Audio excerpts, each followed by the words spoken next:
Happy New Year, investors. Scott Carson, the Note Guy here, and I am so excited about what 2026 has to offer us. Really believe it's going to be a year of profitability that we've never seen before. So many deals coming across our desk and across our email from banks, lenders, hedge funds. 2025 was a very productive and profitable year, but we truly believe that this new year is going to be unprecedented, unlike what we've seen since going back to 2014, 2015. And as a way for you, if you're brand new to real estate investing, brand new to note investing, it's one of your big things is that you want to buy your first note or take your note investing to a whole different level. We're doing an amazing recap for the next couple days here of our top 50 episodes, the best of episodes, interviews from the Note Closer Show podcast. We'll be running all day today, all day tomorrow, and all day on Sunday. That's January 2nd to the 4th. You can tune in live here. Hopefully, you're going to catch us live on our YouTube channel or live on our social media or LinkedIn. However you're doing, please feel free to comment, ask questions, things like that. We will be monitoring the live stream. But yes, you've got over 36 hours of us going back and sharing the top episodes, top interviews, what you guys watched, what you guys loved, downloaded, commented, watched. We're going to bring back the best of the best, and we've got a long 12-hour day each day to help you tap in and learn from it. And yes, it'll stay up. You can watch us on the replays in our YouTube channel, stuff like that. But if you really want to get rock and rolling, here's the best of the best. Instead of you having to go and try to figure it out and piece it together yourselves, we put it all together in one spot for you. And we want to first of all say thank you again for helping to make our podcast the number one podcast for note investors. That's right. The Note Closer Show, we've been beyond 1 million downloads for the year. We're coming up on our over 1,000th episode. I think I released 1,055 was our most recent episode we released on New Year's Eve. Got so much great content there, so many great speakers, and I want to say thank you from the bottom of my heart, helping to make us the number one podcast for note investors out there, bar none, no questions asked, based on the downloads, episodes, and the length of the show, going now to our 9th year. It's hard to believe that, but thank you again for making it an amazing show. And yes, we will continue to release amazing content, live streams, webinars, deal breakdowns, case studies, great interviews in 2026. And we're really excited about what the new year has to offer. Yes, we'll be doing deal breakdowns on Note Night in America podcast that we've had around for a long time. Those will again be live on Monday nights and see how those go for you guys. But we will keep delivering 2 to 3 brand new episodes each week for you to take it to the next level. And if podcasting is not your thing, it's fine. We know a lot of you watch our episodes online on our number one YouTube channel at weclosenotes.tv. Make sure you go over there and subscribe. Lots of great stuff there, short videos, long form content. Our webinars are live streamed there for you. Our coaching calls there for you. So make sure you subscribe to weclosenotes.tv. And once again, thank you for helping to make that the number one YouTube channel for note investors. Just under 10,000 subscribers. We exceeded over 1.4 million. We'll hit 1.5 million here in January as far as number of viewers on there. Absolutely just blown away that you guys love what we do. And we will keep on producing great content for you as long as you keep on watching. So make sure you subscribe. WeCloseNotes.tv, the number one YouTube channel if you're into note investing, performing, non-performing, whatever you might like. But if you're looking to get your feet wet this year and you really want to dive into it, we do have an opportunity for you guys to dive into it. We have an upcoming workshop. That's right, here in Austin, Texas, in the Q1 of 2026. That's right. Usually we do it online, but this year we're going to start off our first class of the year. It's going to be live and in person here in Austin, Texas, my hometown here, February 27th, 28th, and March 1st. It's a Friday, Saturday, Sunday here in Austin, Texas, north side of Austin. We'll have a lot of fun with some barbecue, fellowship, and dive into distressed deals to help you get a bigger piece of the profit pie in the new year for you. We'll show you how to raise all the capital that you need. We'll show you how to find deals. You don't need a new spreadsheet or a new formula or a new app. You got to go find deals, and that's what it comes down to. Starts off with them. There's nobody better at showing you how to find deals, raise capital, and put those deals together than yours truly, the Note Guy. So to RSVP your seat, you need to go to notebuyingfordummies.com or go to our website, weclosenotes.com, and sign up there. But notebuyingfordummies.com will take you to the direct page for the class. Get signed up there. We're limiting this to 50 people. We're below 40 seats available yet for you. Love for you guys to fill it up and get a great discount on the see. I think prices are still 50 cents off on the dollar. So get RSVP'd. Ticket price is good for you plus a partner spouse. So come on in. We look forward to seeing you in Austin, Texas, February 27th through March 1st. Come stay. Fly out Sunday evening, not Sunday morning, Sunday evening, so you don't miss out on anything. But we have a great time there for you. But really excited about this recap for the year. You've got a great ton of videos today. We've got 20 videos on day one for you guys to take advantage of. And it's going to be a long but very productive day for you to sit there, listen, learn, and take your real estate and note investing to a whole another level. So thank you again for helping to make us the #1 spot for your education and learning needs when it comes to note investing and distressed debt. And once again, this recap is a labor of love for you guys to take advantage of all the great information, the great content, and just absolutely so proud and thankful for each and every one of you that are watching or listening to our show and podcast. So without further ado, let's dive into the best of 2025 recap and go out, take some action, and we'll see you at the top, everybody. Bye.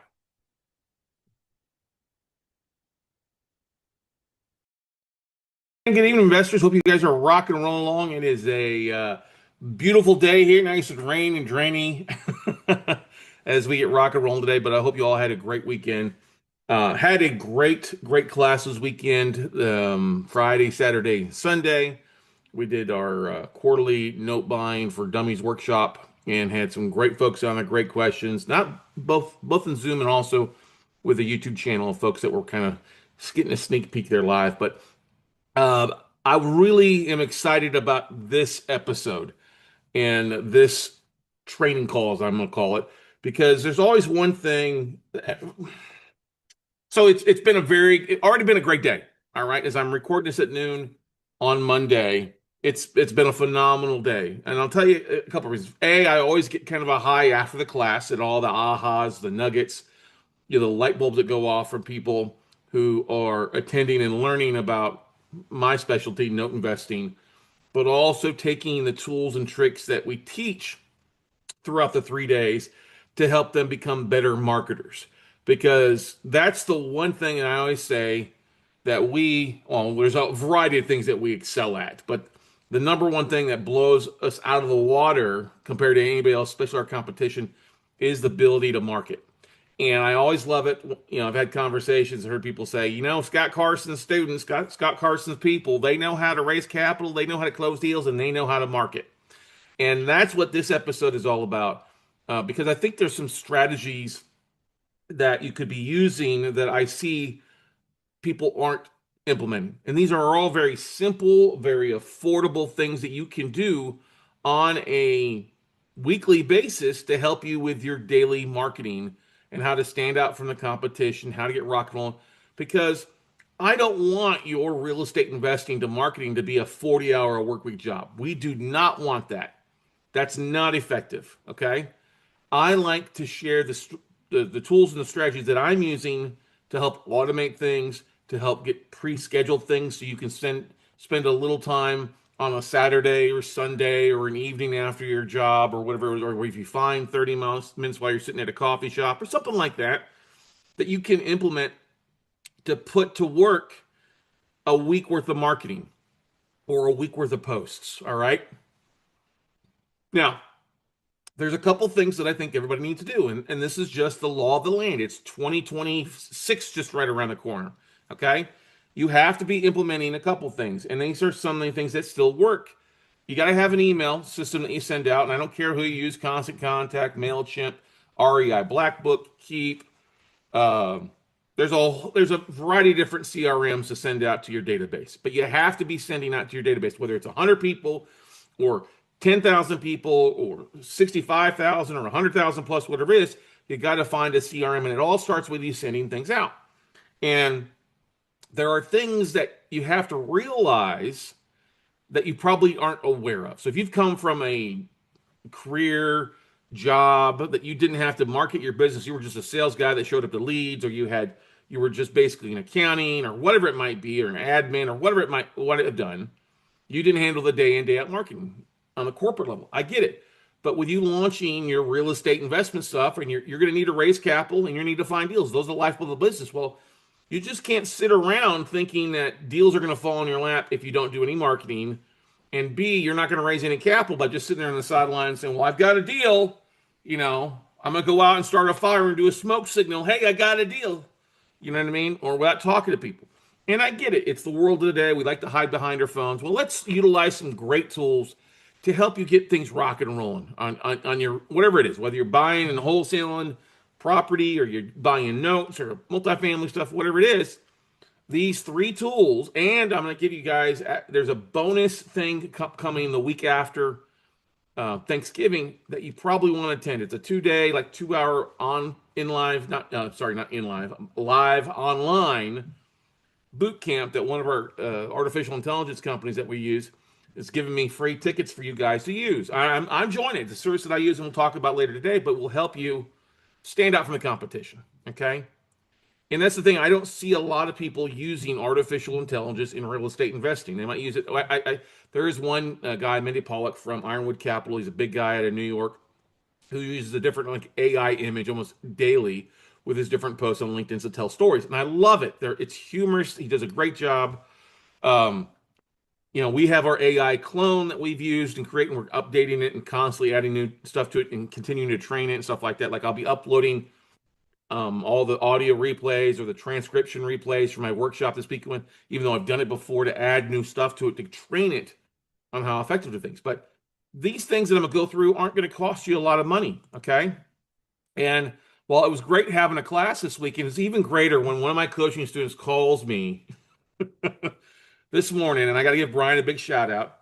And Brian calls me. He goes, Scott, I had 2 different people over the past week reach out to me and tell me to keep doing what you're teaching. It was kind of funny.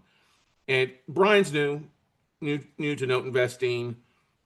He doesn't have a big database. He's looking to raise capital. He met with a guy, an investor in his database, in his network. I think Thursday night he had a conversation, kind of a come to Jesus meeting on some stuff like that. Not that it was a bad thing, but just the guy was asking when he was doing a market for investors, and he goes, "Well, I'm kind of doing some stuff online with LinkedIn. I'm doing an email campaign I'm working on, and I'm also targeting self-directed IRA investors and doing some marketing." He goes, "Keep doing whoever's teaching you that. Keep doing it because that will work." And then lo and behold, Sunday, he gets somebody in his other market, another buddy who's asking what he's doing. He mentions online that he's doing note investing, and one of our past coaching students, we ain't talked to in a while, Logan Hessinger, who went through our coaching a couple years back, reaches out to him because they have mutual friends, and he goes, "Hey, who are you learning the note business from?" And Brian goes, "Well, I'm learning from Scott Carson." And Logan just completely tells him, like, keep doing what you're doing. Scott knows his shit when it comes to raising capital, marketing, and it works if you just will continue with this.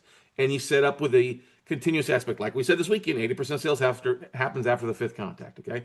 So when Brian calls me this morning to apologize, he hadn't been doing all the things that he needs to be doing, which we all run into that. He works a full-time job, a very stressful job, and his wife both do.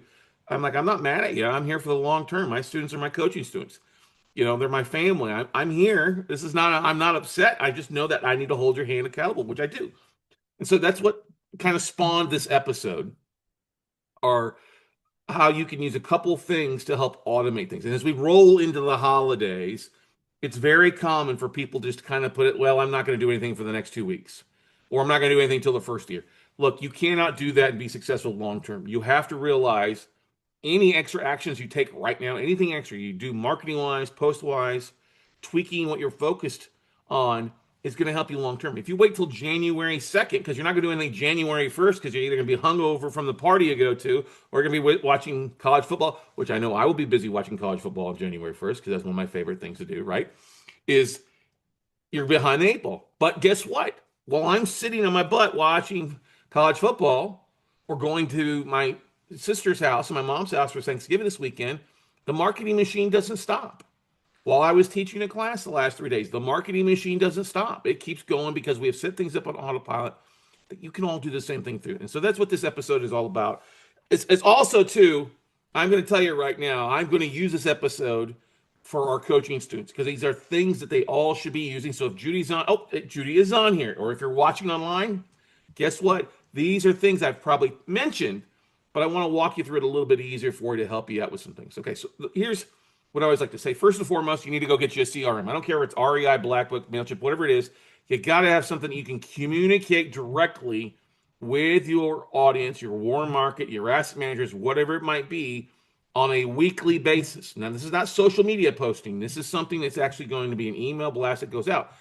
And that's the easiest thing you can do once a month was sending out like a happy Thanksgiving, Merry Christmas, Happy New Year thing. You got three to actually Thanksgiving, Merry Christmas. You could even do Happy Kwanzaa, Happy Easter, not Happy Easter, wrong, wrong 6 months of the year, but Happy Hanukkah for our Jewish friends, and then Happy New Year. Those are basically 3 to 4 posts that you could do, and they come at different times, right? So you have like you've got Thanksgiving in 3 days. You've got roll into that, was it Hanukkah, and then Christmas, and then New Year's. So technically, this is things just to touch base to spread some warm joy. Now somebody's like, well, am I going to wish everybody happy Hanukkah? Yeah, why not? You don't know their religion, and it just shows that you're taking the extra step, and it's an extra touch. It's one of those touches, and great things happen after the 5th contact, okay? So we're not going to go through how to write an email. We're not going to go through how to upload a list to your CRM because it's going to be a little bit different. But this is something you could send to your entire contacts, whether it is your warm contacts, your banking, asset managers, your wholesaler list, your private investors, something just warming, putting something out there for them. Okay, so the first thing I like using, oh, where is it here? I just had it pulled up, is Canva. Now, Canva, I even went in this morning a little bit. Here we go. Let me go over to Canva here. So Canva is one of those services that it's going to cost you a little bit per year, not much. I don't even know what pricing is on things because I've had it for so long. I think I pay like $12.99 for lifetime. I maybe pay a little bit more. Even if it's $99 a month, it is so well worth it. All right, so I think you guys can see my screen. Yeah, share my screen. Okay. And you can do a whole variety of things. And if you can't come up with an idea for something to talk about the holidays, guess what? Canva has this amazing AI design template. You can put your designs in there, put up there templates you can create. There's so many different templates on there you can use. So like we'll just type in, we'll just, like it even says up like Thanksgiving. So we'll just say Thanksgiving and see what it says for templates. Class agenda, all sorts of different things. Get Thanksgiving fun trivia, all these different things you can use. Happy Thanksgiving Day presentation, okay? But what I like better is doing this Canva AI thing here. And we've done this already where we went, and I want to show you the stats. You just type in what you want as far as an idea design. So let me pull this up here. So what I did, so you guys can see this, is I went in here, I said, okay, and this is from your morning. I said, can you create social media posts based on Instagram as the size and template that I want, that I can use to celebrate all the major holidays with my warm audience? Please use WeCloseNotes.com logo at the bottom of the post. Well, it didn't include it included space to put the com. But you see happy holidays, holiday cheer, celebrate the joy of blank holiday with all the shared today. Okay, so it's kind of generic that you can tweak it up there. Some holiday cheer images, which is kind of fun there, a family around the fireplace or the table. Celebrate the warm major holidays. Okay, so it literally kind of took my thing, which I didn't like that prompt. Okay, so I went in here and said, can you create social media posts based on Instagram that I use to celebrate all the major holidays with my community? Please use my WeCloseNotes.com logo at the bottom. Create an image for Thanksgiving, Christmas, New Year's, Valentine's Day, St. Patrick's Day, Easter, Memorial Day, Father's Day, Mother's Day. Gotta love when my cat kept on the screen here. And all these things. I say on it giving me a thing. So then it came up with some different images here, which were not too bad. Okay. So it kind of came up with kind of a thing. Now I should have added with using my colors. I should have uploaded my logo to it. I could have done some things, but you can see New Year's it gave it with about 12 different images, which is not too bad. Then it also kind of gave it with some holiday cheer for me. Okay. So then I said, okay, please create an Instagram image for each major holiday. I want the individual images to say, and then I said, Happy Thanksgiving, Merry Christmas. And I gave more specific on it, more holiday Instagram. So it came up with some stuff like Thanksgiving. That's not a bad one there. Pretty cool, right? Happy Thanksgiving if I wanted to use that one. All right. All right. It also came up with some more on it. So what I also do, you can click on more holidays, Instagram post design, because Canva, depending on when you log into it, will automatically like start prompting you for different designs you can use. Well, obviously it's Thanksgiving area now. All right. So it's coming up with different things that you can use, templates to automate it stuff for you. Now, the thing besides the design Thanksgiving, I think you should spend time. If you're here creating one, you could go in here and create at least the next four. And you see Merry Christmas, the Merry Christmas ones on here. Yeah, it's pretty cool. You can upload your photo, your headshot there and say, hey, can you use this headshot as well for you? So let's do one other thing. Let me go on here and upload my photo here so you can kind of see what I'm talking about. All right. So we're just going to use the one that we've been using for a while. We'll just say blue. It's a headshot of me that I use. It's actually an AI headshot that I've used. Show all 7. Should already be in here.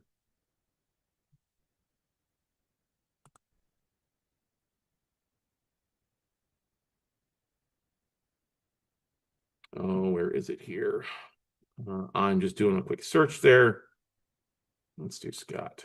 Blue and then Scott. There we go.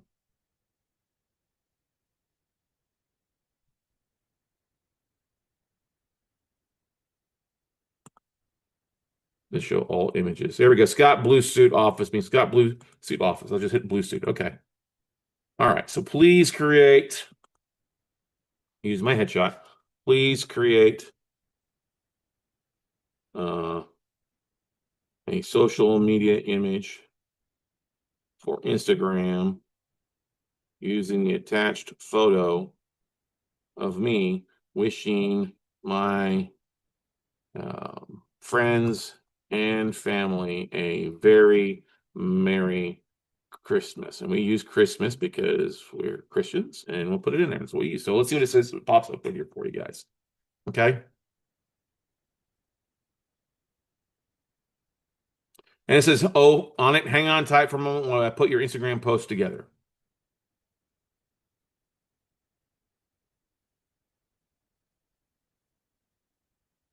And it can take it a little bit for while it's reviewing the photo, stuff like that. And you can see it pulled in here, V-close notes. There we go. Open daily from that. Celebrating the holiday season, Merry Christmas. You can click on these images and attach it and edit it. Okay. Use Canva editor. I can change the thing. I can expand this a little bit, this photo. There we go. And now I have an image. Now I can go back and use the same thing for like St. Patrick's Day or whatever it is. The idea is don't just create one image. Now take the opportunity to create you a year's worth of content, 12 months of holidays there you can celebrate. Now, would you send it out to your email blast? Yes, you could go to your CRM, pre-schedule the emails to go out the day before or the 2 days before so you're heads of everybody. Okay. You could also go over to a service called Buffer. Okay.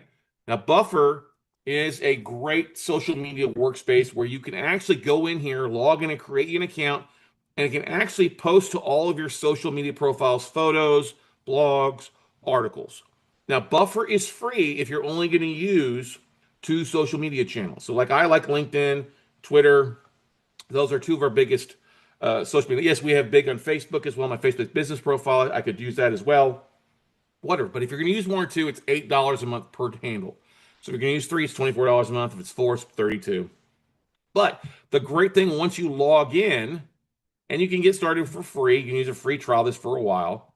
It is one of the best booking things. Now, I don't use this so much now because we use so much in video side. And so we use opusclip.ai as a tool that I use to upload a video. I'm just going to share this with you as well, too, so you guys can kind of see what's going on here. And I talked about this over the weekend. And so what I can do is I go home here. See, I'm in my own home here. I can upload a video. So like I did an interview on last week with a real estate investor, realtor, fix and flipper, Lisa Ferris, who's got a book coming out about raising capital, right? And she's going to be doing her book releases December 5th, which if you're listening to this, you'll see an episode come up for December 5th. But I took her the Zoom video. I go into opusclip.ai, upload it here, which I did yesterday. It's easy just to drop a Zoom link or an actually video file into it. And I clicked on it. I upload it to now. Opus Clip goes out there and reads the videos. It takes the transcription and it does its AI magic to create these short videos of my longer form content. Anywhere like this one's a minute and a half to 48 seconds to 35 seconds. It's going through this almost hour-long interview in finding 1, 2, 3, 4, 5, 10, 15, 20, 25, 28 videos, 28 shorts is created. I didn't touch it. It went out, found it, and then it's also creating the title of it. If you click on like this one here, I'll just click on this one. Well, before I click on, I can click on it to schedule it, but I can download the images. I can actually go back and edit the images, but it gives me a ranking. So it ranks these 28 videos from a 99 down to a 74. Now that's their viral score. Sometimes it's right, sometimes it's wrong about if it's going to do better than others. Okay. Now, with short videos, I used to get 1,000, 2,000 views, a lot of videos, but YouTube changed the algorithm about a month ago. So if I get a couple hundred views on it, guess what? I'm happy about that. It still gets views to my channel, but the great thing is I can click on here and hit the little calendar button to schedule this thing. And what's going to pop up is a calendar. It's basically the the scheduler, the mass scheduler, and I can pick when I want this thing scheduled. Now, what I do with these videos, since we crank a lot of this content out, is I schedule roughly a short video from 9 a.m. to 7 p.m. All right, so basically that's 10 short videos per day that I do Sunday through Thursday. And then on Friday and Saturday, I do from 9 a.m. to 4 p.m. because Friday and Saturday, most people are out living their life, not versus looking at social. But this has helped me grow my YouTube channel to going anywhere from 50 to 100,000 views on my YouTube channel per month. It also has helped me grow my followers, subscribers aspect of it, and being eyes. But it doesn't just post it to YouTube. I don't know what's going on with this. Like it's spinning here for a little bit. Let's try a different one. Once I click on the schedule thing, there we go. It pops up here. So now it'll generate the copy. It'll create the title. So it created the title from Book Realtor to 117K in 3 hours. It takes it and it gives me the little short blog of it. It gives me hashtags on it. And over to the left-hand side, it shows you all the places it's going to post to. It's going to go post to my Facebook Note Camp account, my Note Closer Show Facebook page, my Scott Carson Facebook page, my Scott Carson Instagram account, my We Close Notes page on LinkedIn, the Note Closer Show page on LinkedIn, my Scott Carson page on LinkedIn, my Scott Carson TikTok account. I can also post it to Scott Carson Twitter, which I don't know why I was doing that. And then also to my YouTube channel. It automatically posts it there.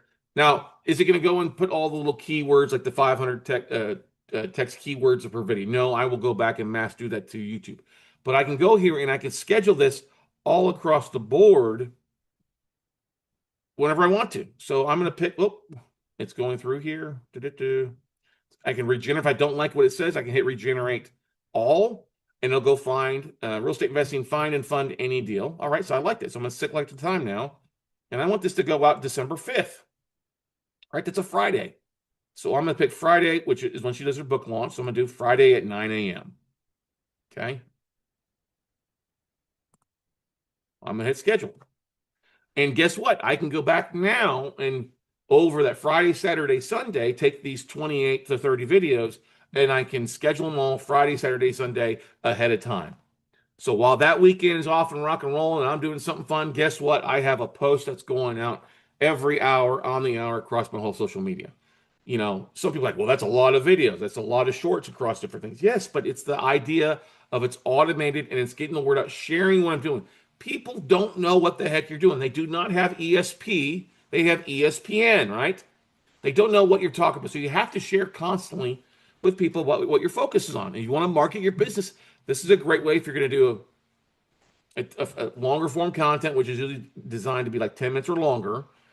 Do it. Now, what does it cost? It costs about $29 a month for me to do this. And with $29 a month, I get basically 330 short videos I can use. All right. And what is it? What constitutes basically a credit? Basically, when I upload a video, it takes 1 credit per for how long the video is. So this video was, I guess, 51 minutes long. So it tagged me for 50 credits. All right. If I run out of credits, I can always upgrade for 300 more credits for another $29 a month. That's not going to double charge me. Okay. But this is honestly one of the coolest tools that we have used to schedule content to go out. Now, of course, you got to come up with ideas, right? And maybe you're not as excited about video, like, oh my God, what am I going to talk about? That's fine. The other thing is Buffer, like we talked about. You could go to Buffer, you could go create images in Canva, and then go to Buffer, log into Buffer, and then you can pick out and pre-schedule your whole month. All right, so like this one, same thing. I could connect my Facebook, my LinkedIn, my Twitter account.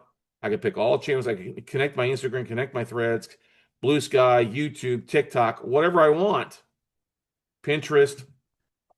And I can click on one thing. Like I'll click on today's the 24th. Let's click, I'll take the little plus sign, add a post, select a channel. I'm gonna go up here to LinkedIn. I'm sorry, Twitter and LinkedIn. All right, I'm gonna drag and drop a file. I'm gonna click on select a file. Let's look at downloads. Actually, I did a little video. I'll show you something. Happy Thanksgiving. I'm gonna upload a little video here. And yes, you can post video there. And I'll show you how I create this little like 20-second video wishing everybody happy Thanksgiving. Okay. All right. And I'm gonna say, actually, let me go and change this, not from November 25th. Let's change this to the 26th. Okay. All right. And I say, I just want to wish all of our family, friends, and extended note family a very happy and safe Thanksgiving.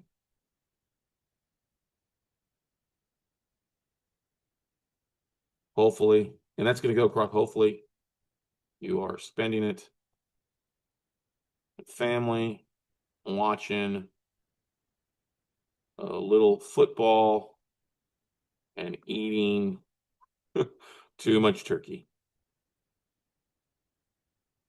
We are thankful for you all. Hashtag Thanksgiving 2025. All right. Now I'm going to copy, and it's going to go across both of those. Okay. And nope, I'm just going to hit boom, tags. I'm going to hit, and there you go. There's a little video that I uploaded. So if you can see the screen here, it's a 20-second video I created in another service that you can use. So I'm just hit schedule post for that. Now it's going to post those to both Instagram and Twitter, which are two of our bigger accounts. Now you can do the same thing. You could go out, create those images in Canva, and then go to buffer.com and pre-schedule your social media posts for 12 months. If you got a list of notes or a list of properties you're trying to wholesale or flip, or you got a new podcast, you could go in here and post these things. That's one of the things that our VAs do on a regular basis, done for us on this. We do so much more with Opus Clip now, so they spend a little time on it. But it takes all the headache out of trying to figure out what to post or how to use that. And so that's why I like using Opus Clip. For me, if you don't want to use video, guess what? Go to use Buffer and use images from Canva that you can create, or upload pictures of the properties you're dealing with, or a past case study. Those are things that will help besides just your email address. Now, this is what I'm saying. Buffers, if you have 2 accounts, it doesn't cost you anything at all. Okay. And this is if you're not using something else, this is one thing that you can help you to start growing your audience, growing your connections, and marketing your business, getting the word out on what you're doing. All right. So we've already talked about Buffer. We talked about Opus Clip taking longer form. Maybe you don't have any videos. Maybe you aren't comfortable in front of the video. So you could go over to HeyGen. Now, HeyGen is this great AI tool that you can use for $29 a month. I think you get unlimited short videos under 15 minutes. Okay, maybe, no, it's $99 a month. Actually, hang on. Let's look at this. I can't remember what it is. Where is it here?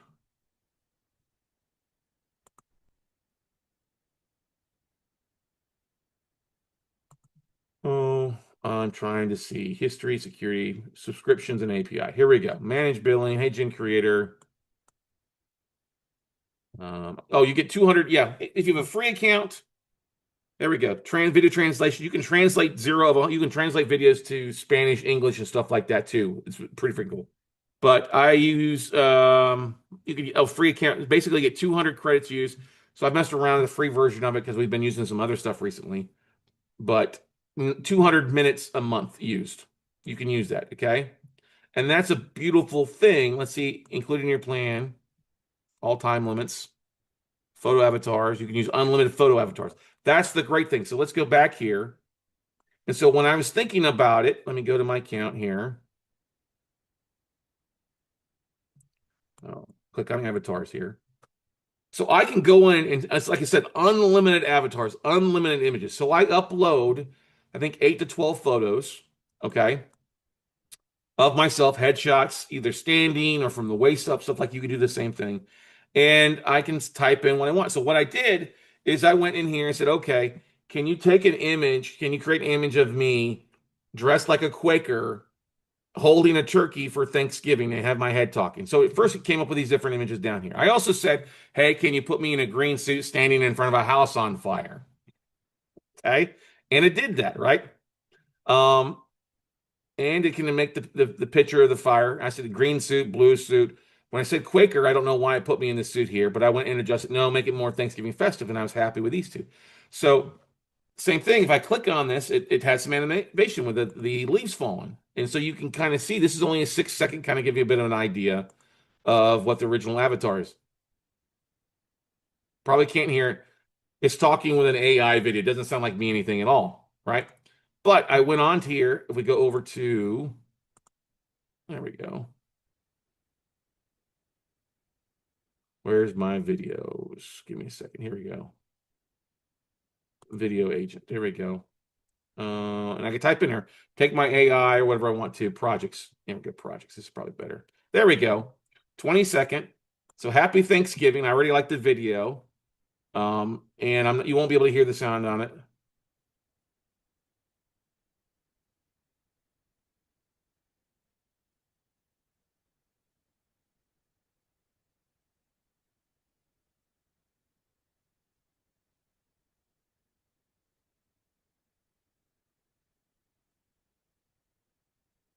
So I created the script. I uploaded 3 minutes of my audio from a Zoom call where I'm talking or a video training thing or something like that, upload to it. So I went and grabbed my voice, which it sounds pretty close to my voice, but as good as I can get it. And then I type in the text in the script, some spaces when I take a pause. And now I have a 20 second video that I love where if you can't, you're not going to be able to hear it. If you're watching the video, you can see it's literally moving my head like I'm talking like normal. And my hand gestures, it's also got me holding a turkey, right? And I'm going to use this to blast it across the country. Now I could go do the same thing. Let me go back here and let's go back here with my avatars. And so I'm going to think about what do I need to do? I'm going to create an avatar. Create new. Have me start from a photo. Design with AI. I'm going to use my AI because that's where I got my information there. And I'm going to go down here and Scott's sitting on a monitor desk. No, let's have Scott dressed up as Santa Claus with a red bag of toys over his shoulder with the background being the North Pole with a reindeer and sleigh in the background. Let's see what it looks like. Let's just see what it says. Okay, let's see what it does. Give it a second to while it's going through that. But that's the thing, like all these images have me standing in a burnt orange sport coat in front of the Austin Capitol. And it came up with it. Have me dressed up as a mariachi band standing in front of the Alamo. Okay. Okay. Have me wearing a suit just standing in front of the thing. Have me wearing a green suit. Have me wearing a blue suit. Have me skydiving. Have me skydiving over the ocean looking at the screen. Okay. Have me dressed as a state trooper. Have me dressed holding $100 bills. Have me as a Jedi. Have me sitting next to the pool with a cold drink and a microphone. All right. Have me walking across Tampa Bay. Have me standing in Cowboy Stadium. All right. Wearing a blue suit and a cowboy hat. Right. And it comes up with these things because I've uploaded 12 different images to it. So let's see what the Santa Claus, Scott Claus looks like as it's taking some time there. It'll be funny to see. All right. And then I also said, have me standing in the street. And I've used this for some of my videos where I come up with a 5-minute description video. I write the transcript, the spacing, and I upload there. Well, it gets my head moving. And I can set up if I'm like giving a speech, I'm telling a joke, I'm being serious, giving a presentation.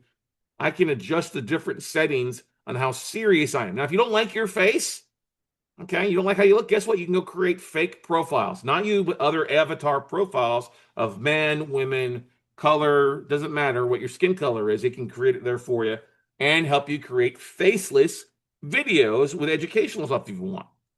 All right.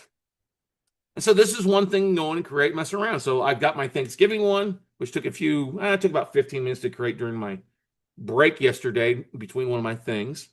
And like I said here with you on Zoom today as we're recording this, it's probably taking about 5 minutes to create, which is a-okay. But it's stuff that you can use, whether images, if you want to just use an image and take that image and copy it and go put it into Canva, use it as your base image to do around it, or create a short video when it comes to what you want to do. And I love using this kind of stuff. It makes you it looks professional. It's a whole lot better than I could try to figure it out myself, right? By just typing in and prompting it, okay? And while it's often working, it's working its magic, okay? Now I could also do have me dressed. Let's do another one. Have me thinking ahead of time. Have me dressed in a red suit, holding a bouquet of red roses, standing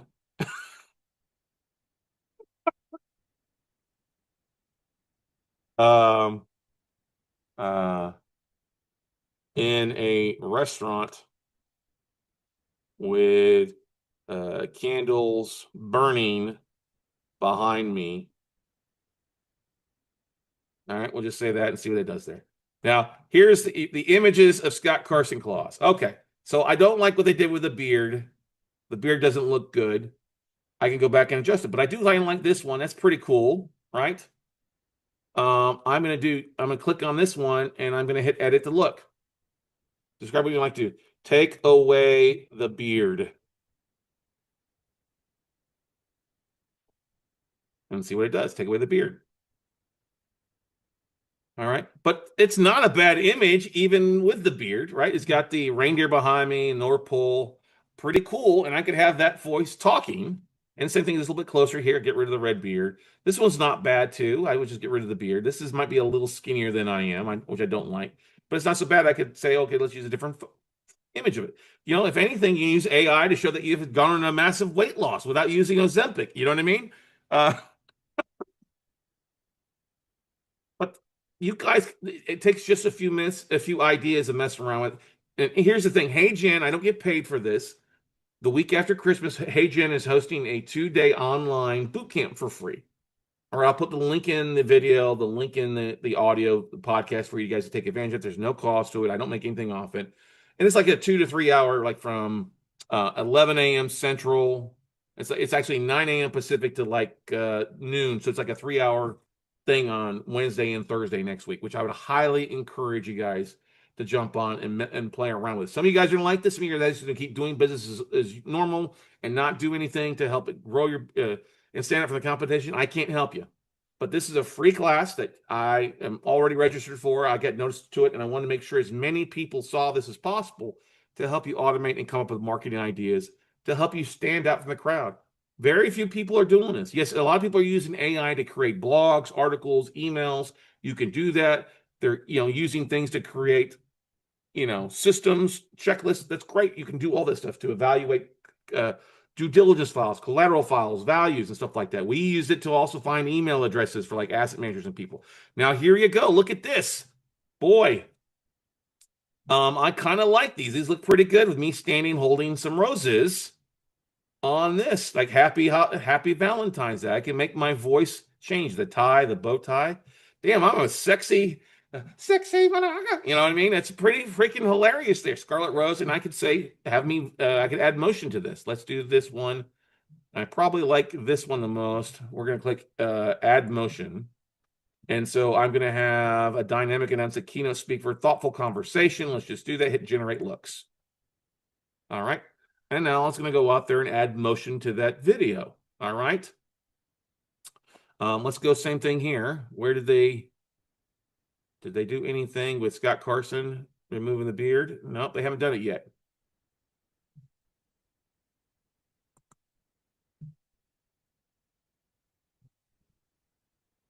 Please, please remove the beard. I thought it changed it.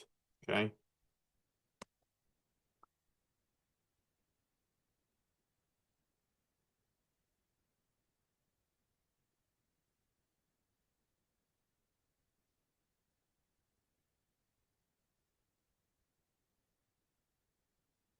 Smooth Chin Simon. See, it didn't take the beard off, but it's actually a better beard that way versus the stringy beard and the other things. Okay. But that's the thing, I should have said no beard. When you think Santa, you think of a big white beard. But guess what? I could use that if I wanted to. There was one year in San Antonio years ago. It'd been over 15 years, but Santa every year has San Antonio has a thing called Elf Louise Project, where all these organizations come there to donate toys. They get about 60 guys to dress up as Santa and you go deliver toys to the needy kids. I did that one year and it was a lot of fun. And I had a full beard on, but you couldn't tell it was me because it was such a full beard. But it was a lot of fun going out and delivering toys to kids, stuff like that. You could do the same thing here. Hey, Santa Claus just wanted to wish you a very Merry Christmas. Okay, so we got some changes taking place here. Yep. Well, it's got a better beard. It didn't like my beard aspect of things, but I could upload the photo. Okay, it's actually a better looking beard than it is that stringy ass beard. So I actually might like that, but I'll probably go back to it. And the same thing with emotion. Let's do this. Let's create motion on this one. Add motion, and we're gonna do telling a funny story, and it generate looks.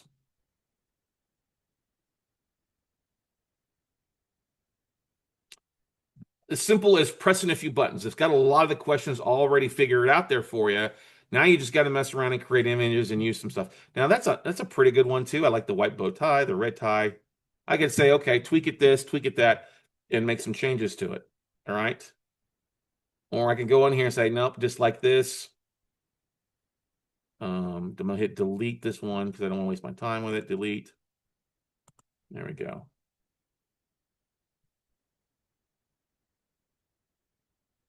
This is kind of fun for me. You can go down a rabbit hole pretty fast. But the idea, if you got a Saturday or Sunday, just think about that. Okay, what am I going to do? Like St. Patrick's Day is coming up with the Irish flag, and I'm holding a beer, wishing you happy St. Patrick's Day, happy Valentine's Day. Fall in love with notes or fall in love with your investments this weekend, right?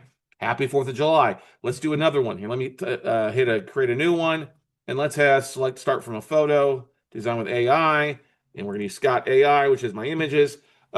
Create an image with me dressed up looking like Uncle Sam.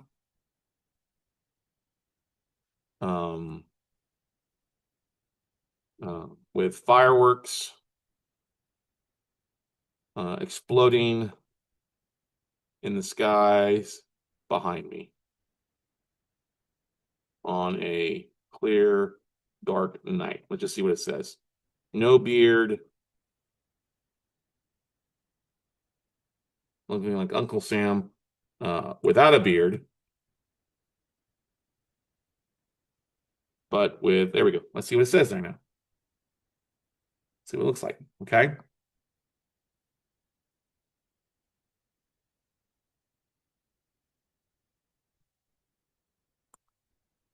So it just gives you a bit of an idea what it's going to look like with emotion. So it's got my head moving, me holding the hands and turning side to side, which is okay. I'll update my own video on that. I might have too thin a neck on that one. Okay. I'm gonna pick one that looks maybe a little bit more, maybe like that one, like that one. That's pretty cool. I'm gonna hit, let's add motion to it, and like I'm talking naturally. You hit generate looks. Okay. So this is, you can upload your photos. You don't have to be somebody, find a good, 8 to 12 photos of you. And then you could create short little videos like, hey, check out this new deal we've got coming below. We got a new deal coming to our market. We've got a new deal for our investors. Hey, do you have any non-performing notes in your books that you look at? That, I might need to do that. I might need to send an email out to asset managers with me. Oh, look at this. Look at this AI. This is pretty good. Dun, dun, dun, dun, dun. Yeah, Fireworks Sam. Fireworks Sam. This is pretty good, my cheeks. I might have to do that. Um, that's pretty stinking good. I kind of like that, right? Let's do this one. Let's generate motion on this one. Add motion. Um, telling a funny story and hit generate looks. See what happens. And I go back in here and said, hey, also with stuff while it's working through that. Say, have it. The fireworks exploding. This guy's behind me. Oh, but that's a good still image. If I don't want to use the video aspect of it, that's still a great image to say, hey, wishing you and your family a happy 4th of July, right? I'm thinking ahead. I'm thinking ahead. Same thing, Christmas, whatever it might be. These are all things that will help you stand out from your audience. Downloading the video, it's pretty easy to download, and then uploading it to your Buffer account, to your YouTube account, to your email blast stuff. Now, if you need help getting stuff done because you still don't have the time or the resources to do that, then you should check out Riva Global. Now, they're who we use for our VA services. They're phenomenal. And they can actually help you with a lot of our other things. So rivaglobal.com. All right. Oh, they run a deal right now for Black Friday, 50% off VA placement fee. So you're usually going to pay I think a placement fee of $250, somewhere around there, from to go interview, find people. If you can get that half off, why not use them? All right. But scheduling a strategy session with Preston and his team over there, these guys are phenomenal. We love using them. They're who we recommend on a regular basis, but they can do phone calls, outreach, evaluation, images, social media. They can spend time posting to your Buffer accounts, creating images in Canva, do all this stuff for you at such a great price for you. I've also got, there's a list. They also, if you go in here and sign up for, let's go back to their website here. If you go back to Riva Global, you can actually, there's a download here guys should take advantage of. And so go to their resources and go to their downloads. Click on downloads. And then download the 100+ tasks to delegate to a real estate virtual assistant. It's just a drop in the bucket. I can create my own list of things to do. All right. But Riva Global is who we love doing. You can start off with 20 hours a week. Think of all the things you can have them do. Creating custom images that goes to your IRA investors, your custom postcards, your custom posts, your bookkeeping, your due diligence, tax, all that stuff can be taken care of by Riva by leveraging Buffer, Opus Clip, HeyGen, just to name a few of the cool tools that will help you. Canva.com, by leveraging AI to get things done. So I wanted to go through these things with you today because it's such a valuable thing. When I was talking to a couple of folks, it's all about, well, it seems overwhelming. What do we do? Well, guess what? Give a few prompts. Let somebody gifted, like a VA, go out and start creating some things, or leveraging by typing a few things into AI like Canva and help them come up with a solution for what you want to get done. And I only want you guys to be successful, but you've got to up your marketing. Doing the minimum or trying to get all your ducks in a row isn't going to be successful for you. I'm not trying to spend 30, 40 hours a week. I'm showing you this here in an hour, some of the different things that you can do to start preparing and stand out from the crowd. So let's go back one more time and let's see. There's a boot camp here. I will post it in the links to you for you guys to take advantage of. Get signed up for that HeyGen boot camp. Well worth it. I'm so excited about this. Otherwise, I wouldn't be talking about it, because I just saw it this morning. I'm like, oh my gosh. Yes, let's do some cool stuff in the new year. Let's stand out from the crowd. Let's make you some money by leveraging AI and some of these great services to really just knock it out of the park in 2026. Let's take your market to a whole different level and just absolutely shock and awe, as I like to say, everybody. Are there any questions, any comments? I suppose I should probably go on here on the chat roll and enable people if they want to ask questions. Let's do that. If you're on here watching. So I don't know who's on YouTube this morning, but anyway, there's a ticket for you guys. I will shoot it up there. I've already shared it to my LinkedIn account and shared it to my Twitter account as well for you to take advantage of. So if you're on those two, go over, click on the link, get signed up. Like I said, it doesn't cost anything. I don't make anything about it, but I'm just a huge fan of HeyGen as one of my AI services that's helped me do some amazing things. All right. If there's no other questions, guys, go take advantage of this. Just do something, learn something new today. Buffer is the easiest thing. Canva is the easiest thing. Drag and drop. They've got great video tutorials on there. Or if you can't come up with an idea, just type in an idea what you're doing, upload some images of photos of properties, and it will make you look like $1,000,000. And it's the same type of tools that you have that these billion-dollar companies like Starbucks and other things are using. You might as well use them. Doesn't take too long to go through and create some cool stuff. Little things add up exponentially in a big way. All right, so go do it, take some action, and we'll see you at the top, everybody. Bye.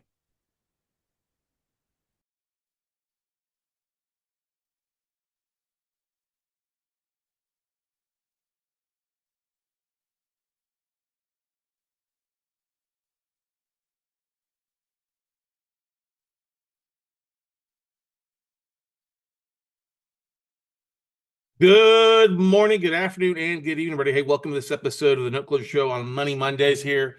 Hopefully you all had a great weekend. Today, we're going to dive in how to smell out a joker broker and some best practices for when you're reaching out to asset managers, how to get them to respond to you and things that you want to avoid doing, and how to really come across as looking professional so that you do stand out and you get people to say, hey, I'm interested. Excited to be here with you today. We had a great weekend. Beautiful weekend here in Austin, Texas. Hope you did good. I got a little too much sun on Saturday, hanging outside at some of the high school baseball playoffs here, and it was interesting. Besides just being fun, I mean, our local high school here, Westwood, didn't make it, so I'm going out to some of the local district rivals in their playoff games and chatting with folks and watching kids play. And they're either their final game or they're making it on to something else, but. Gotten to know quite a few of the folks, kids in the district that are playing and going on to the next level. But it's always interesting. Like you see David and Goliath in a lot of cases sometimes in the playoffs. Like we've got a high school here, Vandergrift High School, has been around for 15 years. They've only made the playoffs like 3 times. This is their 3rd time. Never won a playoff game before, and they won their first playoff game versus like the giant, the Goliath Westlake Chaparrals. I mean, Westlake is known as like the powerhouse high school here in Austin, Texas. It's also, multiple times state championship in football. They've also made the state tournament in baseball quite a few times. It's where Drew Brees went to high school and played. It's where Baker Mayfield went, Sam Ellinger, Nick Foles, Clay Kubnik at Clemson. It's literally like quarterback U here at Westlake, and all these guys have gone on to play in the NFL, right? And so it was interesting going out to that game. Of course, it's packed, but seeing Vandergrift win the first playoff game, they ended up losing 2 out of 3, and Westlake is moving on. But it was interesting watching, 2 different audiences, 2 different parent groups, 2 different people. Yeah, Vandergrift is not a small high school. This is 6A high school. They won actually a state title in football this year. Westlake did not win a state title. But it's interesting because kind of Westlake is the rich part of town here, and Vandergrift is on the north side, kind of up and coming. But just watching people excited for the kids and being really jacked up, and all these kids that have put work in over time. I was talking with a couple of parents. They're talking about how for years these kids have played together. They different travel teams. I mean, they've literally gone into playing probably 10 years of baseball already, hoping to make it onto the college level and then going from there. And for some kids, they're just not going to go on beyond here. I mean, their dreams are basically ending Saturday afternoon, but spending 10 years and doing something. But you think about all the practices, all the swings, all the throws of becoming good to make it to the varsity level and then either making it to go on to the next level. Now, some kids have just raw talent, obviously. Other kids have to hustle and work their way through it. There's one kid, a little skinny, lanky kid, but he's extremely super fast. He was 37 for 37 on stolen bases. If he got on and there was opening on second or third, he was going to be at third. And sure enough, he did that a couple times in the game. And that kid is going to go on. But his parents were like, yeah, he didn't have, he's very skinny, not a big power hitter, but he can get on. He got some hit, he did some pitching. And I think about that, us as note investors getting started, right? You're kind of like a fish out of water. You're going to make mistakes. You're going to strike out. You're going to swing at bad pitches. You're going to figure things out. But the thing that I love about baseball is kids get up there and they give it a try. It's one of the baseball, I love about the sport where if you sacrifice somebody a bunt to get somebody over or a pop fly to drive in a run, it doesn't penalize you. And I think we need to take that mentality as note and real estate investors to just keep swinging. Get up and keep swinging. You're going to get things better. A lot of people are scared to swing at pitches. They're to make offers. They're afraid to reach out and talk to asset managers or to go network at events. And we got to get beyond that, our own thing. Everybody, I mean, we all get in our own comfort zone, obviously, right? But the only way you're going to grow, get better at your craft is to go out and make offers on things or just do other things. And I've had people reach out to me like, oh, can you give me your contact list? I'm like, no, I'm not going to give you my contact list. You're not, unless you're a one-on-one coaching student. You've got to understand the process of reaching out to people. And I have to give props to one of our students here, one of our WCM members, Albert Kim. He's brand new kind of this aspect of things. He's learning, he's gone out and networked some. He's learning how to reach out to asset managers. And of course, we're a big proponent of reaching out in a multiple facet approach, right? Like we held our class this past weekend before last, 2 weeks ago now, our 3-day note buying for dummies class. And one of the big things we start off is how to find asset managers. It's not hard to find contact information for asset managers in today's world. You got LinkedIn with a great starting point, which gives you a lot of aspects. You've got skip tracing things to find other people. You got Lane Guide, which has been around. Distress Pro, if you want to buy that. You can go to Bauer Financial and download a list of banks that gives you the presence and reverse engineer it back, kind of like Will Smith did in The Pursuit of Happiness. If you never watched that movie, he was a financial advisor, new kind of intern. And he would start at the bottom, work his way up. And he goes, well, let's flip it around. Start at the top and work our way down. And he became much more successful that way. And that's sometimes the thing to do. And contacting people can be intimidating, all right? That means going to websites if you're looking for asset managers and pick up the phone and call somebody. Going to a website, calling, leaving a voicemail, emailing their contact page. I still do a lot of this stuff for new sources we're looking for. When we're contacting new banks and asset managers, it may not be 50 to 100 phone calls on a regular basis. I may do that every once in a while. I mean, I take that back. I do actually pick up the phone and call quite a bit. I mean, I do call blitzes where it's 50 to 100 phone calls in a day because we'll leverage like Octopus CRM to do that outreach, even though it's changed, LinkedIn and other things. But one of the best things that you can do is an email blast, right?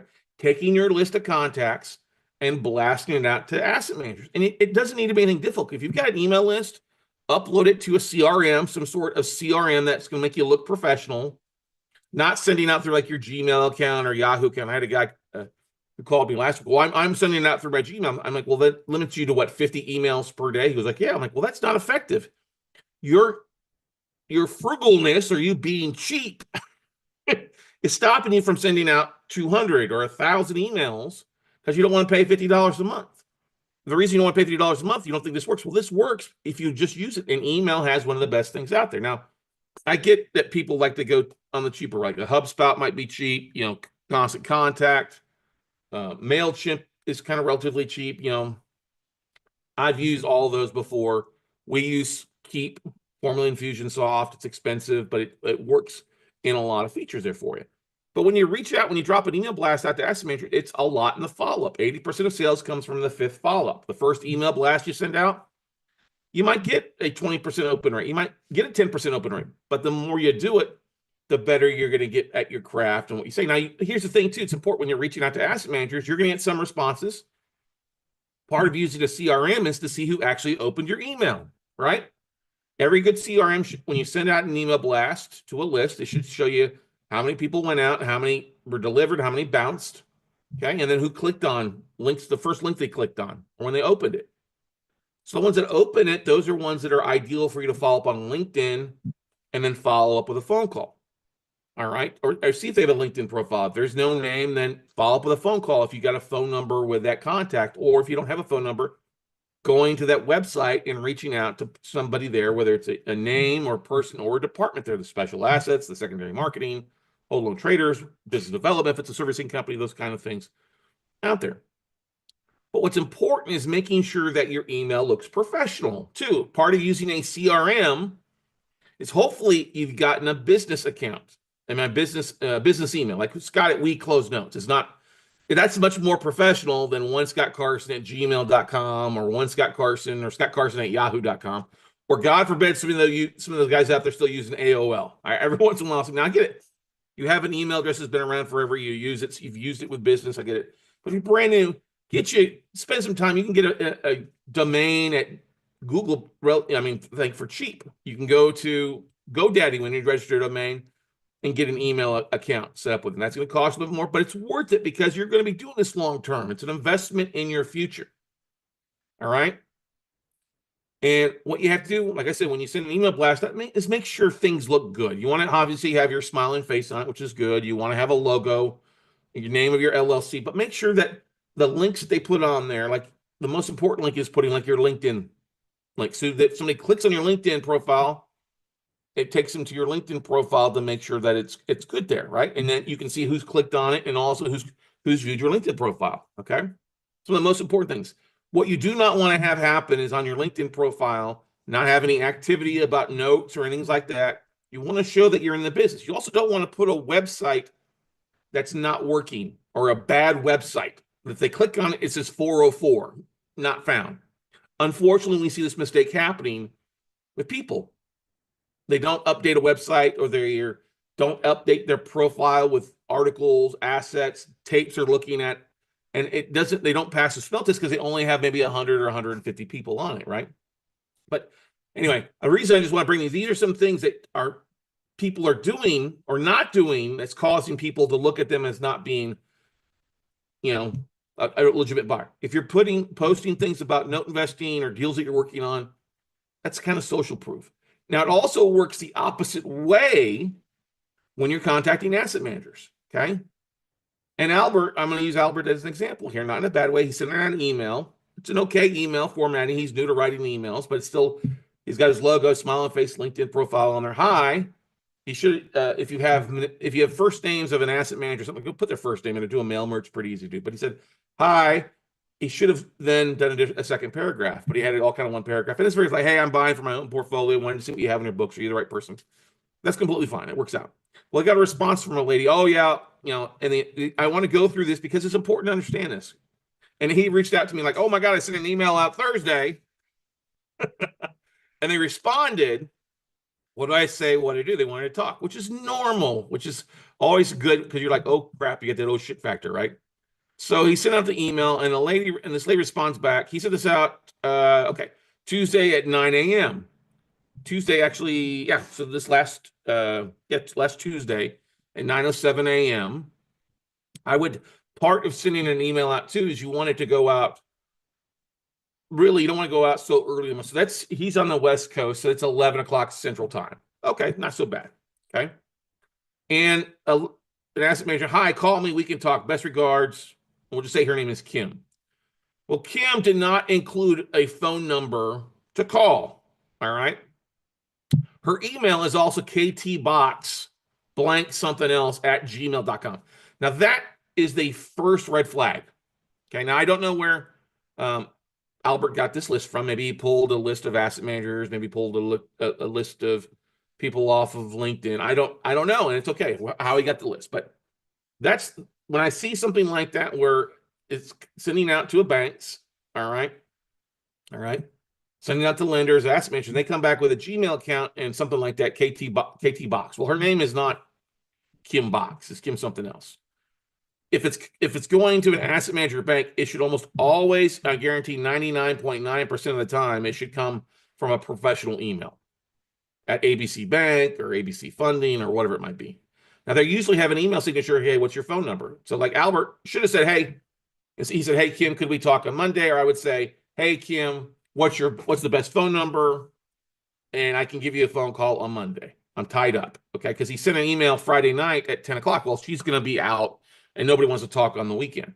I mean, the thing is, looking at this stuff, is seeing a response. Because if she responded at Thursday morning and it's literally 2 days later almost, that kind of throws a little red flag to an asset manager. Now, also, Albert sent from a Yahoo account. That doesn't look professional. He should have sent it from his create an email for his Pacific Coast Notes account or going on PCN Notes, okay? Or Pac Coast Note, something like that. .com. All right. But then she responded back, hi, please send me proof of funds and we can talk. I have a very tight schedule and only wanted to work with serious investors. If you are unable to provide, please remove me from your marketing list permanently. Best regards, Kim. Now that's completely shows that she is a joker broker right then and there. No asset manager at bank is going to ask for a proof of funds before you see what they have. Now they might ask, how much money are you looking to invest? I only deal with, larger portfolios. That would have been a much more accurate response. But to say, please send me proof of funds and we can talk, that is a red flag. And no, that's when I think Albert reached out to me. And I'm like, yeah, I wouldn't respond to that. How I responded to that, and then he just forwarded over to me. It was pretty easy. I said, okay. Hi, hey, Kim. Respectfully, what type of notes would I be proofing up for? Normal procedure is to provide proof of funds about submitting a bid. Our group has been buying from banks and hedge funds for our own portfolio. Okay. And she responded, I can't remember exactly what she responded back with, like, well, no, I'm like, well, look, and then there could be two sides. I think she's a joker broker just because she sent from a Gmail account. So if you see somebody sending from a Gmail account, they don't have an email signature where they're at what lender they're with or what bank they're with or a phone number or something. It screams joker broker. Okay, because she just wants a proof of funds. And the reason you never provide a proof of funds on the front end is these people like this will take that proof of funds and go out and try to find lists for themselves. And they'll use your proof of funds letter, your bank statement order, to prove up to some bank or seller. Now, like I said, 99.9% of the time, banks are not going to ask for a proof of funds on the front end. They're first going to see if you pass the smell test. Now, Albert could do some things, obviously, to make his thing look good. He has a link to his LinkedIn, which is good. It takes him to the website, but the link he has on his on LinkedIn to a website shows it's a free website, free HubSpot / and then when you click on the link, it shows to a 404 not found. So he needs to go correct that. So if you do put a link on there, it's a working link. Because if you don't have a working link, it doesn't screen well for it. He also could post some more things. He also needs to add more connections on there and spend a little bit more time updating it. You can't get by doing the bare minimum as a number. You really have to, you have to up your game. You have to up your image. What works for wholesalers looking like they could slap spaghetti against the wall is not going to work when you're dealing with asset managers at banks. And it may be those things of why he's not getting any type of response. Now, I also looked at another investor, another student of ours, who's all trying to get with asset managers. He's like, I've been sending it out to asset managers. I've been using Octopus. I'm not getting any response. Well, then I go look at his LinkedIn. It says nothing about note investing. There's nothing on his profile about note investing. His profile's not even complete. I'm like, well, that's why you're not passing the smell test. You want to look professional. And I got to give props to Albert. He changed his photo on there. He put a smile on his face. It's a great photo of him. Looks professional. He changed his logo, put a logo on there so it smells good. Or not smell good. It looks good. I'm sure he probably does smell good. But what I'm getting at is not only are you trying to find asset managers, they're also looking at you. Do you look professional? Do you sound professional? Do you pass that smell test? Yeah, so Albert says he pulled this list from the Texas Savings and Mortgage Lending. That's awesome. So you would have sent this to, on the Texas Savings Mortgage Lending list, you would send it to mortgage bankers and servicing companies. I wouldn't send it to the loan officers. There's a lot of RMLO offers on there. There's a big list on there. It's not worth your time. But the mortgage bankers and the servicing companies are good to do with. And the mortgage bankers will change. So what I would do, Albert, is go back and find out where Kim is from, what lender, and then pick up the phone and call that lender to see if they have anything. Because if she is with a lender and it came from a Gmail account, she may no longer be there. Okay. But it just screams joker broker when people are asking for proof of funds on the front end side. And they're not going to give you any type, even a sanitized list is better. I have some sellers or brokers that will send me sanitized list. Okay. Do you have something that's better than let's give me something to proof up for, or they send a secure link, or they make me sign an NDA in the front end. Okay, I'm fine with signing an NDA, but I'm not going to show you mine without you even give me some sort of idea what you have. All right. So you did the right thing by not, I mean, I would just take her off the list, but I would go, before you take her off the list, go see what lender she's with and then contact the lender directly and see if they have anything. Because otherwise, I guess most lenders are not going to make you jump through those hoops on the front end. So I only want to deal with serious buyers. That's a bunch of BS. It sounds like a joker broker or a realtor. In that case, that may have been forwarded out. Maybe your email was forwarded to somebody. I don't know, but I don't think it was. But you also have to, one of the most important things, you got to clean up your stuff. Your stuff still looks messy. The emails isn't formatted right. You've got things on there. You got to take a little time and make it look professional. She only has an LLC. Well, if she only has an LLC, what's the LLC name? Is it a lender name, or is it, what's her job title as far as from that list? What's the name of her company? Albert's live with me on here, which is great. Awesome. I love a live coaching session. This is good. She just has an LLC. What is that LLC? Is she on LinkedIn? What is the LLC name? That's another thing. You could do your own research on her by going to LinkedIn and looking for that LLC name and looking for her name. Now, I searched her name on LinkedIn, and I found a bunch of different names, different profiles. I didn't know which one was which because I didn't have an LLC name or where she was located.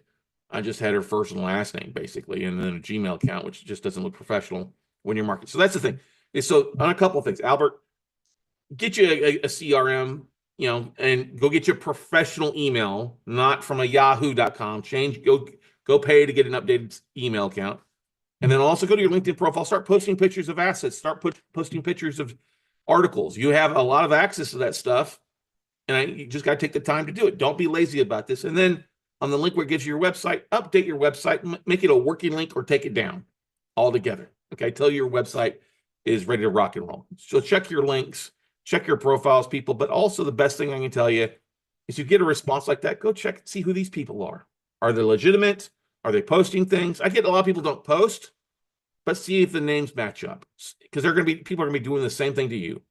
Does this person look like they're legitimate? Do they have a work background in the banking industry or the lending industry? What's their previous job than what they're at now? And that will tell you, is this a legitimate source or is it a joker broker? And that's one thing that just drives me bonkers, especially you see people coming into the space. That's fine. Everybody's got to start somewhere. Putting portfolio manager down. Okay, there's nothing wrong with that job title.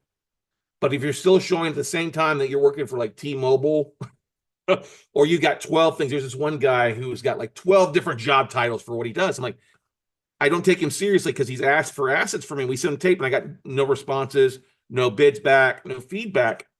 So that's the thing. He said, if somebody sends you a tape, make sure you reach out to that asset manager, say, hey, thank you for the tape. There's not anything on here that I'm really looking for.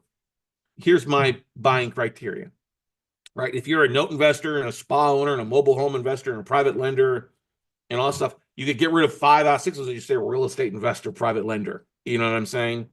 So don't make it confusing for people to understand what you do. I mean, it's like going to a local networking club and somebody hands you a business card and there's 14 things on the back of it. What they do, they're a jack of all trades and a master of none. Be a master of one. Hone your skills, hone your craft, and just like those young kids, show up on a regular basis. Practice makes perfect. Practice makes perfect. Yeah, you're going to strike out sometimes, but the best thing I love is if you market, Albert, you've done a great job. You're learning. Now learn from your mistake. Learn from what you didn't do good and what you did could do good, and go change it. Go tweak it. Evolve. Get to be a better hitter, a little bit more patient, a little bit more polished, and get a little better each and every day. That's the most important thing I can tell you. Is it's so important these days to have social media and online presence. Not only a website, but if you don't have time for a website, we're going to get a LinkedIn and make sure your LinkedIn profile is looking good.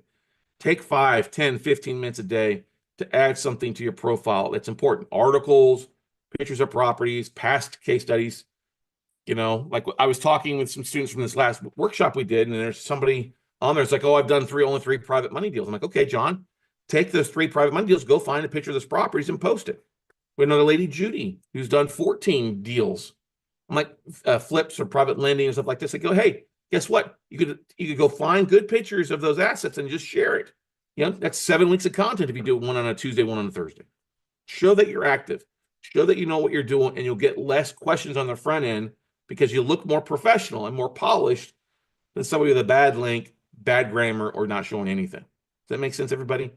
You want to eliminate the questions. One of the great analogies I can remember from being, a mortgage broker and working with Bob Lee, Eddie, and Jim Caleb, Bob would tell me, like, listen, Scott, when you're submitting a loan file for processing, you want your loan file to think like it's a long corridor with all these doors down the side, right? With that final door at the very end that says funding, right? And all these doors are questions that can pop up. And you want to make sure that you've got your loan file to answer those questions. So there's a sticky on the door. Like, you want to make sure the FICO score is right. The DTI is another one. The property type, the LTV, the loan aspect of it. 2 years of bank statements, 2 years of tax returns, whatever these things to make you good. So at the very end, they're like, okay, funding, we'll give you, because all these things are covered. They don't have to open a door to go find it out. It's the same thing with being a real estate investor, specifically a note investor. You've got to have your doors covered. What's that mean? An LLC, profile, look at some sort of experience. You may not have previous deals, so show the deals that you're potentially working on, the types of case studies. That's a great example. Website, an executive summary, your smiling face, okay? These things you want people to look at. Okay, he or she passes the smell test. And like I said before, it's also you evaluating this person's response to make sure they pass the smell test and don't show as a joker broker. Because the last thing you want to waste time, energy on is a joker broker who's just going to take your proof of funds and go out and try to use it to help them boost themselves. Don't waste your time with assholes like that, asshats. Move on and keep marketing. Go look at others that open, but make sure to go and hone your craft. Get better each day. Tweak some things. I know it gets, frustrating, especially if you live in time, but those are some of the most important things because you'll be using your LinkedIn, your email, your executive summary. Some of these things you're going to use on a week in, week out basis. So take the time to improve it so you look better. You pass that smell test, and that way you get more deals being sent to you and more funding as well, because it works both ways. Not only are asset managers going to look at you, note investors and potential private funders are going to look at your profile as well too. And if you look like crap, they're not going to fund with you. All right. So that's what I have for you. Have any other questions, comments, guys? Albert, any questions on there? You've done a great job, buddy. Just keep it up. I know you're learning as you go. Fernando, do you have any questions as well, buddy? I know that we got a couple phone calls booked with people here after my coaching call today. But that's the biggest thing. It is you got to pass a smell test. And I get you may be scared because you've not done this before. You've never had to market yourself. I get it. Go check out what marketing is working. That's one of the things I think that has helped us stand out from the crowd since we started, and have the #1 podcast, have the #1 YouTube channel, have a big database and stuff like that, is that we pass a smell test because we've learned from marketing experts. Like the first guy I learned from, Roland Frazier, a brilliant marketer. Who's the next one? Social media marketing world, FinCon, Katie Brinkley, Stephanie Law Hart are just a few of the folks. My buddy Adam Scheibel, the different podcasting events I go to and conferences and sitting down and talking with other people. What are you doing that's working for you? What are some of the best tips, tricks, strategies that help you, maximize and monetize your time as best you can for you? If you're starting off, hey, make sure you got a clean LinkedIn profile. Take the time. It makes sense. Use Canva. If not, hire somebody on Fiverr to go do something for you cheap. Is okay. Is it acceptable to have a faceless website? That's a great question, Fernando. And I say no. I don't think it's acceptable to have a faceless website. You can, but you got to have some sort of about us. Because if people are going to invest with you or sell notes to you or stuff like that, they're going to want to see somebody who they're talking to. Okay. And so put a picture of yourself up there. Okay. It's one of the most important things, identifying with people you're doing. When I see a LinkedIn profile that doesn't have a profile photo, I don't want to deal with it. Okay. Put your websites. One of the most important things we talk about at Pitch Deck is put your smiling face on there so that people start to identify with you. And Fernando, you got a great smile. Put you and your spouse, you and your family's photo on there. No, I don't want to put my kids. Okay, so don't put your kids on there. Put you and your wife on there, or you and your partners on there. That builds credibility. You have to do that. Okay, I had somebody else, I had an investor from Israel who had a very thick accent, and he's like, "Oh, I don't want to, don't want to put my, I don't want." I said, "You need to put your face on there." He's from Israel. he's Jewish. I'm like, completely, don't be afraid of that. But no, well, there's a lot of, I get it. There's a lot of hate out there. That's for everybody, right? Okay. I said, but don't be afraid to put your face on it because people want to identify with you. Most of people out there, especially in this business, 99%, 9.9% of people want to work with a face. Okay. They don't care what color your skin is, what religion you are, male, female. They want to work with a person who's more about business than stupid politics or stupid, minority social causes. Not minority, I don't mean like black or Mexican or Hispanic, but you're saying these little small tertiary groups that make everything about their thing and not about business. I think we as entrepreneurs, we're too busy to focus on things like that. Yes, you may have family members, that's completely fine. But what I'm trying to get at is let's focus on business. We're professionals. We'll work with people because you're green. If it's green or it goes into my bank account and can fund stuff, let's make it work and we can create some win-win scenarios. That's what I say. I don't care what color you are, who you pray to or who you don't pray to, or who you like to jump in bed with. If you can close deals and you're going to add value, hey, let's work together. Let's make some things happen. So that's my thoughts on today's, guys. Spend some time on it. Like I said, not only are people evaluating you, it's easy for you to try and evaluate that seller to make sure that they're a legitimate buyer. Now, I work with some brokers. They're not joker brokers, legitimate brokers, but they pass a smell test. Okay. So go out there, take some action, everybody. Go out and make some offers. Keep swinging away, swinging away, swinging away, and we'll see you at the top. Bye, everybody.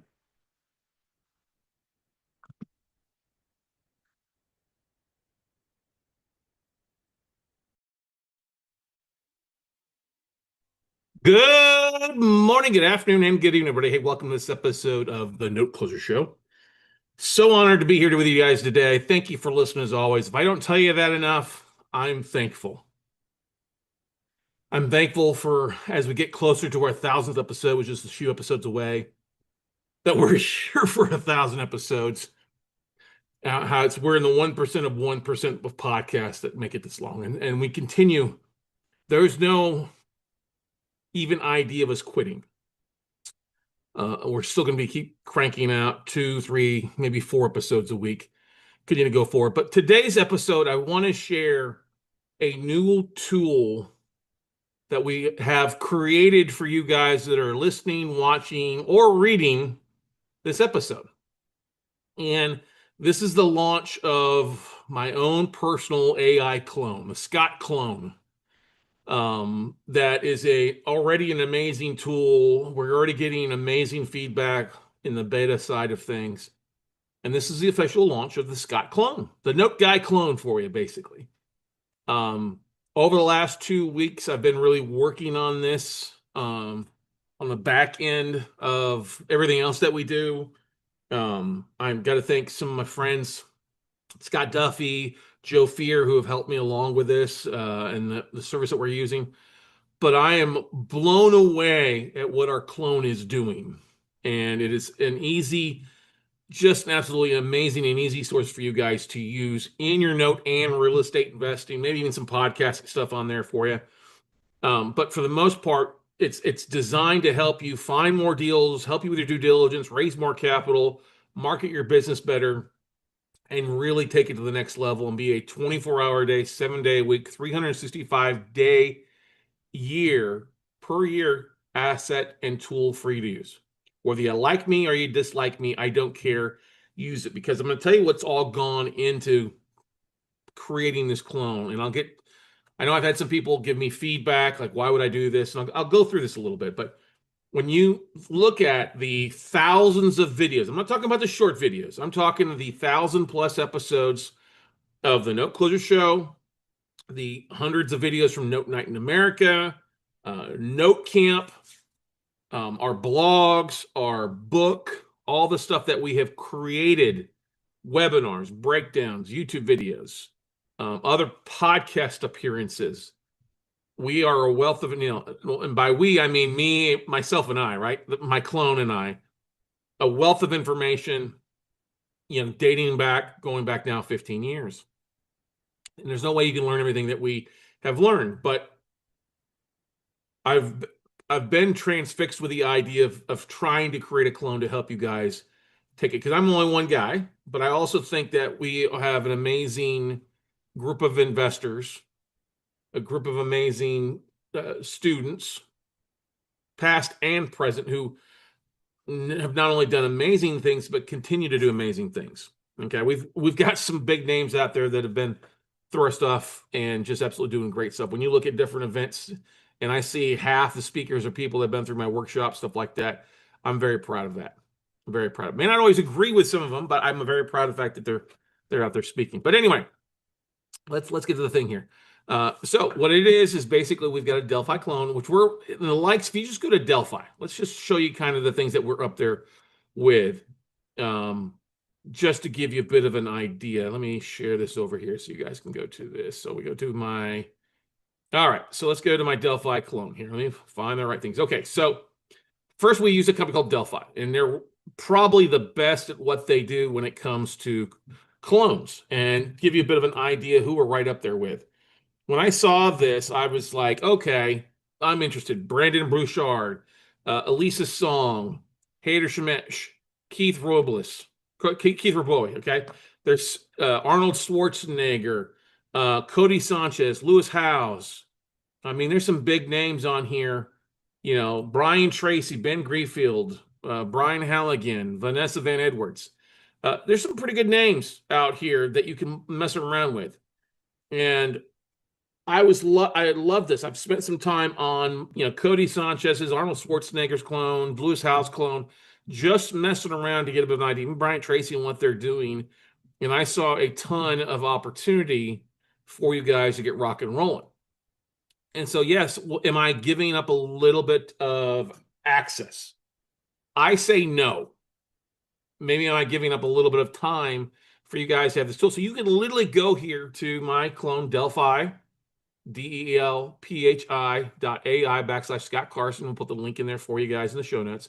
And either ask a question, type in it, or ask it via voice. So you can actually have a text conversation that it'll read back in my voice, or a voice conversation with me. And I've put some suggested questions that we get a lot of. We get most of these questions are right here. But you can ask me questions outside of that. Now, my clone will either direct you back towards the right conversation, or it'll have a conversation about things. I've seen it going off and have great conversations with people about travel and spaces, and asking it questions about upcoming markets and real estate trends and stuff like that. And the great thing is I go check this on a daily basis, what kind of conversations people are having with it. I can see if it's a good response. I can go back and edit it. We're uploading new content to it every day with new videos, new podcast interviews. So this is becoming a living, breathing organism for you guys to use. And I absolutely love it. I absolutely am very blown away by what it's providing already, the questions that comes. I've even had students go on here, coaching students have gone on here and uploaded documents and asked it to perform due diligence on the documents. And it's done a great job. Especially asking, hey, you need to have this, it's missing this, or it's missing this and missing this. So I'm really blown away at how it's doing. Now, of course, it takes some training. There's some stuff that's older stuff that we kind of removed, that's outdated, newer stuff on it. And so we always try to load the newest stuff. Of course, when you upload YouTube channels and stuff like that, you're going to get stuff that's outdated, and that's just, it is what it is. But I've been extremely pretty happy. Of course, it is an AI tool. It's about 95% of the way there. It's only going to get better the more we spend time with it. So I'm so excited. If you don't know this, I'm so excited because here's the thing. One thing I think it separates me and We Close Notes from all the other note educators out there is I think we're always on the cusp of things. I think we're especially on the cusp when it comes to marketing and tools, and especially the AI stuff. We've really been leveraging that here, not only for due diligence, collateral file reviews, trending. It's not quite, I still don't like how it's breaking down tapes, and that's one thing we're working on more and more, but I do like some of the analysis it's giving when you can narrow it down to specific assets in some cases. I do like some of the questions that people have been asking that I didn't think I had content on. There's content on, or it's going out and find answers to stuff. So it's pretty freaking cool. I'll tell you that when I'm hearing my own voice back to me. Now, we've been toying around with AI, some of the AI images, taking some images as little as like headshots, to using Chat GPT to take the the transcripts from our podcast, uploading the transcripts and creating blogs, news articles, helping us create letter campaigns for IRA investors, marketing pieces, email campaigns. I mean, I've been using AI for over a year now, probably closer to 2 years with some of the things that have come out. And if you're not using it, you're literally probably going to be out of business. If you're not implementing AI into your business in some sort of fashion to speed up your marketing, to speed up your due diligence, to speed up everything, you're really wasting money. And it's not expensive. That's the great thing about this. There are things in image creation and article writing and stuff like that. I still always go back and look at what it writes to make sure it's accurate. And sometimes AI can be lazy, and something like the ChatGPTs or OpenAI can be a little bit lazy sometimes. But I haven't found that with my clone yet, because my clone is literally giving me information. And when I have students and people tell me, "Hey, it's coming back in your voice and it sounds exactly like you say," that's because it's got thousands of videos and thousands of podcasts to listen from and to train itself on. So is it replacing me? I don't think it's replacing me, but it is replacing some of the work.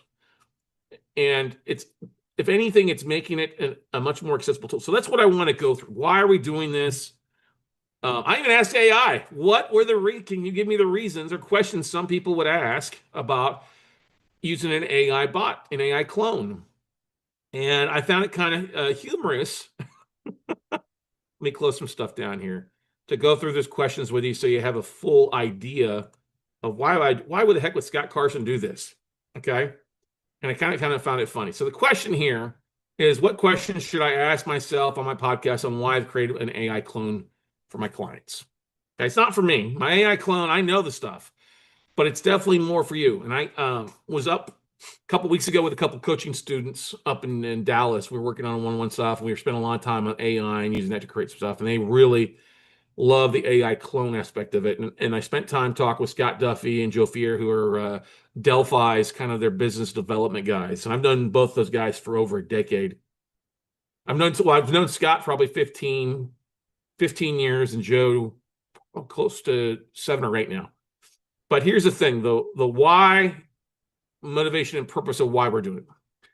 And that's the thing, is there's always a problem. And the question is, what problem were you trying to solve for your clients by creating an AI clone? What pain points do you observe?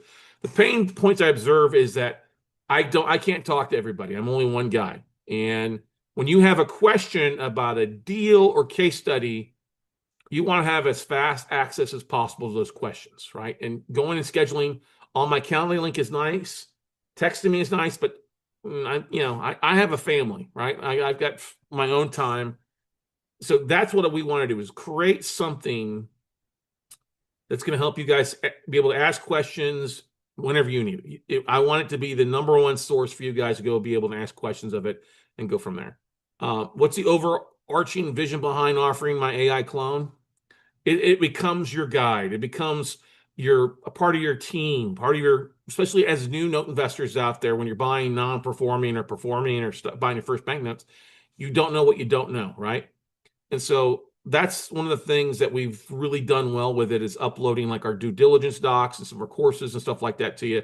So it helps you walk you through it. It's not going to replace a 3-day course, but it's going to help you for those of you who are taking the next step and buying your first couple notes and going from there. Okay. What are the core values that guide your approach in creating and deploying this clone? It's ethical. I mean, if you're going to ask me something unethical about things on the clone's not going to do that for you. It's literally there. It's not to help you. It's literally there to help you make more money. I'm not making a dime off the clones, although at some point we will probably make it an exclusive part of our WCN crew and our one-on-one coaching. So you've either got to be one of those two to have access to it for a longer period of time, let's say 30 minutes or an hour. But that's the thing, is that my core values are to help you guys take your business to the next level. And that's what this clone is all about, to be that guiding hand, that support team to help you make more money, close more deals, and ultimately buy more notes, right? Benefit the client, the primary ways that it benefits you is just going there, asking questions, any oddball questions about note investing and stuff like that. I've had people go and ask it about pitch decks and raising capital and going through collateral files. It's literally there to help benefit and answer any questions you might have. and I think it's really starting to excel in those areas. It's improving its efficiencies because when we do see something I don't like the answer to, I have the ability to go in and retype that answer up, rephrase it so it gets better the next time around. And that's one thing I'm going to spend a lot of time doing is looking at its responses and going back and forth with it. I think it's for my business strategy, it's just become another one of me. I was just able to do a Vulcan mind meld with it basically. And now I've got a resource that can help answer your questions while we're doing other things. This way, you're never without Scott Carson or Scott Clone to help you with your note business. Okay. We've seen great feedbacks are already using stuff. And from those that are using AI clones, like some of the people I talked about, I've had some conversations with them. They're seeing amazing results on both sides, not only just for them and maybe some of the product offerings they're able to do, or more times they spend with their coaching or mastermind stuff. And that's always a thing. You want to monetize your time, but just the support alone to their clients, that's the number one thing, bar none. Okay. Now there are some different AI clones we use, like HeyGen for some of the video stuff. We've used Grok for some article creation. I can use HeyGen and Grok to come up with a podcast episode. All our podcast episodes right now, though, are me on it. Okay. There may be a point where we take some time off and do create some AI episodes with my clone. Still not liking where it's at with that yet. So may do that. We may create some new content with it that's help you guys in some training videos and stuff like that to make it a little bit better. But I do like some of the tools that we're using, like HeyGen. Like I said, HeyGen, it's GEN for some of the video animation. We've created some of that stuff. Grok for some of the updated news articles. Chatbot, which is using OpenAI and ChatGPT. It's phenomenal for a lot of our editing and stuff like that. Okay. It's just literally done in seconds. If you've been through any of our workshops the last few months, you see us, we spend time on Saturday showing how to use some of this stuff to help create content and information for you. Okay. Um, you know, let's see here. Let's see. Ethically, people are talking about, well, aren't you worried about replacing yourself or people not signing up for classes or coaching? No, because we're not providing lists of asset managers. We're still not providing the introductions to hedge funds like we've done. And those things and access to tapes and access to helping you find deals, that's still coming solely from me. It's not coming from a clone. A clone might point you in the right direction like we would any of our podcast episodes. Hey, go look for these, go look for that. But it's not going to give you a list of the actual asset managers for the most part. Okay. I think if you're any sort of educator, the real estate space is really lacking on the clones. I think most of your ethical creators are going to create AI clones to help their audience out in a number of ways to be that support, Q&A, somewhat, I won't say mentoring, but a little bit of the AI mentoring to go along with it, being able to answer questions. My ultimate goal would be to have my clone at some point teach my 3.5 hour, 4 hour note weekend class. And I'm actually messing around with that a little bit right now to be able to either create a scripted dialogue or scripted Q&A that anybody can use with my AI clone to help educate them on the basics of note investing, how to get the ball rolling. Okay. Like I said, my relationships, my whole goal, long-term goal with this, long-term vision is we have this up and running. You guys have a 24-hour day, 7-day a week, 365-day a year place to go to ask your questions and support you in your business, of literally having me, somebody who's done thousands of note deals, trained thousands of people, and bought so many different types of notes out there to be that support for you and hold your hand and help you go get more deals done. Okay. Right now it's pretty easy for you guys to just access it. As far as our being able to access, just going to delphi.ai/Scott Carson. We'll put the link again to the bottom of this. We're about to do a big email blast out to everybody to be able to use that. And there is a question: what is the ongoing support and maintenance you provide your clients or using the clones? Is we keep uploading new information, new classes we take, new podcast episodes. Those are constantly being uploaded to it. Here's the thing: there's different packages that we've purchased with it.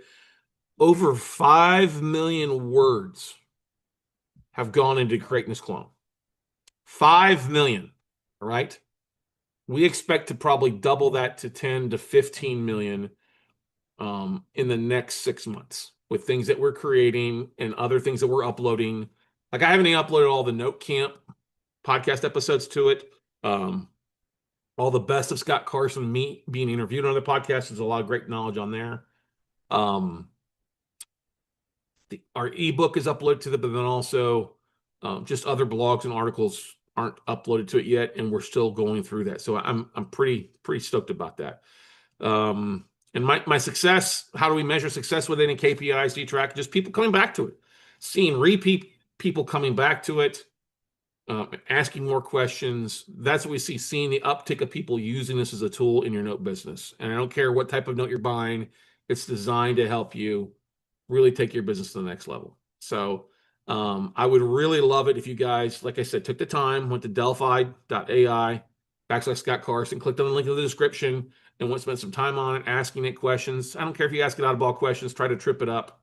I can go back and see that thing. If you are concerned about something with it, you can always drop me a message at, Scott@weclosenotes.com, or shoot me a text message. I'll be able to see, provided that you log in there, what you're asking and see what kind of questions are going through it. And hey, if you're a real estate investor looking for some resources to help you, the AI clone is here to help support you. So hopefully go out and take some action, everybody. And our clone and myself are here to hopefully see you at the top. Thanks, everybody. Thank you again so much. Stay tuned for some more great updates as we go through it. But I'm very overjoyed with what we're seeing with this and our AI clone. But anyway, guys, thank you again for listening, and we'll talk to y'all later. Enjoy. Hey, real estate investors, this is Scott Carson. I'm known across the country as the Note Guy, and I've been an active note investor focused primarily on the niche of non-performing notes, distressed mortgage notes, and residential commercial properties for almost 20 years now. My company is WeCloseNotes.com. And I know there's a lot of different things when it comes to the note world. Are you buying performing notes? Are you buying owner finance notes? Are you buying institutional debt like I would focus on? Are you buying first, seconds, contract for deeds? There's a lot of questions. And it can be very confusing about what you can or cannot do. So one of the great things that we've hosted for the last couple of years that we do on just about a regular monthly basis is we host our one-day class called Note Weekend.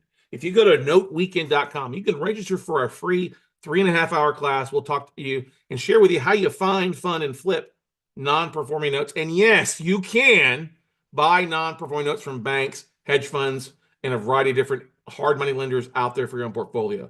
No, you don't have to have millions of dollars to dive into the non-performing note game. We've got students that have bought plenty of deals with 25, 30 grand, getting their ball rolling, using their self-directed IRA, who are tired of dealing with toilets, tenants, trash chests, tired of battling contractors and GCs to get properties rehabbed. We all know the market is changing.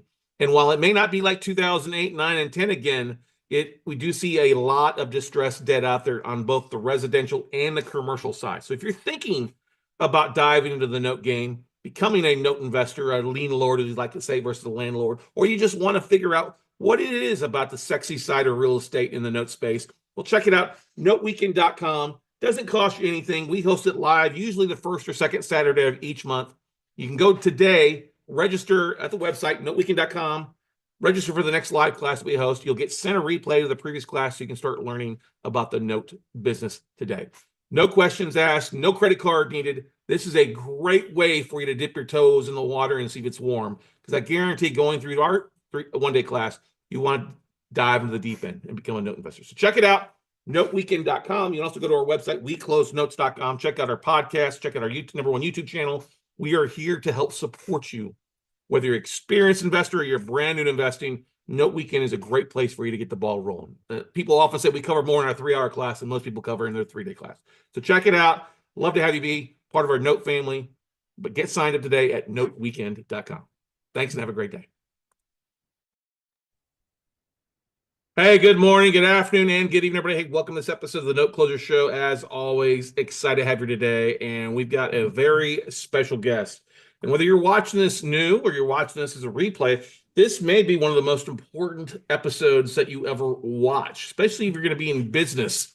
If you're going to be a real estate investor, unless you're just going to play Monopoly all day long and not buy anything and go around the world and just collect your $200 and try to survive on that, we know that's not going to work. But we as note investors, you're in the business of real estate. Even if you're an entrepreneur doing something else, you've got to make sure that your assets are protected And a lot of things you need to have a CYA, a cover your assets aspect to what you're doing, because it's, you know, any type of business is not if you're ever going to get sued by a disgruntled employee, investor, thing like that. It's when you're going to get sued. And what happens when the SHIT hits the fan can be kind of a stressful thing. But we are honored to have my good buddy, friend, confident brother from another mother, Mr. Aaron Scott Young, join us here. Now, if you don't know who Aaron is, he is the CEO of Laughlin and Associates, one of the many things that he does. And Laughlin is one of the longest running companies out there, over 50 years of creating LLCs. Original founder, I don't want to take anything from Aaron, but really created the value of the Las Vegas LLC out there for you guys looking for protection. So one of the most impactful things you can do is protect your business, protect your assets, and create a great foundation to help you go forward. And that's what Aaron is here today to talk about this stuff. Some of the ways to protect yourself and why you need to take note and make this a very must-watch through from start to finish episode for you. Not for me, not for Aaron, but for you and your future business self. So Aaron, what's going on, buddy? Glad to have you here today. It's always good to be with you, Scott. Thanks for having me back on. It's been a little while, and I'm really glad to be back because you bring so much value to your community, and I've been around your people, your tribe for years and years now. I mean, my goodness. I think we've known each other over 15 years now that I think Seems about it. like it. Yeah, yeah. It's been. I was a young man when I met you, and Yeah, you and I are both younger men when we met each other. I think it was pre-grandchildren, and this summer we will welcome grandchildren number 9 and number 10. So Very nice. it's Congratulations, been a man. while that we've been together, and I'm always delighted to be associated with Oh, you and what you're doing here. We have so many people that we've met over the years who've benefited from what they've learned from you. So anyway, great to be here. well, vice versa here. I mean, we've got a lot of clients have understood. I mean, there's a lot of ways to structure your business, and a lot of people have a tendency to do it on the cheap, and they end up messing up when something happens go south. But anyway, we'll get to Anyway, more of that later on. But yeah, we've known each other for a while. We've worked our businesses work well. We refer a lot of clients to you. We've met a lot of clients at your different events, stuff like that. Our students, I think about 97% of our coaching students are clients. I know we have another one from this past weekend who's working with you to help them with some stuff. But let's dive into this. I mean, unless you, I don't know if you got a presentation, we just talk about this. You know, when people are starting in business or a new business, like a lot of our clients are coming out of the workforce and starting investing part time. What are some of the biggest mistakes that you and your team over at Laughlin see people make or fail to take action on so that they're protected in the long run? yeah, that's a what a perfect place to start. Right. Yeah, no, I didn't bring a presentation. This is just we can just have a conversation. So the biggest there. Okay, let me pontificate for a moment. One of the biggest mistakes, maybe the fundamentally biggest mistake, is not thinking in advance about what they're hoping to achieve by investing in notes, by getting into the real estate game, by leaving their W-2 job or augmenting their W-2 job with something that's more entrepreneurial or more, side hustle or whatever they want to think it is. And I loved what you said in the introduction. If you get into the real estate business and you're buying assets with the idea of either selling them, flipping them for more money, or cash flowing from them, or well, that cash flowing would be a buy and hold, Or um, foreclosing. That's one of the major things we or see having for. foreclosing. Yep. Yeah, if that's in business and now you're interacting with the public, and so I think there's when people think about being a business owner, a lot of times they think about having an office and having employees and so on. But a business is any way that we're buying and selling something with somebody else. Now we're in business, we're doing a deal. And whether it's somebody's very first note or their 150th note or 1000th note, there, as soon as you start this, there are some things that you want to do in order to get a couple of benefits. One is the tax benefits that come along with becoming a business. you can even lose money 3 out of 5 years, and still be able to be taking some deductions. You can't, just a little hobby may not get it for you. But when you're buying a piece of real estate, buying somebody's deed, buying the note on that property, I mean, that's it, that you're really in business now. That's a real legitimate asset. Way bigger than just your simple little, I think I'll open an Etsy store, Right. right? No offense to the Etsy store people. So the first thing is you get some tax opportunities if you do things right. And then you also get protection. And the biggest protection is the separation of your personal stuff from this business activity. Because a lot of people say, well, I don't have that much value in my business. Why do I need to do anything? And I'm saying, well, do you have any value at home? Do you have equity in your house? Do you own your cars? Do you have a savings account? Do you have retirement? Like, because that stuff could be quickly put into jeopardy by one screw up on your beginning efforts to get into business. And so you don't need to be afraid of this stuff. You just have to be aware that there are some rules of the game that you need to follow. So when you say where's the big mistake? The first mistake is going, okay, well, or not saying, what am I doing this for? What is my goal in getting involved with buying non-performing notes in this case, right? What's my goal? How do I know if I'm successful in this? How am I going to be able to demonstrate success? Okay, so in order to demonstrate the success, what's going to be the best way to be in the real estate asset business? Well, probably going to be LLCs, not C corporations, right? Okay, so I'm gonna need LLCs. Well, what are the rules in LLCs? Because if I'm investing in California versus in Tennessee versus in New York State, um, there may be different rules from state to state.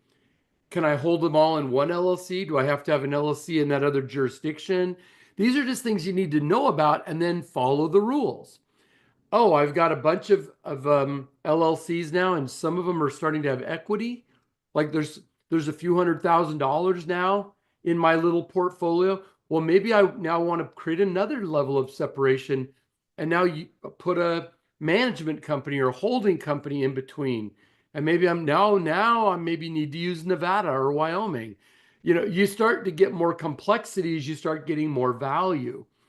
And for the few $100s you spend to set it up, you're protecting tens or hundreds of thousands or even millions of dollars. We have tons of clients who have millions of dollars of real estate assets that they own. And I mean, they have equity. I don't mean the market value, I mean equity, their part, their value. So, what we want to do is begin with the end in mind, know what are we striving to accomplish, what are the tools that we need to accomplish it? Because here's the deal. To everybody that's listening, if I say, look, I'm going to get into the gravel delivery business, and I don't have much money right now, so I'm just going to use what's the simplest thing, which is my minivan. So I'm just going to go in there and, like, with a shovel, load up the back of my minivan with whatever gravel I can get in the back, and then drive it over there. And I can't dump it, so I'm going to have to take it out and put it in a wheelbarrow and struggle through the mud. And you know, so you can do it in sort of a stupid, inefficient way, or you can do it in a logical, intentional, and what will end up being a lot less expensive way by just getting clear on what is it you're hoping to accomplish, and then just getting the right tools in place so that you get the best tax treatment and the greatest level of asset protection.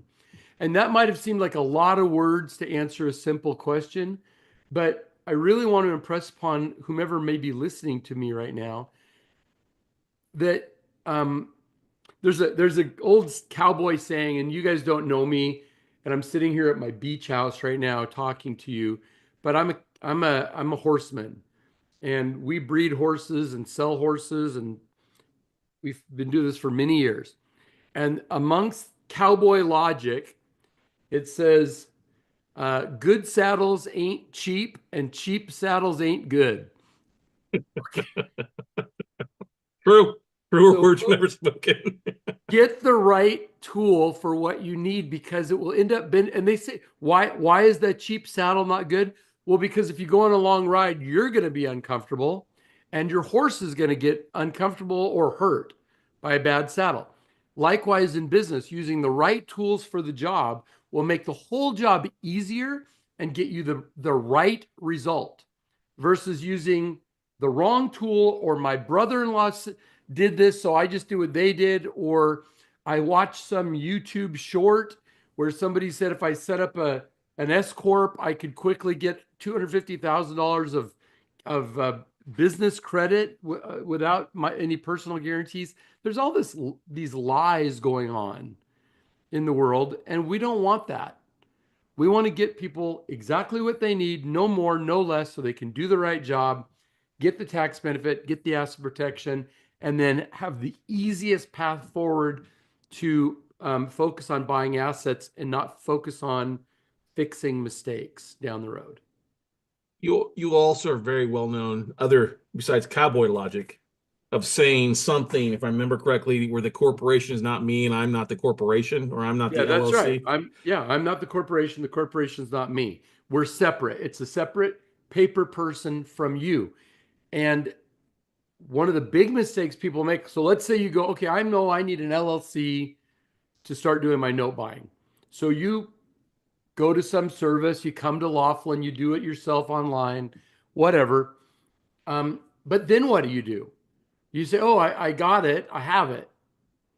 Um, at that point, unless you do certain legal obligations, some legal requirements, and if you don't do them, and most people that don't use professional services don't get this done.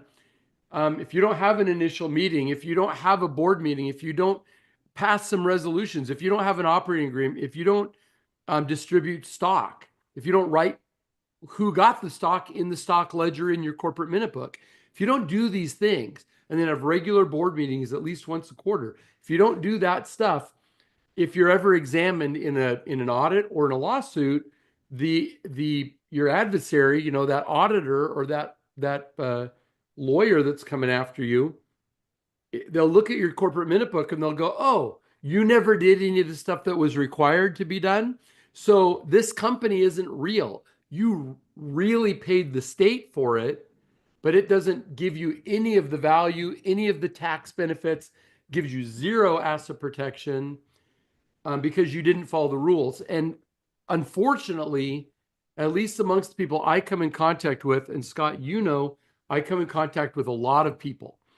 I speak often. I have a lot of clients. I'm involved in some of the highest level mastermind groups in the country. I mean, I'm involved with business owners all the time. And I would make an argument that maybe 95% of the privately held, no board of directors looking over your shoulder, a third party. So if you have a company, you're probably the one and only member of the board, right? Because somebody has to be. Right. So, but I'm talking about where you have oversight from outsiders, investors wanting to see stuff.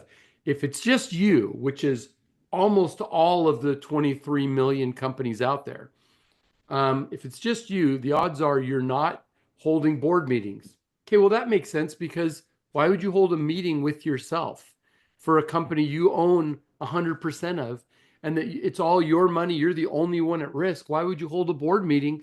How stupid is that? How schizophrenic is to have a meeting with yourself? And yet, the answer is why would you do it? Because it's the law. Because the law says you must do it in order for you, the person, to be separate from it, the business. So if I'm not the corporation is not me. The only thing that proves that is the documentation and the repetitive meetings. This sort of demonstration that I am consistently trying to show that it is separate from my personal stuff. That way, I can get the tax benefits of it. That way, if there is a problem, like the business fails, it can die without it taking my personal estate with it, and so on. So, yeah, I mean, people, this idea of I'm not the corporation is not me, or I'm not the LLC is not me, is one that if more small business owners would think about and acknowledge, and then go, oh, okay, I know that this money that is sitting here in my cash register belongs to the business, not to me, versus me just saying, oh, I can take all the cash and stick it in my pocket because it's my business. If you're a sole proprietor, you don't have a corporation or LLC, it's just you, then you can do that. You and your business are one and the same. And if you have a problem at the business, all of your stuff is at risk. But if you've created a corporation or LLC and you're following the rules, then problems over there don't affect home, or problems at home like a divorce, like an accident, like medical bills, like I said, an accident, like car accidents or something. Um, those things can't come over and bleed over onto the business. The business can keep going. Even if you lose all your personal stuff, you can still have an operating cash flowing business. So if you want that, kind of belt and suspenders protection, if you, I don't know if people these days use suspenders, unless you're kind of a, what do they call them? I can't think of it. The guys that have the cool mustaches and the, what do they call those guys that live in town? These, what am I trying to say? The guys that live in town but wear Carhartt jackets all times and heavy boots. Yeah, yeah, I know what you're I talking can't about. think of the expression right now, But but anyway, um, though if you want the double protection, if you want to build an empire where there's real wealth, you use corporate structures, LLCs, C corps, S corps, foundations, limited partnerships, trusts. You use all these pieces because they're the right tools. Why do you need all these tools? Well, if you go to take your car in to get fixed, or your truck, because you drive a truck, I think, Scott. yep. If you go in there and the mechanic only has one tool, all they have is a hammer, that's it. Well, do you think they're going to do a very excellent job on repairing your transmission with just beating it with a hammer? No, they have that huge giant snap-on thing with 9,000 tools in it, right? And then a bunch of other pieces up on the wall because you want to have the exact right tool to give you the exact right result. We can do that as your business gets bigger and stronger and more valuable, or as you have multiple projects going at one time. Um, but it takes understanding what the tools are, how to use them, when to use them, and and understand why you would want to use it in the first place. So anyway, again, Total, I give total. long answers. You want me to shorten these up? No, no, these are great because it tells the story. Let's define it a little bit better. Going back to our gravel truck example. Good. Okay, Let's go. so yeah, most people they start a they're going to gravel truck. They use their own car. In this case, minivan, where it's not very effective, but they're driving down the road.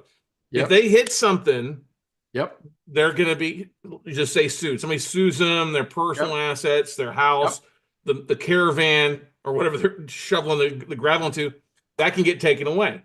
Sure. And think now if they make a little bit of money and they start a company, they go hire a better truck, a gravel truck, better tools to do Yeah. that. And that same gravel truck, though, let's say a rock flies out of it, hits somebody in the car, that truck can still, I mean, that LLC, that company can still get sued. If somebody runs, it can hit sued, but it's separate because the LLC is the new baby, it's the new Yeah. entity, and as everything is recorded properly and it's monthly reports and all that stuff, the board meetings for the Yep. Board baby, meetings, minutes, resolutions, all everything that goes into proving it's not you. yeah, Yeah. is keeps it separate. So if something happens, it happens to the LLC. Doesn't happen to the person that owns the company as long as they've done the right things. In a lot of cases, too, a lot of these companies will have separate LLCs for different trucks, right? Oh yeah. Oh yeah. That's a big thing that people don't realize is that well, or you can even go further. Well, let me stick to that point because all of a sudden I go off on a rabbit trail. Yeah, most people don't realize if they go up snow skiing that the chairlift almost in almost every case, individual chairlifts are owned in different corporations. And the reason is because that corporation can have insurance, and if something goes wrong, somebody falls out of the chairlift, the chairlift stops, and they get hypothermia sitting up there in the cold. Um, the wire breaks and the chairs fall. Some horrible thing happens. You don't lose the whole ski resort. You just lose the value of that chairlift and of the insurance.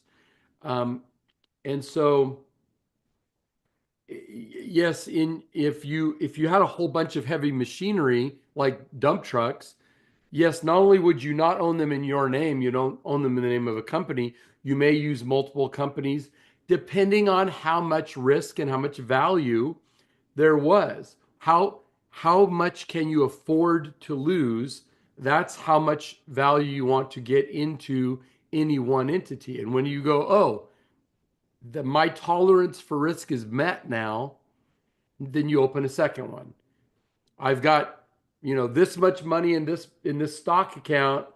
I think I better open a second account at a different brokerage and on that. Or crypto is a great example of that right now, where some of these exchanges, we've seen a couple of them fail, and then your Yeah. value just disappears. So you diversify and you don't keep all your eggs in one basket. And for those of you who don't know what that means, people used to have chickens and eggs, and the eggs were valuable and they had them in a basket. So you don't want to keep all the eggs in one basket because if you trip and it falls, you lose all your stuff. If you have two baskets, I mean, we use these expressions chomping at the bit. That's a horse reference, right? Yep. I'm excited. Hold your horses, rein them Hmm. in. All That's right. horses. But people go, what does that exactly mean? Is that RAIN? Rein it in.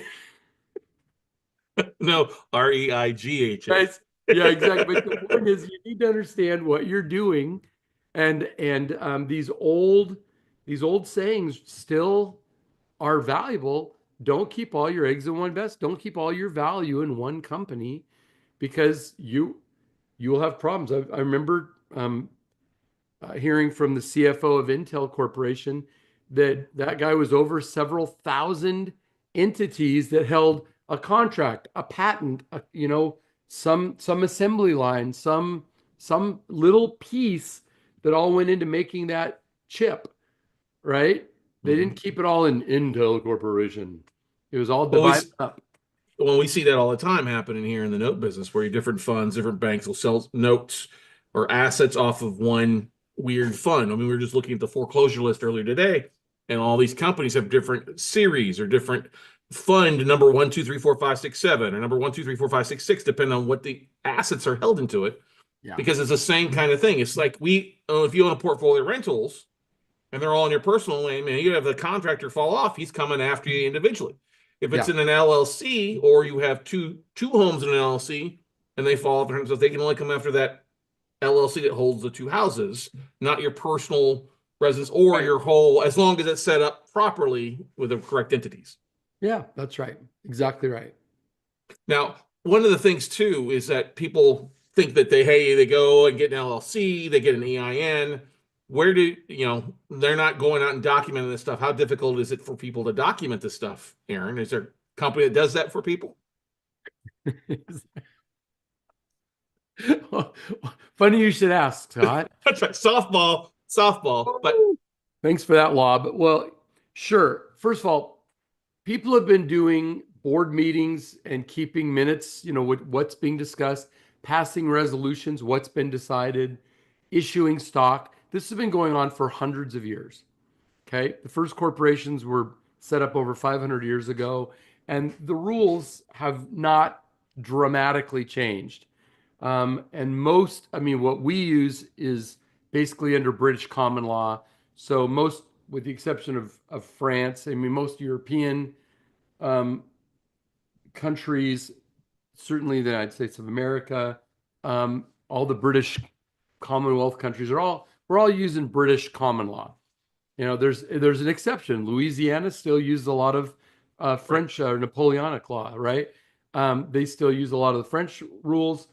But here's the bottom line is mostly this stuff is all well known how to do it.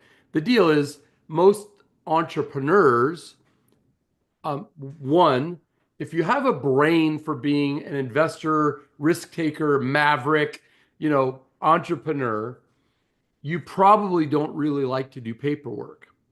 You probably like to be dreaming of what you're working on, going out and figuring out how to get it done, fulfilling on that, selling on it, getting a big check, going to Tahiti or going, wherever you like to go horseback riding or water skiing or whatever you love to do. Um, the idea of sitting around going, I'd like to call this meeting to order.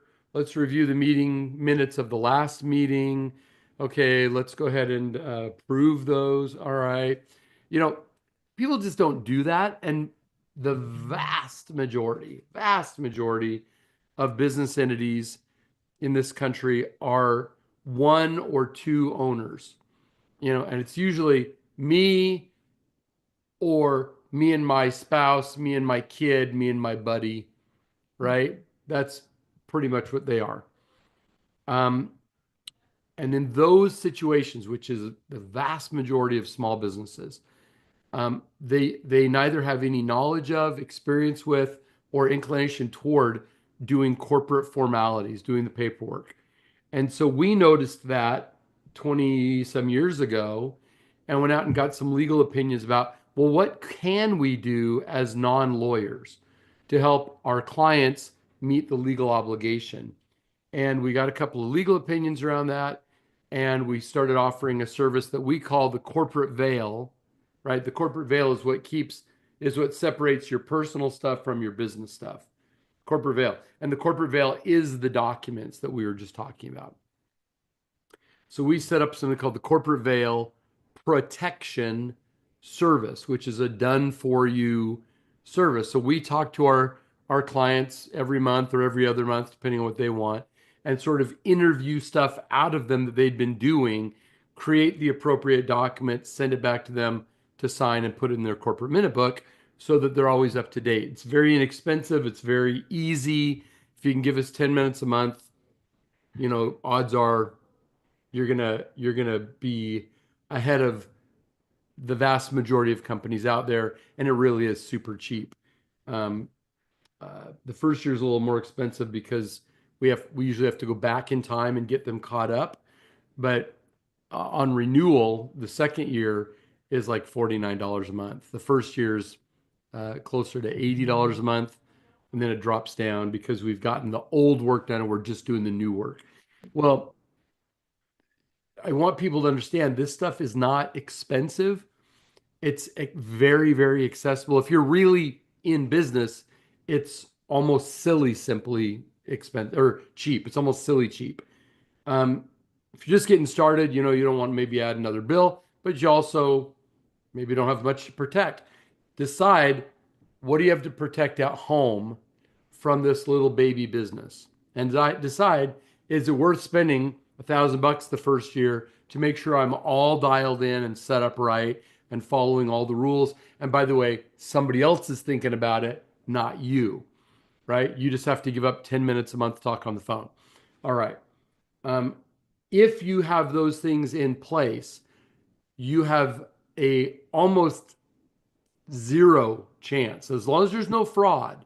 If you've been showing a consistent propensity to do this in a timely way, like the law thinks you ought to be doing it, then you're not going to have your corporate veil pierced.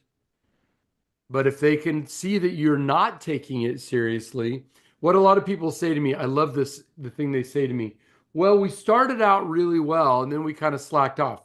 That is a lie. No offense to all the people that told me that. You didn't ever start off well. You never did anything. Right. You never did anything because you didn't know what to do. And I'm not picking on anybody. I've been guilty of the same thing when I was starting out. Um, there's no shame in it. Where the shame is not going, oh, I didn't know that. I should probably do something about that. If you don't, once you learn what you're supposed to do and you know it's not like a good idea, it's the law in all 50 states. The law says you must do this or you don't get the benefits. And so now that you're learning, if you don't do it now, then shame on you. You're the one, you will know, gosh dang it, I was listening to that show with Scott Carson and they were talking about this, but I got busy, watching something on YouTube and I spaced it off. And now here I am losing my home. And I know people who've been through much worse than that. And they come back. I had one guy tell me the other day, he lost, what did he tell me? I'm going to be conservative. I think it was more than this, but he said the number $18 million is sticking in my mind.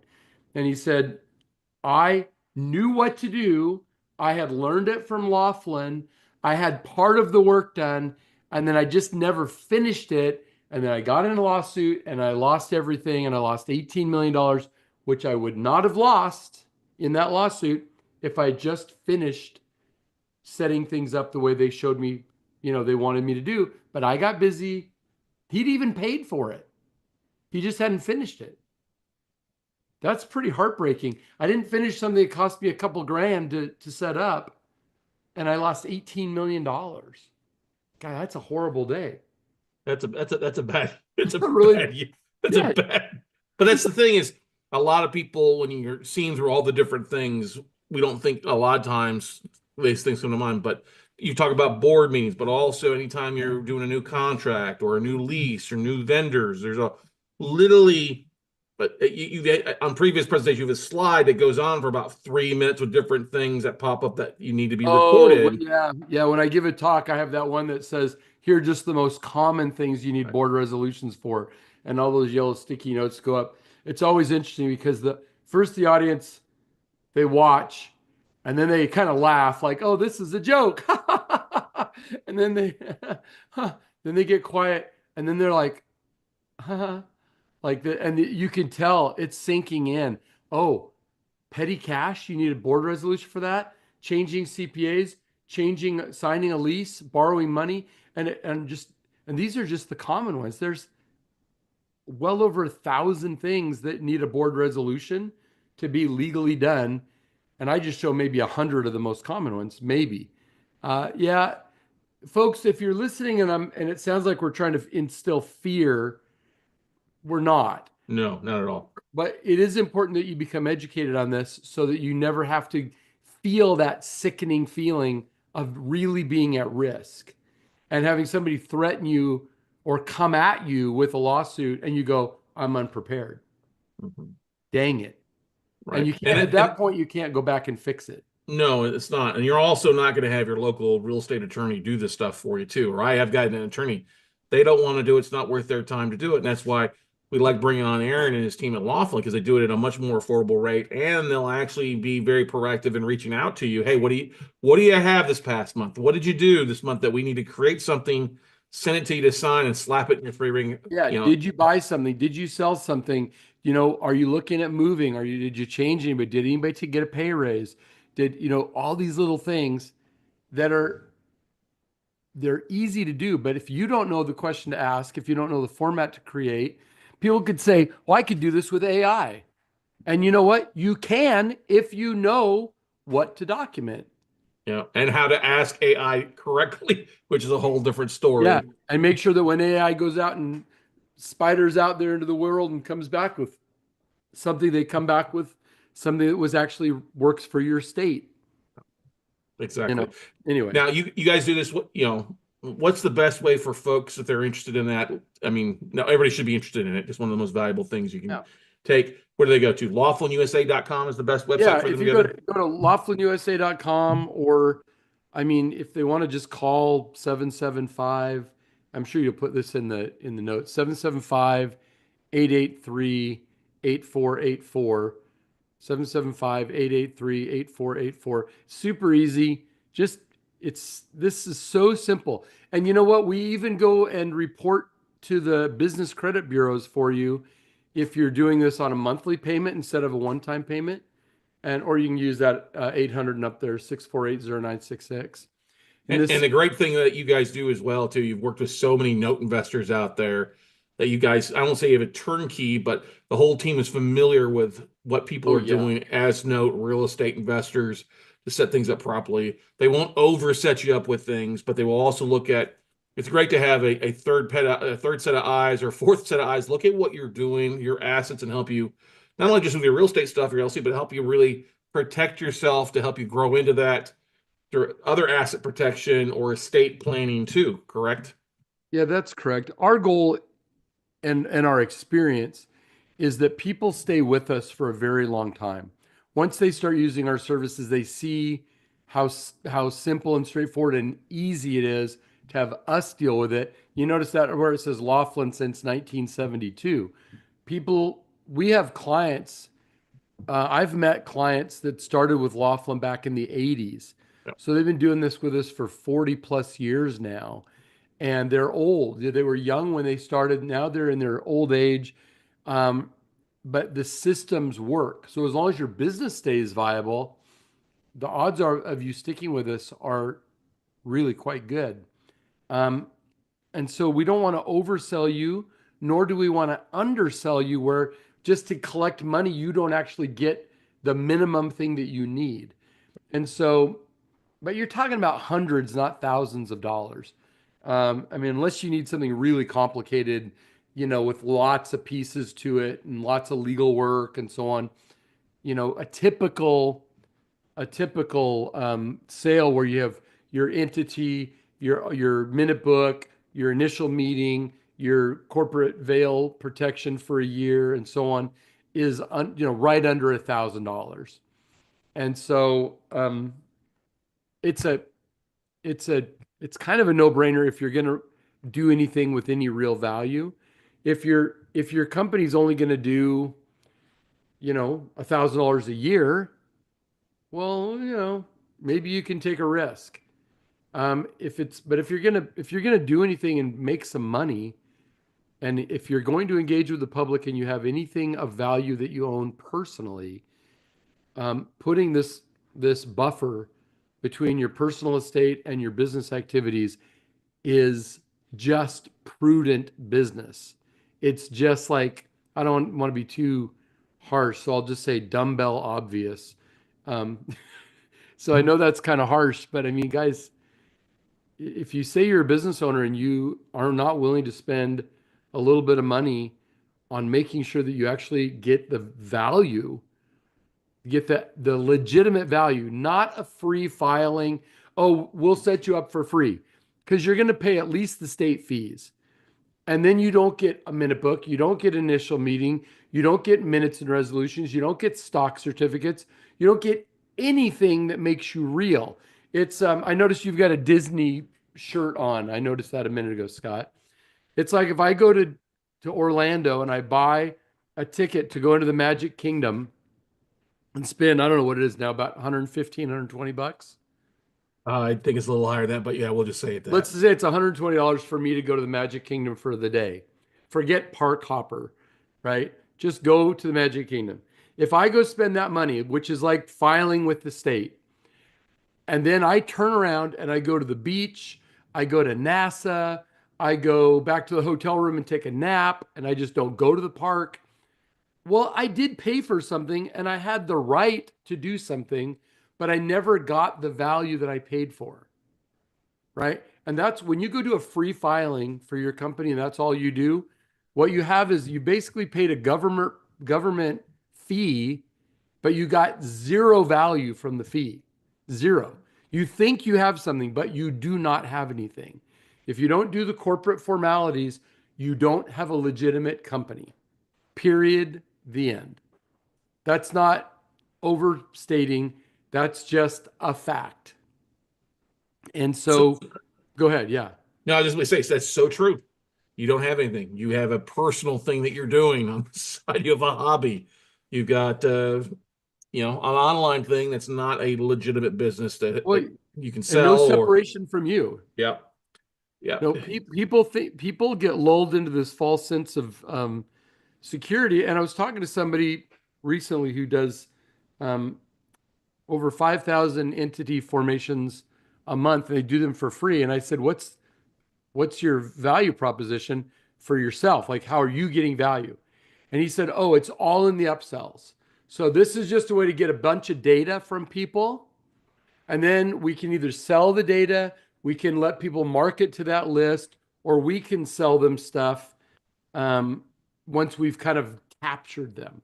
So there's nothing wrong with that, but just be aware that the companies that are doing that, there's nothing wrong with that, but there's more to do after you file. And it's So also more to do besides just going to like LegalZoom online or going to the state secretary, Secretary of State website to create an LLC in the state that you're in, and then file. You have to yeah. take the different steps to really separate yourself. As Aaron says, or likes to say, I am not the corporation. The corporation is not me. You've got to set that stuff up and start. And I had to start thinking differently too, versus like, oh, I'm going to pull it from here. Well, no. There's things you don't want to do to protect yourself, especially in the long run if you plan on being in business for a long time. Oh, if you're going to be in business for a long time, which means you're making money, right? Um, you your your biggest expense of the year is going to be your taxes. So anything you can do to dramatically reduce taxes legally is better. And a properly formed business entity that is the correct business entity for the business you're in.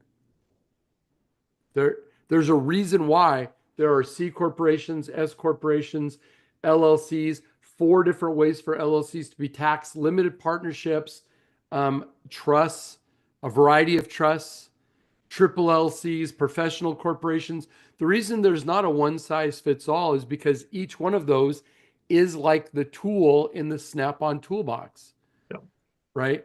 And so to just go and take a guess at what to do at the Secretary of State's office or at LegalZoom, where you'll get no consultation, is Asking for trouble. Asking for trouble you end up might in. get lucky. You might get lucky and get the right thing. The odds of you getting the right thing are, well, at least 1 in 5 or 6, because if there's 5 or 6 things to choose from and you're going to pick one of them, you might get it right. There's another game like that called Russian roulette. Um, That's so true. But that's it. You're messing with future issues that you don't know. That's why it's good to get professionals help you out with it. That's why Lawful Associates, and you guys know we don't recommend a company that we don't use or no familiarity with. This is one of the great ways for you. We've looked at other companies in the past. There's no better service out there. You can get somebody on the phone, whether you're here in the United States or in our neighbors to the north in the 51st state, Canada, who knows? We get a lot of folks from outside the United States that want to do notes, and it's a great way to talk to the folks at Lawful, and they know what's going on.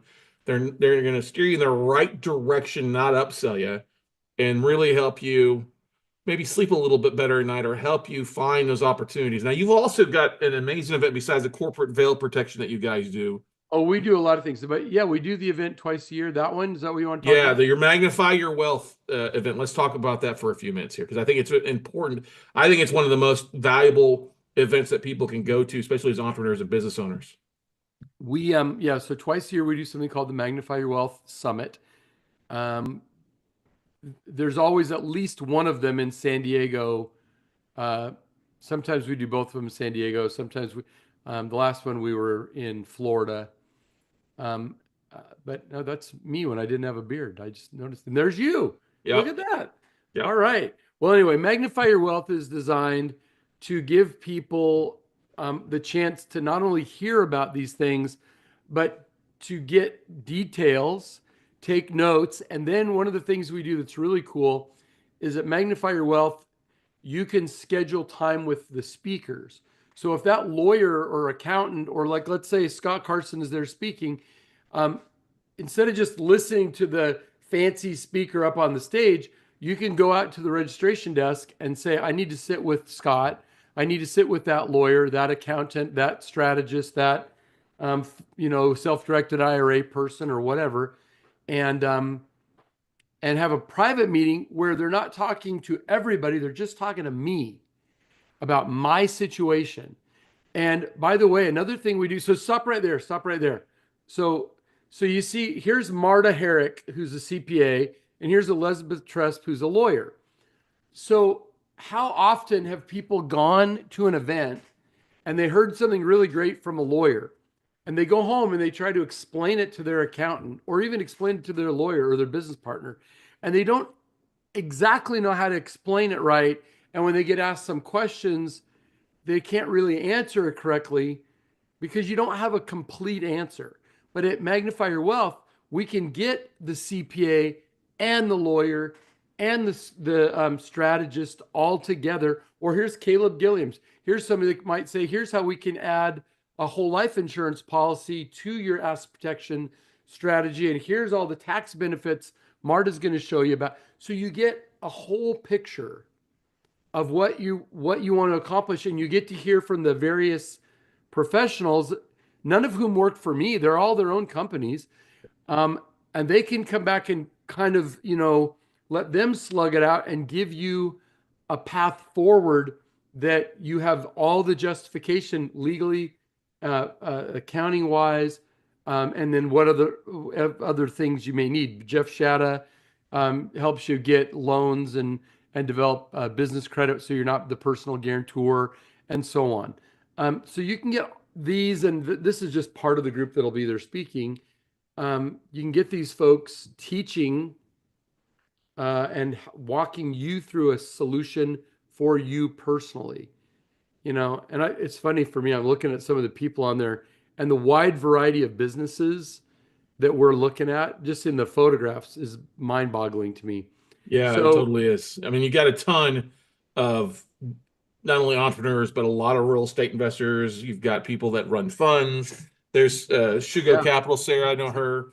So Tom. Sarah, they do large apartment complexes, but they Yep, also do a lot with oil and gas. yep, And then you got Sterling there to the left. He buys apartment complexes, but with the goal of getting people, he wants to help the community to like get better jobs and be able to. I mean, he's got this whole kind of mission behind owning apartment complex. The upper left hand corner, Mark Baldus, um, is both a high end, like they build schools and that sort of thing, big buildings, but he also owns a helicopter repair company. The next guy over, Michael Gorton, is the founder of Teladoc, $34 billion company. Then you've got Marcos Jacober there, the deed hunter, helping you buy, where you do non-performing deeds, he does these kind of buried, lost tax liens. yep, Um, yep. and it goes on and on right through. So the group of people that you're surrounded with, both in the audience, like these are all audience people, right? And then you've got the speakers. And so the people you're surrounded by are pretty freaking amazing. Yeah. And we keep it small. We keep it to 120 or less people so that there's room for the attendees to sit and meet with the speakers and get the answers they want. I get a lot of trouble from people saying that we should be 300, 400 people. And I say, well, then you won't be able to meet with the speakers. Do you want to give that up? No, you Nobody don't. ever wants to give it up. No. And this is one of the most impactful events. The next one we see on here, April 25th or 27th in San Diego. If you're watching us after this, make sure just to go to magnifyyourwealth.com because the newest date will be up there like twice a year. East Coast, West Coast, you've held it in Denver before. It's been great, Orlando or Tampa, stuff like that too. Check it out. Very affordable. We're going to go to it. Yeah, it's very inexpensive. That's the other thing. People say, why don't you charge more? You should charge way more for this. And I say, well, because I want the people that are just getting started to be able to come because they need a lot of this. And if the people that are rich, that are really successful, I had one guy come in with a portfolio of free and clear real estate, $750 million Oh, man. worth of real estate that he wanted to do a 1031 on. And he was sitting in the audience. He wasn't one of the speakers, and that's a legitimate guy. His pool in Kauai just won third year in a row, best pool in the Western Hemisphere for his resort there in Kauai.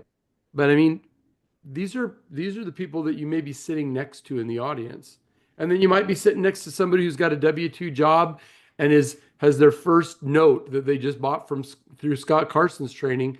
And they're like, I need to really figure this out because I want to buy 150 notes this year. Yeah, it's one of the great things we hear back from our coaching students, people going to it. It's eye-opening.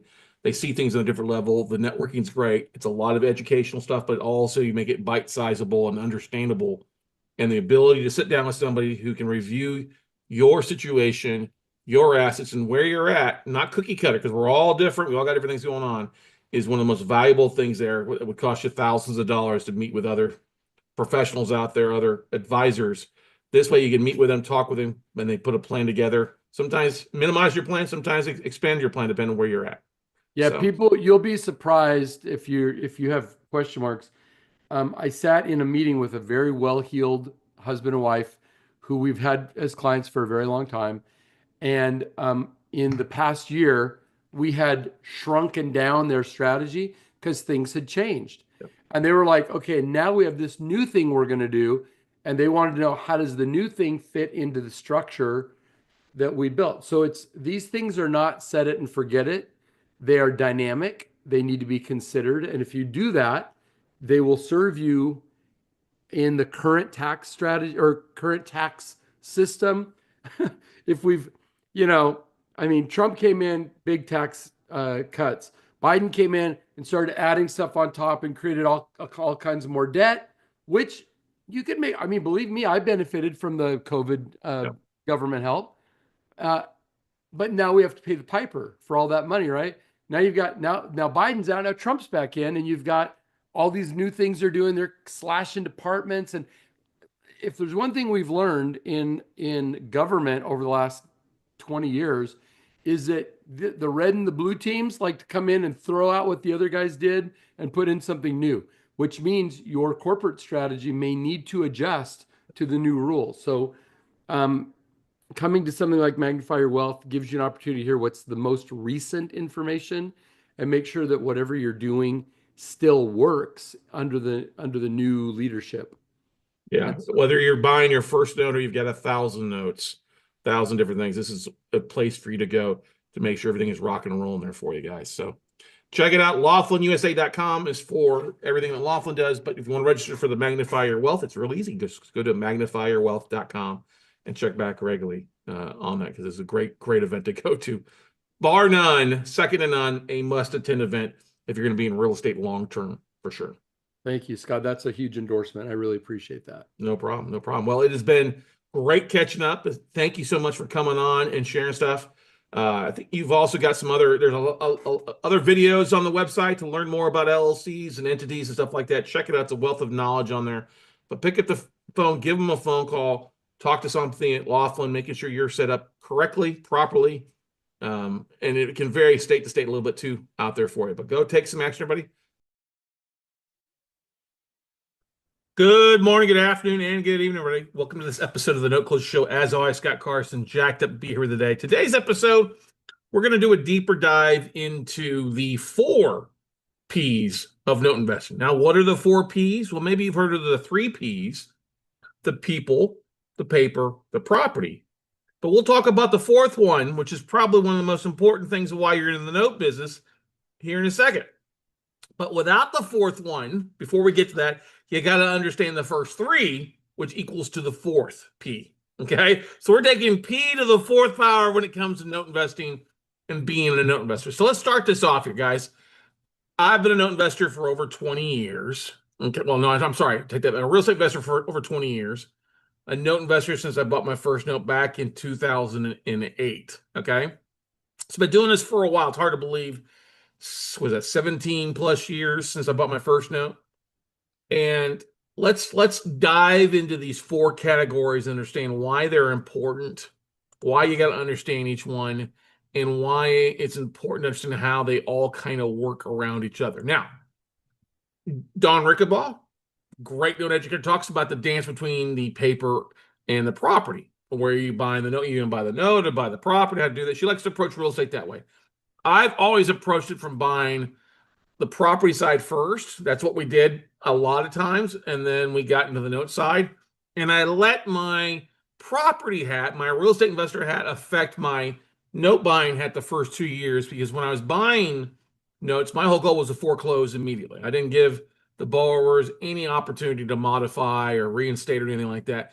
And those first 2 years actually ended up costing me quite a bit of money when it comes to the potential for workouts and cash flow from that. with cash flow coming in versus money going out for servicing, foreclosure, and then repairs. Okay. So let's first dive into the number one is obviously in the note business is the paper. You're not buying a property. Yes, that's part of it, but you're buying the paper. This is literally what you are buying. And I'm holding a collateral file. This is what you're buying, not the actual paper. I mean, not actual the property, the physical property. You are buying the paper. Okay. So the paper is the note, the mortgage. Okay. And that's one big thing when people ask me, I've been on a couple conference calls the last couple of days, and people ask me, oh, what kind of paper do you buy? Well, we buy paper secured by residential or commercial real estate, not fixtures, not lines of credit, not not a bunch of tanning beds. Okay. I have to give a shout out to Carl, who's one of our new students, and he had a bank send him a list of notes, and they were all fixtures of a property, including one property I think had like 100 tanning beds or something like that. It was an esthetician's office, and they had all these fixtures that they're trying to sell on. I was like, no, you're not gonna, unless you're gonna go into that business, you went on and buy the paper on that stuff. And so it's strictly first liens, senior liens on residential and commercial properties is kind of the buy box side of things. And that's what you got to understand. You're buying the paper that secures that asset to the mortgage docs, the IOU. Okay. And of course, you can buy performing notes that the people have been paying on time, non-performing, as we say, where they haven't performed, stop paying for at least usually 90 days or longer. Okay. And obviously, when you're looking into the paper side of the business, you got to understand that everything in a file is important. Some of it is more important than the other side. Like, I'll give you an example. The most important docs you need to have in the paper file is obviously the original or a lost note affidavit or the original note, okay, with the ink on it, which is great. If you don't have the ink, a lost note affidavit is just as fine, okay? Now, some counties record the notes. Others don't record the mortgage. Texas doesn't record the mortgage. Other states do. So that's a great way to be able to pull that off, okay? Of course, any assignments of mortgages of where that note's been sold off to people, you want to have an assignment for every sale, and also an allonge, which is just the endorsement of that note. You want to have an allonge for every assignment you have. Of course, it's important to make sure you got a deed of trust if you can have the original title policy in there. Especially if you're buying owner financing, you want to make sure there's a title policy in there. If there's not a title policy in there, there might be some issues with that. Okay. I like to buy direct from banks because it's going to be clean title usually. Okay. We'll talk more about why that's works in our favor a little bit more than buying owner finance notes a little bit further down the road. But the idea is knowing what's on that note. What are you buying? What are the terms, the interest rates, the payments, maturity dates? If there's a modification, what's been outlined in that modification agreement is very important for you. And the part of it is that you're going to get a PDF. We call that a soft copy. When you're evaluating, you're not going to get the physical copy until about 30 to 45 days later. It's still important to look through that physical hard copy when you get it after you close, because there may be things in it, maybe a deed in lieu, there may be hardship letters. That's why you really want to take the time to dive into, because if you get hardship letters on the front end side, that can help determine the property and the people side of it later on. What are they willing to pay? What are they wanting to do? Okay. But for the most part, on the front side paper, it's just a collateral file. You're maybe get the financial docs or the original 1003, which that's the original loan application. Obviously, making sure that you're seeing all sorts of information in there as far as the borrower's information, social security number, that kind of stuff. That's important to it. Now, if it's with a bank, it's usually going to be pretty quality paper, cleaner paper than if it's with a fund, or if it's being self-service, that will also kind of devalue the property. I mean, devalue the paper versus it would being a third-party servicing company. A third-party servicing company is going to need a clean file, at least get all that information. And that's really why you will use a service a lot of times, because what's written on paper kind of gets transferred over into an Excel that way. All right. So that's one of the most important things. Obviously, like I said, going back to deed of trust, the mortgage docs, the original mortgage docs, any assignment of mortgage, any allonges, and anything else you get on in there, inspections, appraisals, bank statements, all that stuff that may come from the borrower is bonus stuff. Copy of driver's license. We have this requirement here in Texas with a survey. Not every other state requires that. That actually saved us about $500 on a deal in Miami as the new buyer wanted to order a survey. And my partner at the time couldn't find the survey because she hadn't looked through it. I knew that there was a survey in the collateral file. I was able to go find it, send it over, saved us $500. Okay. But the biggest pitfalls is not looking at your collateral file when you're brand new. Take a look at it, go through it, document the different forms, and making sure, especially in the assignments, that the dates match up and the entities match up for it. Okay. Red flags, if it's written on a napkin, if it doesn't look uniform, if you don't have like I unfortunately had a family send me some of their mortgages they're trying to collect that their dad had written out, and it was a one-page thing with no notary on the signature. The signature was, you couldn't read it. It was basically a term sheet. It wasn't a mortgage. Okay, so that was a hard conversation to have with that family member. I said, listen, this isn't worth the paper it's written on. You're going to have zero luck collecting this $30,000, this $40,000, this $5,000 from these people, because this really isn't a solid note. So always run your paper through an attorney or through a registered mortgage loan originator to do that. So that's the most important thing. This all starts with paper. The paper is the most important thing to take a look at, making sure it's clean paper, clean collateral file, and go from there. Now, of course, what does the paper securitize by? It's secured by the value of the property. The property is important. So number one rule is never buy a note on a property that you don't want to end up owning. That's like the number one cardinal rule on the 10 commandments of note investing. Okay. Never buy a note on a property you don't want to end up owning. Okay. And then looking at the property, making sure the value is there. All right. That the value is above what you're paying for the note. Okay. That you've got that difference, that I don't care if they owe more than the property's worth, but make sure that you're buying it at a price below market value. Now, if they owe less than what the property's worth, making sure you're buying that note at a price that makes sense. So if you do have to foreclose, and that's your only strategy, is that you make some money at the foreclosure auction. Okay. But location is important. Avoid rural stuff unless you're living out in a rural area. That goes back to the rule number one: never buy a note you don't want to end up with property. If you don't want to end up with a property in a rural area, don't buy the note. Okay. Looking at performing notes, like we just had to cancel one recently in an area that we liked, but the borrowers hadn't paid. It was a non-performing note that we thought when we made an offer was performing, because that's what we were told. And then none of the legal stuff has been done to take the property back. So that's kind of like, we killed that deal because, like, listen, you just extended this thing another 90 to 120 days without us being able to take any legal aspect to take the property back. The property was in good condition, been rehabbed. The value was above what our purchase price was, but the legal side stopped us from being able to do anything. So that's the thing, making sure looking at the property, is it in good condition? If it's been vacant, making sure that the value, the condition is what you want it to be. Yes, you won't be able to peek in the property like you would on a traditional fix and flip or buying a property. You may not get interior access, so you have to assume that you're going to need to repair some things or peek in the windows if it's vacant. We've bought vacant assets before, peeked in the window.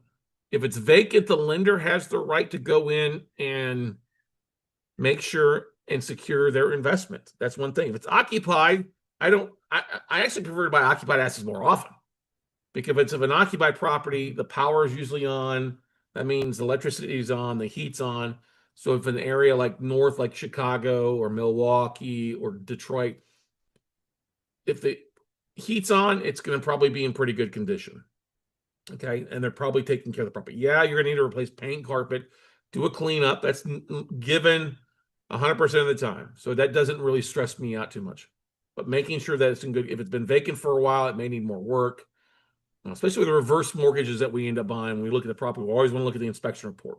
If we can't get access to the inspection report, it makes no sense for us to make a bid on an asset for the most part, especially if it's from a trader or something like that. If they're not going to give us the actual inspection report, which we know they have access to, then it's not worth making an offer on. So that's what we do. Look at inspection reports. If the inside looks pretty decent, then we'll move to the next phase of sending somebody out to actually walk and talk to the house. Yeah, you can talk to the house. A house will tell you all sorts of different things when you send somebody out to inspect the property. Now, you're not going to do an inspection, but you have somebody go by that you trust who can put eyes on it, take some photos, video, walkthrough, stuff like that to make sure that the property is what you expect it is. when you're making an offer on it. Yeah, on the front end side, you're going to use Zillow, Trulia, some of those things to take a look at the asset and try to get an idea, a rough valuation of the property. And then once your bid's accepted on the paper side, doing a deeper dive in actual property condition and what it looks like. Okay. And going from there. All right. Now, the great thing, if it is occupied, you're not going to get inside, but if it is listed for sale in the MLS or has been listed for sale at some point in the last 6 to 12 months on the MLS, you could probably get interior photos then or talk to the listing agent to see what kind of condition the property was in when they listed it. Okay. The third thing, the people. Okay. This is very important. This is what separates a lot of other investors out, niches out there, is the people side. Real estate investors, for the most part, they come into the idea oftentimes knowing that the people are not going to be responsive, right? Like, I'll give you an example. A lot of foreclosures get delayed because of people going in filing bankruptcy and delaying things. Well, people bidding at the auctions, they get upset because they did all this work and there's no opportunity now because the borrowers delayed things. Well, we like when people take action to file bankruptcy.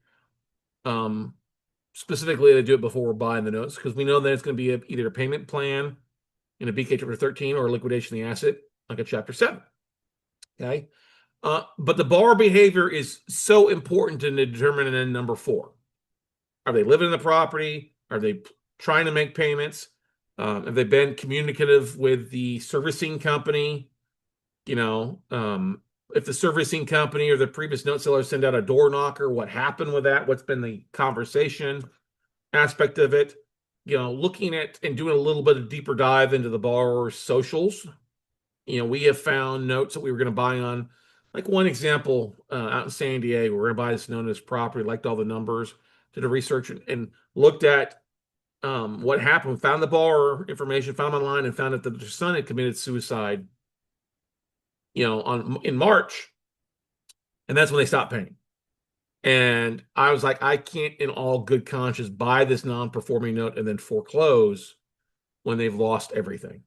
I just did not want to do that. You know what I mean? I've had other people, though, when we've searched it, I always make the running joke. We had a lady borrower out of Orlando who's like, am I going to make my mortgage payment or am I going to go to Disney? I'm going to go to Disney. Well, I'm not going to let you stay in that house. I'm going to go foreclose on you. Same thing, like we were buying a note in Illinois and the borrower had broken his leg and he posted on socials, he broken his leg, been out of work. I'm willing to work with that individual. And that's also difficult. It's so difficult sometimes for people like, well, they haven't paid, I'm going to foreclose. Because like I said earlier, I had that mentality that my first 2 years, oh no, you don't pay, you're deadbeat, I'm going to foreclose on you. Okay.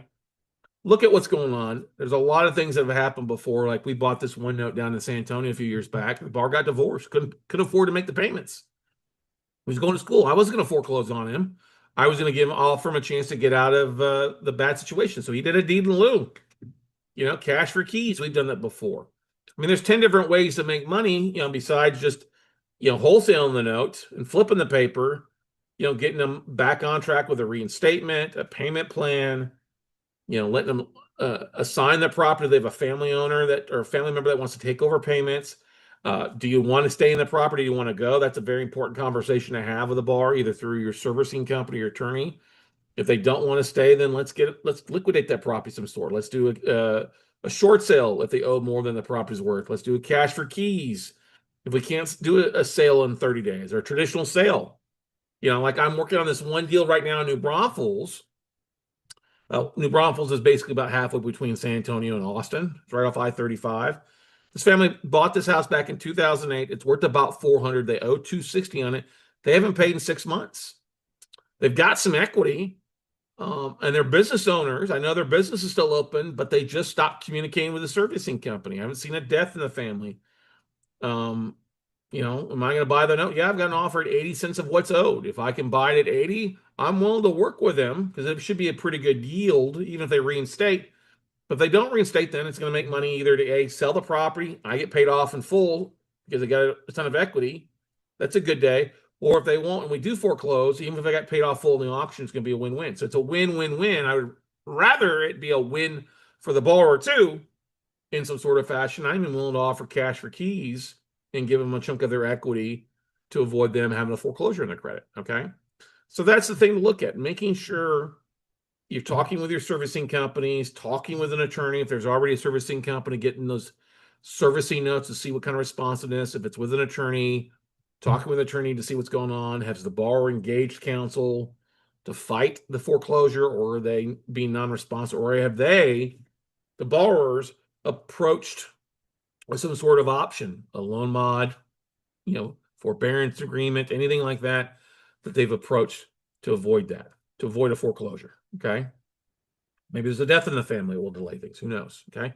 Now, these three things, the paper, the property, the people, and their actions, all lead to the fourth P, which is your profit. Okay. Now, by profit, you have to understand and evaluate and go with kind of what your goal is. Obviously, if you're buying a performing note, it's pretty easy to figure out your profit by taking the principal and interest payment times 12 months, divided by what you're paying for the note. It's going to give you a rough yield, and that's your profit. Okay. But with non-performing notes, you have really the three buckets. What happens if I do get them reperforming and they start paying on time again? Same thing. P&I times 12 divided by what you're paying for the note. We like to add the extra skin in the game. If I can get 4 months of back payments, that's taking the P&I payment times 16 months and divided by what I'm paying for the note to get your rough yield. Hopefully your yield on the 12 month is going to be at least a double digit, 15 or greater, so that if you bring in other people's money, you can give your investors an 8 and you're making a 7-8% return, or really an infinite return on their money. And you've got some equity too, that between what you're paying for the note and what they owe, so that they do cash out in a couple years after paying on time payments, or you do it to foreclose, you're making a chunk of change there too. Okay, so you got some skin in the game in the front end, monthly payments for a period of time, and then if you sell the note off as a performer, you got a chunk of back pay, a chunk of equity that you've built by, if you bought it at 50 cents on the dollar and you're selling the performing note at 80, 85, you made 30, 35% when you sell the note. And it's kind of the same thing. If they won't play ball and you have to foreclose, okay, how long is the foreclosure process? That's an important thing, because that will cost you holding costs as far as money from your investors to hold that note for 6 to 12 months. Obviously, holding time in Texas is a lot faster, say, than holding time in New York. 1 month versus like 3 years. Okay. New York is just not a profitable place to be buying debt. Okay. But looking at holding period, if it's 6 months, okay, what's it going to cost you interest wise to your investor? If you're making a 20% return and you got to give up 12%, is that 8% still viable enough for you to do this? Okay.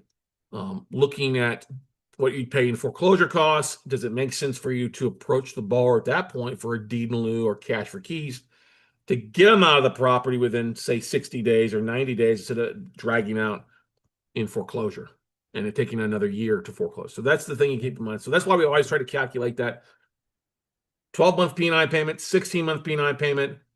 If we do a deed in lieu cash for keys, pay for the note plus add in that $3,500 to $5,000 in foreclosure costs, because I would rather pay $5,000 now to get them out of the property versus $5,000 over the next 12 months and have money costs.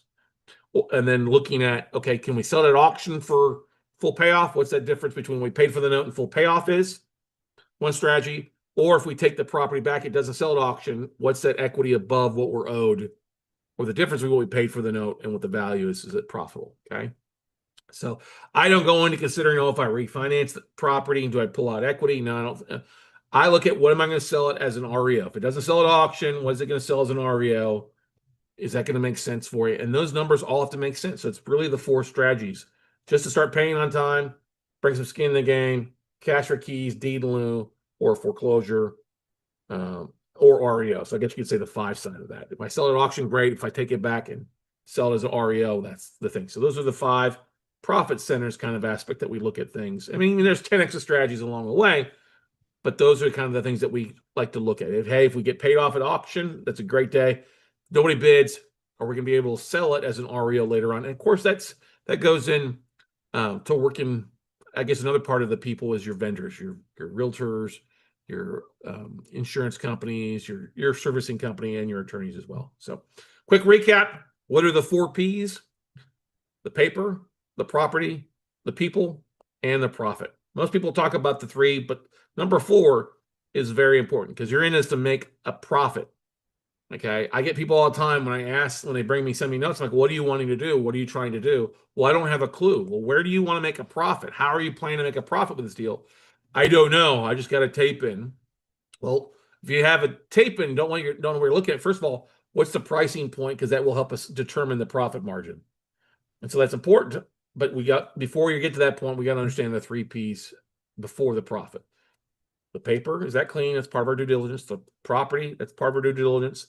And the people's part of our due diligence. And if those things add up, then usually our profits are going to be great with part four.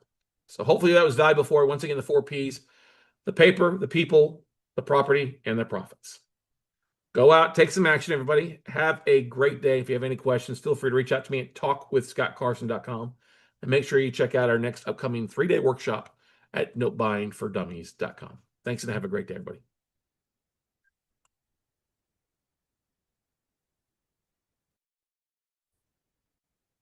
Hey, real estate investors, this is Scott Carson. I'm known across the country as a note guy. For the past 20 years, I've been buying distressed assets, primarily non-performing notes on residential and commercial properties. And if you've ever wanted to learn how to dive in to start buying non-performing notes from banks, hedge funds, or other investors like yourself, then there's no greater place than to get the nuts and bolts, the A to Z, the 1 through 99 place to get started is our virtual note buying workshop. We've been teaching this class since 2010 on how to find, fund, flip non-performing notes, how to get banks to call you with deals that you can cherry pick. And no, you don't need millions. No, you don't need a lot of experience to start looking at non-performing notes. We get lists of notes from banks, hedge funds on a regular basis, not one or two or three or four, but hundreds of deals that we can evaluate and cherry pick. Whether we're looking for performing notes or non-performing notes that we can get reperforming, or non-performing notes you can foreclose and take back, whatever your niche or whatever you would like to focus on, we can help make it happen at the virtual note buying workshop. It's a 3-day class. Our next one is April 18th to the 20th. It's actually online live via Zoom. You get signed up by going to notebuyingfordummies.com. That's notebuyingfordummies.com. Day one is all about how to find these assets. How do you find asset managers? How do you find lists of people to reach out to that you don't have to spend thousands of dollars on postcards or letters that you waste money on? We don't do that. Day two is all about raising capital and marketing and how to create a business that feeds itself, that you can do part-time, 10 hours a week, 5 hours a week, depending on what your focus is. We'll show you a game plan to achieve deal flow coming in on autopilot versus you having to send a ton of money. And also, we'll show you how to raise capital like nobody else does. And then day three is all about the flip. How do we structure deals? How do we evaluate a tape to find the deals from the duds? All right. We'll show you what vendors to use. We'll give you a 200+ page manual, contracts, sample forms, all the stuff that you need to be a lean, mean note buying machine when you get wrapped up. Now, yes, this is live April 18th through the 20th online via Zoom. Get signed up today. We'll send you the replays of the previous online workshops so you can start learning, start evaluating material, and get rock and rolling. And if for some reason you don't like our class, we have a 100% money back guarantee involved with it. If at the end of the first day you don't like what we talk about, you don't think it's impactful, just let me know. We'll refund back your tuition. No questions asked. We don't want your money. We want you to become a note buyer. We want you to become a lien lord. All right. Like I said, if you're tired of dealing with toilet sinks and trash outs, you don't want to deal with renters, then becoming a note investor is the path for you. Everybody evolves into a note investor at some point, but there are plenty of opportunities out there. There are millions of non-performing notes that you can cherry pick. No, it's not all junk. It can be small value all the way up to $1 million homes or $1 million apartments for you. So much opportunity is taking place right now in the chaotic market that we see. And who's going to come out on top? Note investors will. So take the time, get signed up today, April 18th to 20th. Go to notebuyingfordummies.com or go to our website, weclosenotes.com, and sign up for the virtual workshop there. As always, get signed up today. We run discounts all the time. The cost of tuition is you plus your partner or spouse. So get signed up today at notebuyingfordummies.com, and we'll see you at the top. Good morning, good afternoon, and good evening, everybody. Hey, welcome to this episode of Money Monday and the Note Closure Show as we talk about different ways in raising capital. I've had quite a few questions concerning this topic today, and I'm really excited to go through it. It's something we kind of update about once a year on this process. We tweak it, as things change in the industry, as things change in the markets out there. But the biggest question I get, and I'm amazed at this, that this isn't covered more in other people's workshops or other people's connections. It seems like we're the only really people that teach this aspect of raising capital. And that's always the number one question. Besides, how do you find notes? How do you raise capital, especially coming from a spot where you don't have your own money? Now, if you got your own money, that's great. Kudos to you. Nothing wrong with it at all. Use your own money, but at some point you're going to run out of funds. Now, there are some things that you could do in raising funds. If you've got some experience, you can get lines of credit. Like you can leverage like our friend Merrill Chandler from getfundable.com and helping you get lines of credit and warehouse lines or credit cards, stuff like that. That's great. That's going to cost a little bit of money. But one of the things that we have found is that connecting with IRA investors, self-directed IRA investors, people who have money already and have already pulled the trigger in buying a piece of property or funding a note deal or lending money out of their IRA, are some of the most ideal candidates for you guys to reach out to fund your note deals. And it can be a true win-win process out there, okay? It's not meant to be difficult. This is stuff that we do on a regular basis. We just dropped 100 letters out, actually, this past week. We do that pretty often. It's one of the few direct mail campaigns that we do, but I'll get to that in a second. But let's dive into the stuff here. So, and like I said, there's no dumb questions. If you're watching this here on Zoom or catching the live, we're glad to have you. Don't be afraid to ask a question as long as it's relevant to what's going on. All right. Now, if you're asking some oddball question, then probably wait till the very end when we open it for Q&A for you. Okay. But ladies and gentlemen, raising capital is not meant to be difficult. Seriously, if you realize that the worst thing has already happened before you go in networking or talking with investors, you'll feel a whole lot better. And what am I talking about? Well, the worst possible thing has already happened. What's that? They haven't invested with you. So what's the worst thing going to happen? Them say no? Okay, you're already walking in a good situation. So that when I walk into that, I'm talking investors, that's what I always think. Well, the worst thing is what's the worst thing that's going to happen? They're going to not talk to me? Okay, fine. Or we're going to part as friends. That's the way I look at it. Maybe they don't want to invest me. That's totally fine. And I have the whole next attitude when it comes to, okay, what can I find? How many people do I need to talk to make things happen? And that's what you have to keep in mind. This is a process. They're not going to fall over with their credit cards or their checking accounts or their IRA accounts waving in the air for you to use. You've got to build a little rapport, and it's a process. But if you understand the process, if you understand what goes into this, it is not a difficult thing to do to raise capital. Okay. So let's talk about how people have raised capital in the past in comparative to what's going on in today's market. Okay. Now the past is pretty simple. It used to be you go meet people at the local real estate investors association and meet up groups and really network with people. Wait. Still do that. You still need to be doing that. Especially if you don't have a network. If you're starting off, that's the first thing you do. Go to your local RIA club. Go find when there's either lunch or evening meetups or breakfast meetups. BNI is a good kind of thing to go to as well. And just get out and start networking and rubbing shoulders with people. Usually, most of these groups will have a have and wants or a haves and needs session where they get up and talk about either deals that people have closed or that you're working on a deal that gives you an opportunity to kind of pitch your deal to other people in the event. And that's okay. That's a great thing to do. But a lot of people are scared to do that, or they don't pitch it the right way. They don't have a flyer on the deal. They don't have all the numbers. And I get it. It can be intimidating. Obviously, public speaking is one of the biggest fears of a lot of people out there. And it can be intimidating getting up in front of other investors to talk about the deals that you're working on.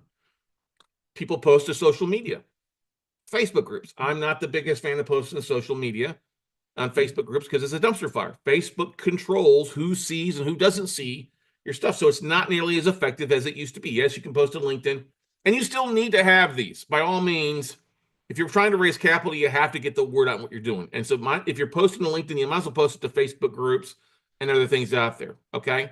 Still should be doing that as well, but it's not as effective as it used to be. Now, you can run some ads.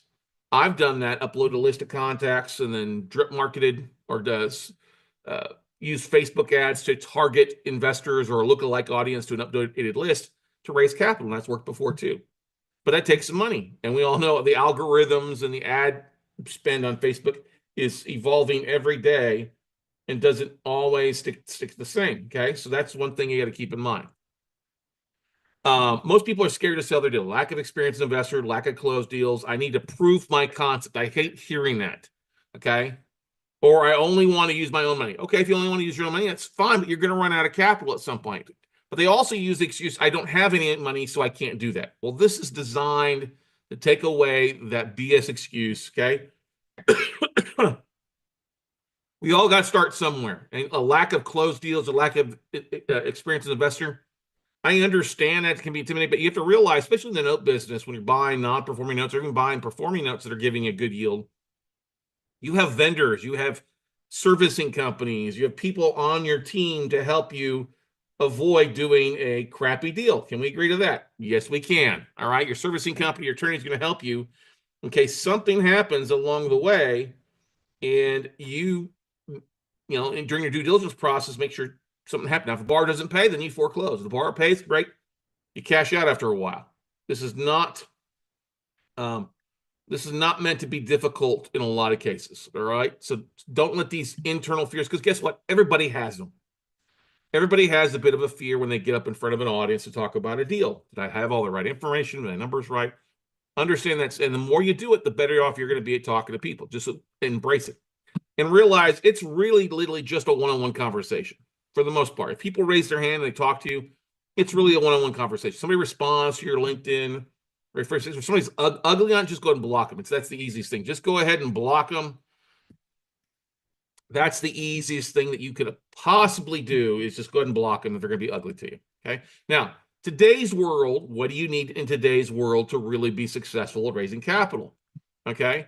Well, you really need a website with social media profiles. Okay. Yes, you need a website. Yes, you can have a free website like Wix, is not a bad thing. Something to send people to or refer people to find out more information about you. LinkedIn can work initially. I'm not a big fan of Facebook. You're going to use YouTube.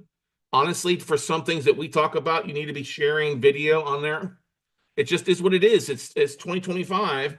Sharing case studies and sharing all about what you do, or sharing at least your pitch deck video that we'll talk about, is important, but also an email, someplace that you can capture an email address with them opting in, or something. If you email to them, they can go check out more information about what you do. Okay. You need a team of vendors. We all talked about this, and and note investing, especially what we talk about, is rely on your vendors. Share that your servicing company services 5,000 notes, right now. Share that your attorneys are expert in foreclosing, have done so many foreclosures across the country or here in Texas. Okay. Those are some things to take. Share that you've got a team of vendors on your due diligence side, like Baldwin Advisory Group or your BPO company, your realtors. Okay. I'm a big fan of using an executive summary to kind of outline what you do. An executive summary talks about you and your focus. It's kind of a short 3-paragraph, 4-paragraph kind of thing with a picture of yourself, talking about what your LLC or your company's doing, a little bit of experience or background or its focus, about you, your background, and then kind of about what your focus is in leading the team. You've all seen it on the About You pages at People Stuff. And if you've got a business partner or a team, guess what? Put them on there. Talk a little about you. It's A-okay, but that shows a level of professionalism a lot of time. That shows people who are honestly, shows you that you know what the hell you're talking about versus something else. And look, I get it. You're going to screw up. Like I found a couple, I did not find it. Steph found it where I'd made a couple errors in updating it. If you've got it done and it's 99% of the way done, a few spelling mistakes, grammatical errors, send it out. You'll get better version 2, version 3 that you get going on. You know what I mean? Let's see if we got a question here. All right. No problem. Moving on. All right. Now, you want to talk about deals that make sense, past or present case studies. Case studies. It didn't say your deals. Okay. Your deal's always better. But if you got a friend, a coach, somebody's got some deals and case studies they're willing to share about the types of deals that you're doing, that always works well. And I often will send out, like on the second or third time I'm contacting somebody, or I have on my website, I'll have a short-term deal like we got an REO or a deed loan. It turned into quick cash. We had a longer one, was a foreclosure, or a third one would be where we got the loan reperforming. It turned into cash flow for a period of time. Those are kind of the 3 staples of the note business, especially non-performing. Those are great things. You could talk about individual deals that you're working on, but Talk about true deals that make sense. Don't over exaggerate the numbers. Be specific. Here, these are the types of deals that a friend of mine did, or here's the deal that we're working on, and here's what we expect. A simple pitch deck, 10 to 15 minutes that you can record and talk about what you're doing, about you, your focus, your vendors, your team, the types of deals that you do, and what you're looking for. Doesn't need to be long. This is the gold right here, the 10-minute pitch deck video that we do a lot of work with our one-on-one coaching students and stuff like that. That actually will answer most of the questions. If you're contacting people, that's something to share with them. Hey, here's a little bit more about what we do. We'll talk more how we utilize it. But start connecting with investors now. Don't wait till the end of the quarter. Don't wait till next year. Don't wait till you're ready. Oh, I got to get all my ducks in a row before I do this. Start that process of reaching out to people now. There's a lot of things you can put together. If you've got a one-page website, if you don't have a one-page website, make sure your LinkedIn is completely filled out. Okay, LinkedIn is free. You might want to get paid for the upgraded version a little bit more, but leveraging LinkedIn as your website to start things off with is what we had to do. If you've got to do it while your website's being built, then do that, or while you're creating a website. But make sure you've got a good photo of you. You've got a background image. Make sure it looks like you're actually there versus just part-time. Okay. And if you've got your own money, don't wait till you run out of funds to start connecting with people. That's like the biggest number one mistake I see people that come into the business that have their own money. They only use what they have until they run out of capital. Now, if you got $10 million, it's a different story. But if you got a 50 grand, 100 grand, don't let that say, oh, I'm just going to use that first. Well, you're going to use that pretty fast. Because if you have that and then you run out of money, you're going to either let deals go or you're going to start trying to sell from a desperate standpoint. You're not desperate. Okay. He who has the gold makes the rules. Well, the gold in today's world isn't the actual IRA money or the funding amount. It's actually deal flow, ladies and gentlemen. It's literally your deals are gold. Okay. Now, where do you find investors? You can go to self-directed IRA clubs and meetings. Now, there are 50 plus custodians and trustees out there across the country. And a lot of them will have regular meetings. We used to go to the Quest Expo, the Quest IRA meetup groups, and a lot of times. Well, Quest is no longer around. They've changed their names. I don't know if they're going to be still doing that stuff or not, but a lot of others are kind of stepping into the gap that Quest did, because Quest really was one of the better education networking conferences or events to go to in here in Texas specifically. But go out, start your own meetup group is what we've done in different parts of the country as well.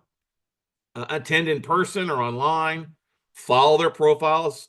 Go look at their profiles. If some of these companies have done live streams, they'll see people that comment. Connect with those people that comment. You probably have something in common with them. But follow up with people. Hey, I saw that you were on this webinar together. Message them. Are you looking? What are you looking for as we come across? I'm always looking to connect with other investors. If you go and meet with somebody at an IRA, get their business card. If they don't have their business card, take some paper and write down their name and contact information. Text them. All right. Your email list is one of the most valuable things. And people are like, I'm always amazed that people don't carry business cards. Oh, I do everything on my phone. Well, that's great. But if you put things in a phone or you connect with somebody and don't have a follow-up or who they are, that's going to be hard to do. I'm still a big fan of taking the business cards and putting them in a spreadsheet, then uploading it to my CRM. And then I can tag them or create a list just for that event that I can reach out to. When I started doing this, I would just put people in an Excel spreadsheet. That's still that's all that you've got. That's all you've got. It's better than nothing. Putting people in a spreadsheet with their contact name and email address so you can drop them an email every once in a while. Okay. LinkedIn search. It's pretty easy. Jump on LinkedIn, do a search for self-directed IRA investors. One of the things that we show folks is how to use a service like Octopus CRM to start connecting with investors, real estate investors in your state or states that you're investing, or looking at your top 3 to 5 states. Pretty easy to do that. Real estate investor Georgia, real estate investor Texas. And then start connecting with those people. Hey, my name is Scott Carson. I'm an investor also in Texas, just looking to connect with other investors. What are you buying? What are you looking to do? Okay. Octopus CRM. It's automatic. All right. You can automate a lot of that connection requests at 100 people a day, reaching out to, if you've got a new LinkedIn profile, it's not like you do 100 a day, but it's something that's better than nothing. If you can connect with 10 new people each day, guess what? That's 300 some odd people at the end of the month. That's over 3,600 new investors at the end of the year. Okay. But if you're going to be posting or connecting with people on LinkedIn, post something on there regularly, add value to the conversation, share an article, share a deal that you're working on. I mean, there's plenty of websites out there. There's plenty of periodicals like housingwire.com, Real Deal. therealdeal.com, all these different real estate periodicals and websites can allow you to change some things. Uh, and then also, one of our favorite ways to connect with actual IRA investors, people have used their IRA, their self-directed IRA to buy property, to lend out of their IRA, is by going to the county appraisal and county recorder's office. The county appraisal, you do a search for like equity trust, it'll tell you everybody that has an equity trust account that bought a piece of property, by searching name equity trust. Just equity trust, not FBO, not IRA, because you'll get a lot of IRAs, not IRAs, okay? Equity trust, Quest, Advanta, whatever, okay? Or you go to the county recorder's offices. That's a document search, and you could do a deed search for the same thing, equity trust deed search, or equity trust release of lien search, because if somebody's using their IRA to lend money, there's going to be a deed, a lien attached to it. So that's an easy search to find. Now, the appraisal districts a lot of times will make it easier for you to download a list, okay? Download that list. It may have the mailing address on it. You can do a pretty easy mail merge to send a letter out to them, okay? Still do this.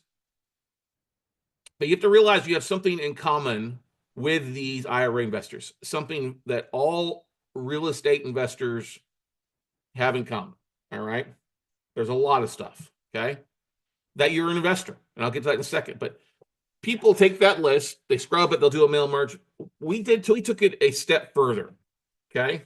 Now, the great thing is if you take that list that you download from Travis County or Williamson County or Miami-Dade or St. Charles County, whatever it might be, it's going to give you a lot of relevant information. A lot of times, it'll give you the owner of the IRA name, and it'll give you a mailing address. Now, if you look at the mailing address, if it's not like Equity Trust mailing address in Ura, Ohio, it's probably the actual investor's mailing address, their home. If it doesn't give you a Scott Carson or John Doe or whatever name, you can skip trace it and look at that address to see who pops up as owner. That's probably them. Okay. So now that you have a name and an address, you can do some skip traces, looking for emails, phone, websites, or contact information. All right. If you got a phone number on them or an email address that pops up from searching, guess what? Drop them an email, shoot them a text message, put them in your drip marketing list. Hey, send them an email blast. Hey, I saw that you use my name is Scott Carson, I'm a local investor. Saw that you, based on county records, you use your IRA to fund a transaction. Are you looking for more deals? Let's talk. I'd love to share with you what we're working on, okay? If they've got a common enough name, reach over to LinkedIn and connect with them on there. Shoot them a private message. Shoot them an email. All right? Sometimes if they've got a profile on there, they'll show where it's at. So like if you're looking for like a John Smith, which is kind of a neutral name, but let's just say John Smith is kind of a unique name, and put in this the city or the county that they're in. And you can do that search to help narrow that find. Do the same thing on YouTube, or not YouTube, Google search. You'll find websites, contact information, work profiles. Shoot them a message, okay? The whole idea is to get the conversation started. Look, hey, Jim, I'm not trying to sell you anything. I'm just looking to connect with other investors. Wanted to see if you'd ever be interested in getting a cup of coffee or reaching out or jumping on a call to talk about what you're investing in, and maybe we can come across some deals for you, okay? What's the worst thing that these people are going to say to you? No, that's the worst thing, okay? That's the worst thing. If somebody leaves you a voice message, answer the phone, okay? Reach out to people. Just start talking to people. Give them your cell phone. Give them somewhere that they can actually reach out to you to make the most of what you're doing. It's not difficult. Don't be afraid to let them know that you've got deals. You're looking to connect. Aren't we all doing that, ladies and gentlemen? Can I hear an amen on that? Right? We're all looking to connect with people to make some things happen. And if you hire a virtual assistant for 10 to 20 hours a week, guess what? They could exponentially speed up your marketing. Not only can they scrub the list, find the list, they can scrub the list, they can search the list, they can market to the list for you if you give them access to your LinkedIn or access to your Facebook. It's not that difficult. And you don't have to be afraid if you're using a reputable VA company like Riva Global, REVAglobal.com. That's who we like to use. They're phenomenal. They've got a manager. They're trained. Actually, Riva is trained in the IRA postcard marketing side of what we teach because we've actually sent them our training videos to go through the process. So It's much cheaper for you to hire a VA for 10 hours a week or 20 hours a week part-time. Get a buddy of yours to pair up so you're doing 20 hours, 10 and 10. Okay. They can help design the postcard. They can actually do everything except to help you print it and mail it. Okay. Now, what did our give you a bit of a case study in what our virtual assistant did a couple years ago that we're still marketing off of. Okay. I said, okay, go to the self-directed IRA counties. I mean, go to the counties here on Netra Online, NETR Online. Go to these counties. And Texas has 230 counties. Okay. I don't need her to go to all 230 because a lot of them are small. So I said, okay, go to these 25 counties. These are the biggest ones and with the biggest populations, and search for Equity Trust and Quest Trust. That's what we had to do. Just those two names. Okay. Were there other companies here in Texas? Yes. But those were the two biggest here in Texas. So that's why we focused on the two biggest. Okay. Equity Trust is usually going to be your number one across the country for the most part. Okay. And search, and out of that, she was able to pull 2,510 unique individual names. Now there are more than 2,500 deals, but when you combine names and stuff like that, you know, the guy that has 5 IRA properties in his IRA, well, we only need one contact info, right? Narrow that down to 2,510 individual names, okay, and mailing addresses. And we also, she went out there and skip traced and looked individually for people out there. We found 408 emails that were working with this list. Now, there were some other emails that weren't good, that bounced back, that were expired or worked and moved on. That's okay. But we found 408 working emails. Now, does that make this a whole lot cheaper to market to? Yes, it does, because I start drip marking just whatever I'm paying for my CRM. Now, I pay a lot for my email service, CRM, because we use it on a regular basis. But could you upload the list into like a MailChimp or Constant Contact, or take 50 people at a time and email through Gmail? Yeah, you could do that. It's not as effective emailing through Gmail, or some of you using Yahoo, or a few of you using AOL still, because there's no way to track who opened the email. And that's what we wanted. When we send an email out, we want to see who's opened the emails and what emails bounce back. Okay. So out of that, the first email blast we sent, we got a 25% open rate. 103 people opened that email. Okay. The others, that was just the first one. Now others, we got another like 10, 15% of people open those emails. And sometimes our emails go into spam, which is A-okay. Okay. But that list was 103 people. That's a pretty good warm list. Okay. That is an effective list to market to, drip marketing to. Now, did we set a lot of appointments? No, we did not set a lot of appointments. Well, we set better than direct mail. 5 people connected with me off of that and booked appointments on my calendar to talk. Okay. Now, one of the things, when they went to my website, we use another tool to track who went to such and such website. So like I could see if, you know, Cal went to my website and looked at it for the first time. We've got an IP grabber that will grab that first name, last name, or that IP address and go find their first name, last name, and email associate. We can see that other people clicked on it. All right. And that's okay. That's great. It may give us a different email than it, but we give the first name and last name is pretty easy to match up. Okay. But out of those appointments, it helped us raise capital. Got people like, yeah, I've got 50 grand or 200 grand or 100 grand that I'm working on, or I got a couple of deals I'm closing out of that I can reach out to you when we're done. And that's the whole point. The idea here is that I didn't expect to raise capital on the first go. 80% of sales is made after the 5th contact. Okay. 5th contact. So I wanted to touch with these people more than just the one. Email is 1. That's great. That's the cheapest. Okay. LinkedIn is 2. Sending a postcard or letter is 3. And then starting that process over. A second email I send out next month. My weekly email and a case study. See, that's the thing, is you want to try to build this drip marketing campaign because everybody's not ready when you are. That's why you can't wait around until you run out of capital to market for money. Get the process going. Get people into your database, into your, gravity, all right, of your situation, in your atmosphere around you. Start paying attention. Oh, I need to follow up with this guy. Okay. Now let's just face it. People that have a self-directed IRA are, I consider, a warm connection, not a cold connection where you're just calling them, emailing them out of the blue. It's actually a warm connection because A, they are real estate investors just like you and me. That's number one overall. Okay. They're people looking for deals. Okay. They have money to invest. They're looking for deals to fund. And guess the most important thing is they have purchased or lent the money. They've pulled the trigger on a deal. This is why we like to target these more than just general public people. Yes, you can go buy a general list of people that have an IRA, but there's no, you don't know if they with like a Quest or an Equity Trust or like Charles Schwab. Okay. Now, yes, you can go buy that list. It's going to cost you like $1,000 for at a minimum for like 16,000 names, contact, and email. But you're going to have a hard time uploading that list into a CRM. So you might as well start with a warmer connection list. And for less than for $1,000, I could pull a list of 300, 400 names and send out a postcard. Because an average postcard or letter campaign, if you're doing the letter yourself and printing, like we sent out 100. I'll give you an example. When we sent out the 100, it cost me basically $1.25 per mail campaign. Okay, $1.25 on average between the printing, the stamp on the envelopes. Okay, 100 envelopes cost me. I got the peel stick, so it was easy thing was like $1. It was like $3. Okay, and then the stamp was 60 cents each, and then the printing for 100 was like 50. Did we do it? It was front and patch. So it was less. It was like $25 for the printing. Okay, front and back. One page is the letter. Second page is the executive summary. That's what I sent out with a couple links to contact me. Okay.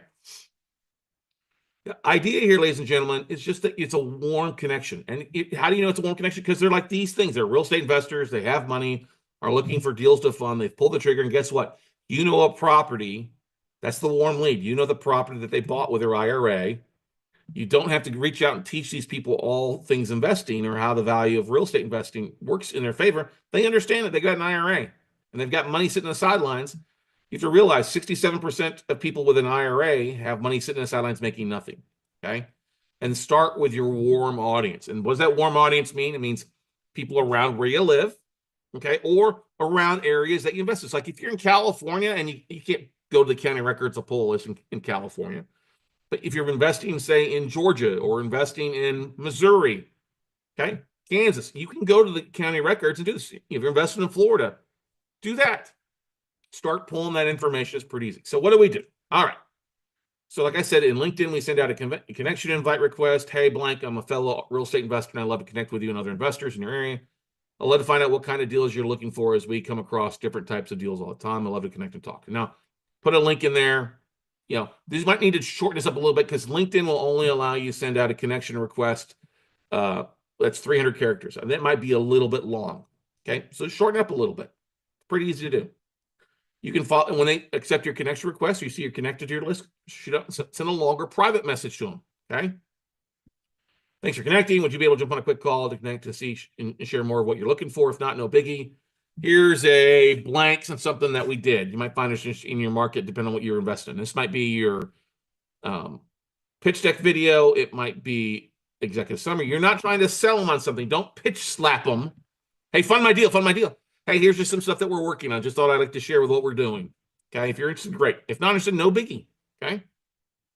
So what do we do? The second part is after you have some sort of email with them, I then send them a copy of my ebook or add them to my email list. Okay. I have an ebook. You may want to write a one-page article or a couple case studies, a short like white pages, something pretty simple to do these days. A video, hey, I've done that before. Hey, my name is Scott Carson. I'm president of WeCloseNotes.com. We buy and invest in non-performing notes on residential commercial properties all across the country. If you're looking to put some lazy assets to work, we'd love to talk to you how we can create a win-win scenario for you. Okay. Or share a video on a deal that you did before or after. It's all variety of whatever you want. If I have their addresses, which I should to pull their information, I can send them a thank you card. I can send them a letter in the mail that looks like a card. Copy my book, sample case studies. If you get in the habit of sending out 50 per week, you do this for a month, that's 200 people you send out. That's probably all that you're going to need to do to raise $1 million in private capital. Okay. And then I use Octopus or posting, Octopus CRM to share articles or posting on LinkedIn if I'm connected with on their videos and podcasts along with case studies. And this is just an ongoing marketing funnel. Okay. I put in my profile how to connect with me. Hey, book a call to talk more. Okay. Now, in my mind, ladies and gentlemen, this is the biggest thing that people get upset about. in a lot of people's minds, they're like, oh, I'll send one letter campaign out or one email blast. And if nobody reaches out, this doesn't work. If you think that, that's the problem. Okay. People are not going to fall over, like I said, dying to fund your deals. It takes a little while for them to warm up. You got to build rapport. Okay. And you realize if you follow up with people at least 5 times, you're going to have a better success rate. Because according to the American Marketing Association, only about 2% of people respond the first time you send out a touch, an email, blast campaign, text. And the reason I mix it up with not only email, LinkedIn, and text blast if I have their phone number is it gets a difference. Like your email has about a 20% open rate, but still very effective. Text messaging has a huge open rate, like 95%.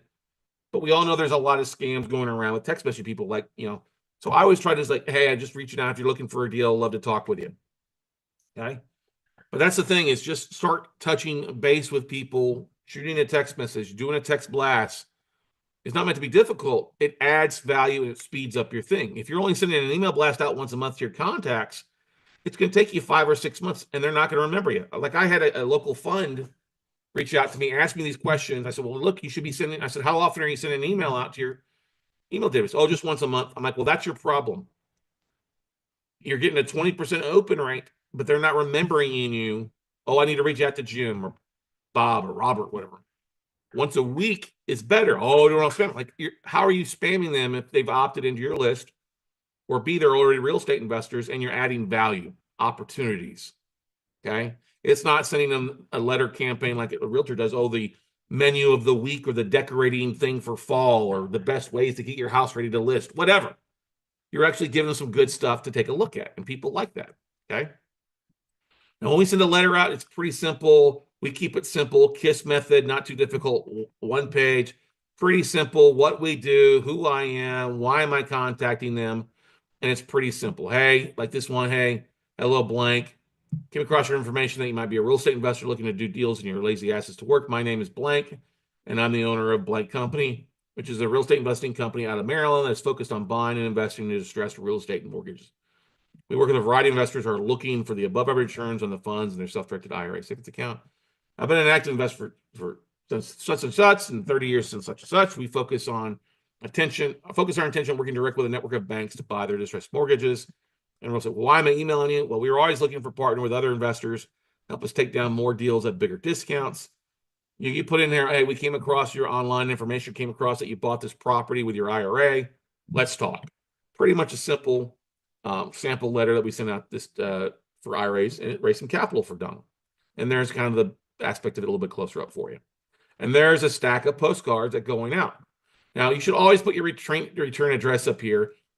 People always ask me, well, Scott, why would you do a mail-in label? Wouldn't it be better to hand address? It's always better to hand address. But if you don't have the time, then do a mail merge to a mailing address.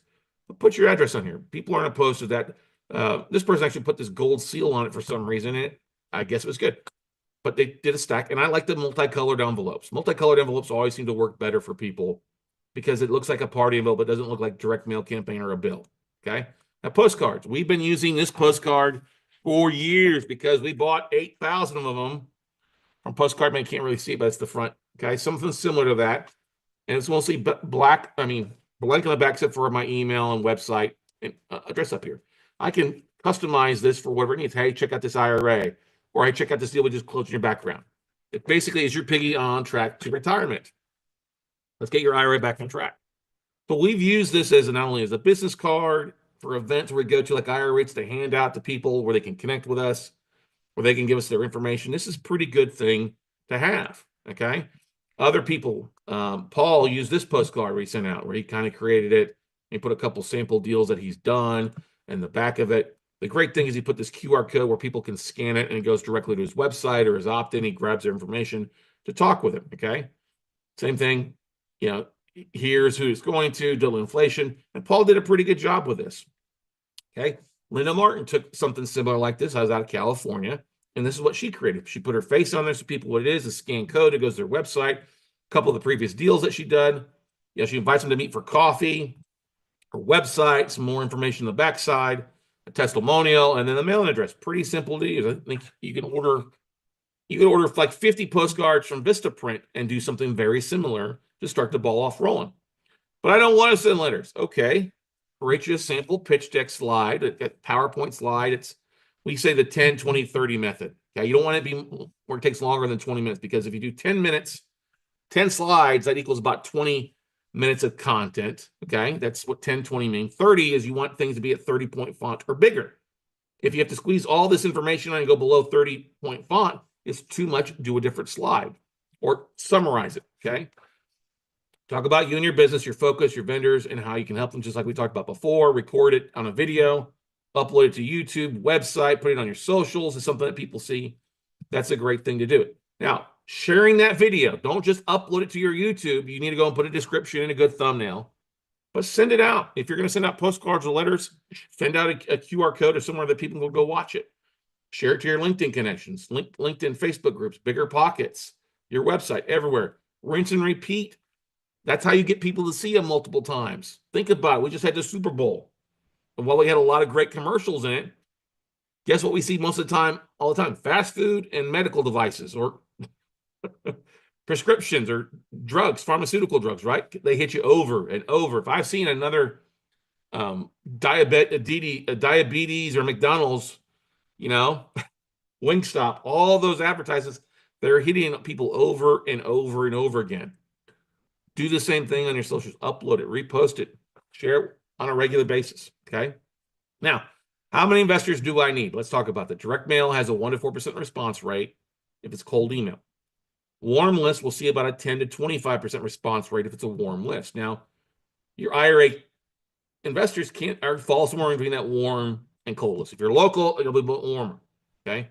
So if you get a 10% response rate and you send out to 200 IRA investors, that's 20 investors. If you have a 25% conversion rate, it's about 4 investors that you'll talk to. Really about first time out. Okay. If you figure that 67% of investors have 150K or more in their accounts, you take three of those. Okay. 2/3 of the 4 roughly says just 3 times 150. That's 450. And then one person maybe has 50K. That's a total of 500K in private money, really, from your first blast out. Okay. You can do a lot with 500K.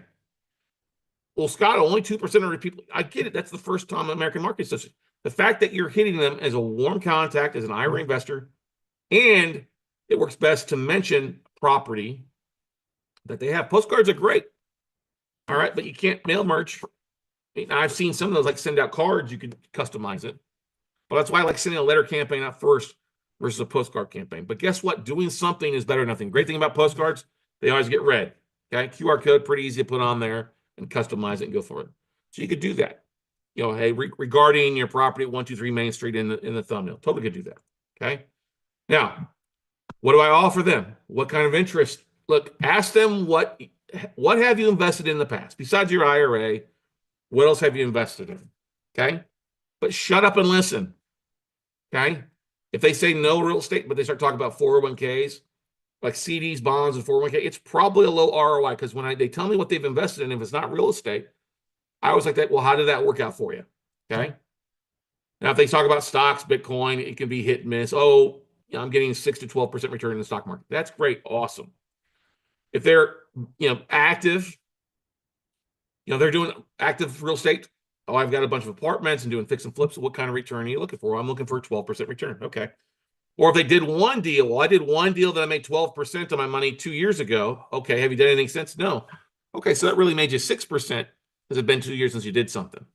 You get what I'm saying? Listen to what people say, because they'll tell you, like, if you're dealing with more consistent real estate investors, they will want a double-digit return. We're greedy. All right. We are. But if they're not consistent, or they've not invested, or not active, don't give them 12% return. Give them, 6 to 9%, 6 to 10%. How did that go for you? Let them talk. All right. Listen. Talk with the ratio that God gave you. You should be listening twice as much as you're talking.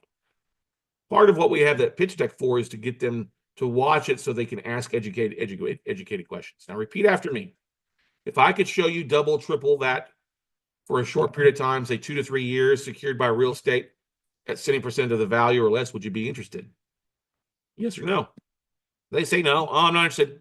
no problem, then move on somewhere else. Okay. If they say yes, then move to the next level, which by that would be so great. If you'd like to, I've got a couple deals that I'm working on. Okay. The whole idea of email, letters, pitch deck, text message blast is to get them to ask for more info or book a call with you. Okay. They identify themselves. Well, Scott, what they've already booked a phone call. That's great. And then take it to the next step. If you're interested and want to proceed, here's a couple deals we're working on. Once you know that they're interested, then share with them the new deal or case study. This is what I'm working. If you don't have a new deal right now and they said, yes, they're interested, awesome. Well, I'm working through a couple of deals right now and I'm going through due diligence. As I get closer, do you mind if I reach out to you to find something? What's the best way to contact you? Okay. I'm working on a list of 100 notes that just came in. Okay. Share with them a copy and say, if I'm going through 3 or 4 made offers, here's what I'm working on. All right. They say yes, the request for the investor questionnaire, pledge email, proof of funds. These are 3 things that you must all get and require them to fill that stuff out in 48 hours. I'm going to send you an investor questionnaire, fill it out, send it back to me. I require that with a proof of funds. And then just send an email to me that has that stuff attached. Say, hey, my statement for my IRA account has 500. I'm pledging 50K to you. We'll start off small to get the ball rolling, but require that to them in 48 hours and remind them, hey, can you get that to me? I know you've probably been slammed, but can you get this back to me? Right? Because I'm working through the process. If I find something that's going to make sense, we're going to need to get rock and rolling. Now, securing the lending agreements and other ways how you structure that deal, you can do this a variety of ways. We'll talk more about that later on. Okay. But they're going to need, if they've got an IRA, is the money sitting there in their self-directed IRA account with Quest Trust to fund the deals that you're working through. If they don't have money in there, then they need to start moving that money over to the IRA and help them fill out that paperwork. As you're going to have them fund a deal, fill out the direction of investment form for them. Okay. Help them speed up the process. You got to follow up with them and hold their hand through this process a few times. Okay. Now, that's one thing we'll go through at a different time on different stuff. We're going to actually a scheduled webinar with Kyle Moody from American IRA. I think later this week or next week, going through some of that stuff, how easy it is to fill that stuff out and the different accounts and stuff like that for you. But one of the great things you guys have really, if you've enjoyed this, hey, check out our upcoming workshop. It's actually this coming Friday, Saturday, Sunday. If you're watching this live, if you're watching the replay and it's after that date, guess what? Go to weclosenotes.com. Check out our next scheduled class. First day is all about finding deals. Day 2 is all about raising money. We'll go through more specific case studies and samples and helping people craft what they say and the list that they pull and how to find that kind of stuff. It's raising capital is not difficult if you know how to dive into it and you've got somebody holding your hand through the process. And day 3 is about putting those deals and your money together and your marketing together to make money and or understanding how to leverage IRA investor money besides your own and the different exit strategies to make money. What's going to work? What should you look for? What deals should you make offers on? What are deals? And avoid the duds. So still got some discount tickets. You go to notebuyingfordummies.com. That'll get you registered for the class. Get signed up today, Friday, Saturday, Sunday. We'd love to have you and help you take your business to the next level. Any questions, any comments, any concerns before we let you guys go for the day? All righty. Well, thank you so much for those that joined in listening live, joining on the Zoom here, or if you're watching this on replay, feel free to shoot me a message at Talk with Scott Carson or book a call on my schedule at talkwithscottcarson.com. That's talkwithscottcarson.com. But go out, take some action, everybody, and we'll see you at the top. Bye.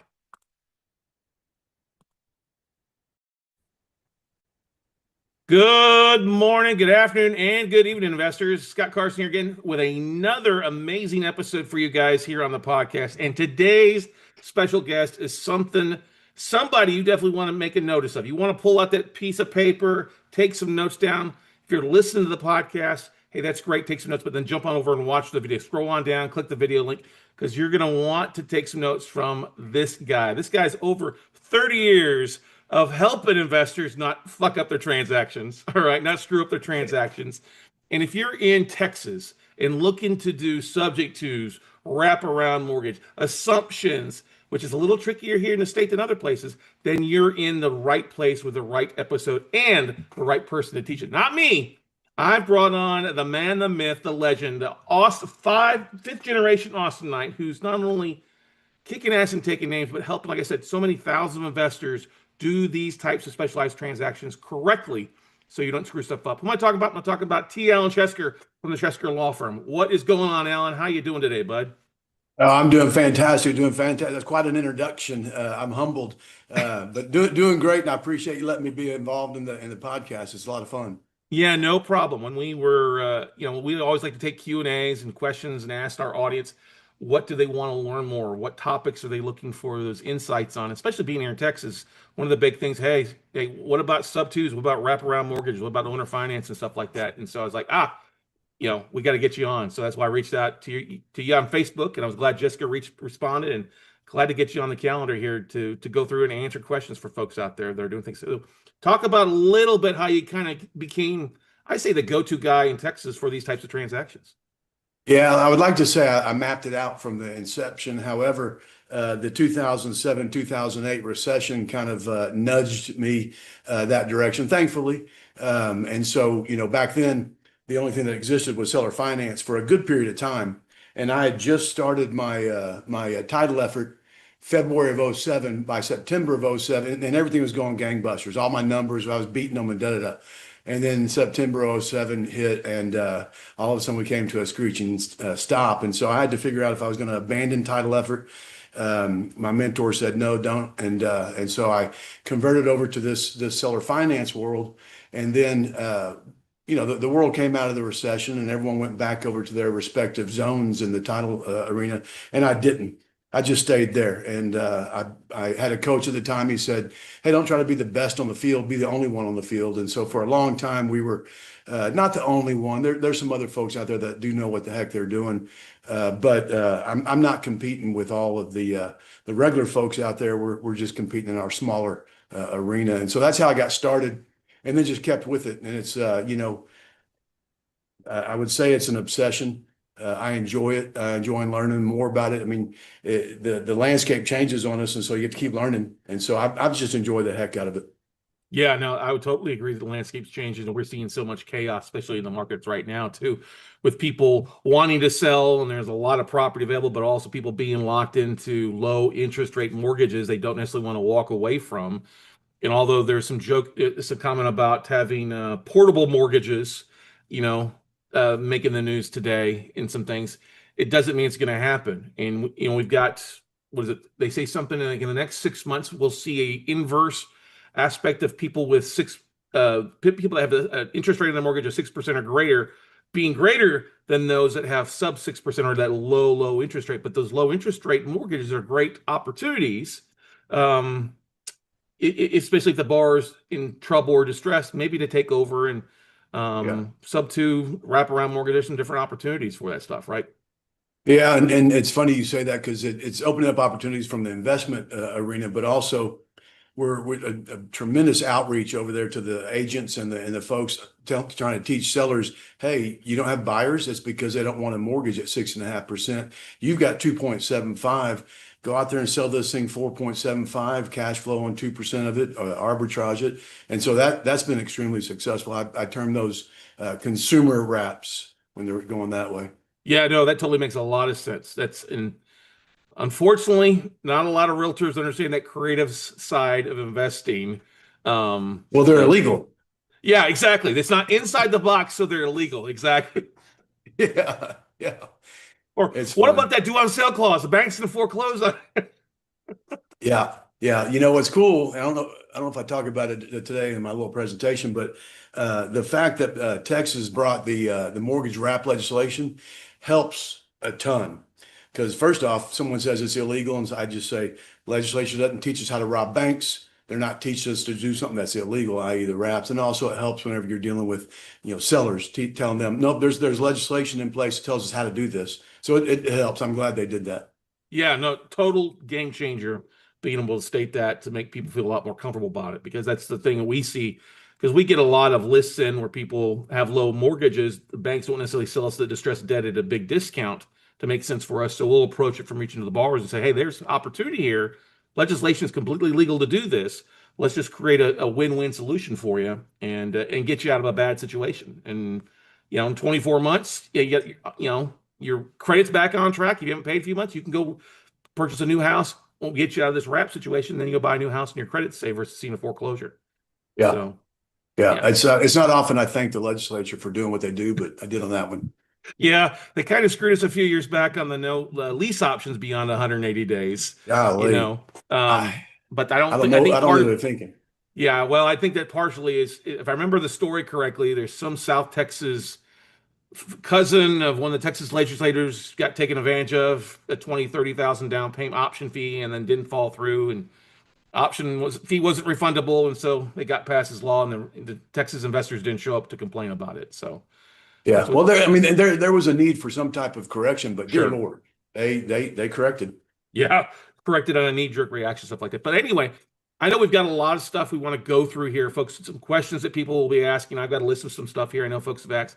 I know that you've got a bit of a presentation, so why don't we dive into that? We'll go through that together, and then we'll open up for some questions on the back end. If you don't answer them while we're going there, how's that sound? Perfect, perfect. Yeah, let me share my screen here, Yep. Yep. and Now, one of then the great things that you do as well, and I just want to bring this up, is Alan actually has started teaching classes specifically here in Austin and stuff like that, but it's good for the entire state there on the sub to the wrap, how to do this correctly. He got something planned for later or beginning of the new year, stuff like that. His last class was in April, but definitely something that you want to take a look at if this is one of your strategies here. Don't go out and try to wing this off of legal Zoom or use Chat GPT trying to help you come up with your documents or your solutions.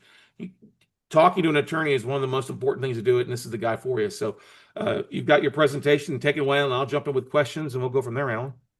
perfect, perfect. And I'll just warn, I've got a little bit a different way of doing things, phrasing things, and things like that. So I want you to jump in and say why the heck are you doing that, Alan? What's up there?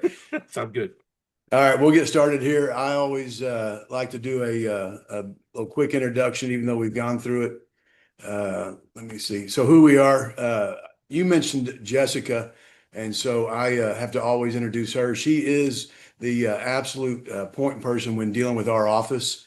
And so if you have a question for me, what question on structure and contract and what have you, and you reach out, you are going to get Jessica. Can't really overemphasize the importance of her. So there you have it. So we're law offices and also a title office. In Texas, it's called a fee office, an attorney-owned title office. And you'll hear me make a recommendation in regard to how to deal with title offices. We do close throughout Texas. I have to say we close the normal files also. Our marketing was so dang good for a while. We took a look and realized no one was bringing us their conventional stuff. They said, no, this is just a regular transaction. So we closed somewhere else. I said, dear God, we've done too good.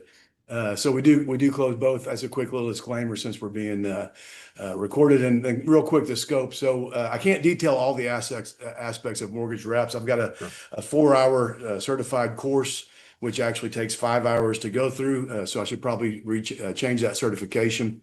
But we're going to go over all the basics and all of the substantial basics, which includes contracting, which for some reason is people's biggest concern. They can actually find a wrap, negotiate for it, but then it comes to contracting and they're like, oh Lord, how do we do it? And it's actually very, very easy.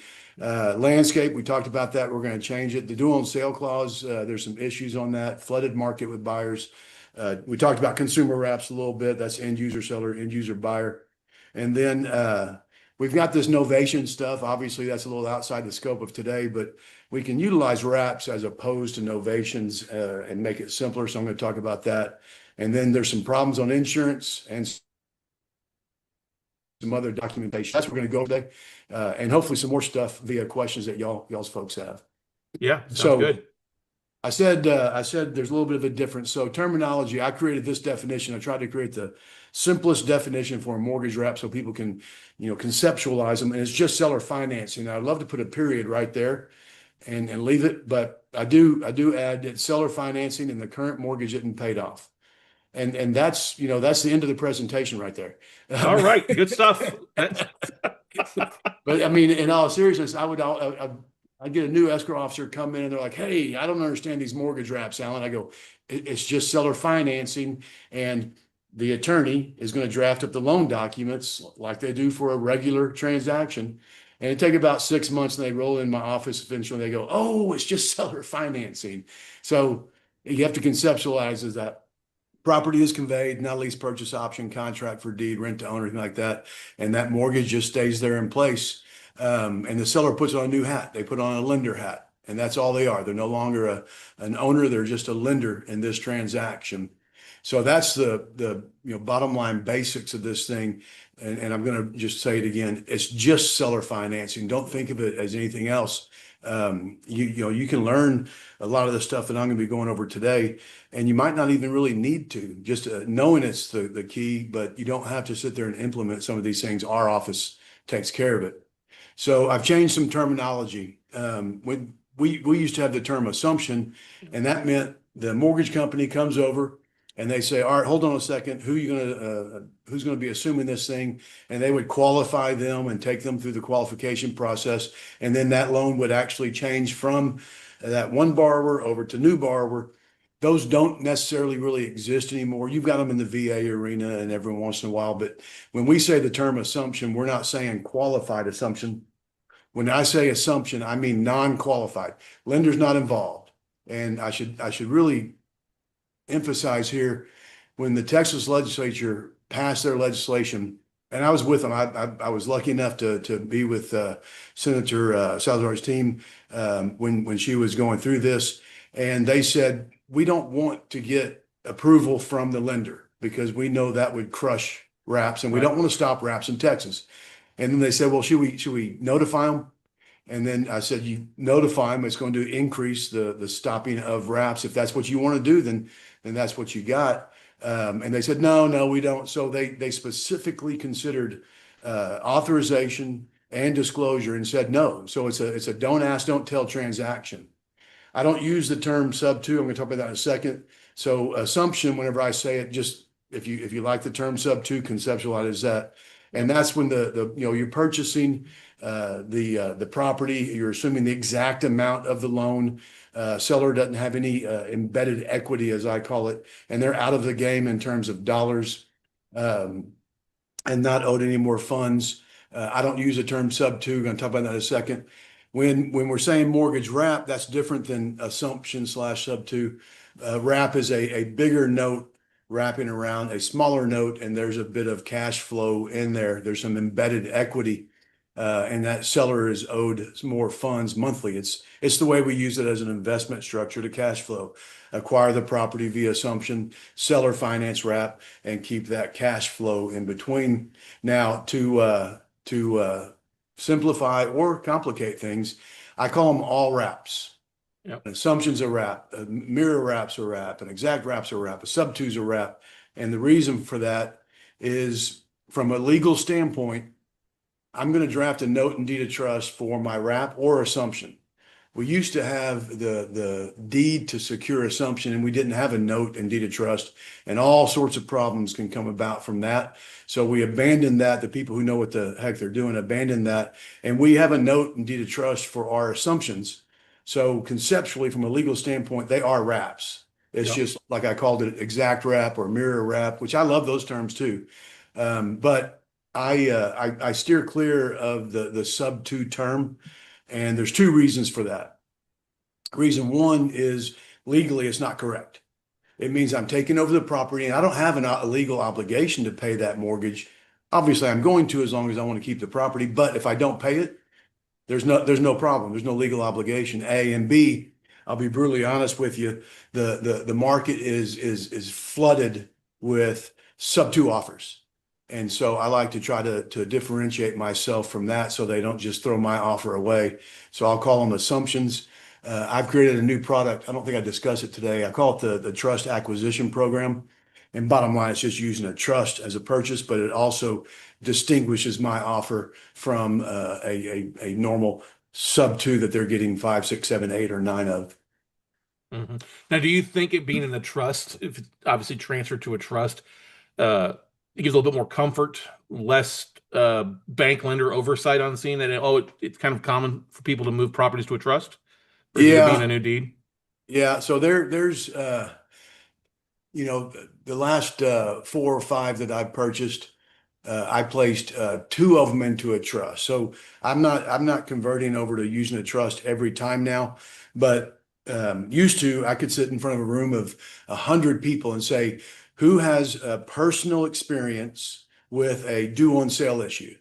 And I'd have one or two people raise their hand and they would say, yeah, an agent of mine told me that they had one. I was, no, personal. I want your, and I could bank on it every time. Not one hand would be up Right. and correctly saying that. Now I'm going to find five or six or seven hands in a room of 100. And so we're utilizing the trust to avoid that. I'm going to talk about trust, not extensively, but what we're dealing with and how we're dealing with it.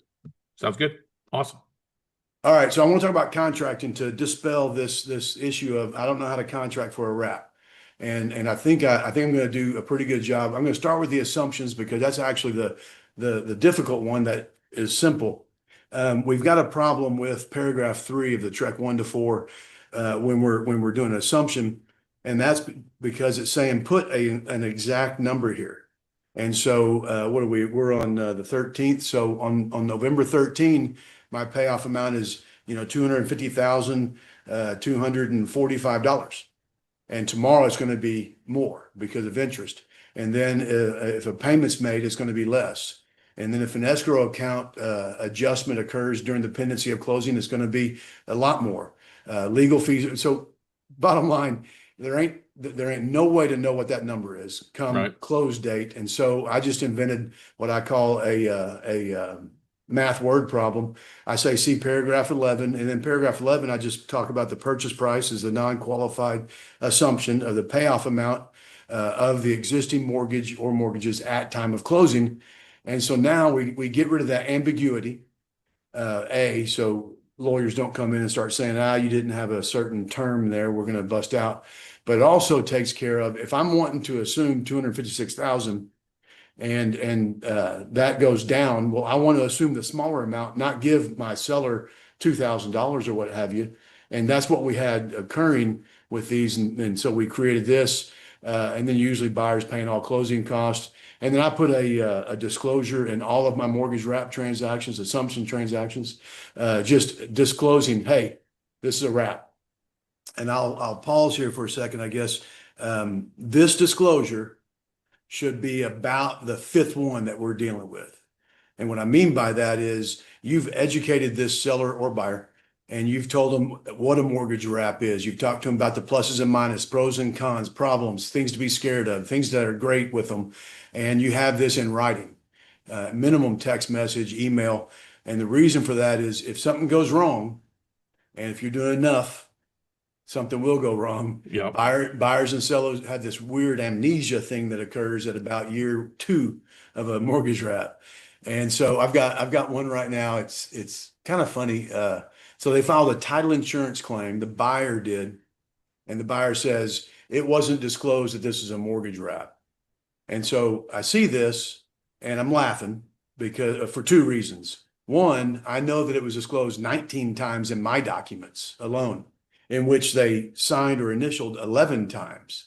So I have no idea what occurred before me, but you sure as heck knew it was a wrap, A. And then B, I didn't think about this at first. Someone had to tell me I'm too legal and structured. They said, okay, cool. Who cares? What's your damages? So you got a mortgage rate lower than what you could have gotten? That's your damage? So this guy he has amnesia and wants to bust out of the transaction a couple of years after starting. So this type of disclosure, and that's, the most important thing about real estate investing are the 3 Ds: disclose, disclose, disclose, to avoid litigation. Yeah, you took the joke right out of my mouth. Yeah, disclose, disclose, disclose, just like location, location, location. It is. If you want to avoid litigation, disclose, disclose, disclose. Yeah, that's one of the most important things you can do. Had that happen multiple times. Well, you disclose. Is this your initial? Did you not date this and sign this? Yeah. Okay, then. I like some of the folks who are doing Zoom meetings where they talk about everything, and that's the most powerful thing you could have. Oh yeah, recording. It's better than deposition there, right? Oh, this is not what you said. Yeah. It always looks good whenever you have yourself contradicting yourself. Yeah, exactly. Amen to that. All right. Well, yeah. So this makes sense. Great await adjustment to figure out. So hey, the payoff is updated basically at closing there for you. That's what you're taking over. Not having to pay out anything more than you need to. And what's important here is that's it for the TREC 1 to 4. I wish I could make it more complex, but I can't. I mean, it's easy. You have an addendum Oh, wait, let me talk about price no-nos. So we just now received a contract today. Price to be determined because it's an assumption and they don't know what the exact, and that right there means you don't have a contract Yep. because you can't leave a material term of a contract omitted, and then enforce that contract. So that doesn't work. Payoff doesn't work. Payoff's closer.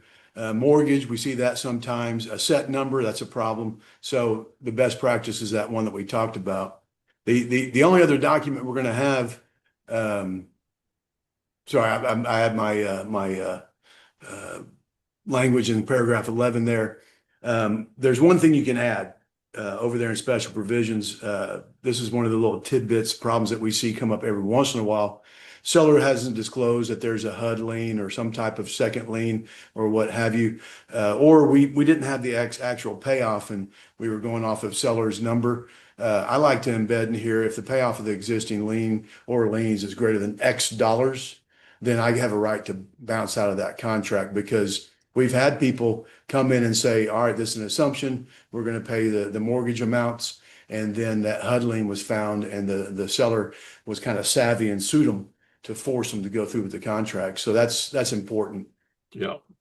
That's Um, get out of HUD jail, basically. get out of loan modification, HUD, first time buyer programs. Yeah, They the DPAs, down payment assistance programs, we see those. Exactly. And I used to think that the sellers were fibbing, but I kind of found out they're not. They got some payment assistance. They haven't been making payments on it. They didn't understand the full aspects of that mortgage. So I don't think they're fibbing. It's just a natural issue, a natural mistake. Yep. All right. So again, I wish there is a loan assumption addendum that we have. I always say use ours, don't use the TREC form, because it has some vestiges of the past. Talks about qualified assumptions. So I don't like that form. Just get ours. Just reach out to Jessica, get ours. But all you're doing is putting the nuts and bolts of the mortgage, the payoff amount, the interest rate, the monthly payment, the mortgage company name, and that's it. So again, I wish I could make it more complex, but it isn't. Nope. And so now we get to the easy one, mortgage wraps, a bigger note wrapping around a smaller note. Here, so let's assume these terms. I have no idea where I think I'm buying a $210,000 house, but at any rate, these are the terms I've used for years. So it ends up that we just have the 3A as a down payment amount, just like regular seller finance. 3B is the new mortgage amount, 190, is going to be the promissory note. And then you add that together for the 210 and use the seller finance addendum. We're not even mentioning the mortgage in the wrap contract. It's 100% the exact same as seller finance. And that's why I call these just seller finance. So I guess same thing I said before. I wish I could make it more complex, but this one's actually as easy as it comes. Mm-hmm. So basically, if you look at the numbers, once again, payoff's 120, purchase price is 210 on this fictional house in Austin. Buyers bringing 20 grand to the table. So that's why the owner finance note is the 190, right? And basically, they're carrying a home mortgage for 190, which is a $70,000 difference between the 120 that they owe and what they're carrying. So they're making the difference in that their principal is getting purchased down on that one, or getting bought down that 120, just like it is on the 190 with every payment provides on an interest only loan. And the difference is probably a little bit difference in the interest rate too, as well. Yep. So. Yeah. And so the only investing I do, I have this joke and it's not funny. In 2018, I tried to do some fix and flips, and I invented a new investment methodology called fix and flop. And I ignored every one of the things I tell my clients to watch out for and such. And so bottom line, I don't have time to do a fix and flip. So the only investing I do is I acquire a property via an assumption and then go out and seller finance wrap. And then it cash flows anywhere between, $200 and $1,100 on the ones we have right now. 200 has a bunch more equity in it. That's why I'm fine taking the 200. The 1,100, now I think about it, has a bunch of equity in it too. But I'll take a low monthly cash flow on them if there's a bunch of equity in it. So that's what I do, and that's it. Now, not to get off track here with you taking these over assumptions, how hard is it for you to market to find a buyer for these? So once you go out there and put on MLS seller financing, you've increased your buyer pool. I'll be honest with you, it used to have a bigger effect than it does now. As to why it's decreased a little bit, I actually don't know. I thought it was going to increase with interest rates bouncing up. Everyone is chomping at the bit to get a lower interest rate. And look, I'm providing that here, magic. But I think the market's in a cooled state right now. It's slow, whatever you can call it, whatever you call it. I think buyers have kind of just tucked in general. Yeah. And so you're not catching their attention. But once you go out there and put on MLS, you're gonna get a buyer. Mhm. You're not getting above fair market value like we used to. You're selling at whatever that fair market value is these days, and you may need to tease a little bit more. And if you pick up one at 3.5%, maybe not mark it up that much. 4.5 raises eyebrows. 5.5 or 6 doesn't as much. So you got to just play with it and tweak it and see what you can get. What kind of down payment are you seeing with some of your deals? 10%, 5%? What are you kind of looking for as your benchmarks? That's a fantastic question. And I was just talking with someone today on my little rule of thumb. So as an absolute minimum, I want 6%. And what I'm talking about is 6% net to me as that seller. And my logic there is that gives me 2 months of payments while I go and recover the property. It's going to take me about 2 months. It gives me 2 months of payments to be using for the lawyer to go do my foreclosure, evict if needed, what have you. And then 2 months of payments for me to sell the property again. Obviously, it could take me longer, it could take me shorter, but that's my little rule of thumb. What I want is 20, but I find on these conventional buyers on the lower value houses now on these consumer wraps we sold a $2.3 million house and they're bringing $600,000 down. So you can get more on these consumer wraps, but I'm usually sitting somewhere between about 7 and 10% down. That's good. Makes sense. Yeah, I want more. Right? I Right. Who want doesn't want more. more? But that's still a sizable chunk of equity. Somebody bringing it is an investment, in the deal versus, $500, $1,500 down. Yeah. That's not a good, that's almost a guaranteed default on that. And that's the last thing you really want on these two is your new buyers to default on you. Yeah, and that's actually my answer to the people who are very, very sensitive or scared about, what happens if they default to me getting this house back? I say, well, make it so that they can't default. What do you mean? Make 25% down. They're not going to default on that. I mean, they'd be crazy. Market might adjust what, 5, 6% down. Right. You're still, yeah. So I always tell them you can avoid the foreclosure by taking a bigger down payment. Yeah. Well, and it's also, if they do default, you've got the down payment to pay the attorney fees to foreclose. And we all know Texas, you can foreclose and the fastest in the country. Yeah, So, yeah. If someone does default, I've had to take one house back out of all the ones that we've done, and we took that one back 3 times. Uh, I, ca- I called it the Amityville Horror. I have no reason whatsoever, and the things that happened to the buyers. I mean, it was serious stuff. One guy got into a real bad wreck, totaled his truck, got out of the hospital, got in a real bad wreck, totaled his truck, and so he bounced out. And one dude was dealing with criminal stuff, and one people had medical stuff, and so it was held in my wife's IRA. And I said, honey, we can't keep hurting people. We got to sell this house conventional. And so we were spec to make about 35,000 on that thing and ended up making 151,000 because we got it back 3 times and sold it. Now, do you ever see like a deed in lieu and escrow in some cases, or is that a I no-no? do. I do. And I, used to not like them. And the reason I didn't like them is because if challenged, that deed in lieu of foreclosure is voidable. It's called an executory instrument. And if the seller wanted to fight that, they could. And so I didn't like them because of that, but I realized the power of them in terms of negotiating, making sellers feel happy. So I have just a big old giant disclosure, and I'm talking it's big as Dallas, that says, hey, this can be challenged and it's voidable and da da da. No one cares. Right. No one cares.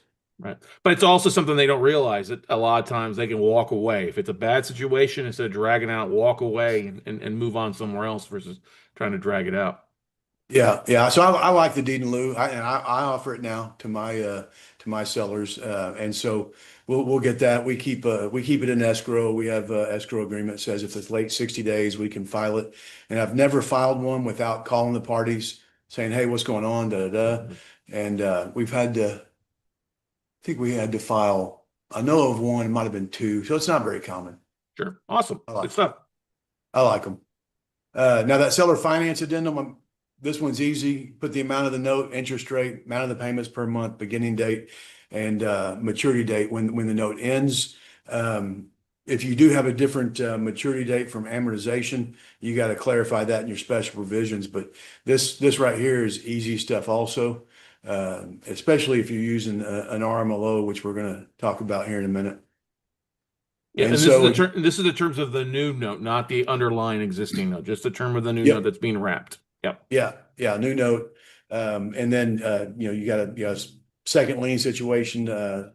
We just use another seller finance addendum. And so it's piece of cake. And we help on this. We don't help with the amortization. You got to get yourself a lender to look at that. What's your P&I? But I've got a fancy little Excel spreadsheet I downloaded. I think it must be 15, 20 years ago, and I've just never upgraded it because it works. Yeah, those amortization tables don't not a lot into them, but they're a pretty easy tool to use. Yeah, yeah.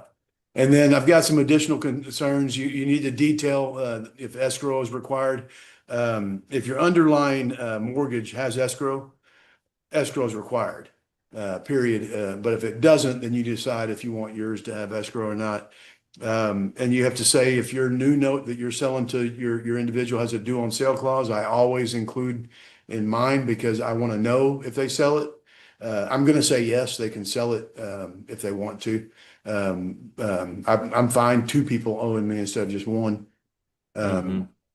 Need to true up your escrows. There could be a shortage, could be an overage, and that needs to be credited. This is very, very important in a conventional wrap transaction. If I'm assuming the mortgage and paying the reinstatement and catching it up, not important. I'm paying that back escrow. But if it's a conventional one, your escrow account's not going to be perfect, so you do have to true that up, and then include my general disclosure. I kind of hammered that pretty important, but it's important to disclose everywhere that this is a wrap and there's a due on sale clause. Yep. Awesome stuff.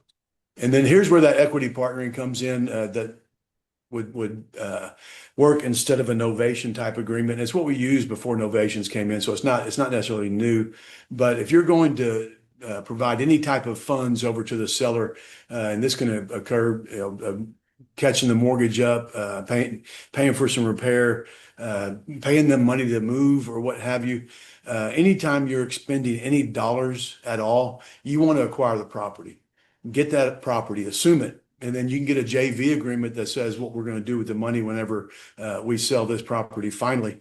I had an email today, as a matter of fact.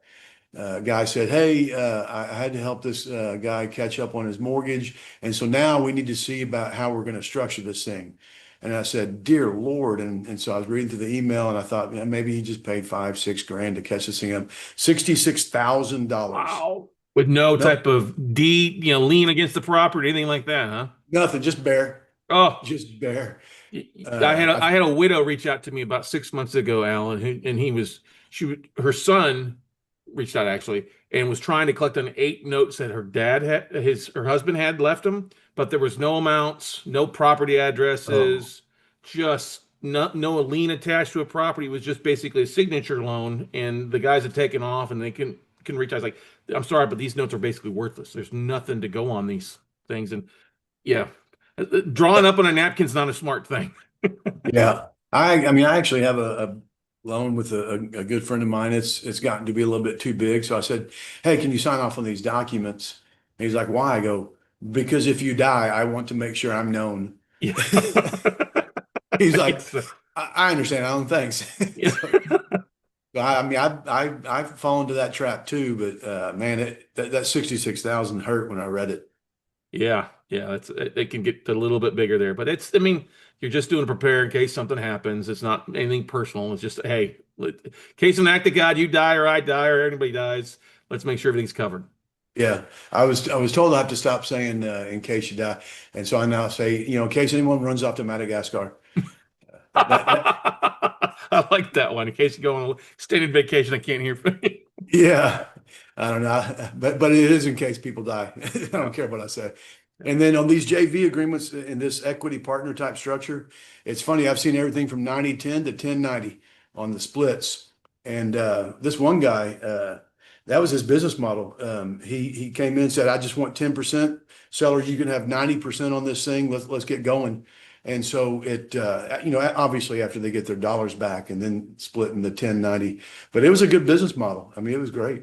He's Yeah, now I mean, doing it and in Alabama. that gets probably a lot more people to buy in, realizing they're just giving away their equity. They're actually going to have some money coming to them off the deal. That's definitely will sound a whole lot better versus just somebody just taking over the whole thing and not giving anything for equity if they're in a position, you know? Yeah, I mean, I thought it was genius because you tell a seller, "Hey, I'm giving you 90%. I'm going to take care of all of this stuff, put all my money into it." Man, that's a no-brainer. He he Yeah. he did great. He's killing it in Alabama now. Oh, don't doubt it. That's awesome. And then you sell that property and divide everything up via that JV agreement. So it's not rocket science, but it's tried and true.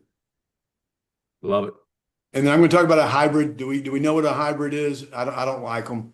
It Well, you've opened Pandora's box. You got to explain them now.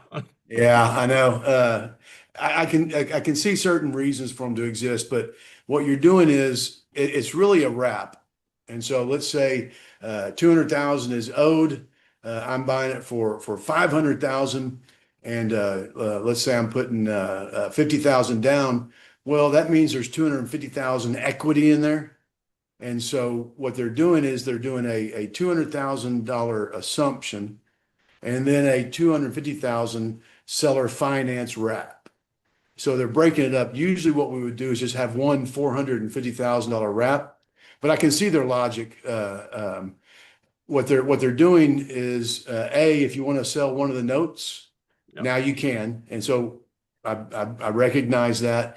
And then additionally, if you want to capture the interest rate of that 200,000 note, as opposed to having, 5.5% on the whole 450,000, and you've got 2.75 on that 200,000, then yeah, that makes sense also. I can mash these down into one seller finance and still take advantage of that 2.75 or what have you. I don't do it much anymore because the damn hybrid is beating me. The reason I don't like it is it's a waste of money. I'm drafting up two sets of mortgage wrap documents. We have two recordings of the deed of trust. We've got two liens on there now. And you take this thing over to a title office that doesn't know what they're doing, dear Lord, they're gonna be scared. Well, the thing too, you're trying to sell that second lien. Second liens, they're not nearly as attractive as a first lien. I would rather take a complete wrap about the whole thing as buying one lien as the senior lien. Not really technically the senior lien, but where the underlying wrap note gets paid off. So I'm technically in the first lien position at that point. Trying to buy a second position is gonna be a much bigger discount because it's in a second lien position. I love it. I Yeah. love it. Let's get these hybrids out of here. Yeah. I on these, you're getting with an attorney to assist on this. Whenever I say you can draft your assumption contract or you can draft your wrap contract, yeah. With these, all right, go ahead and get with us. And one of the good things about our office, and it's kind of the thing that we sell ourselves on is you're going to send us your contract before everyone signs off, and we're going to review that, and we'll do all that for free. Other title offices, of course, can't do that and won't do that. But my reason for spending my time and not getting compensated for that, if it doesn't close, what have you, is I want the strongest structure that we can get at the outset, as opposed to trying to fix stuff down the line.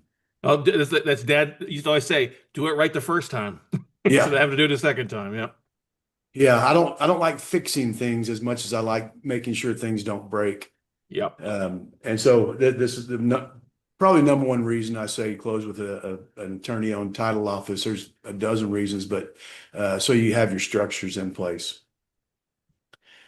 Some special concerns whenever we're getting the note, the current statement, the payoff, and if it's behind the reinstatement, we're no longer using our authorizations. I'm just a little bit more sensitive to alerting the mortgage company of anything, and so I like to get on a conference call with the seller, the borrower, and just talk with them. What I do is the seller says, I'm authorizing Alan to speak with y'all, and y'all are authorized to speak with him. And then I just ask for everything from the mortgage company. And if every once in a while, Skippy wants to ask me why I'm asking for this stuff, I tell him to quiet down and do what you're federally required by law to do. I don't like when they do that. They're sticking their nose and stuff. I'm just like, Yeah. just do it. Let's continue on. So you use that method, a little conference call with the seller, and then get that accounting for the escrow as we talked about. And when we're making a payment to the mortgage on a wrap or issuing a reinstatement simultaneous with close, we may ask that payment be sent by another party besides the title office. And the reason is and I'm talking about, two or three occasions out of hundreds, we'll have that cause a little bit of an issue. We had the title office ask for a payoff one time, and it was a small bank, and they called their borrower and said, "Hey, what's going on? You're going to pay this off already?" Because they wanted their mortgage in place, Mhm. And the borrower, the seller said, "No, no, no, I'm selling it via wrap. That mortgage will stay in place." We said, "No, please don't do that." Well, but Uh, it's also too when you see like if somebody's behind by a couple months, the smaller banks, they're the ones they're opening the mail at the same time. It's not like a big Bank of America, Chase, or Citi, where it's just kind of huge departments are not making anything on it.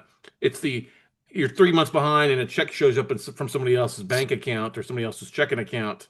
That can throw a little bit of a flag, like what's going on with this. yeah, yeah, with certain lenders and banks and such, which we'll talk about here. So this due on sale issue, let's describe what it is if you're new to this. With inside the deed of trust on just about every mortgage that there is out there, there's going to be a due on sale clause, which just simply states, hey, if you sell my collateral, I have the right to accelerate the note and make everything due. And so it's funny. My daughter, she works with my office, and so she came to my office one time and she goes, "Hey, Dad, I don't know if you saw this, but look, in the deed of trust, I found this." And I said, "That's cute, sweetheart. If you could attend one of my Rap University classes, that'd be good also. But that's a due on sale clause, honey. And yes, they have the right to. They just don't know about the transaction. They don't care about the transaction, and they don't call it due most of the time." And my quote 3 years ago was in 0.00005% of the cases we had a due on sale issue, and so that's a lot of zeros in front of that. Now it's 0.000009, so it's gone up by almost double. Yeah. Not a lot still, but since we're seeing a little bit more of it, it's Hey, a you bit got of to be careful there. Media might take that and say due on sale clause enforcement's doubled. a yeah. Yeah. Yeah, I actually watched a little YouTube thing about that, how the media will distort the facts like that. But I am utilizing the trust we talked about a little bit just earlier. And what it does is it appears to comply with the Garn St. Germain Act. Garn St. Germain Act says I can take my property and put it into a trust. And as long as I remain the beneficiary of the trust and I remain living in the property, then the lender cannot act upon that due on sale clause right. So obviously we're not remaining as a beneficiary, and obviously we're not really remaining as the occupant of the property.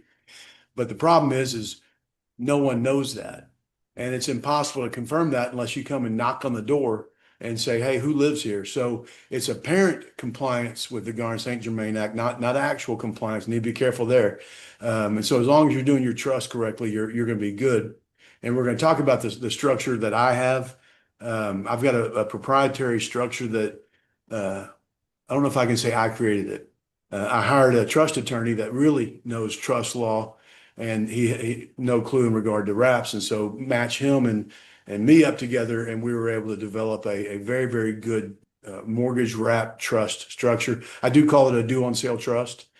Because it doesn't provide all of the other stuff that trusts do, estate planning, liability protection, and things like that. It's a due on sale trust. And I'm going to detail that structure. Do not download the trust forms that there are out there. They'll work until there's a problem. Right. And you probably can't get your homestead exemption for that end buyer. Might not be able to get checks issued to the right parties.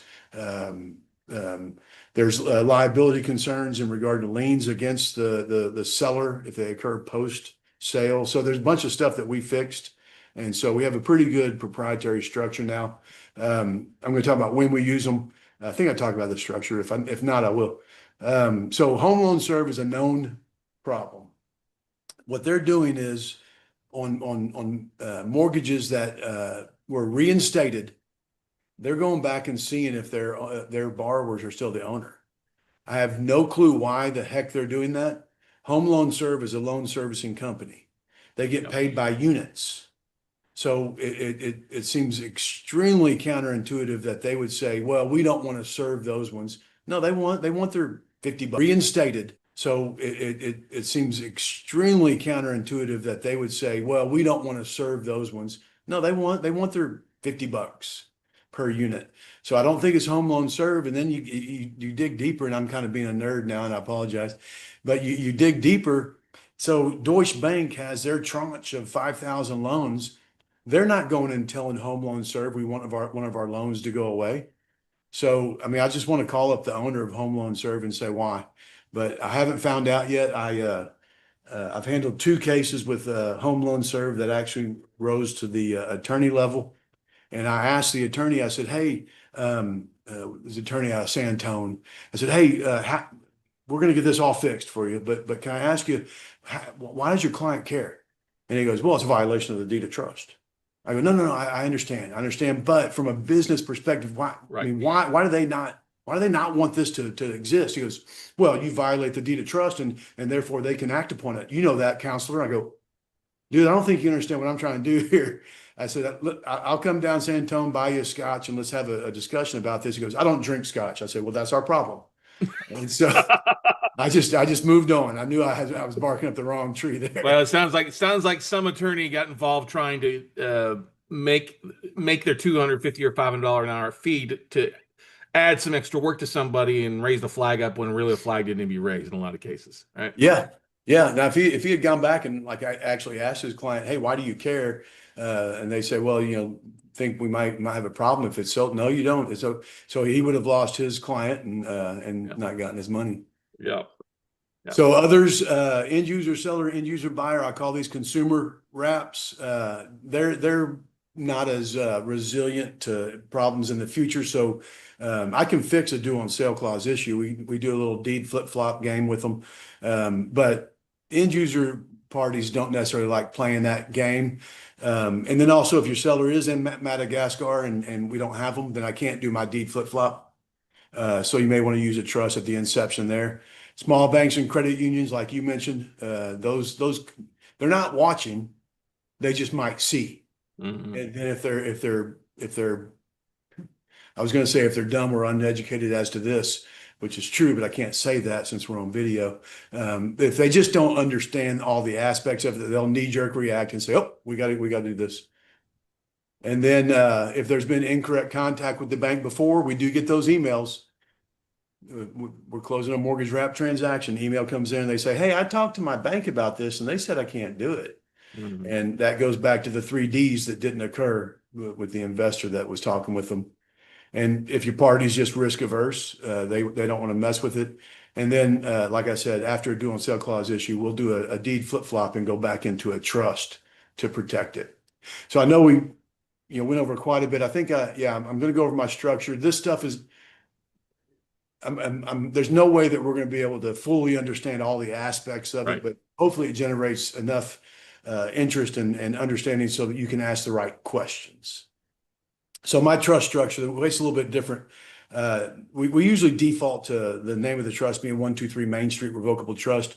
We tried to get, Sally Seller Revocable Trust, but the sellers didn't like their name being used, so we default over to the property address. And that's pretty much where we stand every time. The homeowner's insurance, now you got to make sure you're using the right one. I've got a wrap out of California that I have to go fix, and they didn't use an insurance provider that knows what the heck they're doing. But your insurance is going to be in the name of the trust. It's actually the beneficiary buyer that's going to be under that as the name. And then your beneficiary is the buyer. You can be an entity, and I suggest you do use an entity as a beneficiary for the liability protection. And then your trustee is going to be a buyer. Sometimes my office is, I say our office is going to be the trustee, especially if you're out of state from Texas and we're providing that trust. And then it can also be an entity, not as important there. An entity as the beneficiary is important for that liability protection. And then my office is the grantor creator of the trust, settler of the trust. There's a reason for that, for liability protection. And then you got to make sure over there on your Trek 1 to 4, your trust is now the buyer. So if you have your contract, Bobby Buyer from Sally Seller, and you roll into the office and you learn about trust and you want to change that, you got to amend your contract. Right. So your trust is now the buyer of this thing. That makes sense. So that's my structure. Obviously doesn't explain every dang thing there is to learn about it, but it gives you a good idea of what the heck's going on. Great stuff. And then the insurance, as I talked about, I say here's how it's done with no exceptions. Insurance is the absolute number one reason for mortgage wraps to fail. The insurance doesn't get put in place correctly, and then that snowballs into problems. So you have to use a proven provider. We have 3 providers that we use right now. We had over the past approximate year and a half, we added 2, and they failed. So even though I tried to educate them exactly what was going on, they just didn't get it. They didn't get the importance of it, and they thought, well, we'll just make the change. I'm like, no, you rang the bell. So we have 3 still. We'll try to grow, but we'll see. And the structure that we're talking about, I'll parrot the words that the insurance providers tell me. Seller is going to cancel their insurance. You can't insure a property that you don't own. Buyer is getting their new insurance. Seller has to be listed as an additional insured, not additional interest. We kick it up a notch. It used to be additional interest, and then we learned we can actually put them as an additional insured. And then lender obviously has to be a mortgagee clause. We put the seller on their mortgagee clause, so they're getting notice if there's any type of default or cancellation of the insurance. And again, the trust is the insured if you're utilizing that trust. And I say no exceptions here. I don't know of any other way to do this besides this. If there is, that's cool. I'm willing to learn. But until then, do as I say, believe me later. Well, the most important thing about that, I'd say, is obviously seller is the mortgagee clause. They're being alerted. They stay on top of it. They're going to know if the buyer isn't paying the insurance because they're going to get a notice on it. And that's just, you say disclose, but it's also that conversation or that correspondence is taking place along with while that transaction is going on too.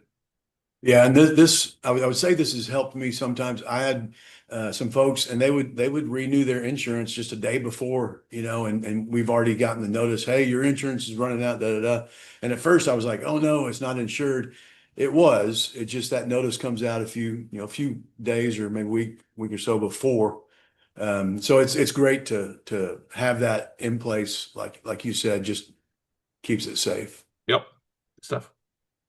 And then I've got a hour-long presentation on the laws and complying with the laws. And so we're obviously not going to go through all that right now. And if I start running long, just let me know, man. You're doing good. You're doing good. We're fine. All right. So what I've done is taken that hour-long presentation and said, hey, here's how the hell you comply. And so if you want to learn more about it, reach out. We'll dump information about Dodd-Frank, Senate Bill 43, the Finance Code, Property Code, SAFE Act, T-SAFE Act, and all that.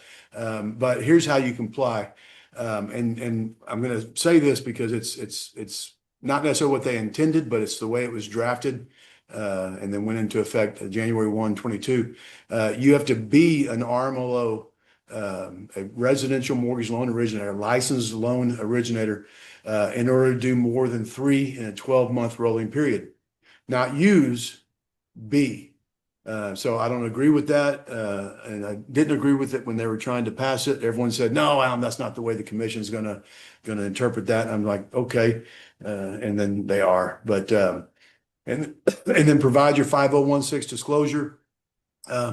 Do this whether you're on your first one. You don't need to wait until your fourth one in a 12-month period, and that's just a form. And they were good on this one. In the Texas Property Code 5.016, they didn't say, "Hey, we want you to disclose some of these items." They just laid it out. And so we have that form. You can reach out to Jess and get it. And then no balloons. This is, again, bottom line compliance. You can have balloons under certain circumstances. Your RMLO will tell you when you can do that. But in order to comply, this is your baseline level compliance. And then no arms. Again, you can have adjustable rate mortgages under certain situations, but here's how to comply. And that's it. If you do those 4 things, you're in compliance with every single statute that exists. Now, I have a second slide. Instead of being an RMLO, you can use what we call correspondent lender. You close the transaction through a licensed lender, and then it gets assigned and transferred over to you. Scott, you're obviously incredibly familiar with what I'm talking about there. Yep. And so that means that a licensed lender did close this thing, and then they transfer it over to you. And then the other items, provide the 5016, no balloon and no arm. And this is also going to help you over in that note selling, note buying world. Now you have the chance of getting the highest value for your note. And I'm obviously not talking to you, talking to some folks out there. You know this stuff. Yeah, but it totally makes sense. That's one of the great things about that. As I was saying, using RMLO is going to make you much more valuable, that paper much more valuable on the secondary market for sure. Well, and I dig risk shifting.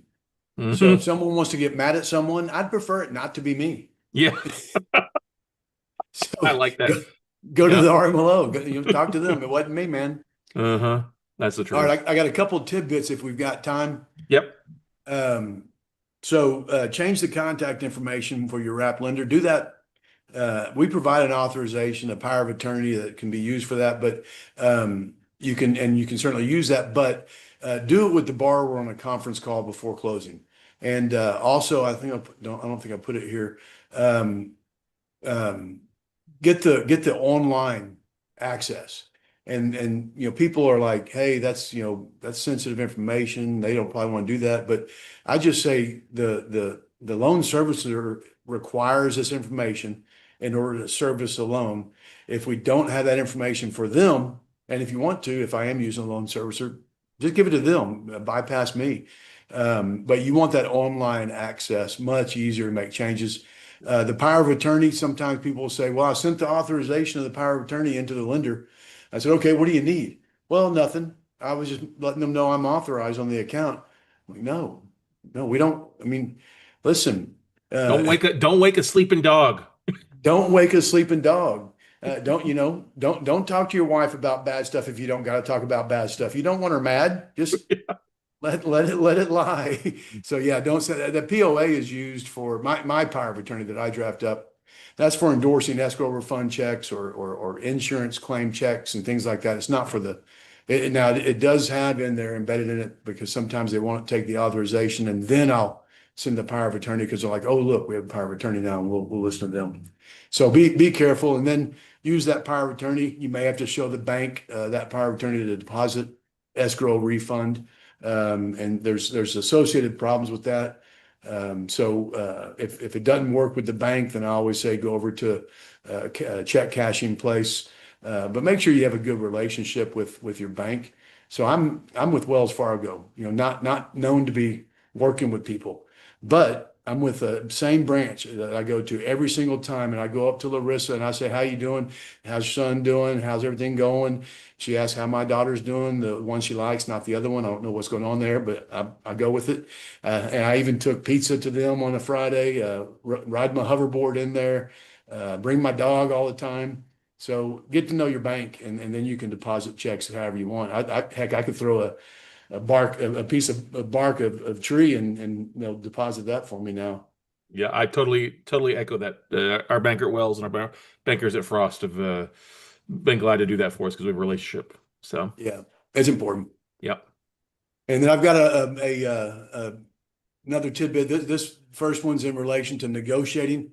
And I mentioned it earlier, actually. So, tell your sellers there's federal and state legislation telling us how to do wraps. So, this isn't the Wild West before, and we're not some other state that doesn't really know what they're doing. This is Texas, baby. We are the most regulated mortgage wrap state in the U.S. So tell them we've got legislation. And then watch out. I gotta say this: watch out for property theft and wire fraud. If y'all think something's sketchy going on with the seller, stop, take a look, tell title office, listen, we've had 5 attempts at property theft, not just wire fraud. We've had a ton of wire fraud efforts, but property theft, a seller not owning the property, trying to sell that property. So be careful on that. And then after a wrap, stay in contact with your parties. Just check in with them. Obviously your end buyer is paying you monthly. Tell the seller, hey, everything's still going good. Remind them you can still qualify for a mortgage. This isn't going to be affecting your debt to income ratios as much as if we didn't sell it seller finance. So just keep in contact with them. I call it the everything's still going fine contact. yeah, that sounds good. And you raised a point that somebody asked a question like, how do they show it if they want to go get a new mortgage? Do they need to show the payment streams on the wrap mortgage to the new lender that it's that underlying payment's being covered, or how do they kind of figure that out? Yeah, they want the promissory note and usually evidence of 6 months of timely payments. Yep. It's just like a rental. Yep. Just like a rental. Perfect. And so that's something that's good. We didn't know about that a long time ago when we were young and dumb, but certainly know it now. And every once in a while, I'll have someone say, "Well, my lender's saying that's not going to work." Good. Move on to the next lender. Yeah, it works. As an ex-mortgage broker, that would always work out there for you folks. You just got to show payments as being covered. It's just another little door that the underlying new lender that you're trying to take just wants to prove that, okay, it's being paid, it's taken care of, and all good. I'm going to steal a snippet of that video right there and send that out to my folks. That's perfect. So that's always the thing. I was taught as a mortgage broker. When you get started, you got to think when you're trying to get a new loan, it's like walking down a hallway with all these doors, the value and the title and liens and payments, all that stuff, rental income, you got to prove all that stuff up. If you've got all those doors closed and checked off, it is not an issue. If you don't have it checked off and the door's open, then that underwriter's got to go in there and peek around. And so I love what you've talked about today because you talk about closing doors and putting a sticky, all's good, right all the way down the hallway to closing. Closing the door and putting a sticky on it. Yep. That could be a new saying right there. There you go. I appreciate it. And then I have a random one. I want to avoid earnest money disputes, and they're big. And as a seller, I don't want to have to mess with getting that earnest money if my buyer walks. As a buyer, I don't want to mess with it if my seller doesn't close. And so if you're a seller, have that earnest money released to you at the expiration of the option period. And then as a buyer, don't have it due until the expiration of the option period. That's one of the best ways, but the absolute best way is some magic language. Just add this as an addendum. And essentially what it's saying is we're releasing my office from the release of the earnest money to party A or party B or what have you. And so, in Arizona, they have a statute that mimics this. I'm not real smart. I don't use AI yet, but I can certainly use Arizona law. And so I just copied some of the language there. And so when this is embedded, if we have a missing seller and the buyer wants their money back, title office is locked in. We can't. We have to get seller and buyer to release. They have to sign off on every release. And so this allows us Obviously, I'm not going to utilize this to release dollars in a way that's different than they should be released. It just allows me to act when we have one party either missing or not acting the way they're supposed to act. We have sellers all the time that will say, "Well, I know they terminated during the option period, but I don't think they were going to go through with the transaction anyway, so I'm not going to release it." But it's not the way it works, bud. Uh, and Now, then are you seeing normal option fee and earnest money on these? What, 100 and $1,000, or what are you kind of seeing the amounts being for that? it you know depends on the motivation of the seller if they're distressed or what have you. So we've got the $10 earnest money, $1 option. No earnest money is needed for a binding contract. So if you are using the 10, stop that. Use 0. And then even the conventional ones on the mortgage wraps, if they're not a consumer mortgage wrap, you're looking at $500 or $100 for the earnest money, and $100 for the option is probably high. Now, are you doing any inspections, property inspections on the properties for your transactions before you close on them? I have to think back to my last one. If I work with one wholesaler and he takes care of my inspections, but my last one was actually just ours. And I believe I used my wife and stepson for the inspection on that There one. you go. Hey, when you've done enough of these, you know what to look for. You know what I mean? That sounds dangerous. You're not going to ever hear an attorney advise you. Make sure you get your wife or your stepchild to go over there and inspect the property. Send the dog by and smell for anything that's dead in the AC or anything. Yeah, yeah. So, sometimes I am, sometimes I'm not. I guess is the answer to that one. Darn That's it, okay. I feel bad. Not That's okay. following Well, you know what? Like I said, when you've done enough of these, you don't pay in for inspections. You know what to tell. You know you're going to end up fixing some things along the way, but uh, Well, and yeah, complete disclosure on that one. We were walking into it with a fantastic amount of equity, and so anyone would have seen if there was something big enough that was going to crush the deal for us. yeah, exactly. All right, good stuff. All All right. right, I'm going to talk about our events real quick. We have our second Tuesday Power Hour. It's a 12 o'clock event, again, every second Tuesday, and we just have, back in, I think it was January 3, we've had these for several years, but I said, we're going to be substantive this year. I'm not going to just, dial it in. And so this next one is keeping safe, getting rid of the risk before and during contracting, tips, tricks, and pitfalls is what I call it. It's on a third Tuesday because this week was Veterans Day. And so we're on the third Tuesday. We'll go back to the second. So reach out if you want to get information on that. And then I have a weekly Ultra. Ultra stands for Ultimate Law Title and Real Estate Advising, and that's every Wednesday at 12. And that's more of a just free for all time with the attorney, time with real estate investors, real estate brokers, RMLO. Trying to think. Oh, some veteran investors that really know what the heck they're doing out there. So that's kind of a fun one. It's Q&A. We answer questions that have built up over the past week, and then also anything that's involved. So if you want to join that, you can go to ultrarei.com and get that information, or just reach out to Jessica. A quick little blurb about what Ultra is. I'm not going to hammer this. I don't like trying to sell myself, but this is a very, very good program if you want to learn how to do this stuff and do it correctly and avoid problems. And so we've partnered with some folks that are taking us from coaching at the very beginning, negotiating the contract with the potential lead, all the way to post close reparative measures and everything in between. So if you want more information on that, there's contact information for Miss Jessica down there at the bottom left, and our contact information. So I'm going to let you take over, and I'm going to stop sharing the screen. No, but that's the thing I wanted to bring up. You have offices across Texas, and you close all across Texas. Yeah. If people are buying in Texas, they have the ability to close with you also remotely too, right? Yeah. Before COVID, I would say almost 70% of our closings were remote, mobile notary. People just knew. And then after COVID, everyone learned. I mean, I would say 90% are remote now. The ones that aren't remote are usually the consumer wraps, conventional real estate closings and things like that. But the wraps, the investor closings and the wraps and such are remote. And then we also have, if someone wants to close at an office location. I'm old enough so that I've got lawyers everywhere, and we can go use their office. And so we've got several relations in all the four big cities, and then probably have some, now I think Gonzales, Texas, and down in the valley, and up in All the over the state. Panhandle. All over the Yeah, state.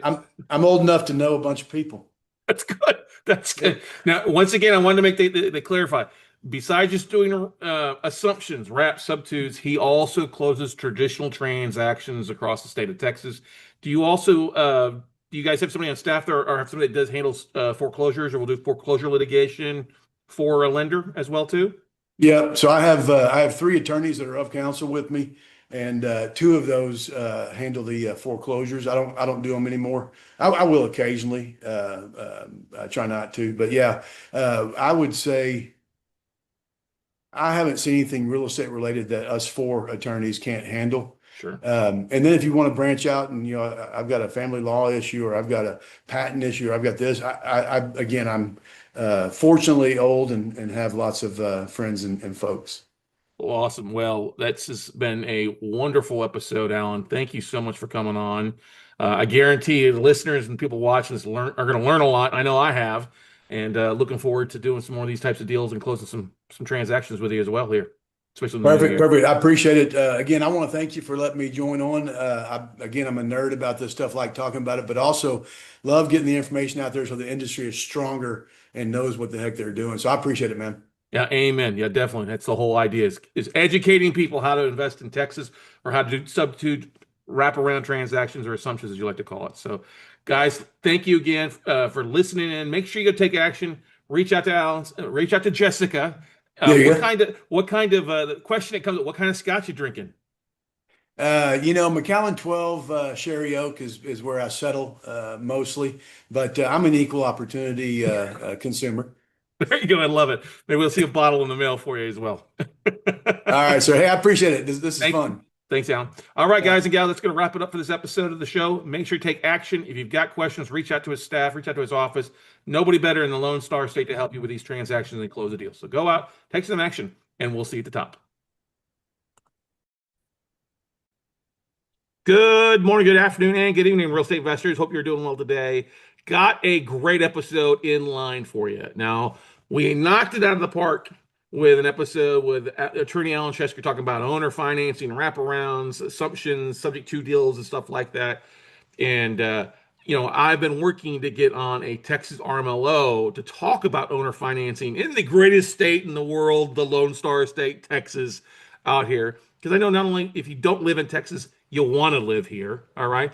And if you don't live here, you'll want to invest here in one way or another. So we have got a legend who's been around for over 2 decades in the mortgage business, over 25 years. She got started when she was just like 3.5 years old, everybody. Okay, so she's been doing this for a while. Highly recommended. We had a great conversation about a week and a half ago, and she's like, yes, I want to be on. I'm like, we're glad to have you on to talk all things about lending in Texas, whether it's traditional or financing stuff. So we got the amazing Nirvana Roof joining us here today. What is going on, Nirvana? You're rock and rolling on a Monday? I am. Thank you so much. I'm so happy to be here. I love doing podcasts and different events so that we can really inform people of what it's like to do wraps in Texas. Because yeah, like you said, everybody either wants to live here or invest here. And Texas is very friendly to investors. A lot of states I've found are not friendly to investors at all. So, and it's a great market. The very great market. It is a great market. And we've got so many different cities, obviously, with Houston, Corpus, where I grew up, or Austin, San Antonio, of course, DFW. Now, you said you bounce around quite a bit. Where in the world are you at today? Where in the world is Carmen Sandiego today? Is the Nirvana Roof? Yeah, so I am sitting in Arlington, Texas today. So that's where I am currently. My home office is in Houston. And that's where I had actually been physically for the last 15 years. Kids flew the nest, and I really wanted to focus on my RMLO company and on my business. So I have a ton of clients up here in the Fort Worth, Dallas area. So I moved here to be close to them. And then, of course, once I got introduced to Alan Ceshker's group and started speaking with them, I now am basically in Houston, Dallas, San Antonio, and Austin at any given period of time, speaking and really trying to educate investors on RMLOs and reps. So let's talk about what's so unique about the Texas market when it comes to, say, owner financing a property. Where's some of the biggest hurdles or the biggest things that people need to come to mind? And you'll probably say one thing, and as a note buyer, I'll probably throw in, and people have to keep this in mind as well. So it's going to be great for you guys out there that have all the questions. Absolutely. So the biggest thing is that there's two different types of ways to do wraps, right? So there's, if I, as an individual or an investor, own a piece of property outright, and I just want to owner finance it to someone. In those transactions, to me, that's truly an owner finance transaction, right? So there's that. And then there's a wrap, what I call a true wrap. And that's when one of my investors will actually go out and purchase a property for a buyer and then wrap it to them. So we have that. And then we have like Alan Cesker's area, an arena of expertise. And that's that subject to, which he hates that word, or Assignments, assumptions, as he like to say. Yeah, non-qualified assumptions. Yes, I think that's what he got. So exactly right. With those, of course, you have a homeowner who is in a situation, and an investor will come in, take over that note, and then wrap it to who we call an end buyer. So there's kind of three different ways to do a wrap with what I'm familiar with. That's 100% accurate. So let's talk about what are things that people, if they're going to offer owner financing or a wraparound, what makes your job easier or what makes it difficult? So regulators, of course, are what's making everything difficult. Texas did actually put a wrap mortgage, I think it's the 5.016 on the Texas Constitution. They put a wrap law into place in January of 2022. So in 2025, they have started auditing those loans. So I literally, my RMLO company, which has been in business for 3 years now, I just got audited. My audit wrapped up on Friday. It was brutal. Now, mind you, I have been in mortgage for 25 years. I have been audited by the state, the NCUA, the FDIC, all of them, CFPB. I have been audited by all of them. This was the toughest audit I think I've ever been in. So let me tell folks a little bit about that, because when I ran a mortgage company, we got audited as well. And what it is, if it's still this way, where you have the regulator come in, they ask for a list of your files, they pick like 10, 15, 5, whatever, how many you've done for it, and then you basically go get those loan files and hand it to them, and they go through and double check it. And if they comb through it, everything's good, great. If there's a question, they ask about it. And if you get through everything, then they're like, okay, give you a check and move on to the next one, right? Yeah. So because it's so new, I think they audited 5. Okay. And they looked at my entire call report, which was about 250 loans or something like that. They pulled 5, and those were the 5 that they truly audited. But she told me when she first pulled or requested the file, she goes, I just want you to know, we haven't figured out how to audit these yet. So we're still learning. And I'm like, oh, this is going to be great, right? This is going to be great. So I got done with it. I survived, and I drank a lot of wine during the whole thing. I will disclaimer. Yep. So I'm going to be sharing new information with your people that I haven't even rolled out to my own people yet. So World premiere here, everybody. Yes. Cutting edge podcast. Yes. So if you are an investor who is doing wrap mortgages in the state of Texas, actually nationwide, if you're doing owner financing, seller financing, or wraps, you are allowed to do 3 transactions per year. Now, that is not a calendar year, that's your year. So if your first one is in July, you've got until July of the next year. So for everybody who does 3 or less per year, keep doing what you're doing, you're having a great time. Unless, of course, you want to sell your notes, then you'll want to hire an RMLO because note buyers will pay a lot more if you've used an RMLO. So I'll plug that in there. Mhm. So from number 4 in your year on, you are supposed to become a licensed mortgage company. It is no longer just a licensed loan officer. You have to actually be a licensed mortgage company in order to do any more reps. So how this is happening and how they're finding out is they're auditing RMLOs. So when I got audited, of course, it said right on my audit, working with unlicensed entities. So it listed my investors who had done more than 3 transactions with me and said, you did this many loans with an unlicensed entity. So that's how they're finding out, of course, because they're seeing who the lenders are. And of course, you can't skirt around the 3 by having multiple entities because they look at the actual owners of those companies. And they did. I didn't even tell them who the owners were. They looked it up and they saw, and it's noted right on the audit. So that is being audited and that is being driven home. And your RM, go ahead. So when you talk about, okay, so this is good stuff. I love this. So when you talk about being a licensed mortgage company, let's talk about that real fast before we dive in. So what does that mean? It means people need to go get their loan officer, mortgage broker's license and set up a separate company for that stuff? Yes. So what that means is that especially in the state of Texas, it's a little bit different for every state, but I can speak specifically to Texas. So in order to have a mortgage company, or in my case, have a mortgage brokerage, but a mortgage company, which is what the lenders or investors will be required to do, they have to register with the NMLS. They have to have a mortgage broker of record. So like myself, I actually offer it as a service to my investors. I will be a broker of record for a fee, of course.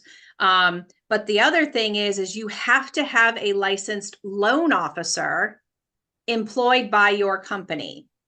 Now, what I did find out is that that loan officer doesn't actually have to be the one to originate the loans. They just have to have one on record for the purposes of having the mortgage company license. So I am a mortgage or a broker of record for a company, and I happen to have a spare loan officer laying around that wasn't working. So I plug him in there. You know, we pay him a couple bucks a year. He just takes his, CE class and they're good. So I'm trying to dig up a couple more loan officers, but non-working loan officers are a little hard to find, So I have another investor who coming up, he is having his wife become a loan officer. She's going to be a loan officer for the company just to get their mortgage company license, but she's not going to actually do it. So I can still be the RMLO, or you can still hire an RMLO, but in order to have an actual mortgage company, you will have to have a loan officer parked in there.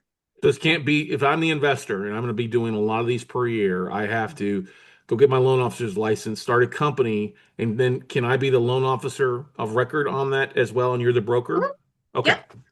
So Yep. the person that runs the company is doing this can't be the same loan officer. Yeah. Okay. Okay. Yeah. Yeah. Now let's talk about, okay. So it used to, back in the day when I got Yep. my loan officer, this is obviously how it's changed. Obviously, like I used to, if I passed my series, my group 14 or series, whatever, where I got my life insurance license, which is a state test. All I had to pay was $200 to the state of Texas to start doing loans. That's not the case anymore, right? No, I think attorneys though. Attorneys are the exceptions, can. Yeah, I think attorneys can, but no, just regular old everyday people.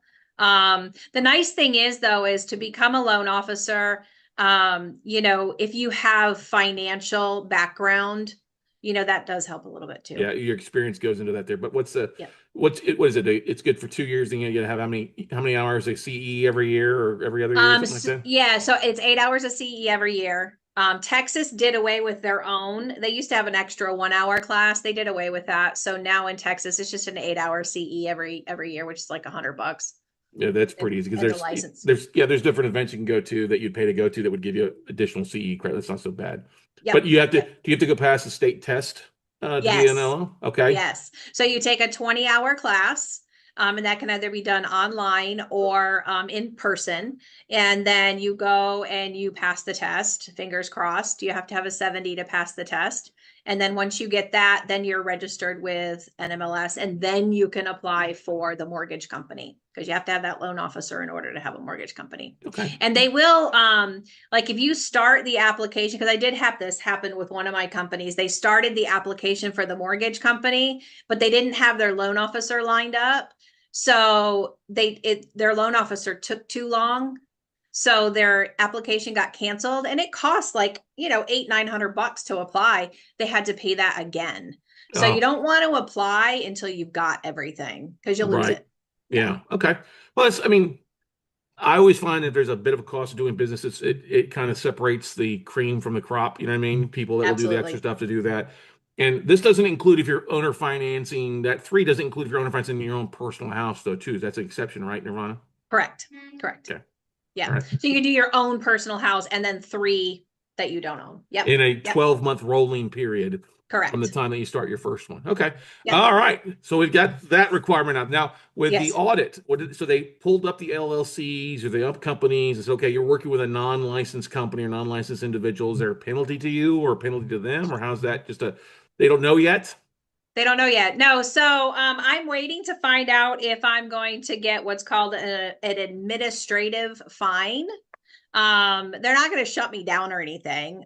Typically you just get a crappy rating and you just fix it all. And then when they come audit you again, they just make sure that you're not doing that stuff again. None of this, by the way, bothers me or concerns me in any way, shape, or form. It's all learning curve, right? And for something that's never been audited, you don't really know what you're up against.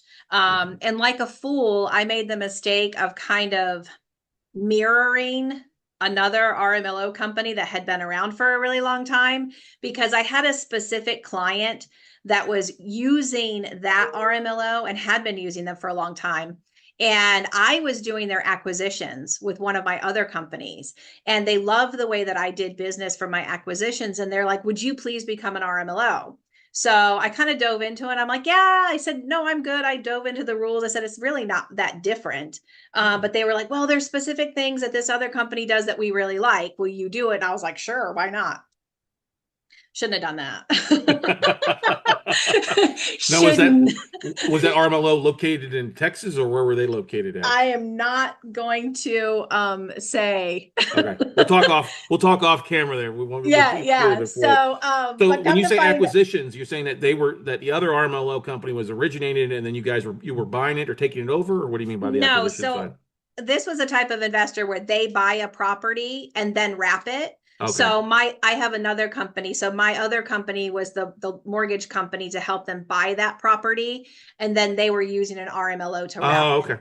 Yeah. Yep. Okay, that makes sense. Okay. Yeah. Now, if what's it cost for somebody to use RMLO to qualify their owner finance buyer? What are some of the hurdles or things that people, if you're doing 1 year, you should use an RMLO to originate it, but what's that process look like, cost, and things that your owner finance buyer, the borrower, needs to bring to the table?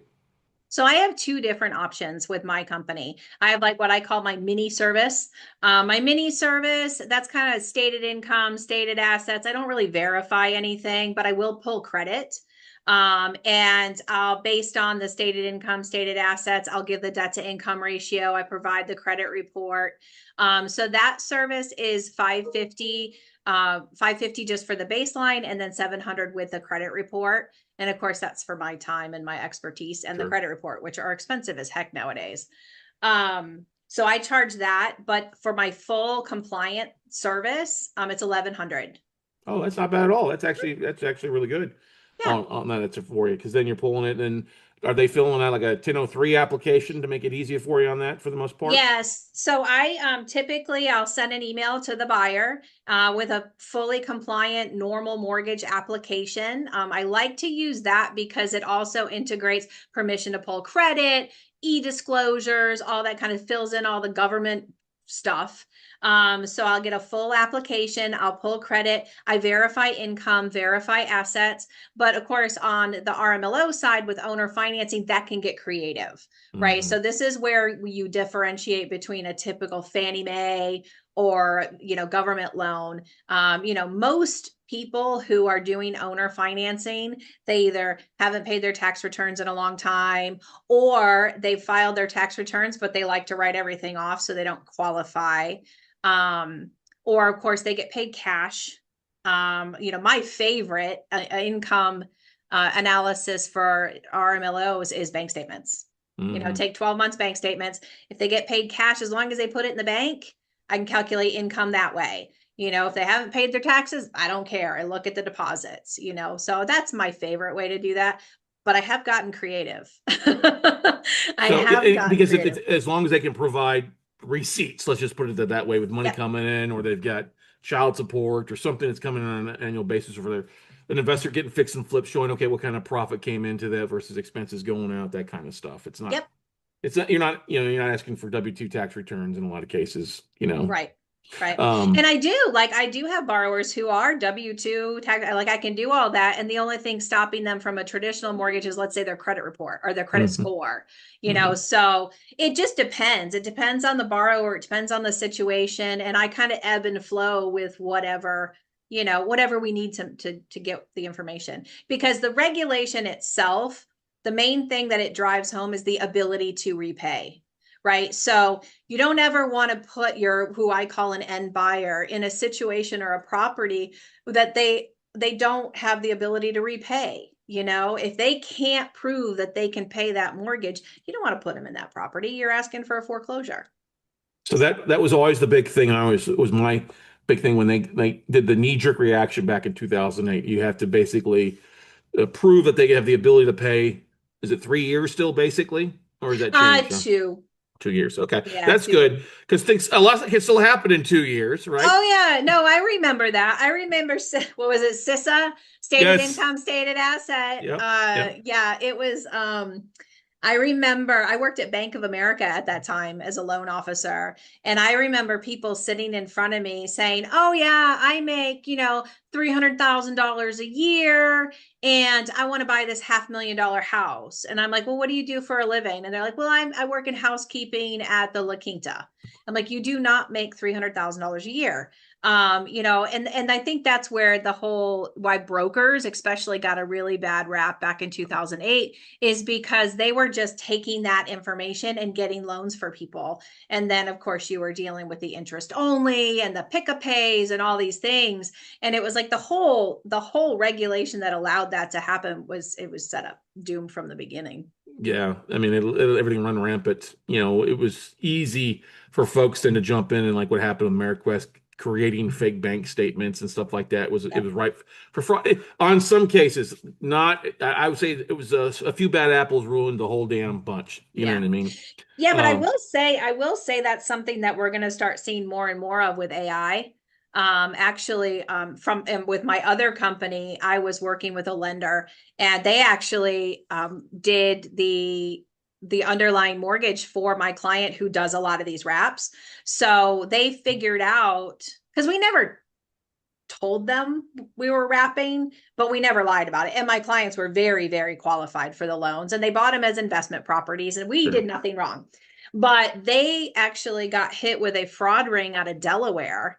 And that fraud group in Delaware was doing the bank statement program, which is what my borrowers were doing. And come to find out, they were using AI to create full fraudulent bank statements. And this lending company lost millions and millions and millions. So they went back and were looking at their whole portfolio of investors who used bank statement loans, and they saw mine, and they're like, "Oh my God, your investor doesn't own any of these properties." And I'm like, "Yeah, we kind of did wraps." And they're like, "We don't even know what that is." And I'm like, are you going to call these notes due? And they're like, hell no. They're like, your people pay on time every month. That's a big thing because it's the Yeah. thing is, and that's the thing. If you can, if it's an investor loan, Mhm. okay, that's first. It'd be different if it was an owner occupied loan, and it Right. was different. That would be like what the fraud aspect. But if it's an investor loan, as long as you can show like the payment stream is coming in and at 65 or 75, whatever it is, the ratio is these days, 65%, I think is what it is off the income is going Yeah. to cover your PITI. They're usually not going to care as long as they're getting paid on a regular basis. Yeah. Well, I know that I read an article recently that the federal government is actually going to be cracking down on investors, real estate investors. And because, of course, the government never likes it when people make money and they don't get a piece of it.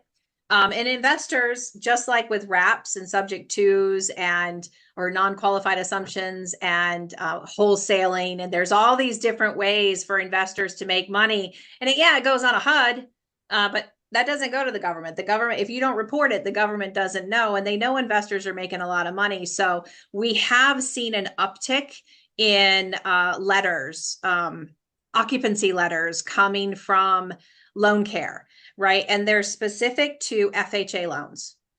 Because when people get an FHA loan, especially if they get an FHA loan with down payment assistance, they signed an agreement that they were going to live in this property as their primary residence. And if they allow an investor to come in and do a non-qualified assumption and take over that payment, and then that investor in turn sells it, on a wrap, and there's an end buyer, I think we're going to actually start seeing more and more of that. And I think that it's going to put people in a precarious position. So my advice to investors who are doing non-qualified assumptions or reps or whatever or subject twos, ask that seller, did you get down payment assistance and do you have an FHA loan? And if you have either of those, how long have you been in the house? Because with down payment assistance years, it's 5 years. Well, it's also important that should also show up too on a title search too, as being a lien on the property as well, like a second, correct?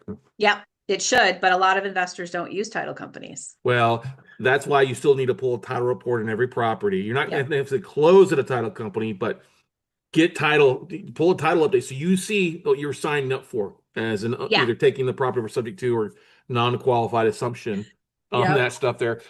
And I want to go back to comment you meant about a 1003 report. That's a loan application. Everybody, I don't know. Calyx point was what we used to use back in the day, and something like that. That's what I use. I still use it. I think it's literally classified as a dinosaur. It is, but it still looks. But the great thing is when you're creating paper, if you ever plan on selling that paper, you want it to look as uniform as possible to institutional debt. And when we were doing all our stuff, there were, people get our loan files. They're like, "Oh, this is a hard money loan." I'm like, yeah. Oh, you did a 1003? I'm like, yeah. I want it to be clean paper. It's gonna have all the disclosures. I want everybody to look anything that looks off the normal. Like, I'll give you a great example, Nirvana. Literally this morning, I get somebody email me, "Hey, I got a note for sale. It's a second on a property in Phoenix." I'm like, okay, whoopie, did you use it? I don't know. It's an $88,000 loan, and here's the payoff. Nope, no payments. 12% interest only. No payments. The balloon is due in either January 2022, or if you sell the property, or you refinance. And the guy has collected 0 payments. Oh my gosh. And I'm like, well, first of all, it's not with a third-party servicer. You have an unenforceable balloon in there because you already allowed this guy to be in it for 4 years. Yep. No payments coming in. Nobody's going to pay anything for it. It's not worth the paper it's written on. Yeah. Yeah, exactly. Exactly. And 8 pages on the loan. That was all they had. No 1003 application, no financials. Oh, I've loaned this guy money for 5 years before. Like, well, that 80 grand is gone now. You know what I mean? Yeah, absolutely. But that's the thing. It's important. It's uniform. I'm sorry. Go ahead. Yeah, no, and what's funny, when I started this RMLO company, I learned some things about interest rates, right? Like, because I was always like, oh, don't go past 11.99, because once you get into 12%, it's usury. And of course, I had a few investors who were like, I don't want to charge interest at all. So 0% interest. Let's just, let them make the principal payment. So I learned, that in Texas, it's not 12%, it's 10%. So anything over a 10% interest rate in Texas on a wrap loan, because it is a second, they can't charge a settlement fee. So like that settlement fee to the title company, they can't charge that to the borrower. They also can't charge the servicing setup fee. And they also can't charge the monthly servicing fee. So that's something I learned in the audit was that. But I also learned about the minimum interest rate. So apparently, and I'm not a tax advisor, but I learned this. So you should ask your tax advisor. Apparently, if you charge 0%, right, on this note, the IRS is going to tax you like you are receiving, what is it, 4.6 or 4.5% interest. So I just learned that in the last, 6, 8 months. I didn't know that. So yeah, it's not just the high end, it's also the low end. Yeah, and I find that so well because it's the second I get it, but I always find it difficult. I remember back in 2008, 9, 10, 12% interest rate on an investor loan was pretty normal Yeah. in a lot of cases. I know that the state of Pennsylvania, the Attorney General, that cracks down on contract for deeds at 9.9% because they call that well, usury. I'm like, wait a second, I'm allowing somebody to get in the house. Right. They can't Yep. get a 7% interest rate now. Now Yep. you're limiting what I can make, even though it's a very normal 9.9% across the board. But anyway, Yeah.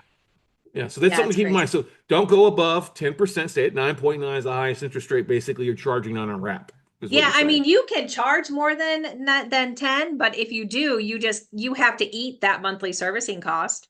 You'll have to pay the settlement fee and you'll have to pay the servicing setup fee. So as long as you're okay doing that, I mean, maybe taking it to 11.99 offsets that and it's worth it.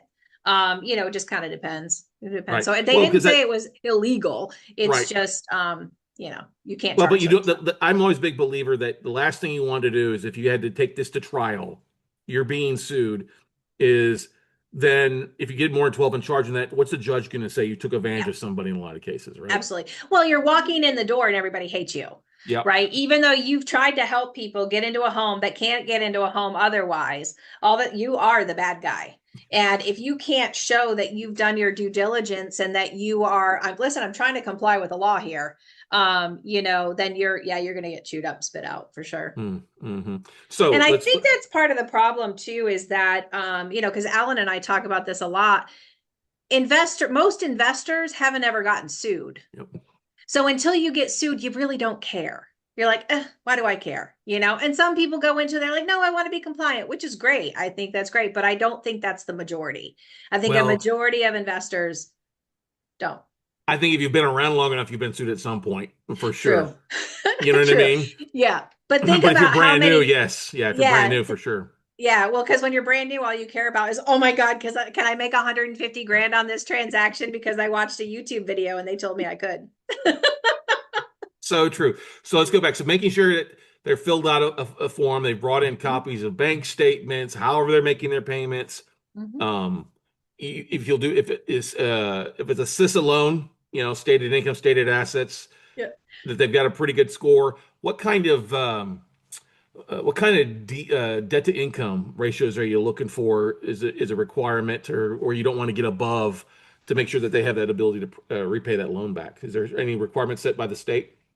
No, there's actually not. But what it is, and in my years of experience with that, my general rule of thumb is 55. Yep. And I say 55 because you can get an FHA loan at 55% DTI, right? Special criteria, but still. So to me, that 55 is still, it's high. That is high, but it's still a good, you shouldn't go above this. I have plenty of investors who do. And my as an RMLO, the investor is the underwriter. The investor can technically do whatever they want. I'll make notes in my file. I will, discuss DTI with investor. Investor chose to accept it. Here's why. Some investors just flat out don't care. They don't even care what the DTI is. They don't even look at it. What they look at is how much money are they putting down? Right. So if they're putting a whole bunch of money down, but their debt to income ratio is 75%, they're like, I don't care. My guidance is 55. Yeah, that's probably that's a better run, I would say, because I literally got a list in this morning of 1,500 FHA, VA loans and stuff like that where the DTAs are all above 50, they're all in default. Yep. And after 25 years, I can tell you that the least, people who put the least amount of money into a project or a home, they don't care. They've got no skin in the game. They're the ones that are going to default. And it's the same with wraps, and owner financing. If you let somebody get into a home with a couple $1,000s, you're probably going to look at foreclosure sooner than later.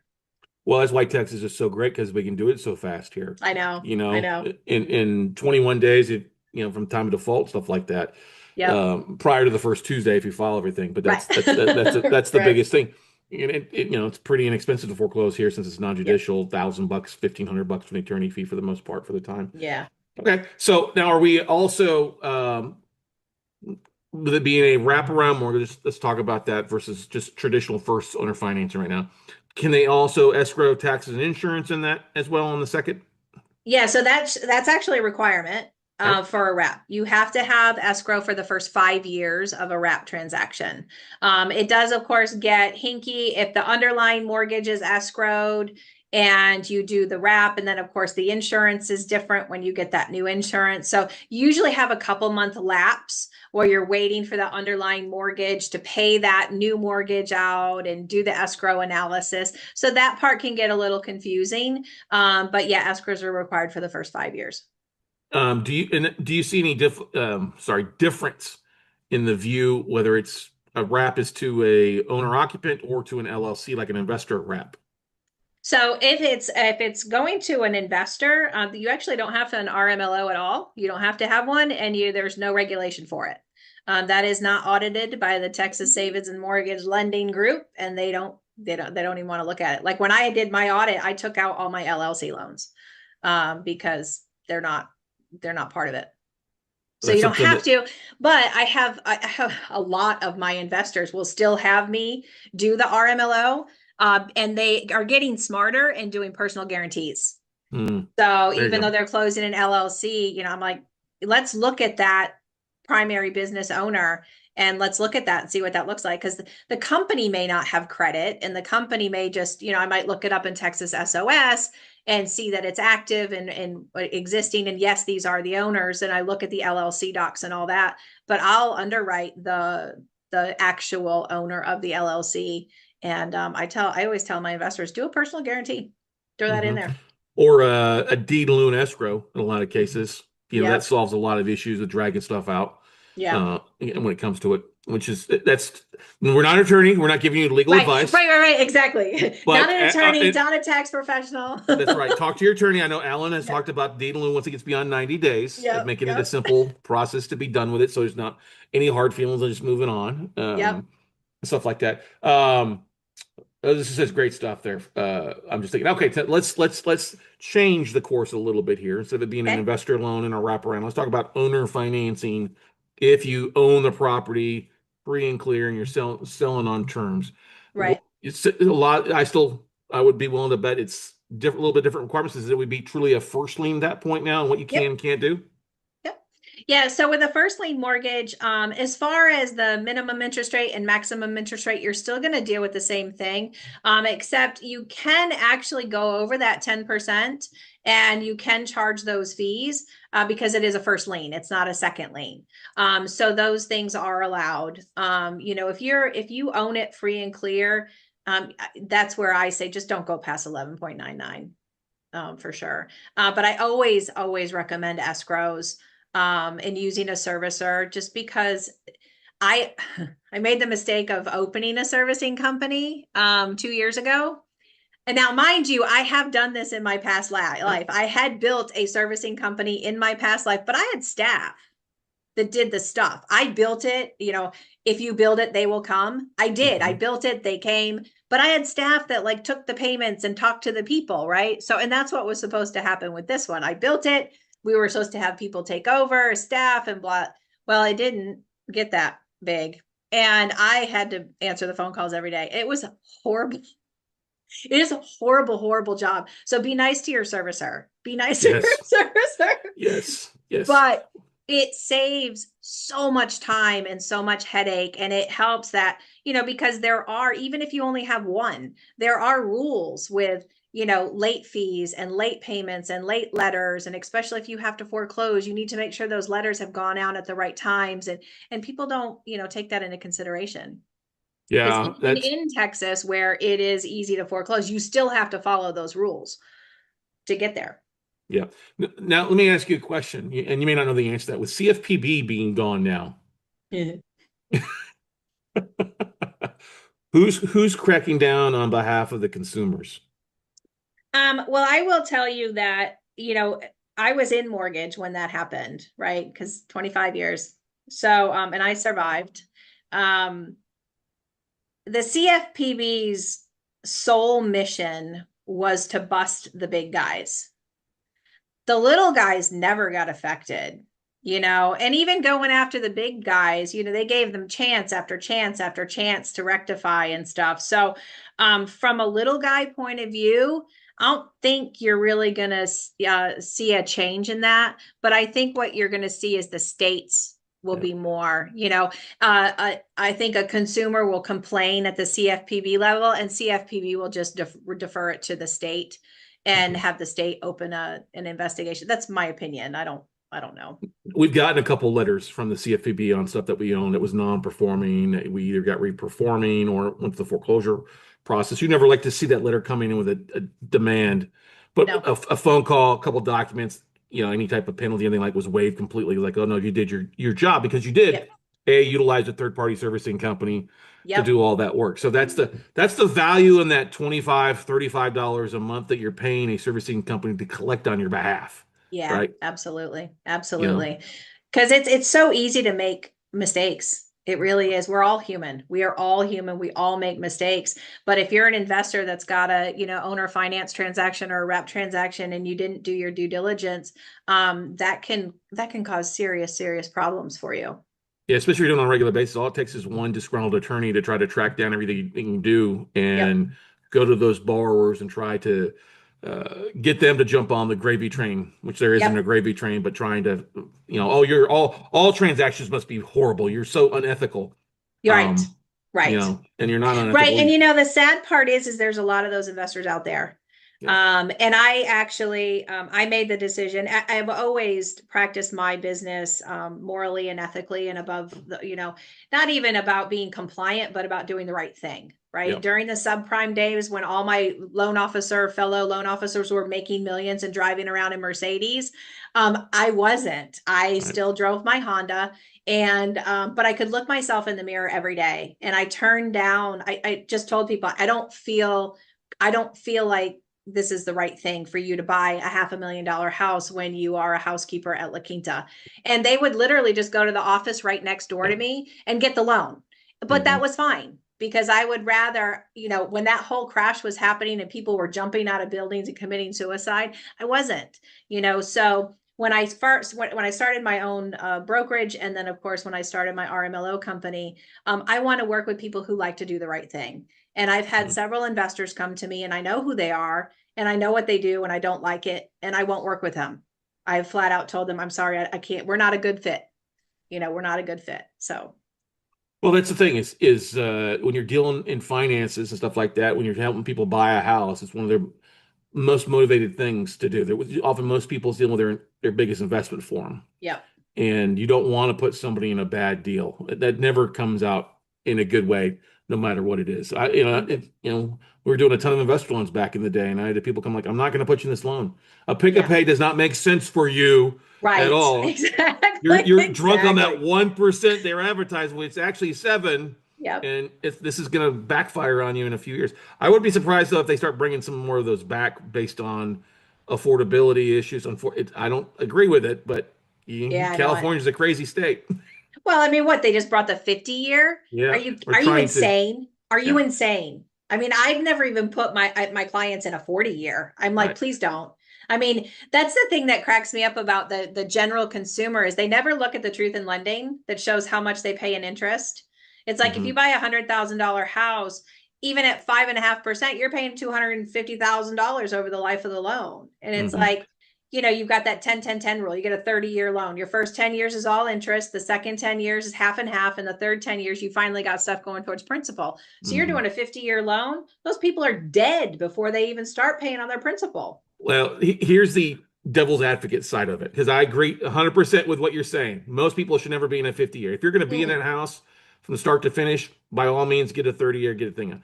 Right. With most people selling after 7 to 10, if you run the numbers on 4% appreciation, and Yeah. somebody has a 40, they're still going to build some appreciation and equity in the deal. Yeah. Yes, they pay more in interest and their equity's not going to grow as fast, but yeah, I've been, I think the longest house I've been was 10 years, and you move and Yeah. upgrade or downsize stuff. So you have to take a look at both sides of the situation. I agree. If you don't have any financial savvy and you're begging from Peter and Paul to get in a house, it's not a good idea to do a 50-year mortgage. If you can't Yeah. afford a 30, Yeah. don't do it. But if you are going to be there in and out in 7, 10 years, it might make sense for you. Yeah. People are selling these days. You just have to look at it because it does. I think it opened up when I was running numbers and calculation stuff. It would open up another. People always say, "Oh, it's going to increase property costs." I'm like, no, it's really only going to open up to maybe 5, maybe 10% more people out there as an opportunity for you. Right. I don't think paying off your house is a good idea because it's all this equity sitting there that you can't tap into anyway. You know what I Right. mean? Right. Yeah. Yeah. Well, there's always the pros and cons, Yes, of course. And Yeah. I have a tendency to spout off at my gut feeling, but no, I have to admit that if, once I get a file in front of me and I'm running numbers, I'll look at the other side. Well, you have to. I mean, that's the thing. Yeah, We as mortgage, absolutely. experts, that's the thing. You look at it's both sides. It does not just one side. Both sides. I agree. Should not be for a lot. Yes, you'll pay 3 times the amount in interest for sure if you're going to be in there for 30 years or 40 years or 50 years. But Right. my first ever loan I did was for my parents to refinance them out of an 18% interest rate. Back in the Yeah. day on 30 years, and it made all the difference in the world to them. Yeah. It's good when you can help people out with stuff like that. Yeah. Um, Absolutely. so you were talking. Okay, so basically, if it's just a simple, just kind of putting your stamp and docs together. It's what, $700 for for your easy RMLO package. My mini. Your mini, there you go. Yeah, my mini. Yeah, where I'm not verifying income, not verifying assets, just pulling credit, reviewing the file and shooting it over to the investor. Yeah, that's 550 or 700 if I do credit. Okay. And those don't get full disclosures and all that kind of stuff. They get a loan estimate and a truth in lending, Yeah. and then they'll get an early CD. But I don't do all the, because the full service, my initial disclosures, 150 pages, every state and federally document that's required. Yep. I will also do the wrap disclosure if the investor hasn't done it. I'll do that. Then, of course, we wait our 8 days. During that 8 days, I kind of become a transaction coordinator for my investors. I get with title, get their prelim CD. I make sure that, there's a survey. Is there a survey? Can I see the survey? Is that around? Are they doing an appraisal? If they do, which most don't, but if they do, I'll help coordinate that. Getting with the insurance, making sure that the insurance is one of those companies that will insure on a wrap and make sure everything's right. The mortgagees are right. Right. And of course, I send the early CD. Then I start balancing with title. The lender balances CD, and then I've got a few documents that I send for closing to sign for closing. That makes sense. Are you seeing where the owner finance buyer is paying that RMLO fee, or is it just paid out of proceeds, or is it a mixture? Typically it's the buyer that's paying it. I only have one investor right now who pays it himself. But he pays all the closing, and it's land. So he pays all the closing costs. Yeah, he's just a land guy. But everybody else, no, they have their buyer pay it. Now, are you still running, is it still somebody's buying an owner occupant, still 4% maximum fee on fees and everything like that too? If it's a low 5. balance loan, that's 5. Okay. 5. Yeah. Yeah. So if it's a high cost mortgage, because I do have one investor that charges a 5% origination fee. So once you get that 5% origination fee and you get my RMLO fee, they're now what's classified as a high cost mortgage. And the only thing with high cost is there's another disclosure I have to send. And of course, it has to have escrow, which they all pretty much do. And then the buyers have to take an actual homeowner counseling class. So this was something that came up in my audit. So they actually have to take a class and show me a certificate. And then the late fee can only be 4%. It can't be 5%. So what is that class cost? Do you know off the top of your head? Usually they're about $75. It's the same class that FHA borrowers have to take. It's a HUD. It's the HUD homeowner counseling class. So it's usually $75. So I like that because most people think about just owner financing and putting the rate in terms, but charging points, origination points on an owner finance transaction. That's a little different thing I hadn't heard of. I've forgotten about that. You could do that, Yes, yeah. A lot of my investors don't. right? I've got some that'll do maybe a point, maybe two. But usually, like my investor that charges 5, they're also the investor that goes out and buys the property for the That makes borrower. sense. So they're taking a higher risk because that Yeah, underlying mortgage is in their name. You know what I yeah. mean? That So that makes sense definitely if they're going out and actually yeah, closing on the transaction themselves and yeah. the transfer title. What was I else going to say? Um, have you seen a lot of sale due on sale clauses coming on any of the owner finance wraparound transactions? Yeah. I think actually I had a conversation with one of my investors the other day. They've got 88 loans and 40 of them are in foreclosure right now. What happened? Or who's the underlying? Is it all the same underlying lender on it? Well, no, I mean, so they're wraps, right? So they're Yeah. foreclosing on their wraps. One of their clients had 21 loans with them Oh, okay. So they're foreclosing on on their, their borrowers. yes, the I end mean, buyer. have you seen where if I took over a property subject to non-qualified Right. assumption, and then I owner finance it to somebody, an end buyer? Have you seen any of those like due on sale clauses come due where you have the No, financing? I'm sorry. Yeah, my brain went in a totally different That's direction okay. there. No, all I've seen is those lender letter or the occupancy letters. Okay. Quite a few of those. Now, the investors that I work with currently and have done loans for in the last 3 years, I haven't heard of any of them getting the occupancy letters, but I've heard in the grapevine that those are coming out and that those are coming and a lot of investors have gotten them. They all seem to be from Loan Care right now. Hmm. But Loan Care is one of the big servicers for FHA loans. Yeah. So that's what's kind of driving that. I think Sohail, do you know Sohail? He's a servicer for Provident. Sohail's Yep. great. He Yep. calls it title scrubbing. Yep. So right there, title scrubbing. He's a good servicer. I was a bad servicer. He's a good servicer. Well, but no, you're not. You're like had a great idea, thought this would be good, and realized Yeah. it wasn't worth your time because when No, you look what you're charging, 35 or 15, it's just not worth your time. Even if it's a no. VA over in the Philippines answering the phone calls or dealing with the Right. paperwork. Right. Yeah, no, servicing is not my jam. No, No, it's I'm not my good. I'm good. bag. I like Servicing to is not my smile. bag. Yeah, I like to actually enjoy coming to work, and a Mhm. servicing does not do that. No. Yeah. No, it's not because it's never when the phone rings, it's never usually a happy camper of some sort. They usually got an Never. issue. Yeah, Never. yeah. Never. We had a I'm gal gonna that stick. I'll stick with origination and RMLO. I'm good there. there you go, there you go. And so for somebody looking owner financing and using your RML services to sell a property, you're licensed in Texas and Oklahoma for those type. If it's the properties Yep. here locally and you're financing it locally, right? Basically. Yep. Yep. Yep. Texas And and then Oklahoma. And then what do you specialize? Or you're just doing all the stuff when it comes to traditional mortgage lending on your mortgage license or mortgage company? So, my other company is Vintage Home Loan, and Vintage Home Loan is a full service brokerage. Staying true to my heart and soul, I do not live in a box. Um, my loan products that I have with Vintage Home Loan literally range from hard money to USDA. And everything in between. I have the full investor platform, including ground up construction. I have the full first time home buyer gamut, Fannie, Freddie, Govy, all of them. And then, of course, I have all the specialty non QM stuff for, bank statement, 1099, manual underwrite. I've got all kinds of stuff. So I'm kind of become the go-to for my friends who work for companies that are Fannie, Freddie, Govy only, overlays, things like that. If they get a borrower denied, they'll actually send them over to me and say, hey, can you do this loan for my borrower? And I'd say 6 out of 10 times, I can do it. So I love it. I love it.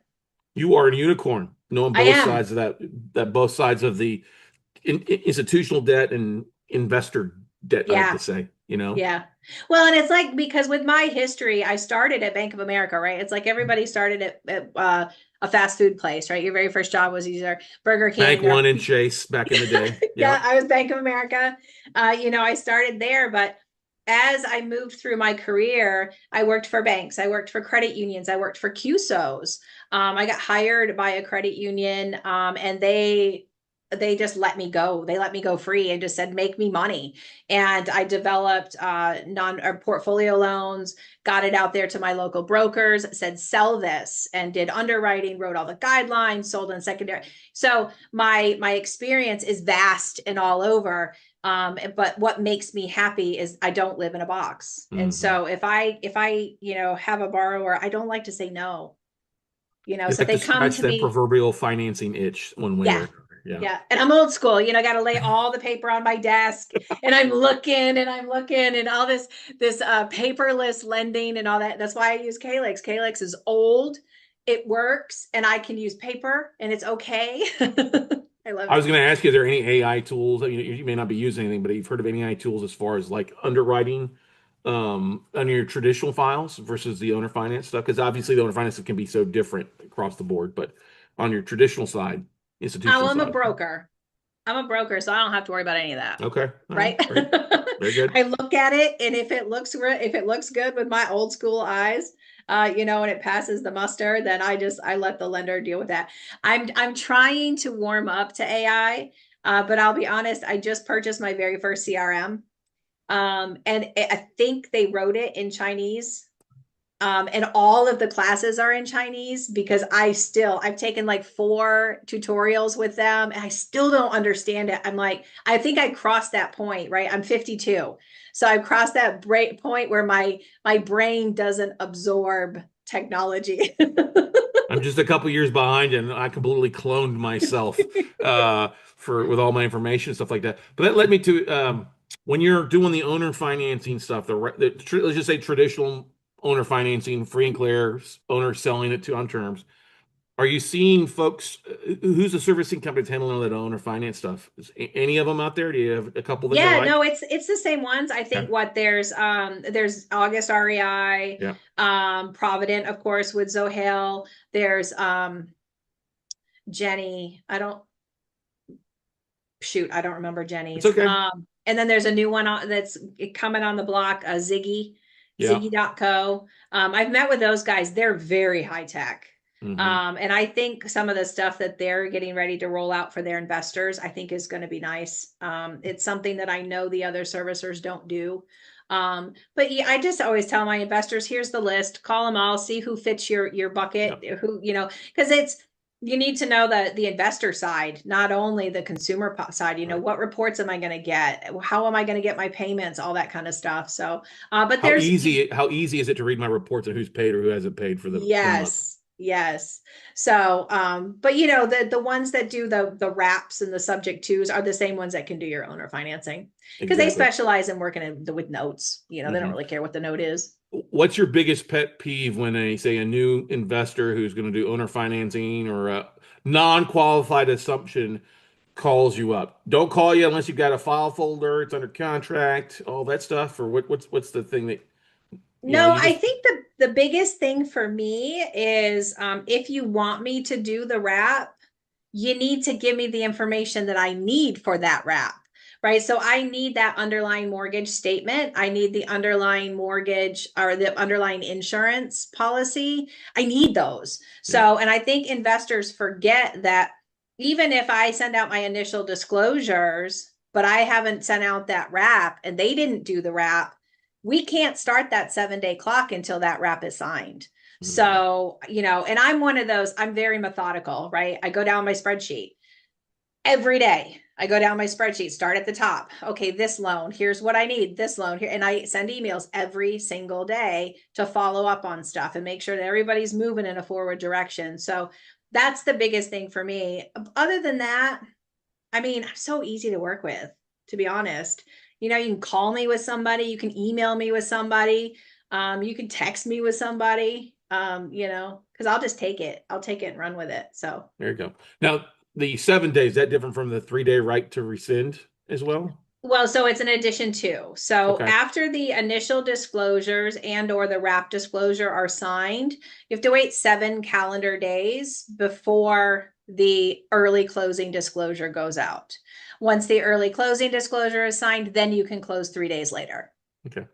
That's the Yeah. biggest thing, folks. People don't realize that Yes. in some cases it's a 10 days at the minimum. There you're looking for stuff. And that's if everybody does what they're supposed to do. That's a Right? big if. That's a Yeah. big if. It I'm never like, I happens. Come usually on. say 15 days because, Yeah. if I send an application to a borrower and they don't respond for 3 days, you've lost 3 days, Mhm. or I send the whole package to the investor for approval and they don't respond for a week, we've lost a week. Yep. So it's all dependent. It's the human factor, right? So if everybody does what they're supposed to do when they're supposed to do it, 10 days. But But plan on I would say just plan on 45 days if you're trying to close on anything for the most part. From the time that docs are closed, I mean docs are signed, plan on 45 days if you just fall. If it closes sooner, great, but Yeah. let's just be realistic. Even a traditional closing is not closing in 3 weeks for the most part in a lot of cases. No, 30. I usually say 30 days. Yeah. Give me a 30-day contract on the conventional side or the owner finance side. Give us 30 days, then we got time. And, because everybody forgets too that it's not just the investor and the borrower. Yeah. You've got a title company, you've got an insurance company, you've got the RMLO, you've got all these parties involved. And guess what? As much as we might treat you this way, you're actually not our only file. So I'm not sitting here at my desk working on your file 24/7, You right? sure about that, Nirvana? Come on. I know. Now. I make you feel that way. But yeah. Good stuff. Well, this has been awesome. What is the best way for our listeners across the Lone Star State or across the country Right. to connect with you and reach out to you?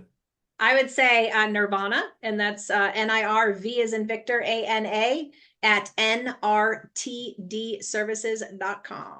Or my phone number, 832-910-8985.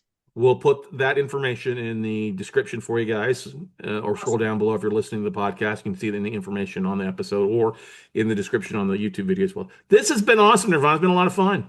Yes, thank you so much for having me. I'm so glad you reached out and we got connected. And I look forward to coming to some of your events. Yes, I think definitely. actually I'll be there.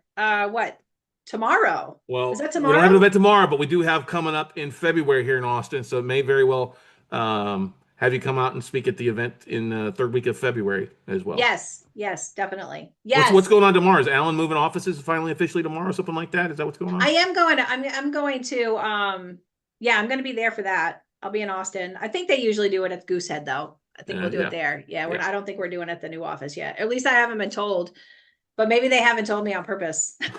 I gotta go pick up a bottle of cherry flavored 12-year-old Macallan for him because he said that was his favorite. There we go. Perfect. So, well, awesome. Good stuff. Thank you so much, Nirvana, for coming on here and really enlightening us with all the ins and outs. Because it is a changing landscape here in Texas. And as you guys heard here, first ever release of this information because it's so brand new out there. Yes. So. Awesome. Thank you, Scott. Thank you. All right, guys and gals, going to wrap it up for this episode of the show. Make sure you hit the subscribe button, share it with somebody else out there, and go out and take some action. Reach out to Nirvana, either via email or phone, and get rock and roll. Get your files doing by a true expert who understands both the institutional and the investor mindset. And you do that, we'll see you at the top. Bye, everybody. Thank you. Good morning, good afternoon, and good evening, everybody. Welcome to this episode of the No Close Show. As always, Scott Carson, excited to be here with you today. Today's episode, I want to talk about a low balance note case study. This is actually a deal that came across my desk.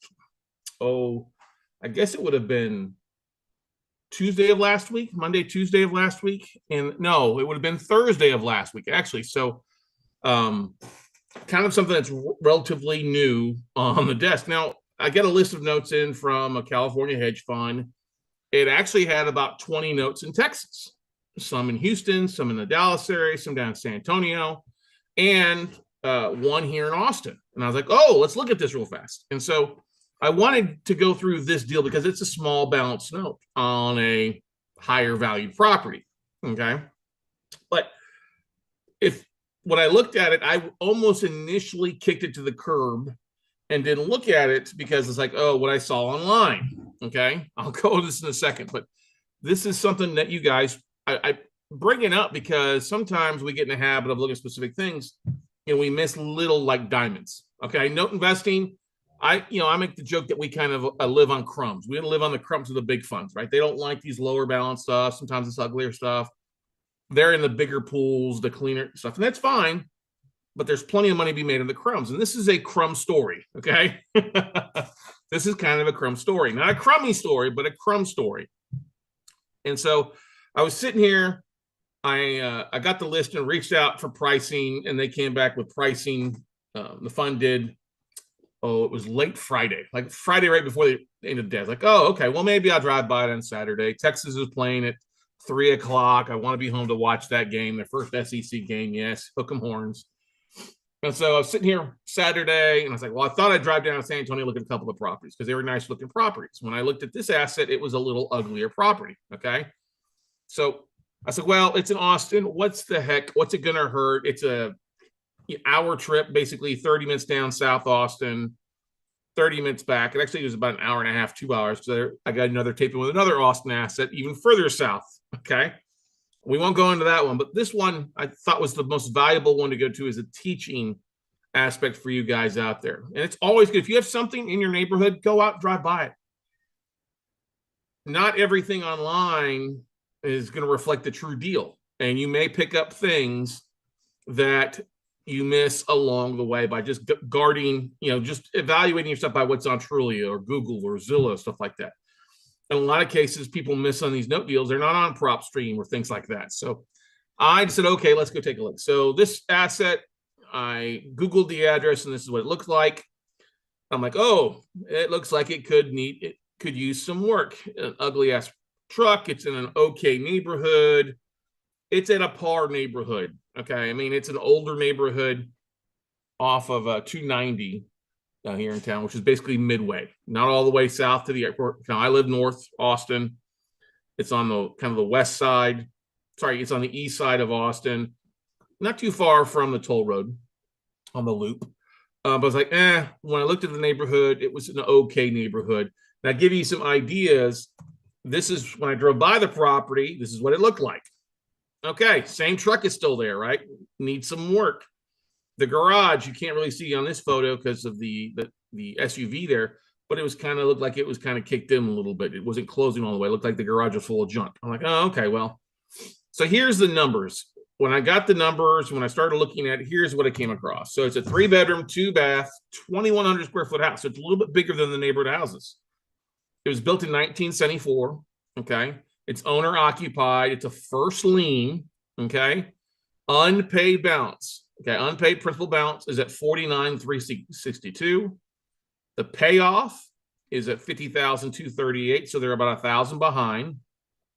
Okay, the AVM, the automated valuation model, the online value that the bank had on their spreadsheet was $499. Now, when I saw that, I knew they were smoking some of that California weed. There's no way this property is worth $499. I don't know who told them that. Not even an ARV of $499 because the average homes around the area are in that 300,000 range. Okay, 280 to 320 may be the best, but no way at $499, especially not in its current condition. Okay, now it's got a 3.75% interest rate that matures in 2033, so another 9 years on the mortgage, and the P&I payment is $531 a month. The taxes are about $126 a month. Is what the spreadsheet said. And I think it was a little bit off. Okay. I think it's because the taxes, I think on this is a little bit higher. I forgot to check taxes. But anyway, so it's behind. The guy's behind by a few months. Okay. His next due is February 2024. He did make a payment in March that went to January's payment, but he's more behind. So his payoff is a little bit higher than 50. Okay. 6 months behind. The lender has had an attorney notice of intent to foreclose has been issued. The bank wants roughly 80% of the legal balances, which is 40,190 is what they think it is of their number. I'm like, okay. So basically it's a $10,000 discount, give or take a few bucks. Now it's actually a little bit more than that because there's a few months more behind, but it's a Texas foreclosure here in Texas. Remember, we do things fast foreclosures, fast highways, fast executions. If the notice of intent has already been issued, then really the foreclosure could take place in the next 30 days, not this coming Tuesday. Maybe it could this Tuesday. That's tomorrow, because the first Tuesday of the month is when the foreclosures take place. Maybe they're closing by tomorrow. I don't know. Maybe not. Maybe it goes the next month. I don't know. Based on what the bank told me, it didn't give me the date of foreclosure on this thing yet. So I would assume it's going to be next month based on them sending it out. Okay. What else did we find? Well, if it was to foreclose in 90 days, you make basically $10,000 in 90 days, give or take a little bit. Give it time for the check to be issued. If it isn't going to go to foreclosure next, on Tuesday, it's next month. So maybe you're making it in 60 days. But it's basically, if you're making $10,000 on a $40,000 investment, that's a 25% return on investment. I don't know why I have an A in there. Big clunky sausage fingers. Now, if you annualize that, that's 100% annual ROI. That's pretty stinking good for 40 grand, right? Like I said, I drove by it on Saturday and I had to stop and take a photo because guess what was in the front yard? A listing. That's right. A realtor sign was shoved in the front yard. And I immediately, as I turned around, took a few photos. I avoided the big black party that was going on down the street. I guess somebody had died because everybody was wearing black. And so I picked up the phone and called the agent. I didn't call her. I texted her, hey, I'm calling about the property at blank, blank, blank. I didn't get a response back on Saturday. I was like, okay. So I looked online and lo and behold, it's listed online on Zillow, which I didn't see on Friday, which is weird because I looked at this thing on Friday and Thursday. I didn't see anything listing. Well, lo and behold, magically it popped up Saturday afternoon and see that it had been listed basically for 11 days. Okay. And it said a pending offer at 220. It wasn't listed at 220. It said pending. I was like, oh, this is interesting.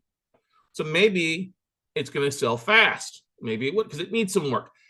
I could just tell, if it hadn't been updated in 10, 15 years, okay, it needs some work on the inside. Maybe it's worth 280, maybe it's worth 300 after repair, but 220 is a bit of a stretch, even at that, based on what I expect the property needs inside. Okay. But, maybe it's immaculate inside. I mean, it is about 500 square feet higher than any other property in the area. The guy's done some additions to it. I don't know if those have been, permitted improvements. Maybe they have, maybe they haven't. I don't know. I mean, if it tells you the neighborhood, every home had bars on the walls, okay, or on the windows. So it's not the greatest of neighborhoods, but still, it's an up and coming neighborhood. It could be a good little rental property. Rents are somewhere between $1,500 and $2,000 a month in that neck of the woods. Okay. 3-bedroom, 2-bath, like I said, 2,000 plus square foot. So I was like, okay, great. So I texted her, no response back while I was driving on Saturday. I'm like, okay. So then I reached out to her Sunday. I'm sitting outside here Sunday. I'm putting on a turkey breast on the barbecue to smoke it. I'm like, oh, I haven't heard back from that agent. Well, maybe she was busy Saturday getting ready for the UT game. It was Sunday. I said, it's after church. Let me text her. So I texted her again, said, hey, I'm an investor, cash buyer. I'm just calling to get some information, basically, is what I'm thinking. Maybe if I can get her to respond back, I see that it's pending. Maybe I'd ask her, do you need a backup offering? She calls me immediately back. Oh, hi, you're calling a blank property. I was like, yes, I am. She's like, yeah, we have that one is pending. I'm like, pending? Oh, really? Wow, it's been not been on the market long. She's like, no. But I do have another one in Bastrop. I was like, okay, but can you tell me about this one? Is it, back to this one? When is it? Do you know when it's going to close? Oh, it's going to close quickly. Okay, is it 2 weeks? Just a bit of an idea because I can follow back up with you on this one if it closes or doesn't close. No, it's going to close quickly. It's a cash offering. We expect this thing to close very quickly in 2 weeks. It's like, oh, great. Okay, great. Well, send me the information on the other property in Bastrop. I'll take a look at that. Okay. About 30 minutes later, she sends me a text message, sends me the address. I'm like, it's a normal listing in Bastrop, but that's okay. We'll worry about that one later. But when I found out this was a fast closing, basically a 2-week closing or less, I got even more excited because you think about that. If you're making 10K in 30 days, then now I'm going to go through a foreclosure, not have to go to bidding, not wait for filing, but if they actually pay you off, get the full payoff, and it's 10K or more in 30 days, that's a pretty good day, right? That's 25% return there on your money. But in 30 days, that means it's annualized a return of 300%. Okay. That's a pretty good day. Who wouldn't do that deal, right? Everybody says, oh, I would do that deal all day long. You would, but would you pull a trigger? If you had the 45 grand. Well, Scott, you said 40 grand. Yeah, but you got to expect some things. Some people wouldn't do this deal because they're afraid they'd end up taking the property back at auction, and then they'd be responsible for the rehab. Okay. Now, there are other strategies involved with this. Yes, you could foreclose. I don't know if you got to bring another $1,000 to the table to the attorney. Maybe the attorney's fees are already paid in full. That's great. Take it to foreclosure, hope it sells at auction. My opening bid would be the full legal payoff. Okay. If it is worth $299 or more, I'm going to max that out and try to get somebody better. I bet somebody would pay more than that at auction. That's fine. I get my 50 grand or whatever, and then the bar would get anything else in the second space. Could I work out with a bar? Could I approach the bar and say, hey, instead of foreclosing, let's give you cash for keys. You're looking to obviously sell it at 220. You owe about 50 grand, means you're making about 170. Take your commissions out of there. Can I give you 100 grand cash to walk? Why would I do that? Well, because if I wanted to own the property and I think it could be worth 300, it would make sense to pay that borrower 100. So I'm coming to the table with 150 roughly, 50 for the note purchase, 100 to the borrower to walk. Okay. 100 to the borrower to walk. I mean, that would, be done. Don't worry about listing the property. We'll take it off, remove it, that kind of stuff like that. I could partner with a bar. Some people have partnered with bars as stressed. Okay, let's partner together. We'll fix it up, pay off the mortgage, pay off my rehab costs, and split the profits after closing. And you can still live here. I wouldn't necessarily like to do that, but some people have done that before. Okay, great.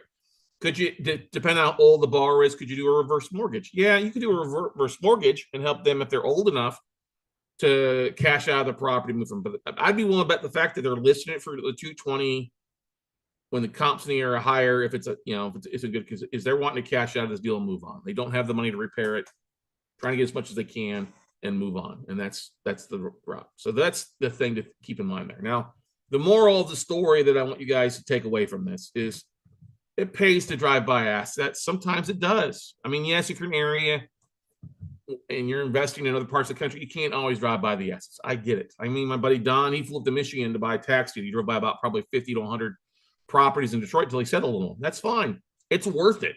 Okay. What else was I doing on a Saturday? Well, I got all that mileage written off when I drove to South Austin. Right off my taxes. I got to know the neighborhood. I was like, oh, is this a good property? Great. Is it not a good property? Okay. I saw that there was a listing sign out there. May I have a lead on another property? Yeah, I may have another lead on another property. Great. But the important thing is don't let specific things, like if I lived in California, I wouldn't try to buy this property and try to do that real fast because you're way out of state. I don't think doing an out of state rehab is smart if you've never done it before. Okay. Would it make sense though if it is going to be a fast foreclosure that you expect it would still make sense? Yeah, it could. You just got to understand your level. Would I bring in somebody else's money on the deal? Probably not. Okay. Probably not. Yeah. Could you go and give a guy $5,000 on a $40,000 investment? And if it does it in 30 days and you split the profits? Yeah, you could do that. It's getting kind of skinny, but there's still some feasibility to that. I think honestly, this is the best deal is just taking down this with your own money and then, buying it at 40 and either selling it at auction at 50 and some change or, trying to work with a bar and if you've got the extra capital. Because here's one thing. If the bar did a deed in lieu to you and you owned the property at that point, you could go and get a hard money loan and cash them out that way. All right. Cash them out that way or cash them out and have his money get paid after you sell the property.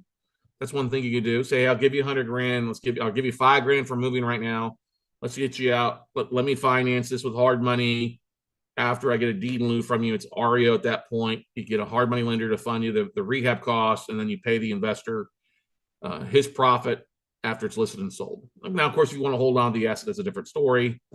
Then you got to refinance them out. But there's some different ways to make this deal work. You know what I mean, ladies and gentlemen? Evaluate every exit strategy. Look for signs. I mean, it's not, like I said, it's not the greatest neighborhoods, but not by far the worst one. There's a house two actually houses over that needs some work. It needs some more work in that neck of the woods. It looks like it's vacant. It's not listed. I just looked. But the online photos do not do that property justice. Somebody has not mowed the lawn in probably 6 months on that, and it looks like it's vacant. So there's some opportunity. Yes, this is an older part of Austin, but there are some opportunities in these older houses. People are, getting older. They're moving on. They're passing away. They're leaving the kids who can't fix them up. There's some opportunity there if you know what you're looking for. And while this isn't our stereotypical note deal, it's still a note deal that kind of makes sense if you're the right person and the right party for it. Okay. you have any questions or comments, please leave them below in the chat roll. I'll be glad to answer those questions, or feel free to book a call with me at talkwithscottcarson.com. That's talkwithscottcarson.com. I'm always glad to help answer questions, go through things. If you've got a deal that you'd like to ask me to review, feel free to reach out to me. I'd be glad to do it with you via Zoom, break it down, even making a podcast episode if you're looking for. So hopefully you learned something from this episode, but go out, take some action, buddy, and we look forward to seeing the top. Bye, everybody. Good morning, good afternoon, and good evening, everybody. Hey, welcome to this episode of the Note Closures. As always, Scott Carson, excited to be with you today.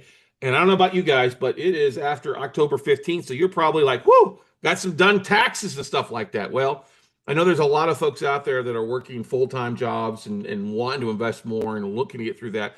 And I thought it would be great to bring on one of our coaching students who is doing both that. He's still working full-time as JOB as a certified tax consultant. And he's glad October 15th has come and gone, but he's also a real estate investor, primarily a note investor. And we have our good buddy here, Sterling James, join us here on the podcast today. Sterling, how are you doing, man? Are you being able to sleep later? I mean, obviously you're not putting in 80 hours a week there, but you're probably, hey, it's time. I'm glad it's after October 15th now, huh? I am. Yeah, it is. It's nice. Sleeping in a little bit and just taking the pressure of that deadline off, which most people death and taxes kind of thing. It's hopefully we've got some more years on this planet, but taxes will probably be with us until you do die. So yeah. Yeah, exactly. Now, you've been a note investor for a while. When our coaches is closing on a couple of us, we'll talk about those deals, but talk about a little bit your background. What were you doing before we met? And kind of what's your background in real estate investing as a whole? Okay. Well, I'm a mature man, maybe not, but I've been on the planet for a while, and I love real estate, and I have since I was a teenager. I bought my first real estate when I was a teenager, 19, triplex, and I was back in Texas where I'm from, and it just went from there. I did some, I don't know. I moved to California for a number of years where I met my wife. I bought foreclosures was what I was really in. I had a partnership with someone else, and we bought foreclosures on the courthouse steps as well as from individuals. Did a lot of flipping properties. Been moved to Oregon when my wife was pregnant with our first child, and to get away from the LA basin, so to speak, and started looking more into rentals, developing, that kind of thing. And I don't want to say I've done it all, but I've had a lot of experience in the space. Sure. On both sides. That's definitely a lot of experience stuff like that for you. And, I experienced it all the way up until 2008 and 9, where I was very leveraged, heavily leveraged, and had some big reversals then. And opened my eyes a lot. It also forced me to get a day job at the time because I was self-employed for the most part up until that point. And went to the accounting field, which I have a background in, and wanted in taxes and that kind of thing. But I've been a real estate investor. I continued through that. I still have rental properties and others, but so that kind of lands me closer to your field in the last couple of years. Is one of the things that I've experienced throughout my real estate investing is, for the most part, I had to borrow money in order to purchase properties or do what I was going to do. And they always got paid, and the investors always got paid well. Sometimes I didn't make hardly any money on the thing, but the investors actually did. And they also had first priority. We were generally, and so that's just something that I've known about. Of course, I know how that works, especially buying foreclosure properties. Yeah. And so the idea of note investing really appealed to me because it's really at the base of everything. It's other than taxes, which we have to, you have to pay. But other than that, if you're buying a first trust deed, as an example, or buying on it, you have priority over everything else on there. And that's in the real estate business, that's about as safe as it gets in my book. And so I really wanted to be in that position. And so that's what I've been concentrating on is buying, in this case, non-performing notes, but first trust deeds. It's not that there's not good money to be made in other endeavors, junior liens, et cetera, but my sweet spot is first. And like I said, I'm getting longer in the tooth. And so, it just, I've had a lot of experience. I don't want to, I just don't want to be as risky as I used to be. And so here I am. There you go. Yeah. Exactly. Now, with your rental experience and background, stuff like that, what do you see? To be precise, but what do you see as far as like your profit margin on a month and out basis? Is it like $200, $300, less than 100, more than 500? Obviously it varies on what kind of price points you're buying at, but where do you see your rental monthly income being at? Well, in past times, it seems to be, it was a lot wider. Mhm. The last few years, especially, the market's been pretty strong, generally speaking, especially in the places that one would want to be um, in for rentals. And so, gosh, getting a rental with more than a couple $100 monthly cash flow is tough. It's not that it's impossible, but unless you're really buying cheaply, and you just have a lot of competition around that. Mhm. Also, just in general, and of course, I don't know everything, but my perception of the market is that um, prices really haven't come down a lot. They are in some markets, yes, but they really haven't. I think people are still holding out for pricing, and so it's I love rental property. I do. There's a lot of tax advantages and all that kind of stuff that goes with it. There really is, especially with bonus depreciation, et cetera. But it's just yeah, it's tougher to make any real cash flow on that. It's more You're of not, a buy and hold kind of thing. yeah, you're not, we hear that all over and time again. What markets did you, or do you have, or do you still like buying in, or that you're holding stuff in right now? Well, I like Texas a lot. Tennessee, we have some things in a couple of things in Memphis. I've invested in a number of limited partners where wasn't the actual active participant in. And those are generally big apartment complexes, Mhm. which have had some really tough times over the last number of years because they were leveraged with really low financing, but it was interim financing. The idea is that to increase rents, to fix them up, the refinance out of it. It's a beautiful way of doing it, but when the rates jump up double, then they couldn't. In fact, one of the ones that I had, I was able to sell it at 75 cents on the dollar. Took a big loss, but it went to zero. So I feel really happy about like, thank you God getting 75 cents out. But that market is, that's having some trials and tribulations right now. Yeah, a lot of markets like that. I've got a buddy. It's in 20 of them, something like that, and 19 aren't paying. It's a smoldering dumpster fire in a lot of the multifamily sides, which is Right. sad. And the one we drove by, the one that you were in your ride of, is here in Austin, actually. Not too Right. far from my office is here. And so when you came out, we drove by it, and you were happy to take a picture in front of this deal I got out of this dud. Right. It's all relative. It's like at the time when I was selling my interest for 75 cents on the dollar, I wasn't thrilled about it. Right. But in retrospect, when it went to zero, I was thrilled about it. So yeah, Mhm. I was a happy camper to have come out of that Mhm. just slightly scathed, but not, Not lost, not a total loss there for you. But right. so that's why I think, is that why you led to more like, hey, I want to do more things a little bit more passive, not so um dependent on other things, something I can control a bit more so with your on a part-time basis, kind of passive basis there, Sterling. That's exactly right. It's like I don't know if I completely learned this lesson, but at least intellectually, I've learned that I have control over hardly anything in the world. As much as I want to exert myself and think that I do, I don't. And the world's going to do what the world's going to do. We're going through some pretty exciting times right now, depending on, it doesn't even matter what side of that, whatever. Things are going on that are out of my control, and they always will be. And so, what can I do as an individual to protect myself, protect my family? And so, Dillian notes, I mean, barring the zombie apocalypse or something, there's going to be, everybody needs a place to live, Yep. and you have to pay for that place, whether you're renting it or whether you're owning it outright.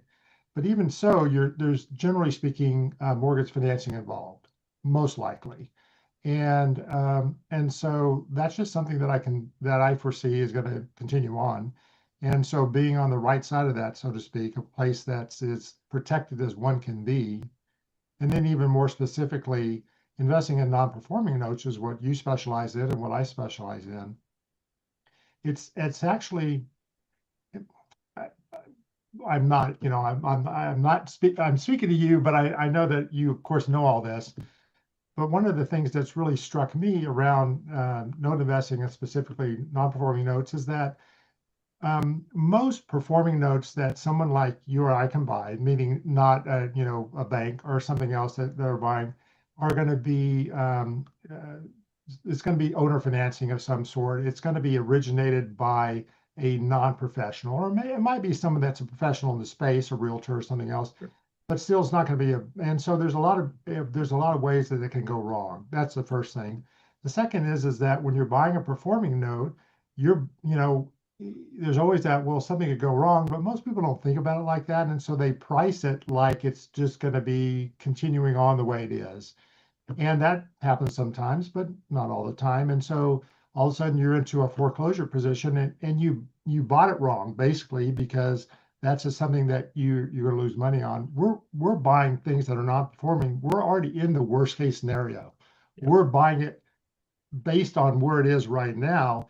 And if it gets worse, basically that just means that we foreclose and we have the property. And as long as we're buying at the right numbers, which we are, then it's not that that there's never a loss. There certainly could be, but we minimize that. And so anyway, I really appreciate this space, so to speak, that we're in. Yeah, I mean, being able to buy at a discount, and if something does go wrong, you still got the full value of the property well above what the balance is and what you're owed, or what you actually not what minutes what you're owed. Sometimes you're buying upside down, but what you paid for the asset, you build your really kind of your own equity into the deal there in case things continue to go south. And if they do decide to reperform, it can be kind of a positive experience when they start paying on time again, right, Sterling? It really is. I just I mentioned it before we started recording that I just put a bid out on a couple of properties, and one of them is well, they're actually both in bankruptcy, which is seems like it could be a bad thing, but it actually could be a very good thing in our space. And the property is the total amount owed is round numbers $120,000. But the property is only worth about $70,000. And so, we're actually making a bid at $45,000. And the idea being, in this case, it's in bankruptcy, they're making payments. We have to plan that we're going to take the property back, and so we have to continue. But there's a good chance that they could continue making payments, and the upside is just huge. So that's just one little example, but the couple that the most recent ones that I actually purchased kind of turned out the same way, in that they both are now filed for Chapter 13 bankruptcy, which is just basically a repayment plan. The beauty of that is that it has to be approved by the trustee, the bankruptcy trustee, and so they have to qualify, so to speak. They have to show the income, et cetera, to be able to qualify with the plan. And these people it's owner occupied. They want to be in their house. I certainly want to be in my house. I mentioned back in 2008 and 9, there was a chance we could have lost the house I was living in. Same here. And it's like, oh, that got my attention. That would be the last thing I would want to happen. But anyway, so, that's one of the things that we also were buying owner occupied properties. But both these notes, they're making their payments. We've had, actually, I was mentioning to you, one of them to date is a 34.5% return, and which comes out to 69% year on year. And the other one is 32%, which came out to 48%. That one was actually in my self-directed IRA, which is kind of sweet because I don't have to pay any tax on that. I'm over 59 and a half, in case anybody's wondering. So I can take money out of my my IRA with that, with impunity, so to speak. So it's actually a really nice setup there as well. So Yeah, that's a pretty good yield. Those are some pretty damn good yields, and they weren't huge investment amounts though, too, right, Sterling? They Right. were, what was it? One was under 50. Is that they were right, both and were they're under pretty 50? modest amounts. Yeah. And of course one can't expect that all the time. No. Right. And as I mentioned too, both of these were augmented. They were bigger than I'd actually bargained for. In that when we did our due diligence and got the price way down because of what we discovered, and then discovered after we actually closed on it that the numbers we had bargained for were a little bit, they were better than what we did. And so I remember you telling a story of getting the note file and finding a nice big insurance check in there that was uncashed that you got, things like, I'm waiting for that. So I every time I get the note file, I'm like looking for that check.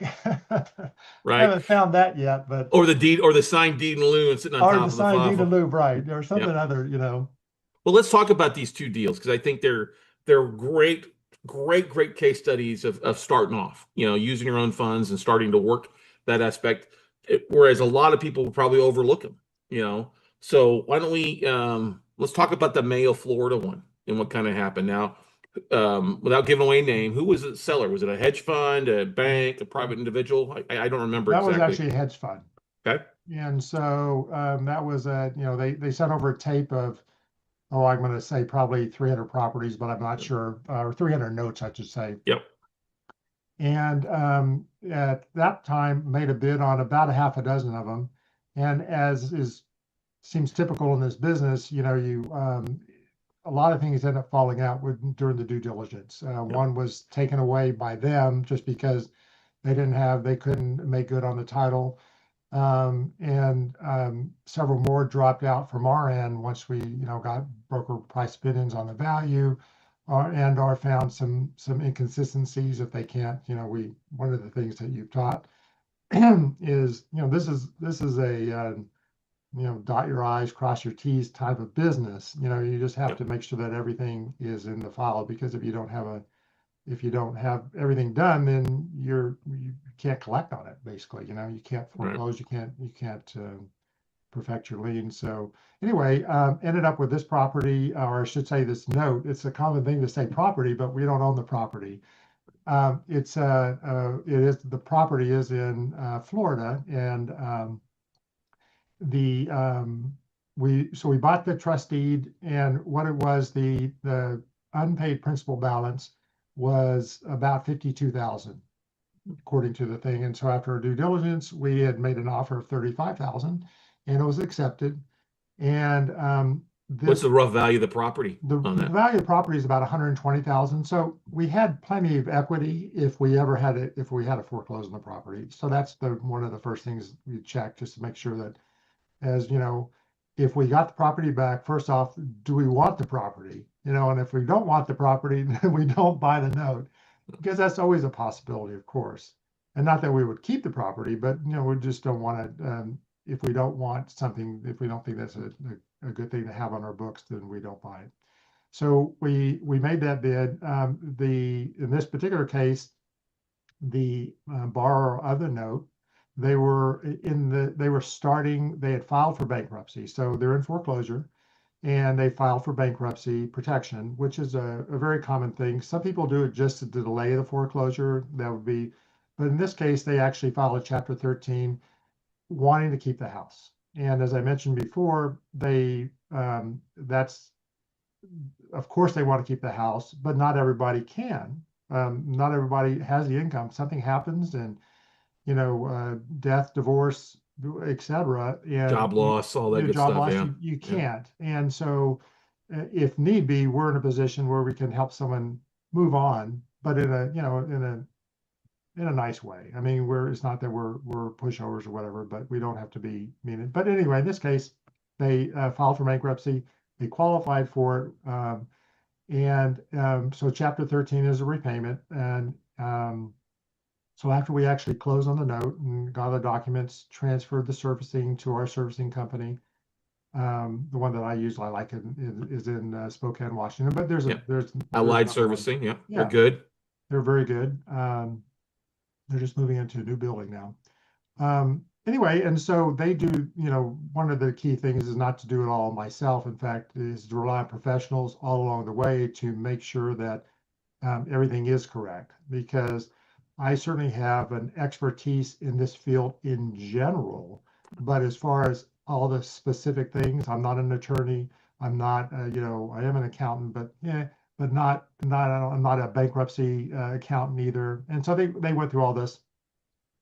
And after the note that was transferred and I received my file, I did not see a check in there or a deed in lieu. But they did their due diligence with the bankruptcy trustee. It turns out that the actual unpaid principal balance, the legal balance, was quite a bit higher. It was actually almost $12,000 higher than what I bargained for, and which was, thank you, God. So they've been paying on it nicely, and as I mentioned, the numbers, it's so far the cash on cash return that I've gotten this year is 32% of what I paid for it. In this case, it was $35,000 is what we end up, and then it's that analyzes to 48%. So that was that, and the obviously something could change. The people could, for whatever reason, not be able to continue paying, but they certainly have paid quite a bit so far, and they want to stay in the house, and so we're, but either way, we'll come out of this just fine, and we already are. So. Yeah, I mean, they had a little higher interest rate. I mean, if I don't remember what their monthly payment was, but we knew buying it that they hadn't paid for 2 years. And we knew that, okay, if you buy it and they at least bring a year to the table on top of reinstating again, it would be a pretty good yield for you. Well, it just turned out to be better. Because now, was there some of this money sitting at the bankruptcy waiting for a lender to collect on it too, as well? That's actually part of it there was. And the so before we transfer the note, one of the things that we had to get was a proof of claim, which is a thing that the lender puts into the bankruptcy petition to prove that they actually have a legitimate claim. And so in getting that done, the proof of claim was higher than, once again, than what we had bargained for. And so, and it was approved by the trustee and the everybody. And so Yep. That's where that came from. So yes, and even without that, it's still a nice return. But with that, it's just an added bonus. Yeah, it's a nice. It's a single. It's like a little single that keeps going to where it's a little home run. You know what I mean? Yeah. Single, because that's why I say this is a business of singles and doubles. You know what I mean? And every once in a while you hit a home run. Right. And that's a good thing. And like I said, they pay you off, they refinance out. It's an even better job. The yield goes through for you. The only problem with that is you got to turn around and put that money back to work on something else, right? Right. Yeah. Now let's talk about the other one that you mentioned is doing phenomenal as well. Where is that located and what's the details on that one? That's actually in South Carolina and Timminsville, which seemed like a nice area. I just actually was looking at another note from in that area that anyway. So it was once again, not telling you anything you don't know, but there's just all kinds of nuances in this business. And so we originally made the unpaid principal balance on this property that's worth about, actually it's about the same, $120,000 is where the BPO came in. They only owed $30,000 on it. And it was actually in bankruptcy, and it had been agreed to, but they hadn't started paying on it. And anyway, they show that the unpaid principal balance was round numbers around $30,000. I think it was $32,000, and we made a bid of $20,000, and it was accepted. And so now we have an accepted bid. We do our due diligence, and and this was actually a hedge fund as well that we got this from. So they sent over the documents, and I started going through, and we started going. And one of the things, since it wasn't bankruptcy, looking up all the documents that had been filed, and one was the proof of claim, which is what I described on the first one. And the proof of claim showed that there was a balance approximately of 17,500 versus 30,000. So it was like, the most that I could possibly collect would be 17,500, and I'd already have an accepted bid of 20,000, which obviously didn't work. And so I notified the hedge fund of that, and they said, "Well, we'll get back to you." And then they did get back to us, and they said, "Oh, okay, you're right." And I said, "Okay." So then I offered.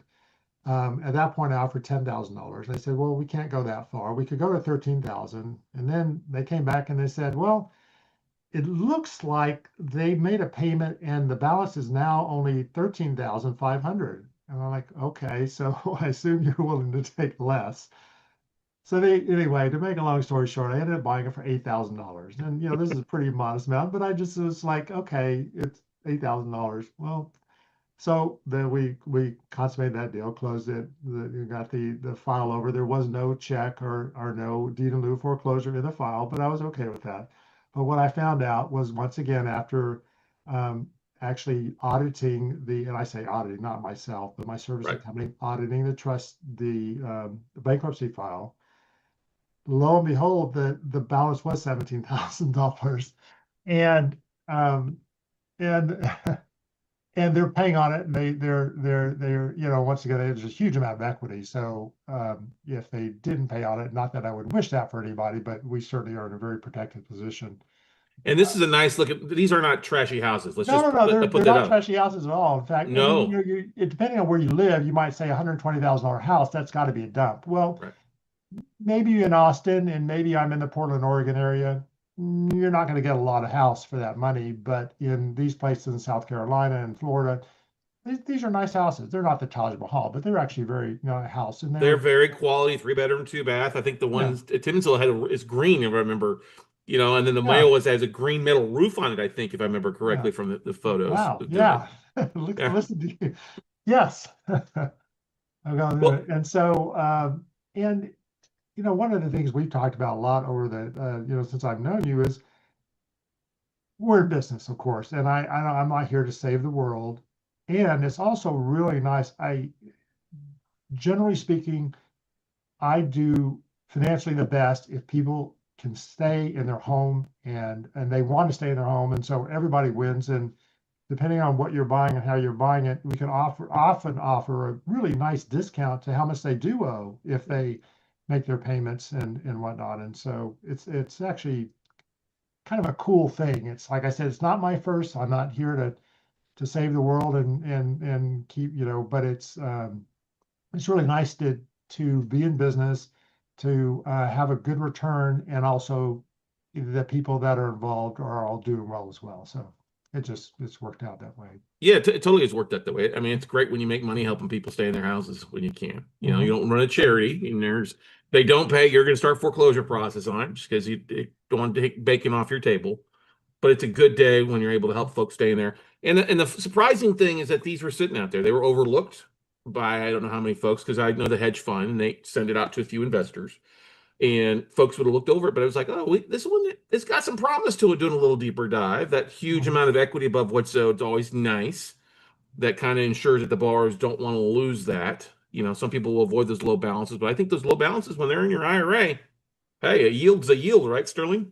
Yeah, really, it actually is. And one of the things that I've come across mostly with people that have like self-directed IRAs is a common thing is, okay, maybe they saw, a podcast on real estate or something along these lines, and they get all excited and they get their money transferred into their self-directed IRA, and then it's like, now what? Or maybe they did one deal with somebody and then it paid off at some point, and now what? And so, yeah, it's yes, small balances. I mean, we generally with investors, we're at 50,000 or above, but still, I mean, that's not to sneeze at 50,000. That certainly is, but yes, I think that's part of it too. Is that some maybe bigger investors don't want to deal with anything smaller than a couple $100,000. Um, I'm in a position where no, I'm actually just fine with a smaller number, bigger numbers too. But Yeah. yeah. Well, but it's a great way. You've put one you bought with baby cash, the other one you use your IRA for, and stuff like it's paying off well for you, and you're seeing more opportunities. And yes, and he will say it if you're not thinking about it, yes, Sterling is always glad to work with investors who want to put some lazy asses to work, maybe some small amounts to partner up with on some stuff, right, Sterling? Definitely. Definitely. Yeah. Yeah. Yeah. Because you're doing a great thing. You're only buying first liens. You're making sure that they got equity. You're not paying above 70% of the unpaid balance or the value of the property, whichever's less.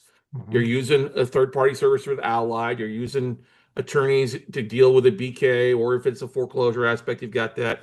And you're buying at a price that makes sense. That if it's owner occupied, great. If something happens from God, you're taken care of because you're the first lien.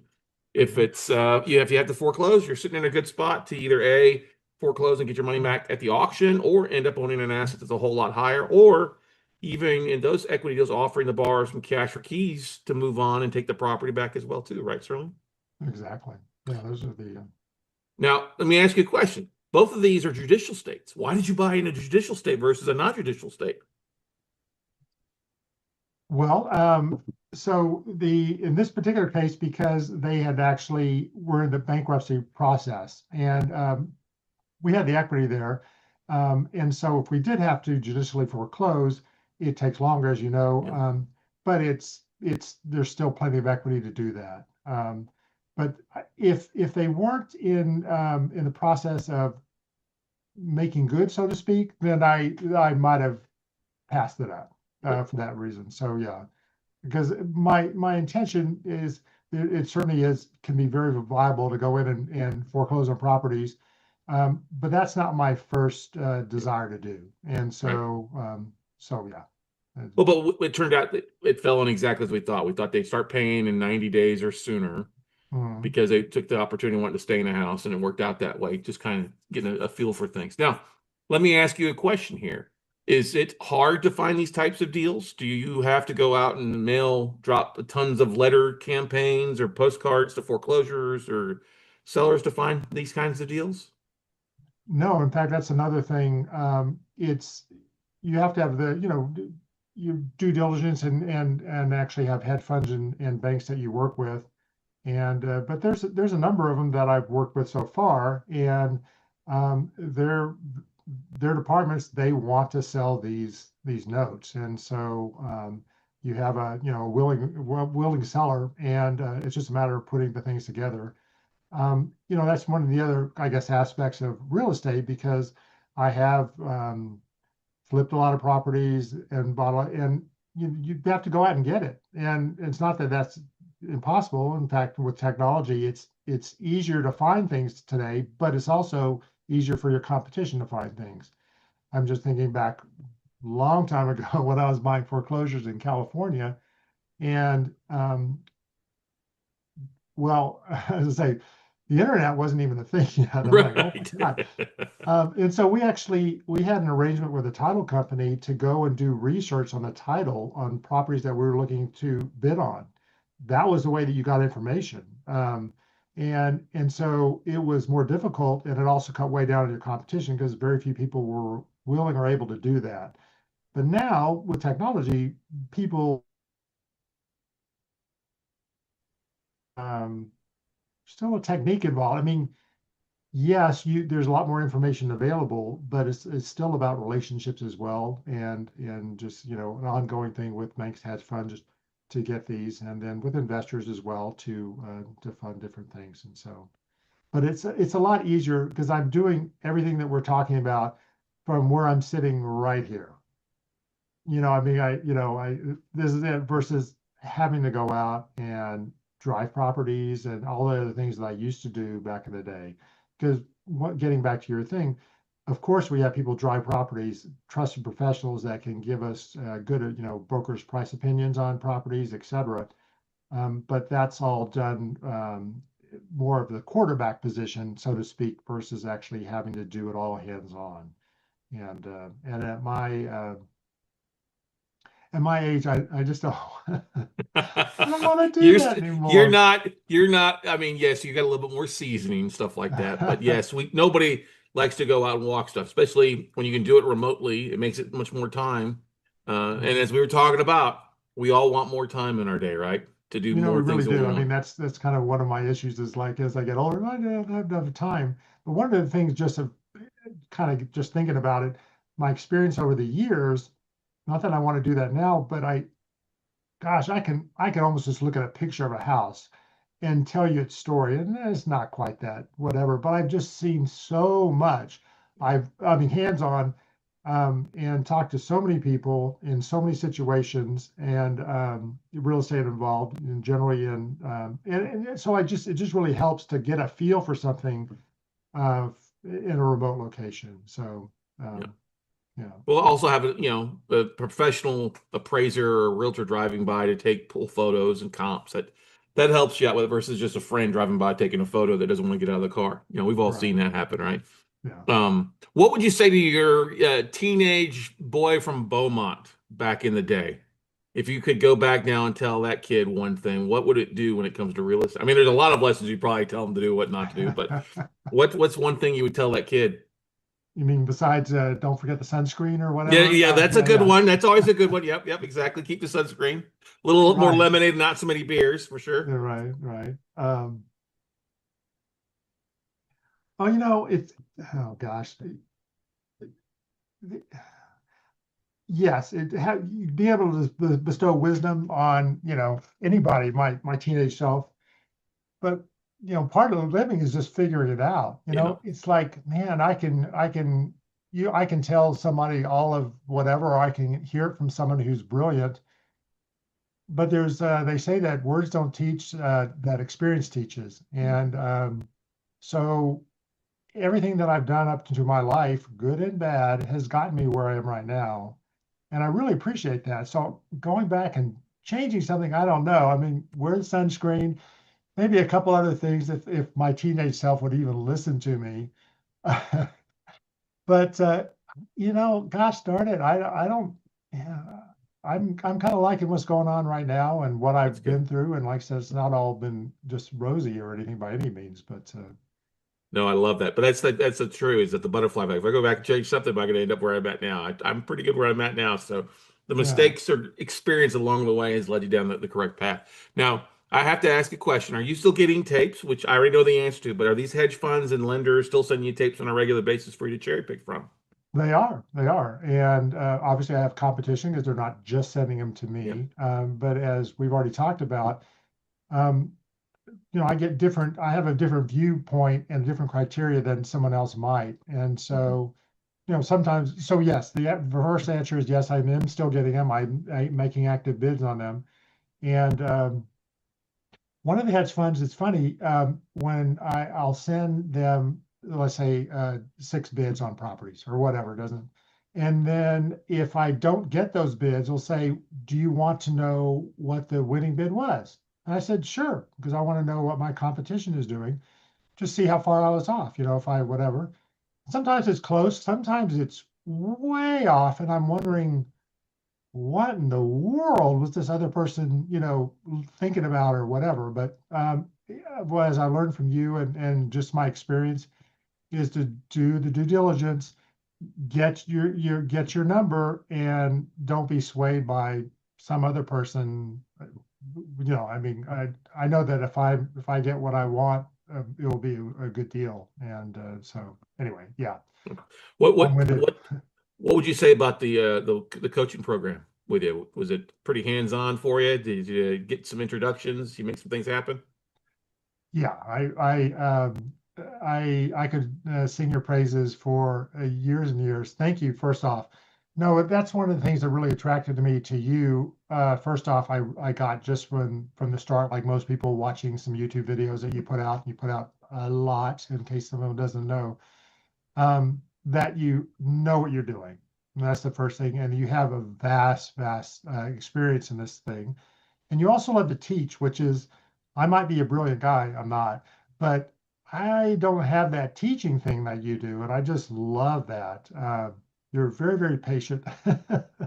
And you just bring so much to the table because you just your level of detail on what to do, how to do it, and then also in your case in the coaching, yes, you gave me a lot of shortcuts in that you introduced me to hedge funds and banks that I may have been able to get, but I got instantaneously, and so that was a huge leg up. I really, and then not only that, but just how to deal with this because there's a lot of nuances and just we're all human beings, but just ways that people do business and what they expect and how to how to converse with and on their level and that kind of thing. And so I really do appreciate that. And yeah, and then I got to go to your neck of the woods, which is my neck of the woods back in the day, and just I enjoyed your sweetie pie and you and just being hands on one on one was just a tremendous experience. And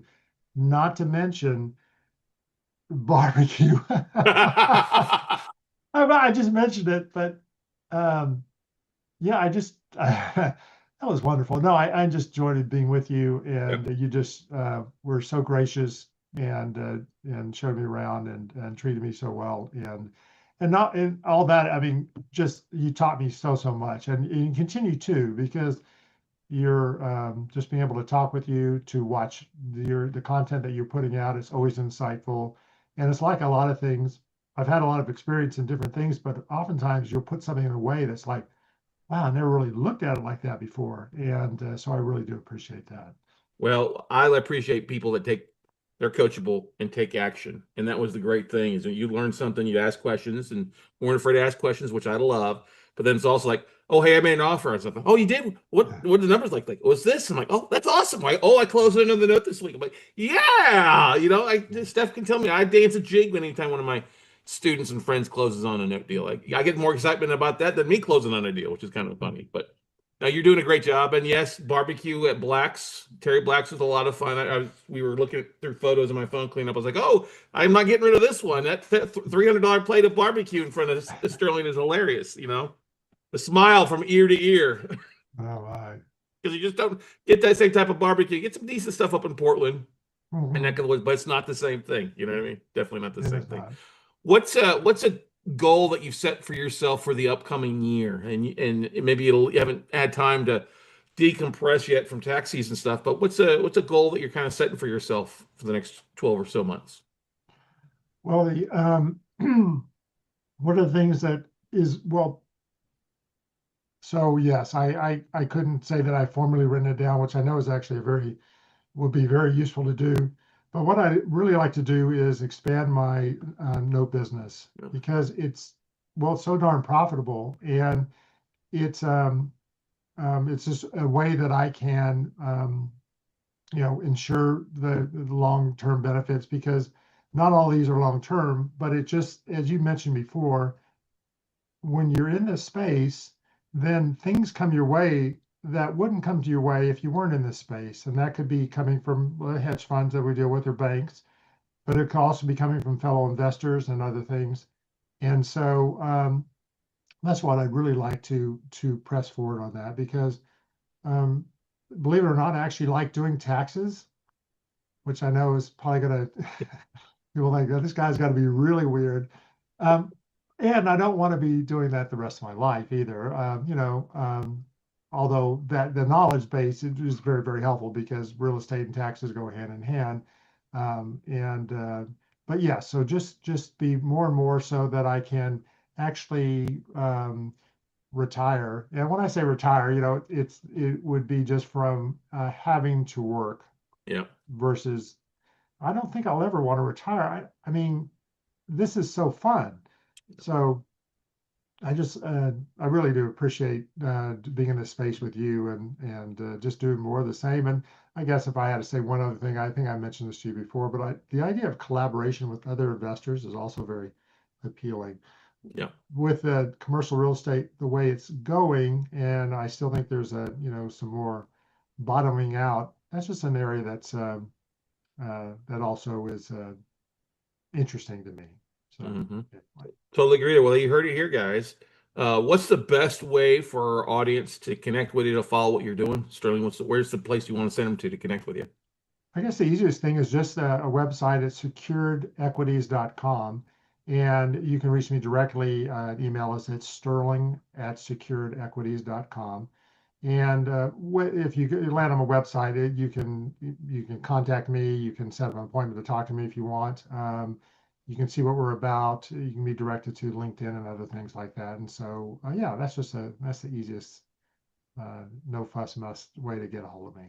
Yeah. Easily done. We will make sure and put that in there. So if you guys are looking to connect with him, maybe you've got some money, some lazy asses you want to put to work and partner with Sterling. He's a great guy, knows his stuff, definitely crosses his T's and dots his I's for sure out there, and can do a great job with that for you. Sterling, thank you so much for coming on the show, sharing your case studies, experience, and a little testimony there. I really appreciate that. Well, Scott, it's my pleasure. Thank you so much. No problem. All right, guys and gals, definitely take opportunity. Go take some action. There's plenty of deals out there. Yes, banks and lenders will send you deals that you can cherry pick.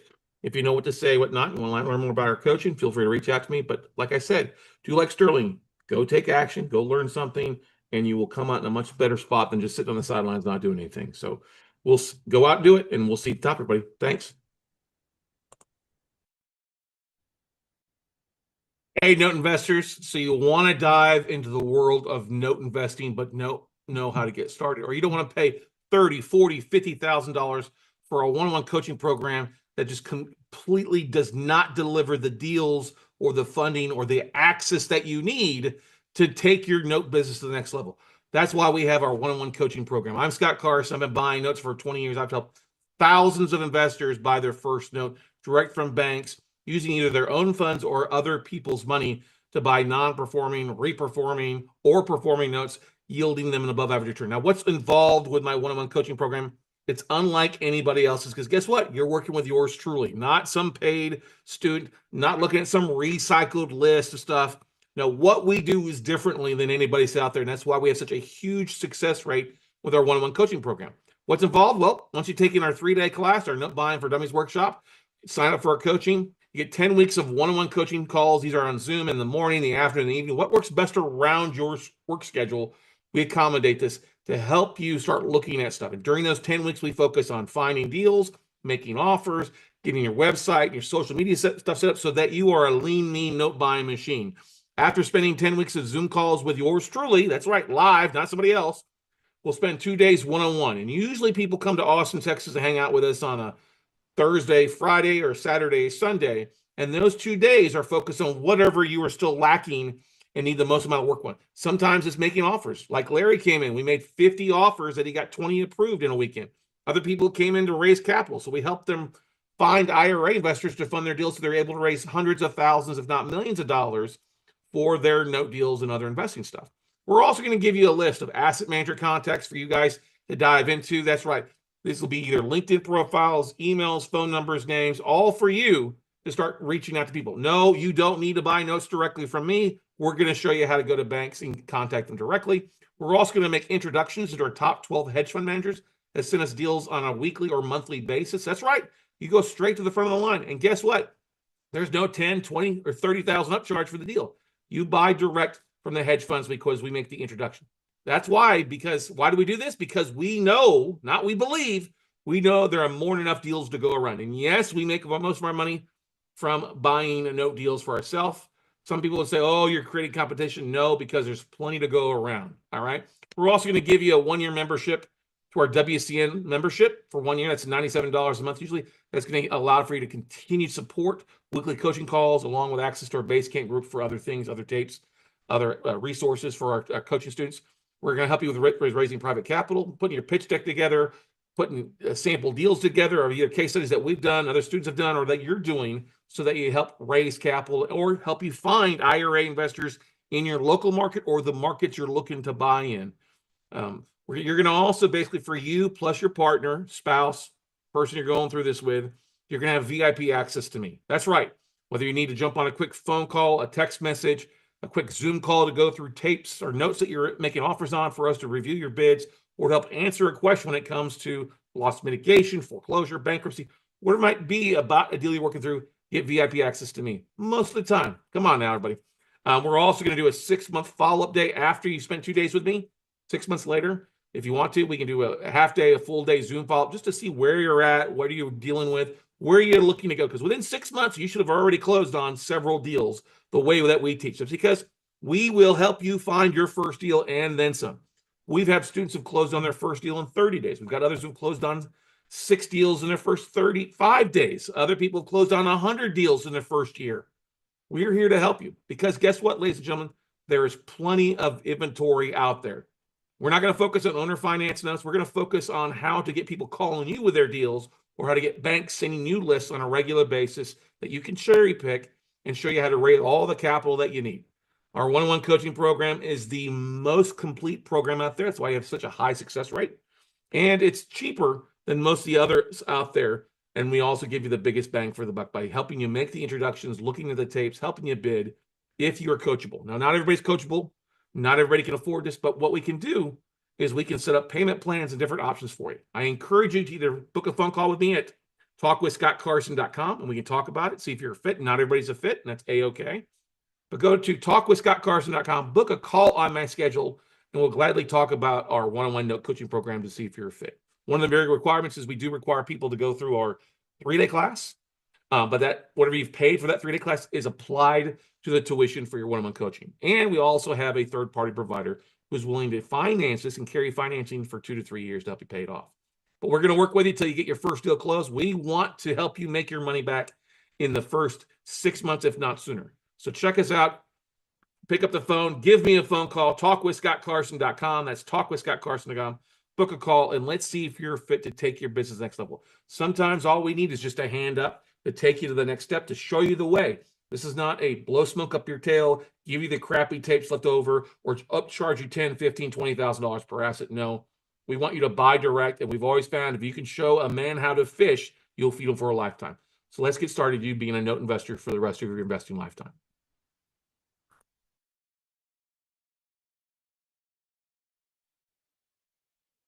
Good morning, good afternoon, and good evening, everybody. Hey, welcome to this episode of the Note Close Show. As always, Scott Carson, jacked up to be here with you today. Today's episode, I want to go through something that we covered on our last virtual workshop. And this is something I see a lot of people struggling with online. I mean, people love talking about the impact of notes. And note investing is a great real estate investing strategy, okay? But what they don't talk a lot about is actually how do you evaluate a deal from a dud? And I see this in Facebook groups. Oh, people posting a deal and people are like, oh, I don't know if this is a good deal or a bad deal. I'm going to share my note investing checklist for non-performing notes. This is straight out of the manual. As some people do, you can actually download a copy of the manual, put a link in the description for you to be able to get your own copy of this. Now, this is really, it's a breathing, living document because things change, cities change. You know, like I don't buy a lot in Florida right now because of things going on with insurance and property values crash and stuff like that. So it's going to change. You know, pricing on some of the stuff has changed over the years. But it's kind of a process of not only what do you look at on the front end side, how do you slice up a spreadsheet, but also what do you look at as far as collateral file and what do you do after you buy the note, kind of that aspect of things. So I encourage you to ask questions. I encourage you to download your own copy of this and make some tweaks to it if you want to. No cost to do that. I think it's best to kind of watch in full and let me know what you think about it. And there are no dumb questions for those of you guys that are watching live or listening. Even to the replays, feel free to make comments on it. If you think something's missing, let me know. I'm glad to tweak it. But I think when I sat through this, and I've worked with so many one-on-one coaching students to close deals, this is the list we go off of. And obviously we've tweaked it over the years from when we first started doing this back over 10 years ago.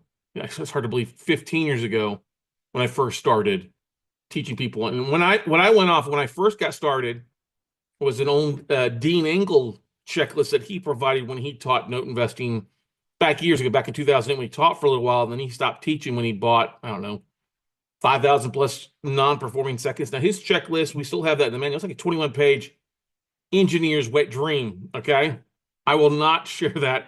It just doesn't make a lot of sense, especially if you're focused on a lot of second liens. Yeah, you could take a look at it, but my stuff is focused primarily on just the first liens. That's where you see it, whether it's owner finance notes or institutional debt. These are the deals to take a look at and use this as your guideline. Of course, depending on what you're buying, depending on the spreadsheet that you've gotten, some of these columns may be included, some columns may not be included. So that's why we don't have a uniform thing like we can drop a spreadsheet into a program that's going to spit out a yield table, because everything's a little bit different when we look at it. But this is designed to help you take a look at it. Now, of course, you want to still look at these assets on an individual basis, but this is designed to help you slice and dice, get rid of the funk you don't want to look at, and help you identify the more popular deals that will be deals potentially, and help you eliminate a lot of duds. Because that's the biggest thing that's overwhelming to so many investors in the non-performing note space, is when you get a list of 60, 70, 100, 400, 1,000 notes,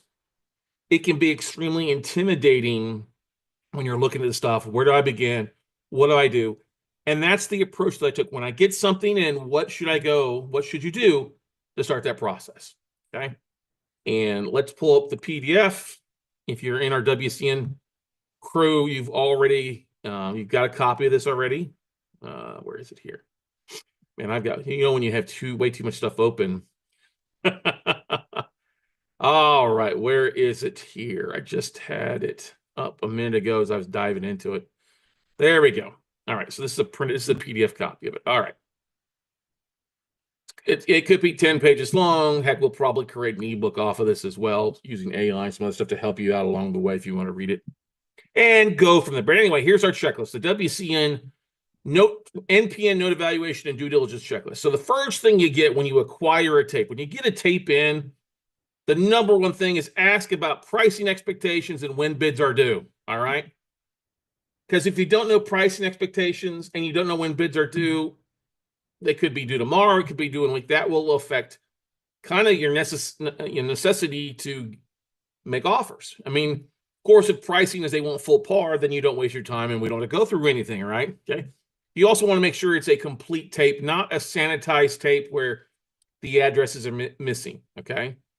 And also when we start getting into the filtering, make sure you're doing your due diligence off the actual property address, not the mailing address. I've seen people completely screw up and do stuff off of a mailing address because they didn't realize there's two address tabs or two different address columns on here talking about the mailing address of the borrower and not the actual address of the note that you're evaluating. So that's one big thing I want to bring up. Okay. So the first thing you're going to do is filter your tape. That's an Excel thing to kind of filter it, and you want to get the state filtered. That makes it the easiest thing right off the bat. Get rid of the states, the cities you don't want to waste time with me. That means I'm getting rid of New York, New Jersey. I'm getting rid of anything in Chicago, Cook County. For me, if I'm buying a non-performing taking back, I will also get rid of the stuff in Wisconsin, also because the property taxes there are often pretty high. I will also get rid of like Kentucky, but people are different. Some people like Kentucky. Some people like Chicago. Some people like New York, New Jersey. I just don't want to waste my time with them, so I get rid of that, okay?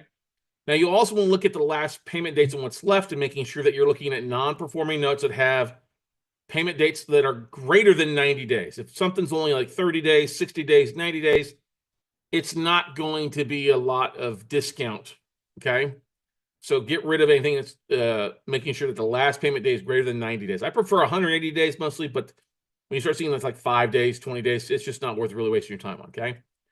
The next thing that's easier for people to do is get rid of the property types that you don't want. So get rid of your mobile homes, your manufactured homes, land.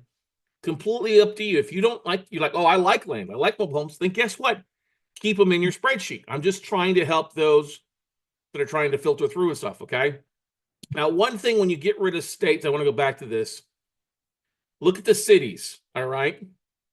If you understand that you can use Excel, and there's a formula in Excel to pull up the size of the cities and the counties based on the zip code, great, use that little plugin.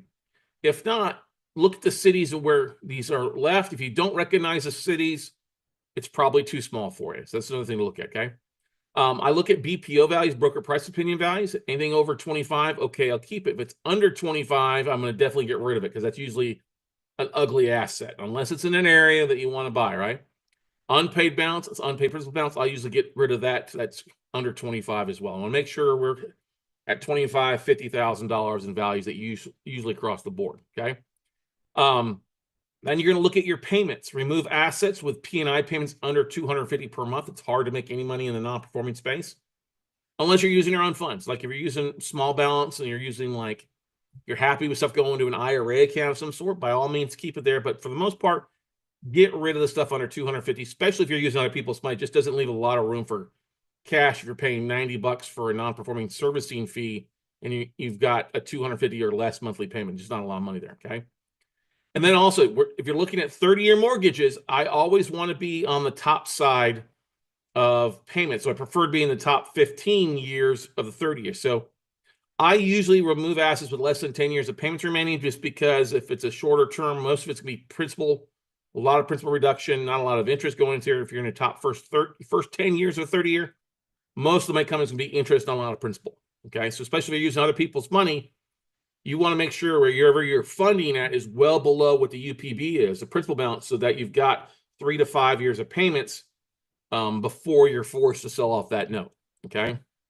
And then you may also want to get rid of, they've got occupancy. You may want to remove vacant assets that have been non-performing for 3 or more years. as they may need extensive repairs. So that's another thing to look at stuff. If it's haven't made a payment in 5 years or 10 years, get rid of it. Okay, so now you're going to look at the next part of getting through that spreadsheet is then looking for undesirable locations. Use batchgeo.com to get rid of rural. Look at Google Earth for negative features like trashed out houses, boarded up windows, vacant houses that are all bashed up next door, and look at those high crime areas as well. Like I said, if you've seen looking at cities, get rid of cities really with below 10,000, a population below 10,000, unless you understand that area. Like I grew up, many people know, I grew up in South Texas, small towns, 10,000 or less. I don't mind buying there because I know that area and I go home pretty often. I'm comfortable with that. But if you're a brand new person, like living in Portland, Maine, or Portland, Ohio, Portland, Oregon, wanting to buy nuts, I wouldn't be buying in Aransas Pass, Texas. Okay. Okay. Let's see here. You may also want to remove from troubled areas or states that have extensive licensing issues or domestic issues that are unfriendly lender or landlord, areas. Like I don't buy in California unless it's going to be a heck of a doozy of a deal and it's a non-owner occupied. If it's an owner occupied in like California, it's difficult. If it's like in Georgia, you might be careful with the licensing, some of that stuff. Keep that in mind. Right. Number 4 is check the taxes and borrower's name. This is basically going to the county records and enter online and making sure that the name on the county appraisal district matches up with the name on the spreadsheet. Okay. If it doesn't match up, or if it's a contract for a deed where the name will definitely be different, then you may want to highlight and double check the taxes owed and see if there's a tax sale of any sort. If there's been a tax sale, obviously you have to call the treasurer's department and talk to them in the county, but making sure, is there a redemption period if it did go to tax sale, or is there a pending tax sale coming up in the next 6 to 12 months? Okay. So you get an accurate deal on what is going to be owed at the taxes, and you use that amount to reduce your bid. It's important to keep in mind knowing what taxes are owed. Okay. Obviously, once you've done that, that's important to know as part of your due diligence. Is it going to be paid if I buy that note, or the small amount the borrower can, pay it if we are going to work to get them back on track. Now, then you need to know value. A lot of these tapes will have like a appraised value, appraisal date. If it's older than a year, then you still need to pull your own numbers on this. And on the front end side, just use Zillow. It's the easiest thing. Look at Trulia.com, Homes.com, just to get a quick idea. If you're a realtor or have friends with a realtor, you can use RPR.com to get a little bit more accurate of an AVM model, an automated valuation model, see what's kind of floating out there. That's not going to give you an accurate number as far as like if it needs repairs inside or stuff like that, but it's a good front end valuation tool to use. Okay. And like I said, I want my fair market value to be greater than 25. And really, if your goal is to buy notes you can get reperforming, you probably want the balances below 250, really below 300 in a lot of cases. Okay. You start getting above those numbers, it's going to be harder for you to modify. That makes sense in a lot of cases. Okay. If there's no recent sales activities in the area, days in the market exceed 180 days, you probably want to remove the offering or fade your bid down to a quick 30-day quick sale price. Okay. Anything above that 250 is probably going to be, like I said, more of a deed in lieu cash for keys, which is fine, or a foreclosure aspect of it. It's not going to usually be make sense to modify or work to do a trial payment plan with the borrower. Okay. Obviously, look at the fair market rental calculator as well. Sometimes you can Zillow, Craigslist. Rentometer is another great tool to use that's kind of limited as far as the number of free times you can use it, but you can sign up for a membership with it. And it's pretty accurate by putting the beds, baths, and the address to tell you what's around it. Okay. Why do we want the fair market rental rate? So we know if we end up taking the asset back and do have to turn it into rental, what's the possibility? All right. I got a question here from somebody. You're welcome, Cord. No problem. Okay. And this is in the manual. This is in every class that we take. It's always include this for you guys to be able to dive in at our Note Buying for Dummies workshop. Okay. And like I said, if you haven't taken the workshop, you can get signed up for the workshop, get the most recent replays, which we upload those on Thursday or Friday to our WC and Career members so they can watch that and dive into even those that attended 2 weeks ago and those that didn't make it a week ago. Okay. All right. So then, unless you have your rental market, you put that kind of number in there. If the legal balance or the payoff column is not included, you want to determine, especially if they're far behind. Okay. So one of the simplest things you can do is take the take the P&I payment and multiply that times the number of months since the last payment as kind of, a to get the legal balance, and then add that number to the unpaid balance. You could also throw in a 5% late fee. So take whatever total months payments behind, multiply it times 0.05, and they'll give you some late fees you can add on there to figure a little bit more accurate legal balance. One thing to keep in mind that's not listed on here is your statute of limitations. Okay, so if somebody's over 4 years, over 6 years, you definitely want to check which individual state you're buying stuff in to make sure that statute of limitations for mortgage debt is still you're still available to pull for the full legal balance. In some states, like I've seen tapes where they haven't been paid in 12 to 15 years, and some of those states only will allow you to go after the last like 6 months or 10 years, stuff like that. So you may have to get rid of some of those late payments if you're going to actually work the homeowner. Usually in that case, I'm not going to waste my time on that. I want something, because like my goal is to basically buy that it's occupied and get bar back on track. So I'm really kind of looking at 2025. If they haven't paid since 2019, that's really the last chance I'm going to allow somebody to do that. Otherwise, this would be a straight foreclosure for the most part. They had every opportunity to get back on track with COVID. Otherwise, it's a foreclosure. Okay. It all depends on the asset too. So if you're like when reverse mortgages and they haven't paid in a while, then that's fine. You can go that route and foreclose. Okay. So now that you have a number, a true like legal balance and an estimated valuation that they're providing, now you can start to see which assets have equity and which of these assets have negative equity where they owe more. Okay. So like I like to resort to tape for equity and negative equity deals. So equity deals would be assets where the legal balance is below the estimated value. Okay. Negative equity deals would be assets where the legal balance or what they owe is above the market value. Okay. So then because the two with equity is going to give you a different pricing model to follow, negative equity is going to be pretty easy. Okay.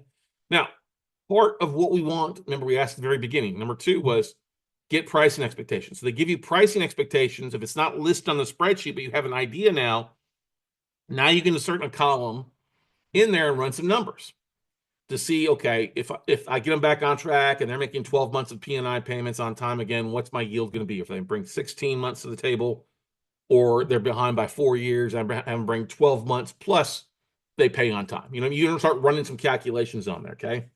So the simplest thing is insert a column and calculate the annual cash flow for occupied assets, and that's pretty simple. It's P&I times 12, and then divide that by your purchase price, okay? What's your price going to be, your price point, okay?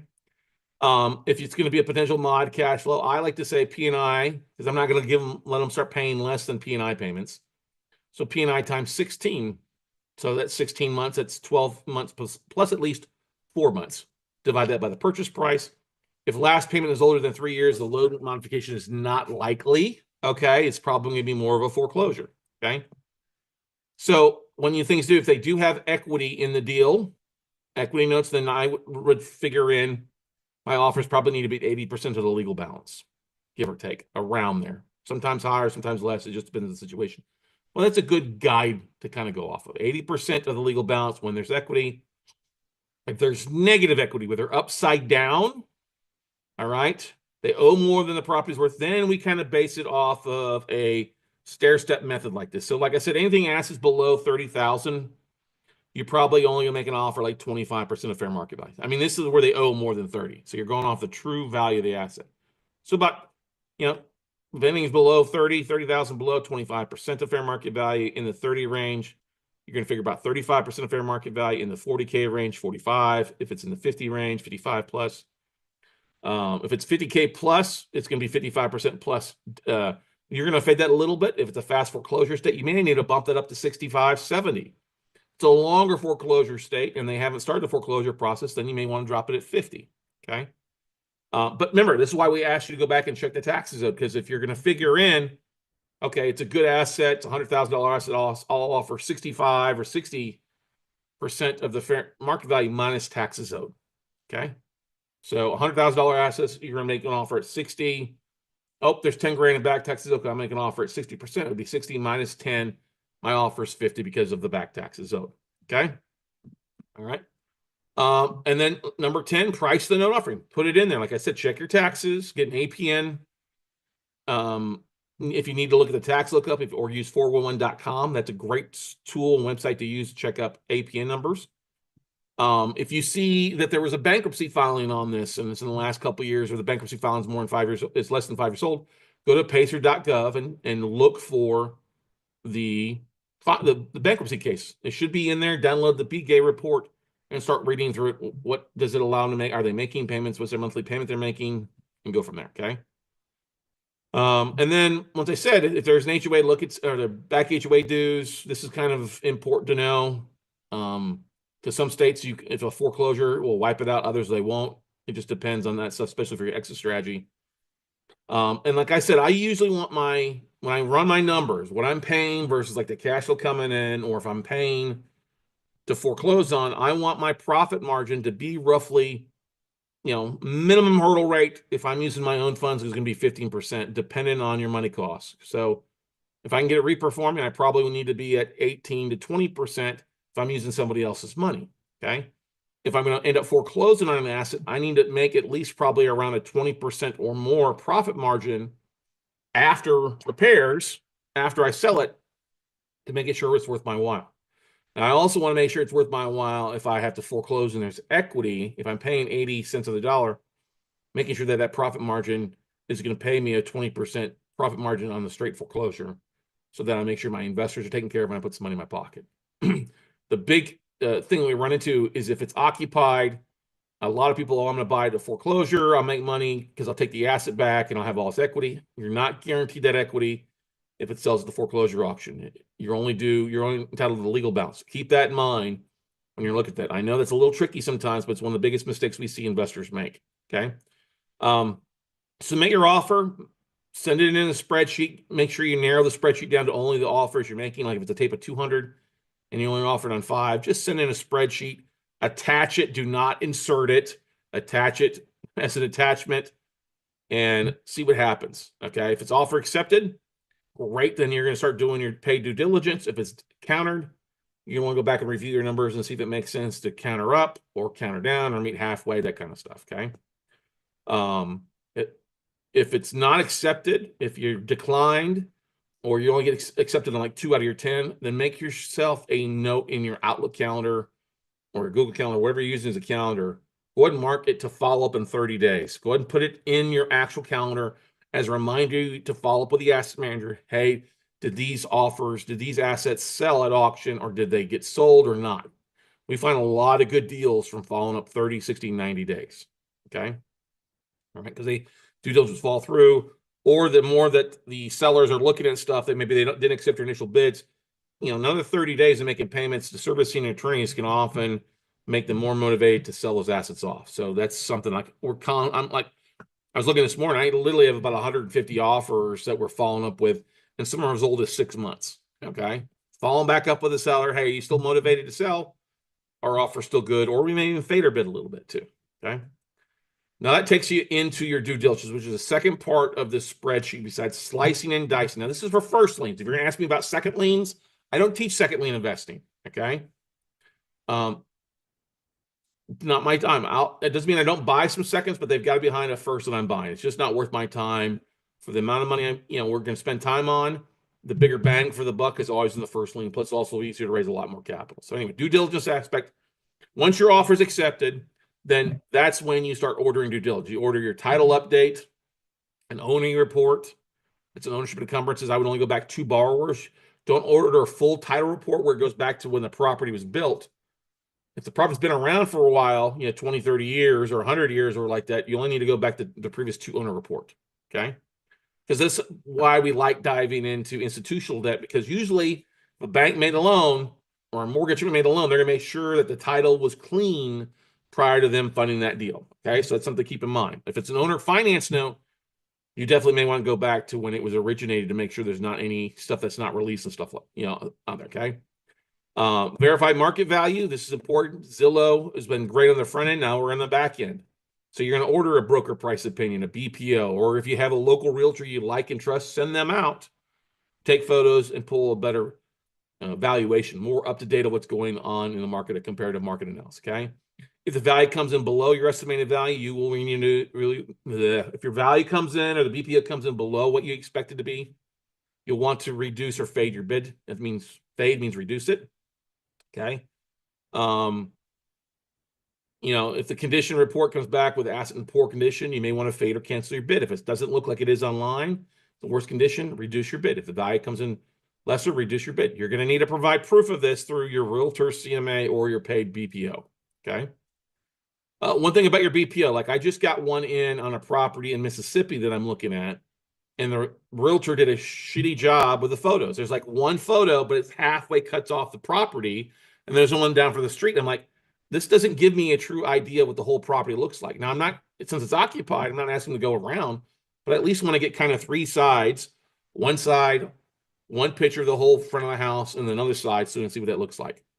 And I've pushed back on the company, said, listen, this is not good. I need you to send this back to quality control and then go send the realtor back out for some more photos. Okay. You have that right to do that. Well, they immediately turn around and just switch up some photos. Like, you didn't give me new photos. You just switched the 3 photos up and moved them in a different order. Not good at all. Okay. But the important thing is you always put eyes on the asset. That's why it's important to put eyes on an asset. Do I jump on a plane or do I drive to go look at every asset? Heck no, you don't have the time to do that. That's why you use servicing companies or use services like a BPO company. And you can actually order a BPO only directly on our website by going to weclosenotes.com and going to the vendor tab. All right. If the value comes back above what they thought it was, don't say anything. It's a good thing. Congratulations. All right.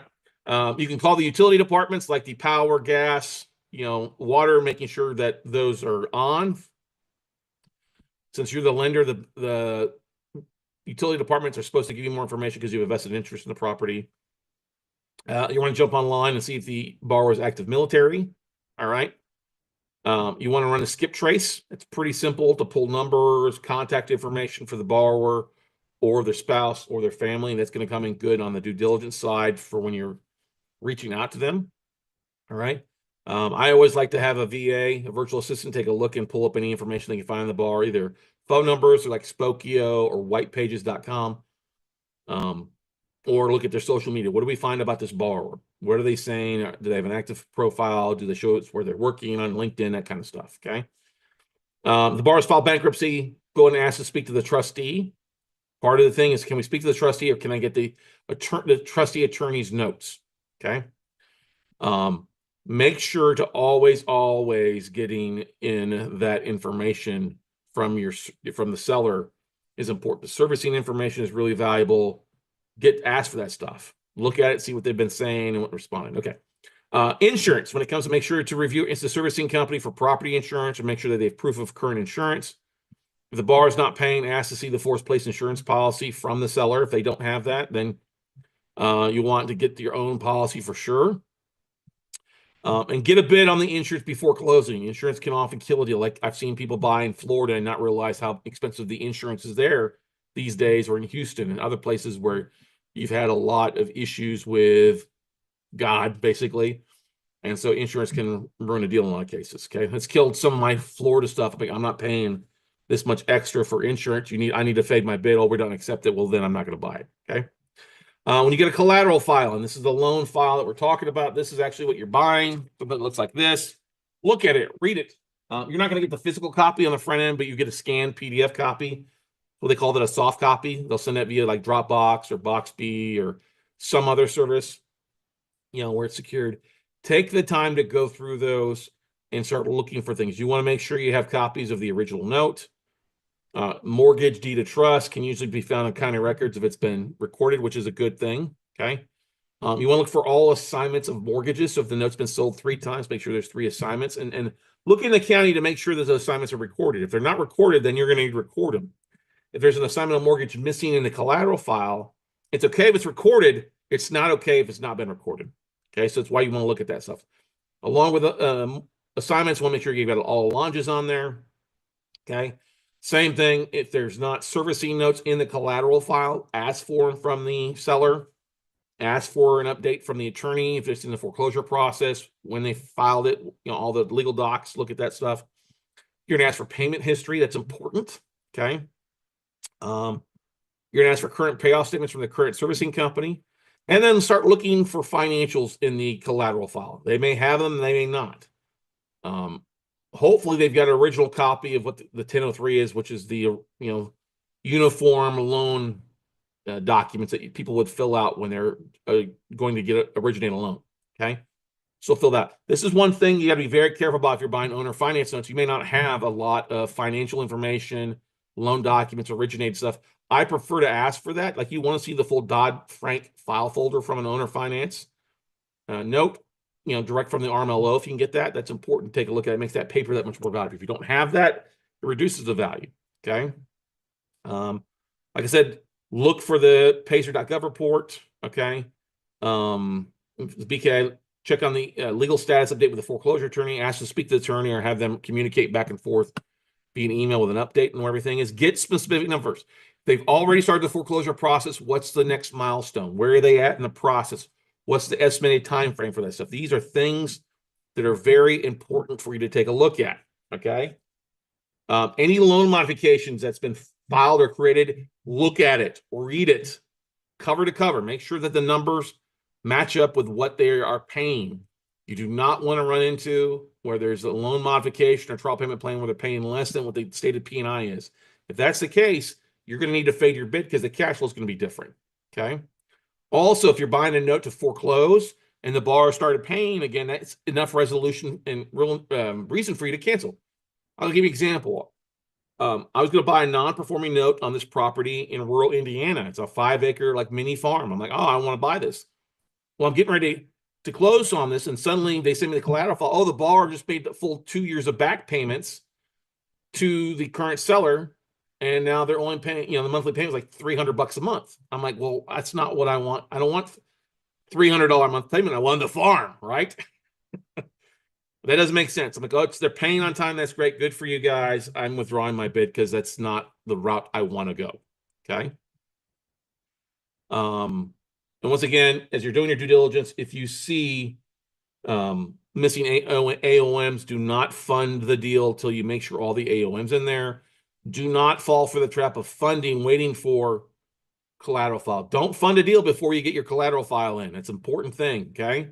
I've seen some people go ahead and fund. They had no contract, no collateral file in. Well, once you get the money wired over to people, you got to be careful. Sometimes you want to make sure you have everything and you're approved before, and you're approving this deal as you go through the due diligence process. Don't fund beforehand.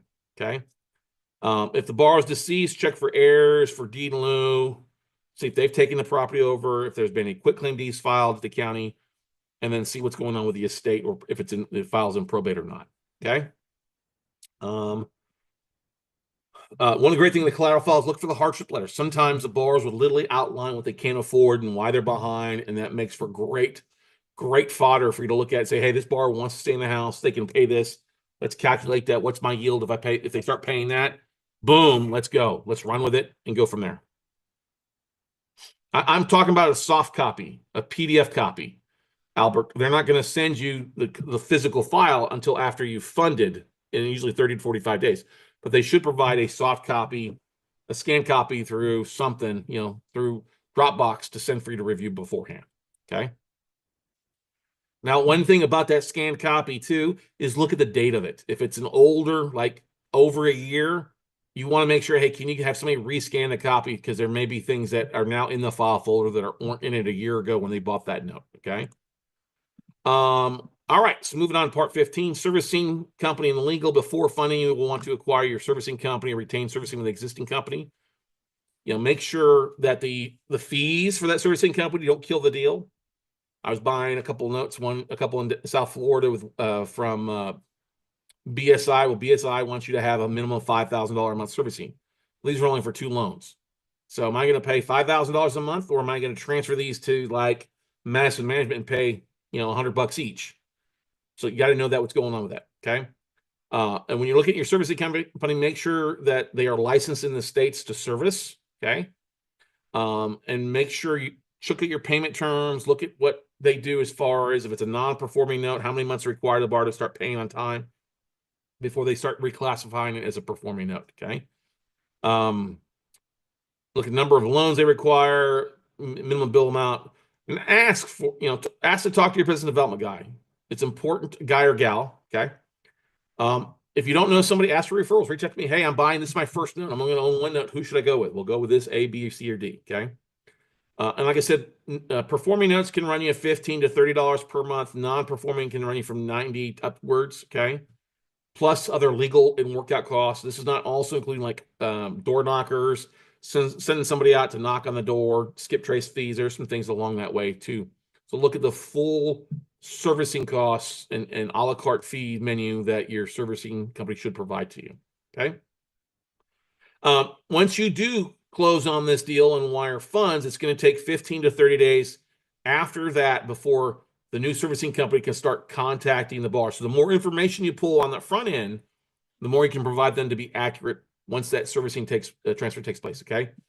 I'm a big fan of sending out my own hello letter that after 7 days after refund, so that the seller isn't sitting around twiddling their thumbs for 30 days, or the seller servicing company. I want to get the borrower notified that their note's being sold and that we can contact them. Get them on the phone if we can. Give them a number to reach out to us or your servicer at ASAP. Okay. Also, making sure that the previous seller has paid their servicing costs in full. That can delay things if they have an outstanding balance with a servicing company. They may not release that loan file until the seller has paid them what they're due. So keep that in mind. Okay. If there's an existing attorney handling the foreclosure, make sure you can retain counsel and take that over. See what's owed on that that attorney. Sometimes there's existing fees. Other times there isn't any existing fees. They've already been paid in full to do that. Okay, so keep that in mind. Like I said, talk with them. Talk with the attorney. Talk about strategies. Have they, what's going on? Have they approached this? How long is the foreclosure taking? Those are some things that you should know before funding. But it's always good to revisit with the attorney once you've retained the counsel. You may have to pay another retainer fee on that. Okay. And then make sure that the attorney understands what you're doing. I was once at a note conference in Ohio where an attorney got up there and said, "Oh, modification restatement rates are really, really low. It doesn't happen." And I go, "Well, that's because probably the people you're working with have already exhausted those when it comes to modifying the loans. They're only going to send it to you because they've already exhausted that stuff." So just make sure that you've talked with your attorney about that. Because I've had plenty of borrowers, when I took over a file, they wanted to stay in the house that the previous seller didn't want to allow them to stay. Okay, so they're doing the foreclosure, and we were able to work out a cash or keys and some other things as well. Okay. Talk with let's see here. Make sure the attorney is aware of your loss mitigation. You can always delay a foreclosure action. That's one thing that you have to realize. You can delay it for a period while you're working and talking with the borrowers. Okay. After closing, work with your servicing company to assign you an asset manager there. Make sure you have somebody to talk to every 2 weeks or once a month about your files. And then reach out to them once a month. Talk with them, see what's going on with their non-performing notes. If it's performing, you don't really have to spend much time on it, except when it goes non-performing. So talk to your asset manager over there at the servicing company. Get their direct line, their direct email address, so you can contact them directly. Okay. Of course, collateral files, once those show up 30 to 45 days later, make sure the transfer docs, the assignment of mortgage, has either been filed at the county, and those are going to get mailed to you, or they're sitting in the file folder, and you may need to scan those and or pay a third party to get those recorded at the county for you. That's what transfers ownership. Okay. If you need a vendor for that, let me know. If there's multiple AOMs to be recorded, make sure the first AOM, the latest date, gets filed first. You'll also want to take that whole collateral file and rescan it. All right. So buy you a good scanner to scan that file folder and save it and date it for whenever you get it in. Okay. Because you don't want to get a scanned copy that's 2 years old and pass it on. Get one that's completely up to date with all the notes, all the servicing, all that kind of stuff. And then you're going to send that file not only to an attorney. I mean, you have to send the original file to the attorney if they don't have it already. But a scanned copy, you'll want to give that to the servicing company so they have it in file as well too for them. Okay. Make sure you've downloaded those files off a Dropbox into your own file system, because what will happen is a lot of sellers will provide a Dropbox folder with all these collateral files, And once they close, they just kill the Dropbox file. And they're like, oh, I don't have scanned copies anymore in my file. Well, you need to download those before that happens, okay? And then if you do end up foreclosing, hold on, you only need to really hold on to the collateral files. Once the foreclosure's gone through for 3 years. After 3 years, you can get rid of them. You know, you don't need to hold on to every loan file you've ever had. Okay, get rid of them. It just becomes a waste of paper and waste of space. Okay. Once you foreclose, or what do you do with the property? Well, once you get a close on a note, not the foreclosure, if it's a vacant property, you'll want to secure the property immediately. Send a realtor out to change the locks. If it hasn't been, you know, winterized, send out a crew to winterize. Most of your realtors will have a vendor that can do that for you. Of course, if it's occupied and the person's living in it, you can't go do that. Okay. But if it's truly vacant, you have the right to go protect your investment. Okay. Reason you want to talk to a realtor is you want them to go take photos so they understand what kind of work needs to be done, that they can get that information to you. Oh, is the property in good condition or needs some work? The reason you ask for that realtor there is now you can start talking to vendors like, you know, roofers, contractors, about doing some work once the foreclosure is done or once you've taken over a deed in lieu. Okay. It's also good to have the real take the pictures so you have before and then after photos as well. I like to say if it's occupied, I like to have my realtor go and knock on the door and leave like an abandoned sticker if nobody's responding to us. That will often get a phone call from the borrower to us to get them back on the phone and try to work out a modification, payment plan of some sort. Okay. Notify insurance company that, hey, you've bought this asset, you need to put forced place insurance on it before you foreclose. If it's sold at the auction, through the foreclosure auction, that's great. You know, you can cancel that the day at the auction. If the borrower starts paying and goes out and proves they have insurance, you can you cancel it. If you get it on there and the borrower shows that they did have insurance on it, you'll get a refund of what you paid. Okay. A couple of different insurance companies you can use, pretty easy to use, like Ross Diversified Group is out of Irvine, California. You get the REI Group at Kansas City, of US Risk out of Dallas. But the thing to keep in mind, ladies and gentlemen, is, you know, if you get utilities on and you take the property back, then it's, you know, it doesn't sell at the auction and it becomes an REO. Then you go in there and have your realtor start the eviction process, or you start the rehab process, or try to turn around and sell it. So that's the 17-part due diligence checklist for you. Any questions, any part missing on there that you guys would like for me to add on there? Okay. You know, I'm not going to give you a list of realtors in your area. That's something pretty easy to do. We do have a nationwide database we kind of bounce into, but we'll save that for our one-on-one coaching students as well, in relations we have. This is not meant to be rocket science, guys. It's simple. Follow the system, follow the checklist, go through it. It's meant to kind of help guide you along that way. And as always, if you're working on your first deal, feel free to reach out to me at talkwithscottcarson.com. We're glad to help. Obviously, we'll put the links so you can download a copy of that in the description for you. If you're in our WC and Crew Base Camp, we'll be uploading the actual PDF to that here in just a second for you. But otherwise, any questions, comments, concerns before we let you go for the day? We did just get in a list of 79 reperforming and non-performing notes. That's 55 that are delinquent. So there's 24 on there that are reperforming or performing that we'll be going through. Both the non-performing and the reperforming. Some have been modified, some of them have been failed mods, that kind of stuff. But look for that later this week as well. There's no other questions, comments, concerns. Thank you guys for joining in. Hopefully this is helpful for you. And if you're not one of our coaching students or not taking one of our workshops, then check it out at notebuyingfordummies.com. That's our full day on finding, full day on funding and marketing, and a full day on the flipping and exit strategies for you. So go out, take some action, everybody, and we'll see you at the top. Thanks for joining us, and everybody. Bye.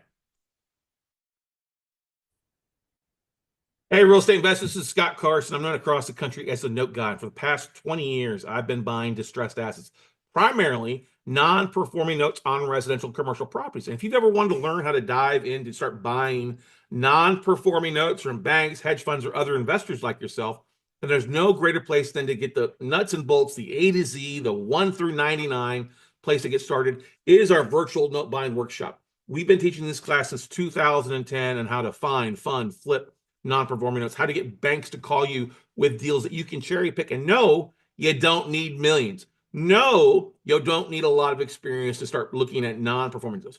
We get the lists of notes from banks, hedge funds on a regular basis, not one or two or three or four, but hundreds of deals that we can evaluate and cherry pick. Whether we're looking for performing notes or non-performing notes that we can get reperforming, or non-performing notes you can foreclose and take back, whatever your niche or whatever you would like to focus on, we can help make it happen at the Virtual Note Buying Workshop.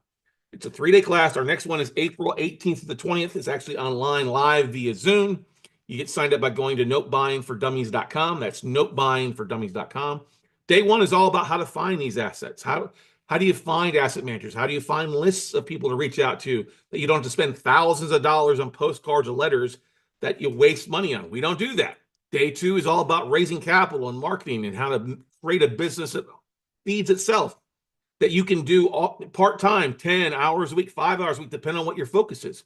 We'll show you a game plan to achieve deal flow coming in on autopilot versus you having to send a ton of money. And also, we'll show you how to raise capital like nobody else does. And then day three is all about the flip. How do we structure deals? How do we evaluate a tape to find the deals from the duds?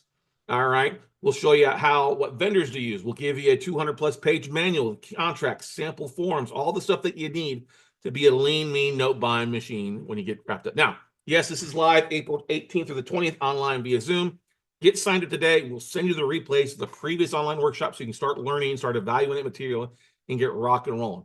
And if for some reason you don't like our class, we have a 100% money back guarantee involved with it. If at the end of the first day you don't like what we talk about, you don't think it's impactful, just let me know. We'll refund back your tuition, no questions asked. We don't want your money.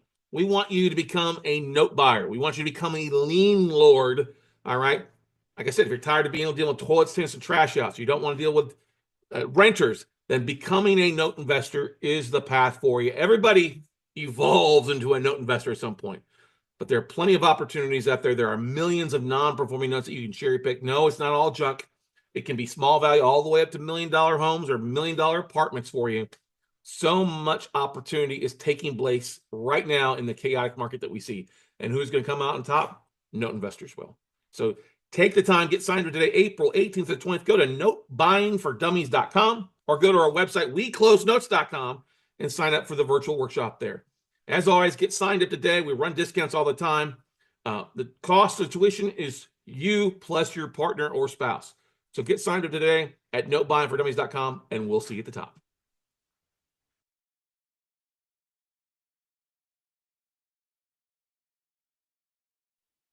Good morning, good afternoon, and good evening, everybody. Welcome to this episode of the Note Close Show. As always, Scott Cory, excited to be here. Happy Monday.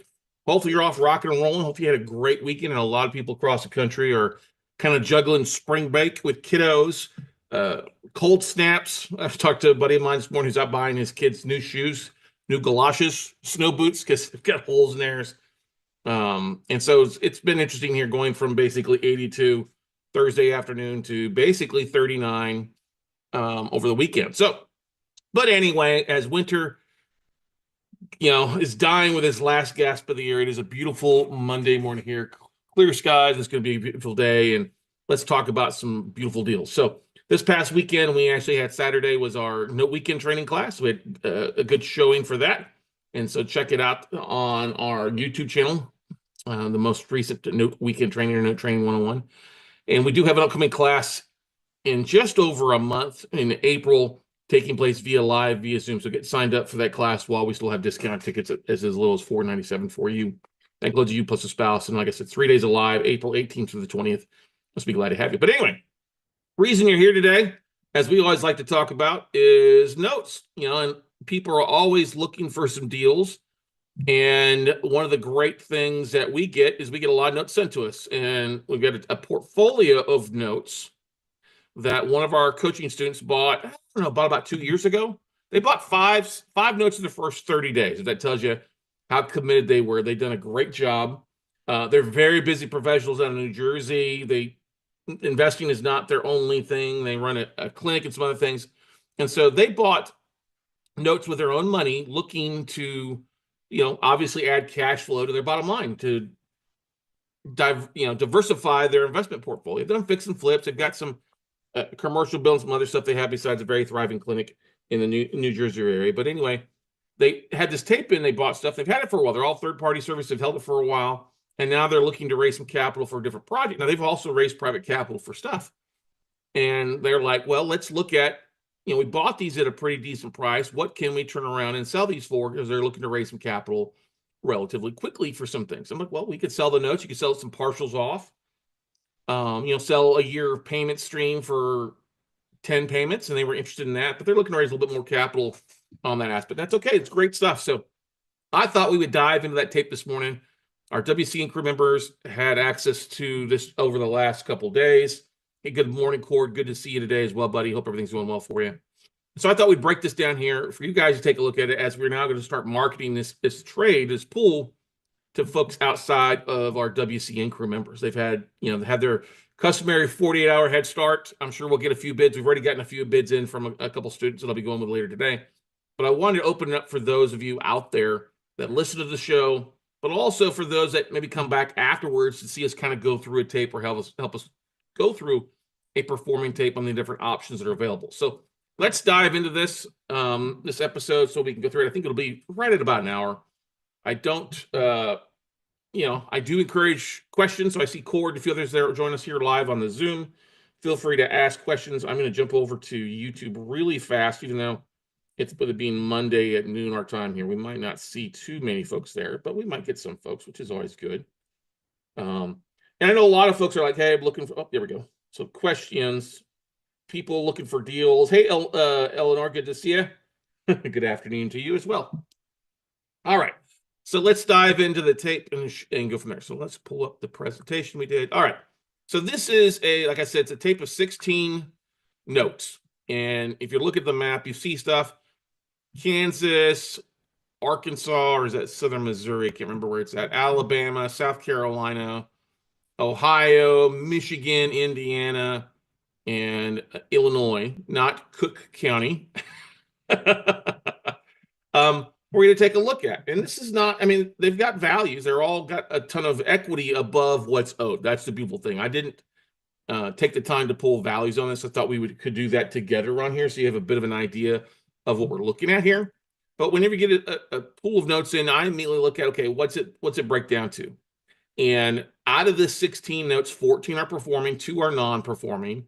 They hadn't started the legal process on the foreclosure on those 2 because they've been busy. They were performing, become non-performing. They just have not had the chance to work out. Now they've had more notes in this. A few have paid off, which have been good things for them.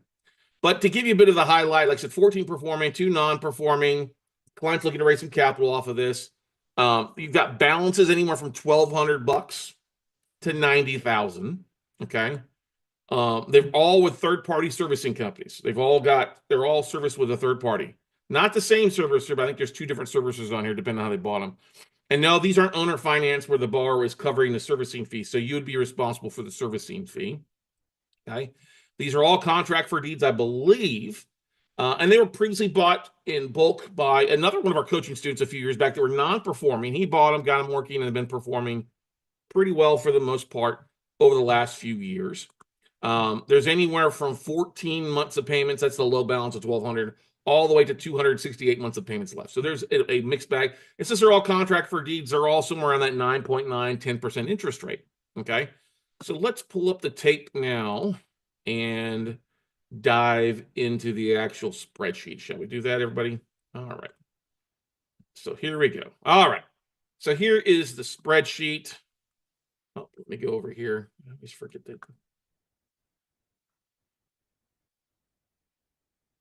Why is this not? There we go. Okay.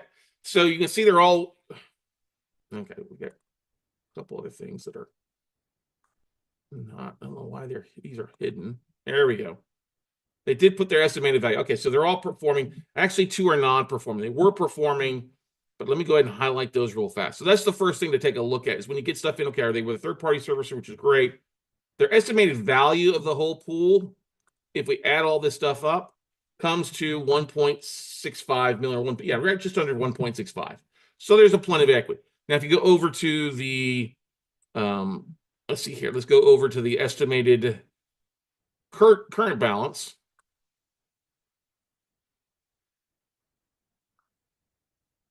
$427,000. So that's a really good equity value. Like I said, they're all relatively higher. Let me add one more column in here. I'm going to insert this. We're going to see LTV on this compared to that number. Divide that by what their estimated value is. I'm pretty much sure that's just a Zillow value. All right, yeah, so anywhere from 15 cents on the dollar, yeah, to 1 cent, 1%. So let's change that to a percentage for you. There we go. So yeah, so it's at a pretty good, there we go. So it was equal to that divided by, there we go. So it's about 26 cents on the dollar. So it's good. There's plenty of equity, right? Lower balances. As we go over through here, they're all first liens. City, zip, state, next due. Okay, so that's where we want to look at the next due ones. So we can see the ones that are non-performing. So you get one here that's about a year behind. We're going to highlight that one in yellow.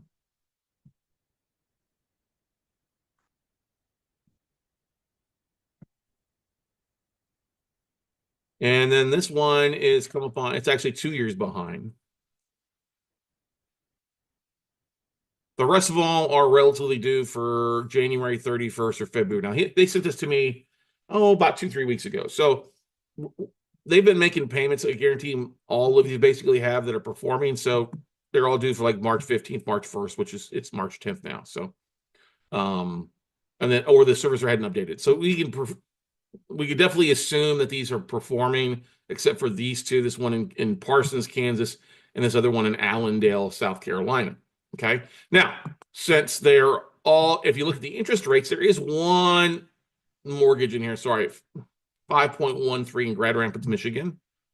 The rest are all, the one's at 7.5. I know that one was modified, I believe, but the rest are all at 10%, 9.9%. So some pretty good yields. Now, if we go over here to some of these, all occupied, all right.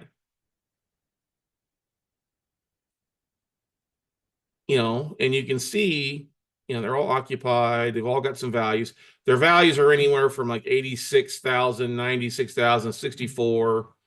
The one down here, it's only got like a $1,400 balance, is worth 147, 295 in this value. And that puts you in a pretty good, that's a great thing about having such a low LTV is these borrowers on these contract for deeds don't want to get evicted, right? Birmingham, Alabama, Peru, Indiana, Cardwell, Missouri, East Moline, Illinois, Allendale, South Carolina, Detroit, Michigan, Gary, Indiana, St. Louis, Hartford, Toledo, Ohio, Bedford, Ohio, Toledo, Ohio, Grand Rapids, Michigan, and Kendallville, Indiana. So you've got people that have all this equity. They do not want to get evicted on. All right, they do not. But let's first look at these two that are non-performing. Okay, so the current balance on this one in Allendale, South Carolina. All right, let's just look at it.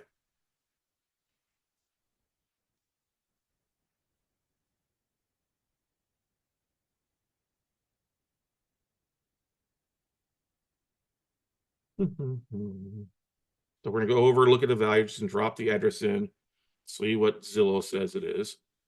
All right. So Allendale, South Carolina, it says it's only 22,000. So basically 1,000 square foot. So it's a 3-1. That is $22,000 is what they say the value is. But if we go back to our spreadsheet, I know it's valued at more than that because I think this got something to do with what it was sold for. Yeah, it's a current balance is 11.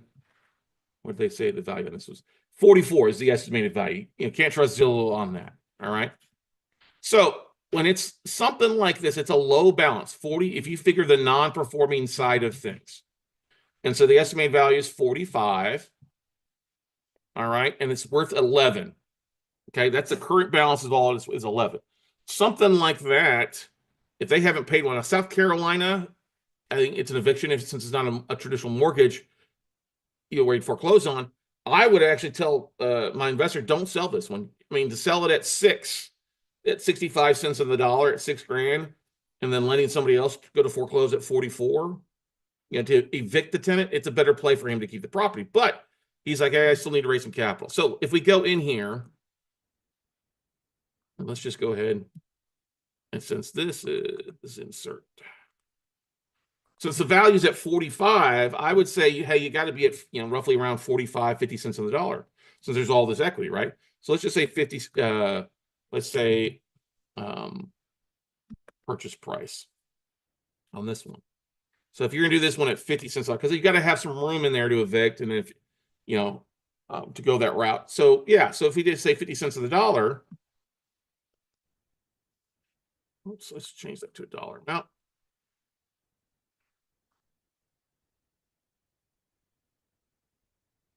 Because if the bar comes to the table and pays you off, you want to make it worth your time too, right? So if you want to see about transferring, you want to make about $5,000 on your $5,700 investment. So you want to double your money on something that low. But that would be an ideal deal for a self-directed IRA, provided that the property's in good shape. That old photo, if we go back to the photo, the screen share. All right, let's go back here. Let's click on what it looks like here. This photo is from May of 2023, so it's almost 2 years ago. But if we move, look at the neighborhood. It's, it's got these little brick houses. Allendale's not the biggest place, but that's the property there from 2 years ago. So you got some benches. You've got obviously some pride of ownership. They've got these lights out here and trying to protect from people running them over.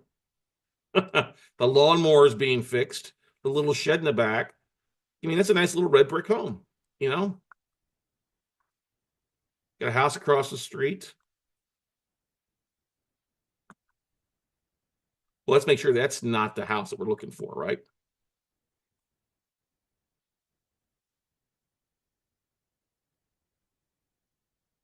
Let's look at the street. Can we see a street number on here?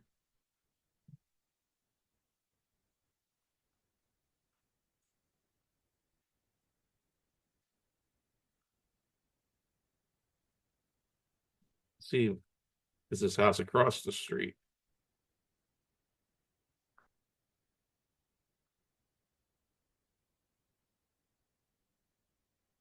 Now, if it is this house across the street, which I don't think it is, that's still not a bad looking house. Probably could use a new roof. It's probably a good size lot there. Hey, that could be a pretty good little investment property there. Okay.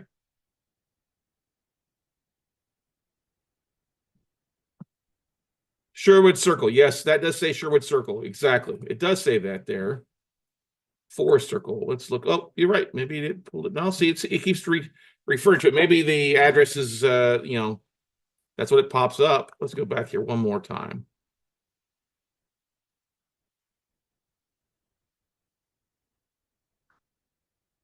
Let's see what it says.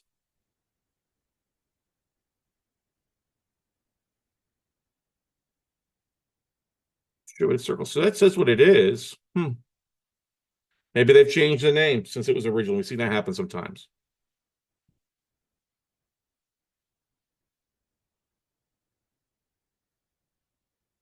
Yeah. So anyway, if it's one of those two houses and the houses look okay, if it's valued at 45, does it have a value at 45? You pick it up at 5, they go 12. It's worth, I think that's worth going into it for. You know what I mean? Now that's let's go back here. Let's go back here to our spreadsheet. To one thing we did not have in here, that's your UPB too. Okay. That's their current balance. I believe their current unpaid balance. Since they haven't made a payment, what's their P&I payment? $326.56 a month. Their legal balance is actually going to be a lot higher. Let's see, it matures supposedly in 2029, so it's 4 years out. So March of 2024 is the next due. So they're a year behind. So you'd add another, let's do here. Let's do deferred.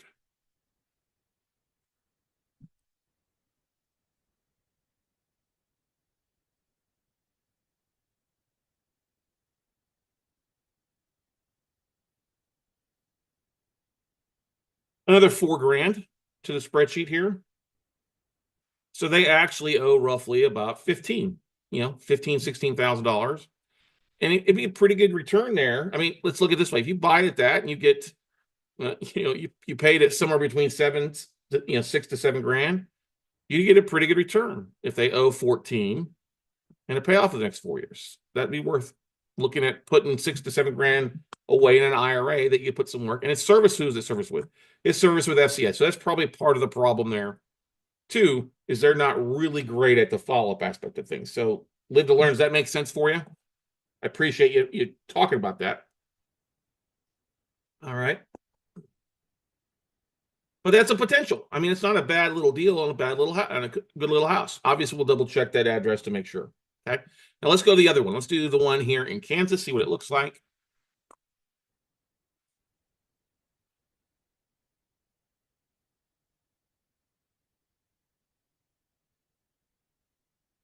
(2320) Clark Avenue, Parsons. Okay, so there's 2320.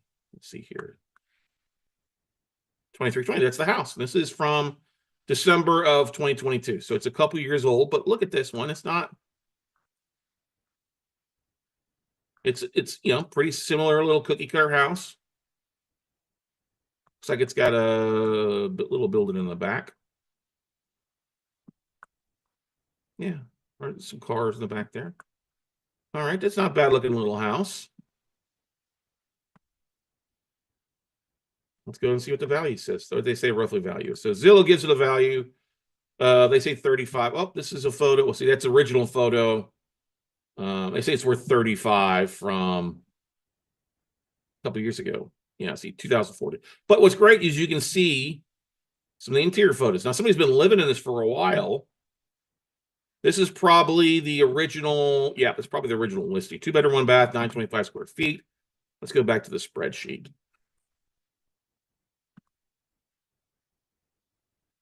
So when was this one? So they say get a value of 65. That's about right. Date of the note sheet, May 5th, 2015. It matures in 2045. Okay. They owe 28. They haven't made a payment in, well, 2 years. Okay. So next payment due January 1st. So 23, 04 to 24. So 26 months.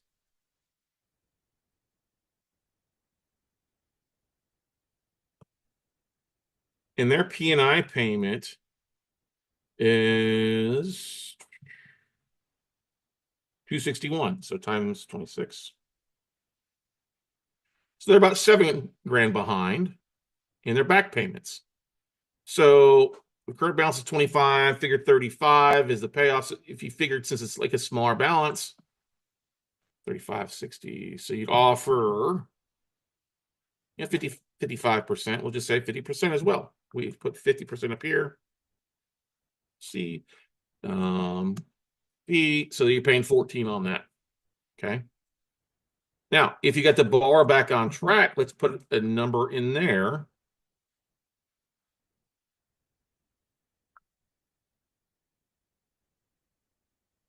Just say P&I times 12.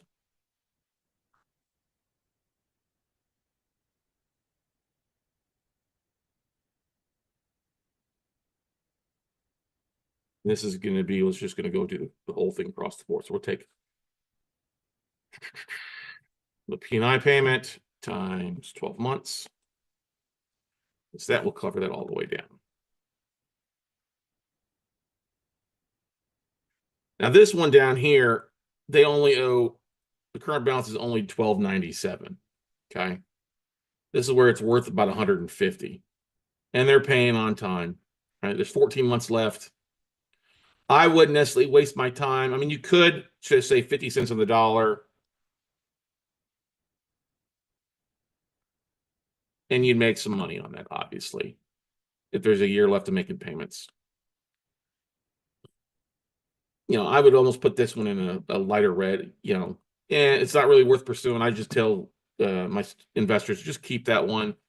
You're going to take a little bit of loss, just more money for some. But if they wanted to sell it, you give them 10 months, they're going to make a little bit of money, 10 to 12 months of payments on this. This one has been paying down for a while. Okay. All right. Just so you see what it kind of looks like.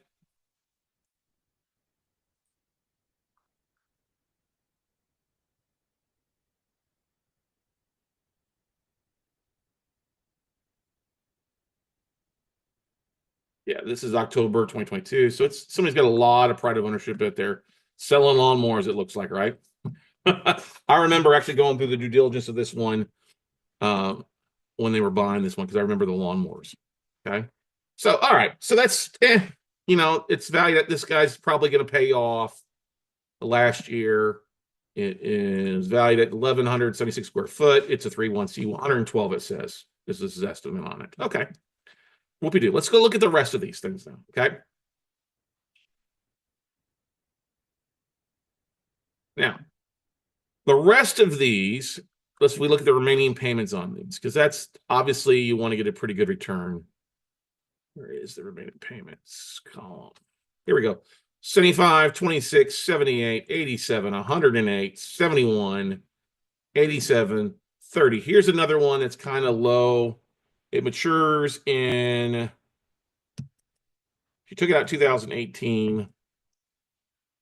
It matures in 27. So it's basically a 10-year loan. So she's making a sizable chunk of payments, right? 50, basically about $500 a month. Okay, current balance is 14. So if you were to pay, since these are all have a ton of equity, let's just look at if you were to buy these at 80 cents on the dollar, because they've got there's a ton of equity. They're performing, right? So if we go 80 cents on the dollar.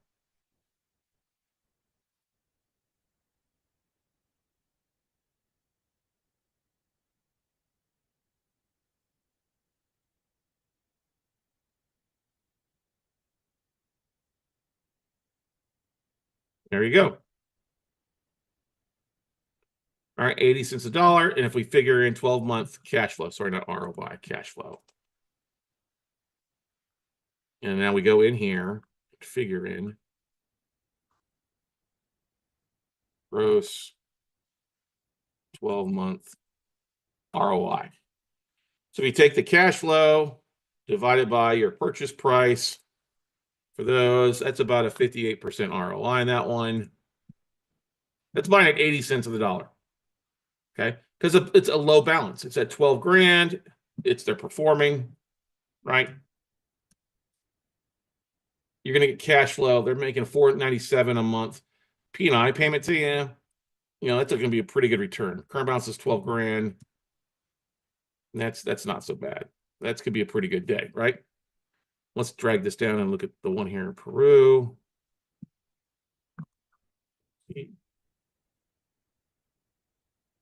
Actually, let's just put if you get these others in there too, if you got them back on track. Yeah, if you could get this borrower back on track in Allendale, South Carolina, that's a pretty good return. 68% on your money. Okay. Because in the first year, they start paying, if they just reinstate, even if they don't pay extra, it's a pretty good return. I'd want them to pay a little bit extra, but that's just me. So the one's at 22% if you paid 80 cents on the dollar. The one in Parsons, Kansas. Okay. So all in all, yeah, this is 511. We're just going to delete that off because we know you're going to make a chunk of money if you just pay 648. You're not going to get the 3312 more than likely. It'd probably be paid off in less than that on that little small balance. But you get what I'm saying?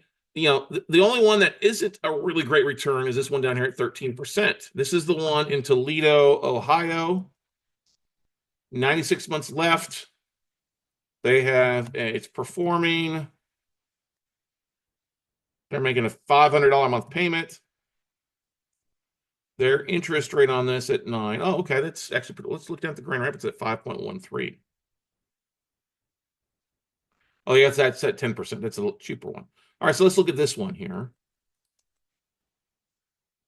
They're paying on time. So 80 cents is a lower interest rate. You'd want to drop that down from 80 cents a dollar. Let's say if you drop it down to 65. Let's just do that. That puts it up to about a 12% return. Okay. That's not so bad for your IRA. You buy you're at 70, you're buying it at 50. I'm sorry, current balance on this one is at 90. You're buying it at 58. This is probably at first lien. So you'd have to foreclose. It's with Allied. Value is 295. Yeah. That person does not want to lose that house. Let's go back over here and take a look at that.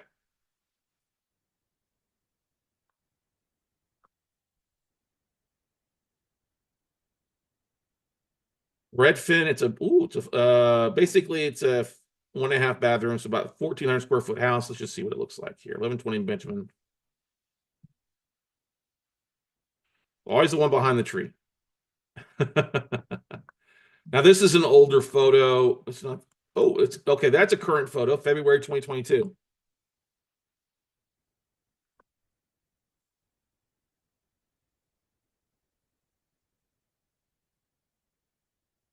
The yellow house. 1120, that's it. Yeah. So it's a big yellow house there. Whoa. They painted it differently. Well, there you go.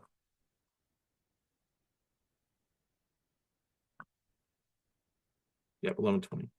So it's that yellow house there in Grand Rapids. I could see it being worth the 295. This Redfin tells us it's worth 254. Okay. So you got somebody who's got pride of ownership. You can make a 12% return. You know, that's not a bad deal. Would you like to get a higher return? Yeah. You know, that's the one that's got the highest balance at 90. So, you know, making a, you know, it's at 30% LTV. You know,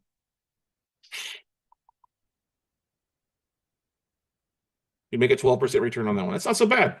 Okay, it's potential. All right, let's go to the other one that's got a lower ROI. So we've been through that. That's a potential one.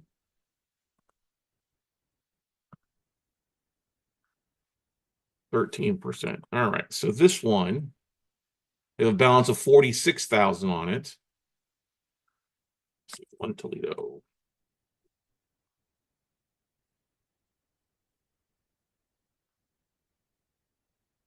Now there's a couple of Toledo here. You could pick up two, at least maybe 3 in Toledo. So you get to know it. Fly up there, 9, 10 Herald. Yeah, see, this photo is from June of 2023. So look at that. Somebody's put new siding on the house. Some pride of ownership. Look at that back. Ooh, they're doing a good job with that. Okay. Very nice.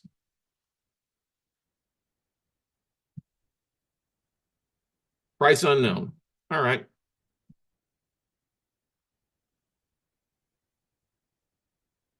906 next to it is a smaller house at 122. Okay. So it's a bigger house, bigger area, 122. Yeah, so it's going to have plenty of equity. You know, they say this, what do they pull values on this one? It's at 202. Yeah, I think that's pretty good. Yeah, so you buy this at 46, that's 80 cents on the dollar. You get 13% cash and cash return, plus all the upside of that too. Now, do I think this bar would ever refinance? Probably not right now, but they're going to pay you off relatively. Look at that. So 96 months. So that's the thing you want to look at too, is run these through a financial calculator. Make sure you're getting a good yield on this. We're just running some basic numbers on this performing stuff. So run it through your calculator and amortization table. It matures. Yeah, see, it matures in 8 years. Okay. All right, not so bad. I'm just going to go ahead and highlight these increases. We've looked at this. All right, let's go for the one in Birmingham, Alabama, and we'll start working our way down from there. So current balance only is 12. If you picked it up at 80 cents of the dollar at 10, you get some cash flow on that. It'd be pretty good ROI. So like, I think back tax escrow balance is negative 2,200. So tax and insurance must have just gotten paid. P&I payments just under 497. Let's go up here and look at this one. Now, Birmingham, Alabama. I like contract for deeds in Alabama better than I like mortgages, because in Alabama, you've got a 1-year redemption period if you buy the note and then have to go through the foreclosure process. But a contract for deed, ooh, this is an older photo. That's about 6 years. Let's see if we can get a better look at the property. It's not so bad looking. It's just dark. Okay.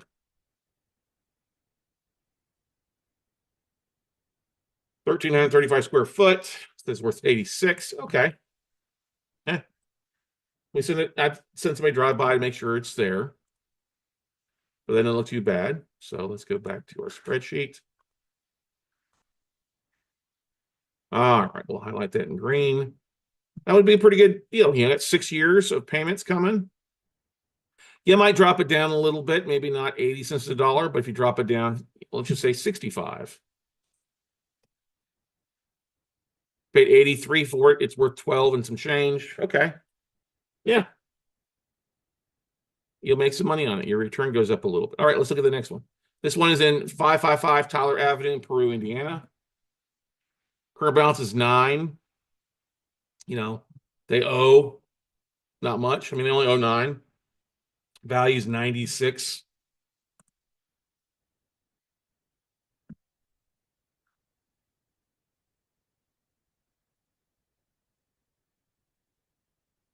May not have a photo.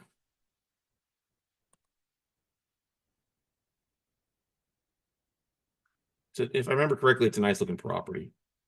I remember seeing the BPO on this one. Okay. Yeah. So you can kind of get an aerial view of this. Let's go back here. So this is valued at 51. Okay. 2 bedroom, 1 bath, 1,008 square foot. The idea is the property on these, they're smaller properties in a lot of cases. But the thing is, somebody's making payments on this. When this note was originated, now they're making a $540 a month payment at 9.9. It's valued at 96. You know, it was taken out in 2007. They've been in it for 20 years, just about 18 years. And it matures here in 2 years. Yeah, so you probably want to, yeah, you don't want to adjust that down. So instead of it being at 80, you probably want to adjust it down to 60, 65. Yeah. Just because it's a low balance. And most of this stuff is going to be a principal pay down, not a lot of interest on that one. Okay. All right. So let's go through here. Let me do this. Just put this up here. Auto Summit.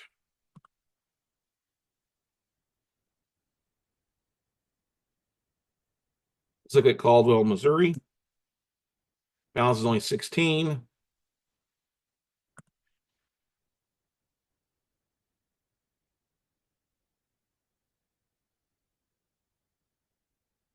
Ah, that's it.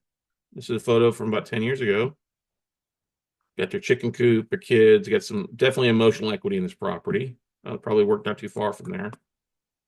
There you go. Let's go back. Spreadsheet.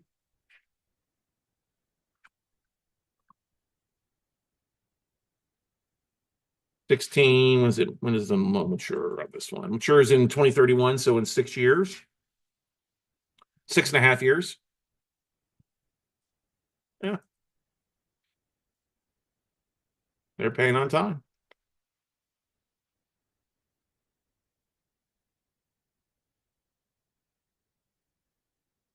Yeah, you can maybe drop it down a little bit. See, but it's not a bad looking little cash loan asset there for you.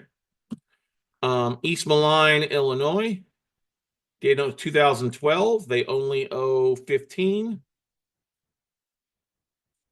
It matures in 2032. So in 7 years and 2 months, it's worth 50,000.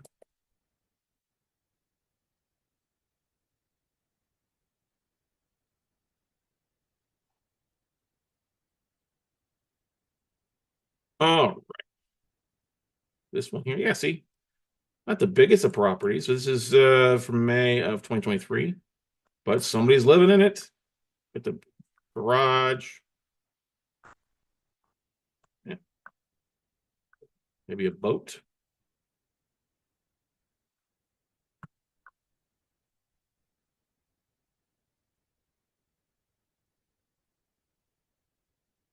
Okay. Yeah. So bad. All right.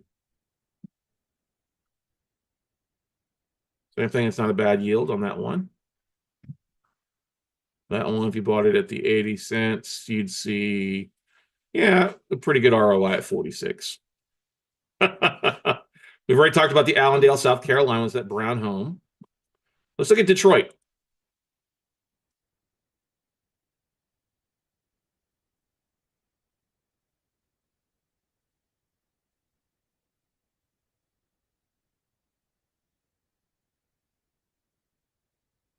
Okay, so this one is it's a duplex. It's half this. I think it's this 9126. I think it's this one here.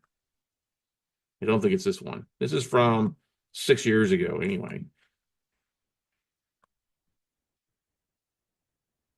Yeah, 9126. So some pride of ownership, obviously. This photo is a little outdated. I believe there's an update photo where this tree's gone from what I remember from the BPO I saw. Okay, same thing, pride of ownership. Decent neighborhood in Michigan, and just right there, a lot of red brick homes. Good stuff. All right.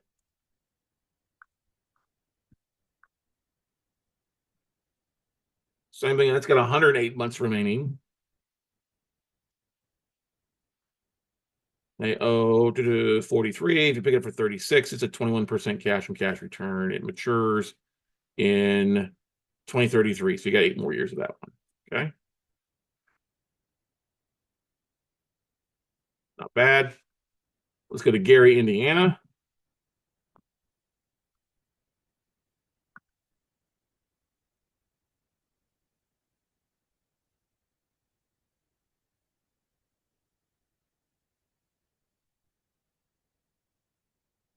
$839. That's it.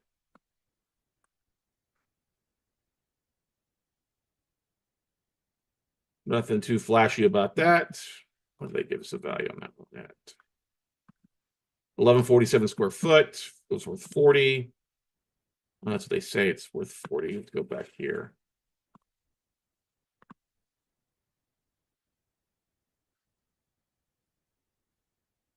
This is value 62.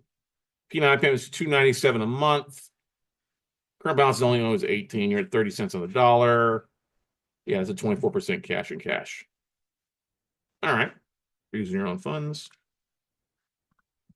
Great. St. Louis, Missouri. Look at this one.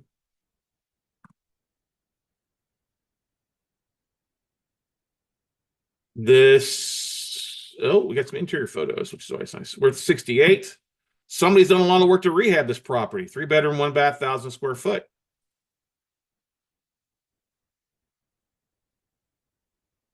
I guess these are sinking sideways. Oh, somebody's bought it and rented it out as a Section 8. That's what they're doing. Go Section 8. So it says value at 68, 3-bedroom, 1-bath. Okay. Let's go back here. So they're making a 350-month P&I payment. Valued at 73. 26 cents of LTV to value. They only owe 18. Yeah. Purchase price, if you pick it up for 15, you'd have a pretty good cash flow at 28% coming in. And it doesn't mature until 2032. So you can have 7 years of cash flow coming in off that, potentially. If they don't, guess what? You foreclose or evict, and then now you have a Section 8 rental. Probably bringing a whole lot more than 350. Okay. Let's look at Hartford, Ohio, 33. This one is making a $500 a month payment. It's with Allied. Estimated value is 125. They only owe 14 and change, so 15. See.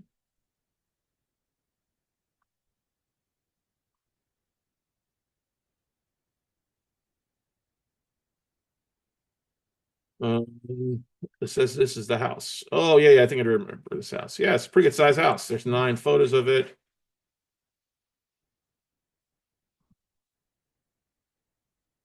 Three-bed car garage. Yeah, this is the older photos from when it was originated as a contract for 8 years ago. All right, let's go see if we can't. There it is. This is still an older photo, August 2019. There's the address. But look at it. A lot of emotional equity, flags, wind chimes, and this. I'd like to look at this. Then it's 3-bay car garage back here. Patio. You got a cellar too, basement right there. So that's not a bad little deal there. Definitely somebody who wants to stay in the house. Let's go back to our spreadsheet. Ohio, you evict if they don't pay. So balance is 14. You pick it up for 11. It's a It's a pretty good yield on it. It matures. Now this matures in just a couple years. This has got a lower balance. So you might need to drop it down a little bit more. Let's just say to 65 cents of the dollar. You pay 10 for 14. Your yield's gonna be pretty good for the next, you'd get paid back. Yeah. But you'd make about 20% on your money over the 2 years. It's July, so 2.5 years, give or take. Okay. So not so bad. Let's look at 515 Street, Bedford Street. I'm sorry, Bedford, Indiana. This one is worth 150. Monthly P&I payment is 274. They've got 10 years left to make payments on this one. Balance is 22. Paid 17 for you, get about 19% return. So you can maybe get a little bit higher. We'll see. Let's go look at what the property looks like. Yeah, this is a pretty good. This is a, yeah, see, look at this photo. 149. Somebody's bought it and rehabbed it. Look at that. You hope they don't make payments on this one, all right?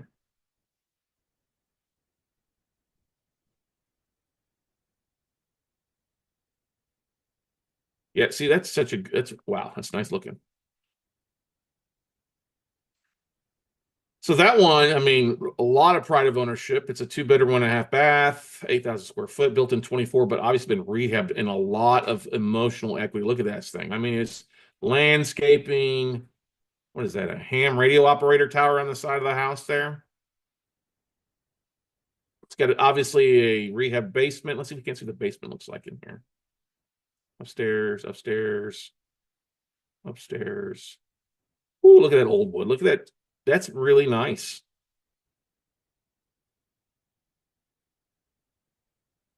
It's still upstairs.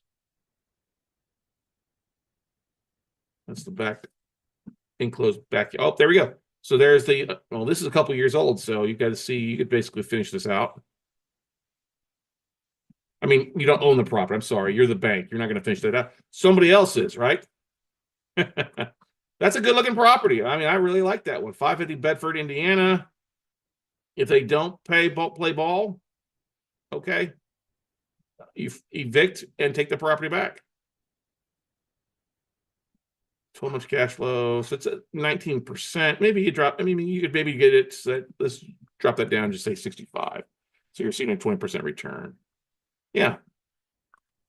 There you go. Not so bad. This one, another one, Toledo. These next two are the last two are in Toledo. 499, 449 Clark. Okay, so they owe value on this first one.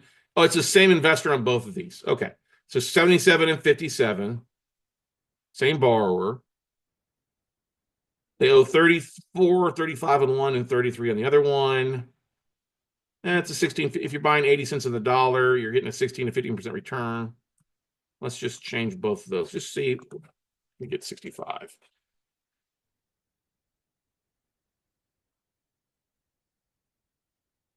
You know, you get the same bar on that one. That gets you about an average of 20% return paying at 65. And it's not so bad. Let's see what they look like. 2449 Clark. They're in the same zip code.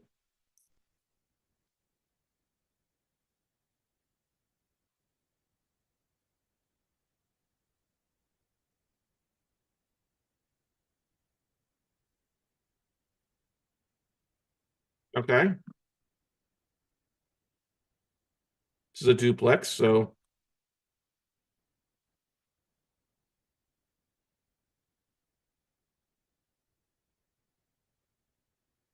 and the other address is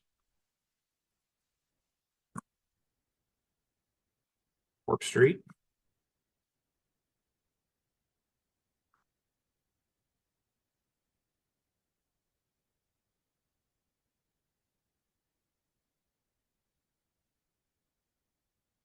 Not so bad. There you go. This is a photo from a couple years back, but oh, it's the white building 238. There you go. Probably rentals. That's okay. You only got to deal with proper management. You're the bank. And this borrower, if we go back to the spreadsheet, is paying on time and it matures 2042. So you've got 17 years on these. And it's an 11% interest rate on both of these. So that's not so bad. Yeah, you can have cash flow for the next 17 years. Just about, 17 and a half years and make about a 20% return. If you brought in, $50,000 to get them. 43 some change. There you go. 65, 70, yeah. So there you go, guys and gals. What questions do you have? Obviously, if you're listening to the podcast, you probably want to reach out or go watch this video. Feel free to reach out to me directly. We're looking for direct buyers. We're not looking for brokers. There's smaller balances on this stuff. The only broker on this one is me. But this is an opportunity for you guys to pick up, a decent deal anywhere from, we'll just remove that last one, anywhere from $6,000 and on up. Why not get started in making a double-digit return in your IRA? Why not get started doing something? Okay. If there's any other questions, comments, or concerns, Cory, do you have any questions? Dale, anybody else have any questions on there? Nope. All right. Well, this is in the base camp group. You're part of a WCN crew. And for as little as $97 a month, ladies and gentlemen, you can join our monthly membership at noteumbrella.com. That gets you access to tapes like these that we have available that come across our desk, our pocket listings. You're not going to see these on a listing website because people want to get them moved. But you see them on, get an opportunity for you to tap into deals like this. You get access to some of our training, discounted to other whole variety of different things. And it's the biggest bang for the buck out there. And especially with our upcoming virtual class, you get free access to that at $497 ticket price to that. So get signed up today, noteumbrella.com. It's well worth it for you guys. Be able to pick a phone, have me hold your hand through making your first offer. Of course, like I said, there's a 1% fee or $250, whichever is roughly the cheapest there for you. Well, not the 1%, some of the smaller balances, $50. There's going to be a minimum $250 fee to me on that to help you get that rock and roll and walk you and hold your hands through the process. So, all right, everybody. We do have a question here. No problem, Cory. Well, feel free to book a call with me to help you if you want to make an offer on this. Just getting started with the knowledge. If you've got some money sitting on the sidelines and want to put to work, let's jump on a call. We're glad to help you walk you through making an offer, getting a bid in, and going through the due diligence process to close on your first note deal. So if that's all we've got today, go out, take some action, everybody. Here's an opportunity for you. If you're not in the WCN crew and you'd like to get access, reach out to me directly at talkwithscottcarson.com. And book a phone call with me. We can talk about it, or email me directly at scott@weclosenotes.com. But thank you so much. Go out, take some action, everybody, and we'll see you at the top. Bye.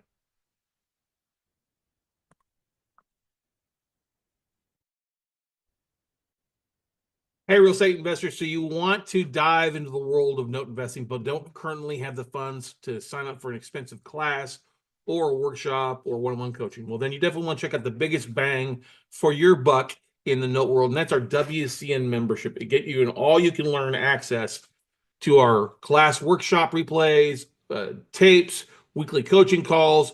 For $97 a month, it's the biggest bang in the note industry because you get access weekly with me. You can book one-on-one phone calls with me. As we get different tapes in, we'll share them with our members after our one-on-one coaching students get access to us. We share a variety of tools, like I said, replays to the previous workshop, special discount codes to other events that you can take advantage of to help you get more bang out of your dollar every month. We've been investing in notes for over 20 years, and one of my biggest passions is helping note investors, big and small, get started buying notes. Yes, I got started years ago with no money, no savings, and no list, and I love helping people close on their first deal, get their first private funding partner to help them fund more deals and help them both make above average returns. If you're looking for somebody to help you take your note investing from 0 to 60 and want to get started, my WCN membership is a great place to get started. Like I said, we upload lists to it, video training, coaching calls for $97 a month. What can go wrong? The only thing we ask is you hang around for 6 months, and then if you don't like it, you can cancel. But check it out at noteumbrella.com. That's noteumbrella.com. That's our WCN membership. Get looking at assets today. Start putting your fingers on the trigger to pull the trigger on some note deals here before too long. Yes, anybody can buy notes. I don't care your age, your savings, what race, color, whatever it is. Note investing is all about what action you take, and the first action you should take is signing up for our monthly membership at $97 a month. That's noteumbrella.com. You can also access it by going to weclosenotes.com and checking on the monthly membership. But we are here to help you. Scott Carson, the Note Guy. We look forward to seeing you at the top. Hey, real estate investors. My name is Scott Carson, known across the country as the Note Guy. And as somebody who's been a real estate investor living in the Lone Star State for over 20 years now, I often get questions from people looking to invest in Texas, whether they live here in Texas or they live outside of the Lone Star State. Where do we find our distressed leads? Where do we find our foreclosure list? And the number one source is Roddy's List. This list has been around for 20 plus years. George Roddy over here, smiling face, is a friend, and his source for foreclosures on residential or commercial properties, the sheriff's list, the struck off list, is second to none because it's just focused on Texas. And if you're looking for Texas deals, which is the fastest state to foreclose in, then you definitely want to check out Roddy's List. You can go to Foreclosure Listing Service, is what it's known for, flsonline.com. If you use the code WeCloseNotes, that's right, WeCloseNotes, it'll get you $20 off your order, whether you're ordering a foreclosure list in Dallas County or Harris County or Travis County or Bexar County, whatever county you're looking in or whatever source list you're trying to buy from them, that'll get you $20 off of the price. Can't beat that. It's a great resource. We use it all the time to find distressed notes, banks with bad debt, private investors who are foreclosing, private individuals who are foreclosing on assets, and also potential REOs for us to purchase or our students to buy. So make sure you check it out at flsonline.com. That's flsonline.com. or foreclosure.info as well. But make sure you tell them that Scott sent you. Use the discount code, once again, WeCloseNotes, to get your $20 off.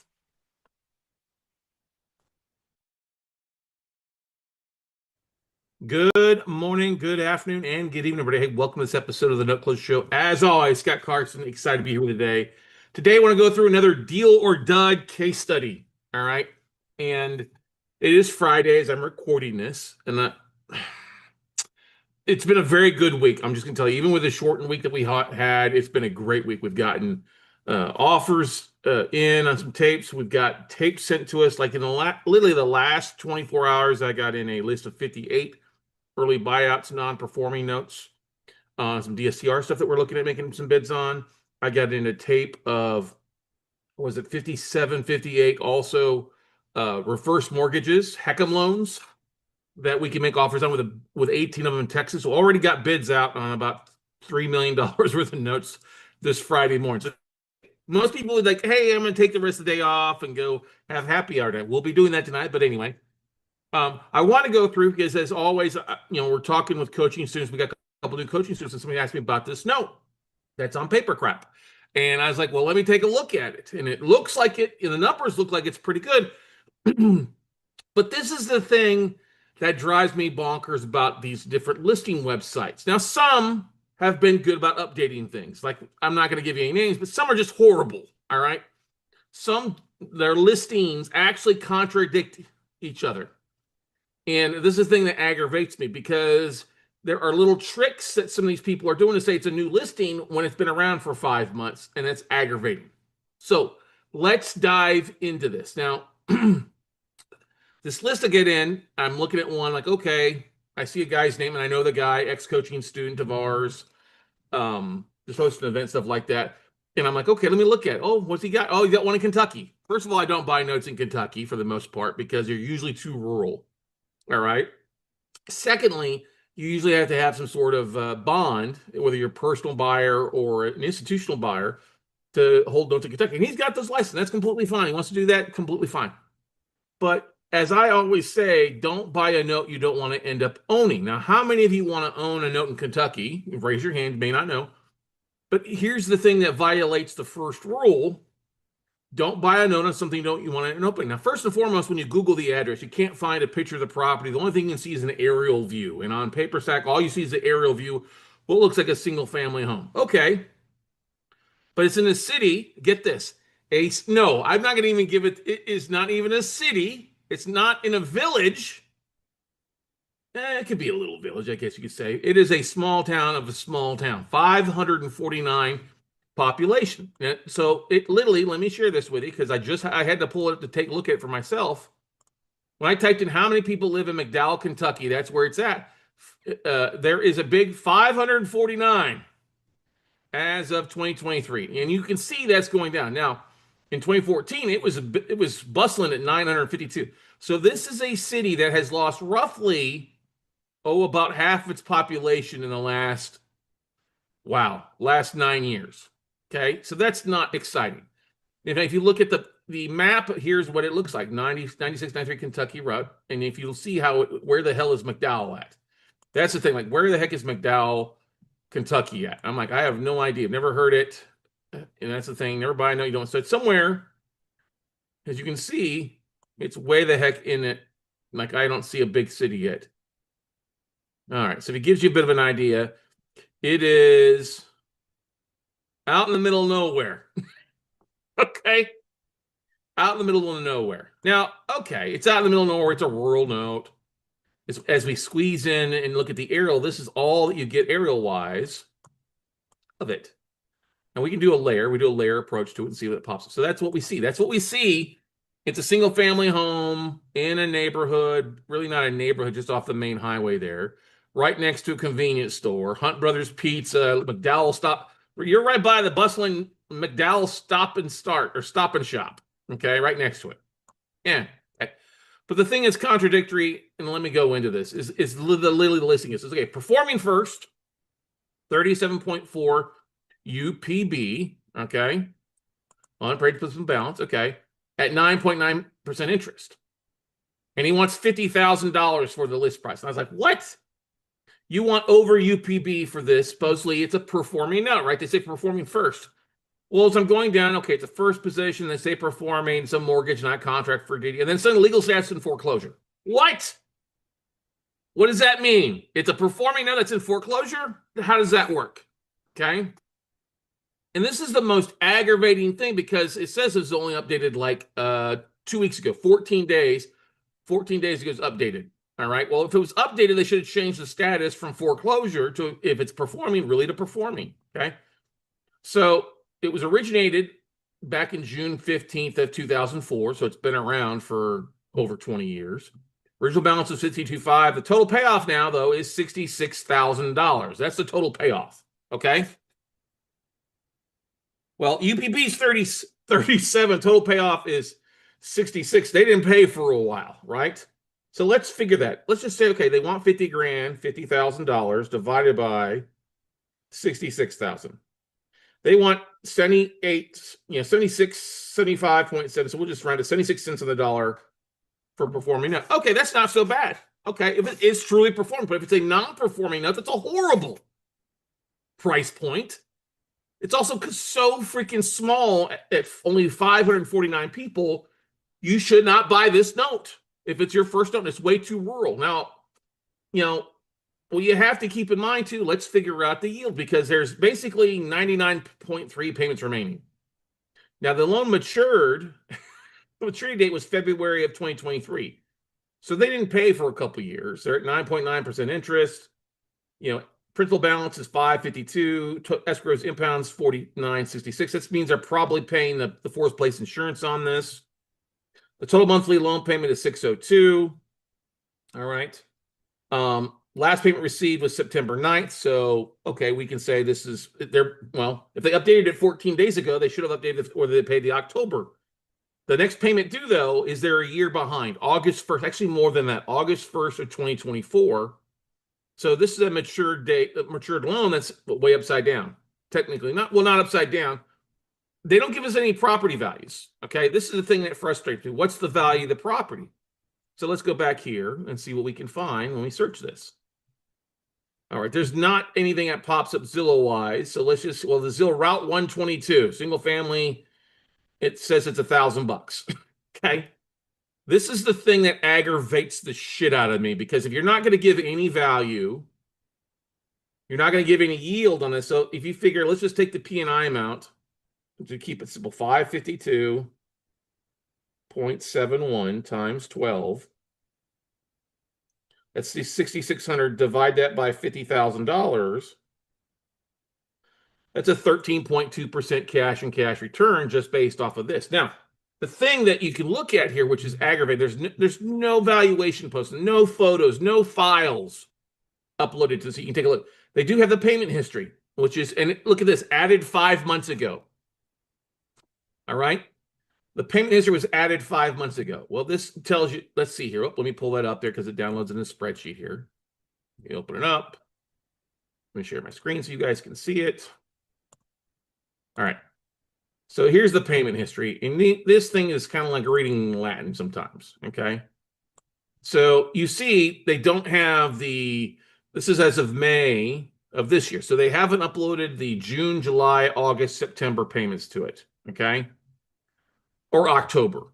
But as you can see, I think this is a BK loan. This is a bankruptcy loan. They probably filed this back in September or October, or I'm sorry, August of like 2023, because there's nothing really, they weren't really making any payments prior to that. And the servicing on this only goes back to 2022. So I'm assuming that's when this guy bought the note.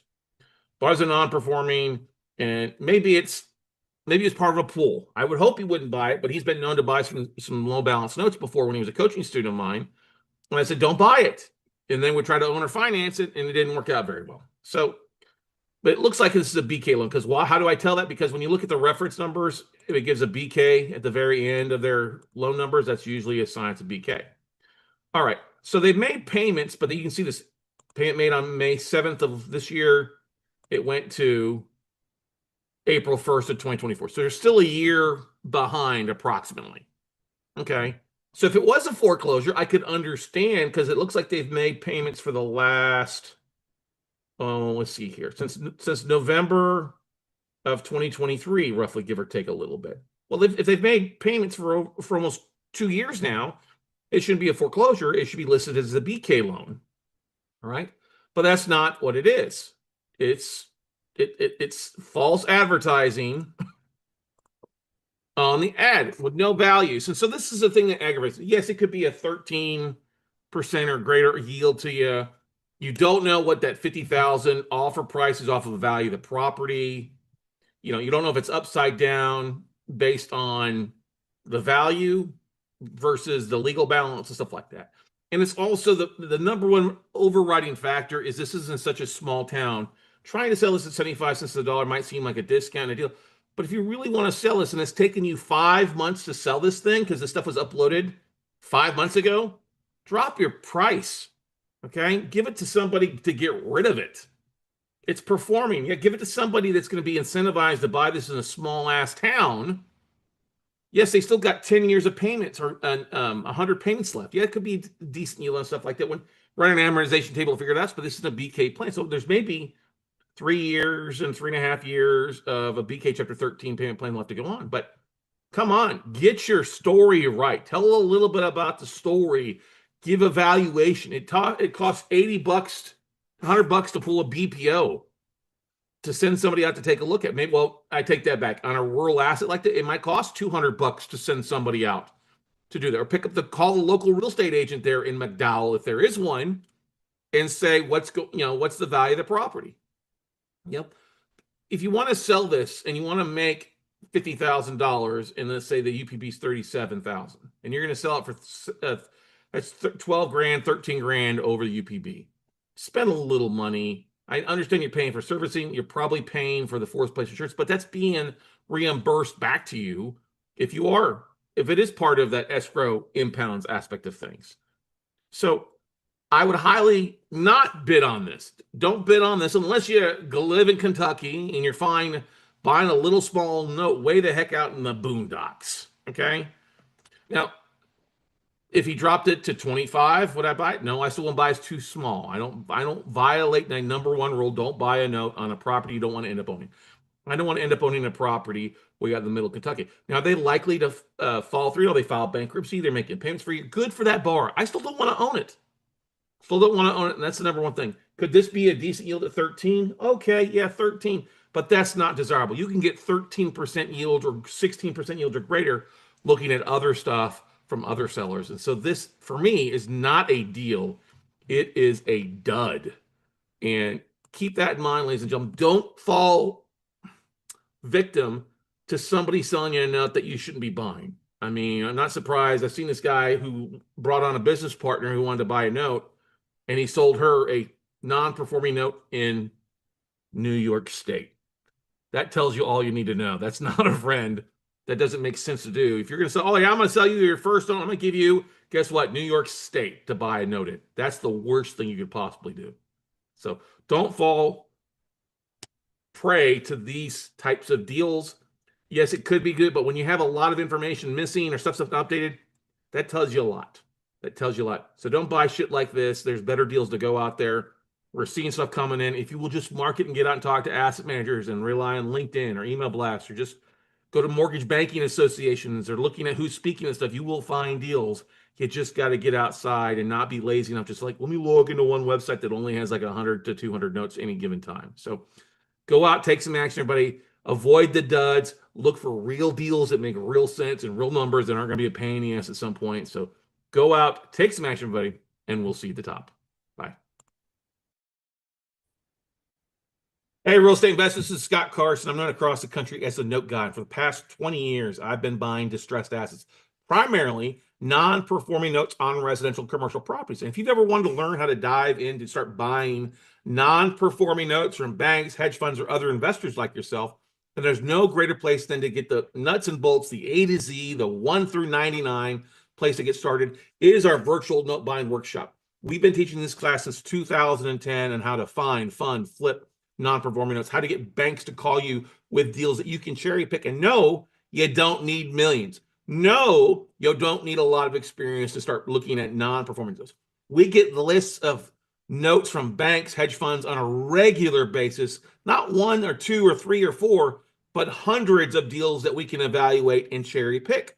Whether we're looking for performing notes or non-performing notes that we can get reperforming or non-performing notes you can foreclose and take back, whatever your niche or whatever you would like to focus on, we can help make it happen at the virtual note buying workshop. It's a 3-day class. Our next one is April 18th to the 20th. It's actually online live via Zoom. You get signed up by going to notebuyingfordummies.com. That's notebuyingfordummies.com. Day one is all about how to find these assets. How do you find asset managers? How do you find lists of people to reach out to that you don't have to spend thousands of dollars on postcards or letters that you waste money on? We don't do that. Day two is all about raising capital and marketing and how to create a business that feeds itself, that you can do part-time, 10 hours a week, 5 hours a week, depending on what your focus is. We'll show you a game plan to achieve deal flow coming in on autopilot versus you having to send a ton of money.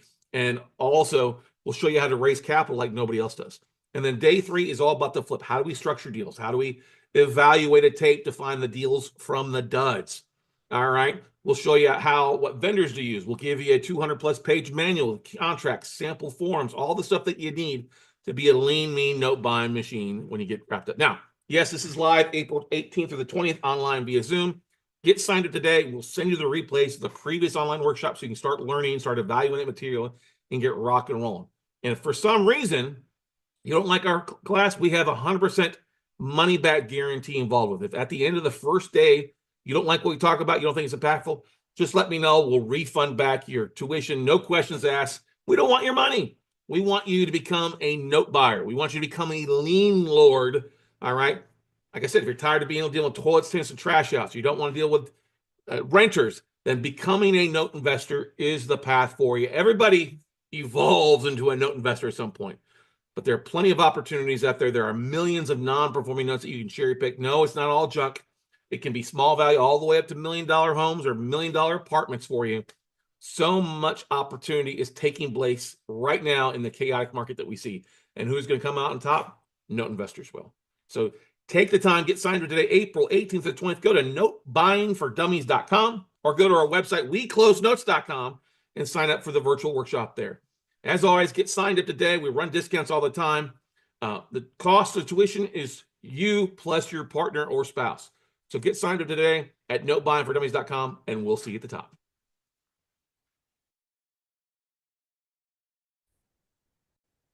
Good morning, good afternoon, and good evening, everybody. Hey, welcome to this episode of the podcast. As always, excited with you here today. And I am jacked up a little bit, probably more than normal than I usually am for this special guest we have on. Any of you guys listen to the podcast, you've probably especially the Note Closure Show podcast. You heard me come back from Dallas a couple of weeks ago at the Magnify Your Wealth Summit, where we did an episode on adapt or die and how AI is changing the way that you guys should market. And you guys have overwhelmingly responded, downloading the episode, comments, stuff like that. So if you haven't listened to that, I'll put the link below for you guys to go listen to that podcast. It's really good. I walked away with some great nuggets and really excited about what I'm doing. But I wanted to make sure and get the AI Jedi, the man, the myth, the Yeah. legend, the guy who I learned from up there, but who's absolutely sharing with so many entrepreneurs, business owners, how to revolutionize your marketing strategy because marketing is changing. AI is having, I say, a very positive effect in a lot of cases and really equalizing, leveling the field if you're willing to adapt and do it. And as we come to the end of the year, you guys know that I always talk about, hey, turning your year into a 14-month year versus a 12-month year. And so I wanted to make sure and bring this guy on to share his nuggets with you, what you need to be doing, because if you're trying to do marketing the old way with pay-per-click and other stuff like that or traditional search, it's not the same way. So our stud that we're having on here today is phenomenal. And just to share a little about him, he is, like I said, the chief bottle washer over at the a company. He's the founder of Y Rock Consulting, where he helps business owners, investors, and service professionals dominate, and you can That's dominate AI-driven search rankings in Google, AI overviews, ChatGPT, and voice search. So they're found first when it matters most.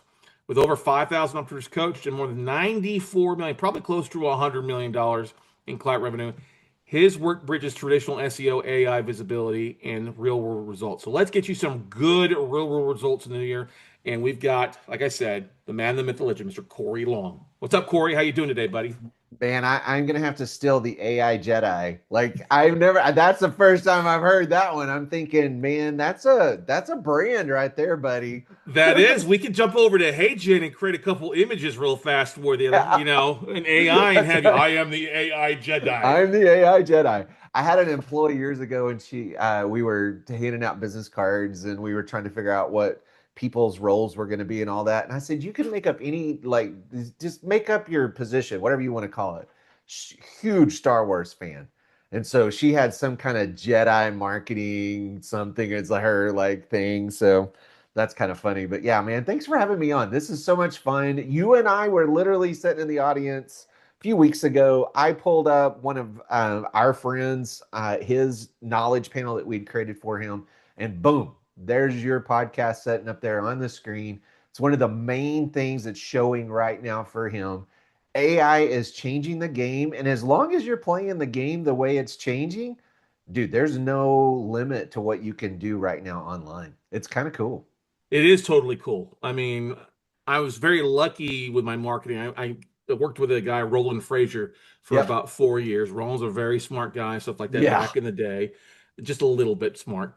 And that helped me with marketing. But people always ask me, we dominate in our marketing niche because of the tricks that we use, but we're always constantly learning new Yeah. tools, new strategies. And when I saw AI was coming out, I jumped on that train to really dive into not only creating content, but quality content and the consistency of it to make sure to help. I mean, note investing is a kind of a small niche. Real estate in itself is a larger niche. Yeah.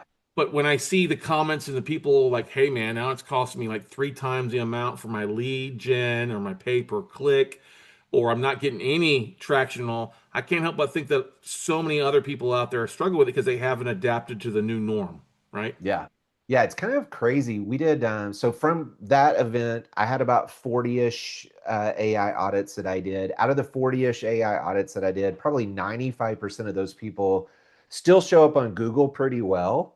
Mhm. But then when you go to chat, which is still dominant right now as far as the AI platforms go, if you go to chat or if you go to even AI overviews inside of Google, all three of those are giving different results. Mm. And so the company may show up well. I had a company earlier today that I was just, in fact, it was a guy from the event. I was talking to you earlier. He shows up great in Google right now. Shows up number one for his Google business profile, shows up number one for his search results. You go to chat, he's non-existent. You go to AI overviews, which is owned by Google, non-existent. Another Mm. car wash that's not even in his town shows up for the best type of car wash that he has. So the biggest shift that I'm seeing, like I talked to a doctor last week in New York City from the event. She and I were chatting and she goes, I've seen literally decreases of 90 up with 90% on articles that I've written, other things that I've done out there online. And it's because people are searching, they're looking for whatever it is they're looking for. AI gives one answer, and if you're not the one answer, you don't exist. Mhm. You Let's better talk be the about that. one answer. Yeah, let's break this down for those that maybe aren't familiar with some of the terms, stuff like that. If you're going to Google Yep. and you type in a question, it gives you the paid ads a lot of times. It used to give you like a video on the first couple, then you'd have the most paid ads is like the top three, right? And then you have the Yep. normal organic stuff below it. And people didn't realize this because we asked people during our online workshop this past weekend to go type something. And it was such a subtle change, they didn't realize that the change now with AI kicking in and giving them an answer, That's right. it's given an answer. And like you said, if you're not part of that answer, you really don't exist. It's like being on the second or you might as well be on the That's right. 10th page of That's Google. right. Nobody's ever going to get to you, right? They're showing right now that AI overview that's popping up at the top. So if you put any kind of qualifier in right now, so if you said best, top, professional, I don't know, whatever, right? You put any kind of qualifier in, that AI overview is going to pop at the top. And that AI overview right now is pulling data differently than Google pulls, even though it's the same company, same everything. It pulls data completely different. It's pulling it from different source, different way. And when it pulls it in, people are literally stopping at whatever that is, that answer is, and they're not going any further. They're not clicking on the website. They're not clicking on the sources. They're just going, okay, that's the one. I'm going to go do that thing, whatever that thing is.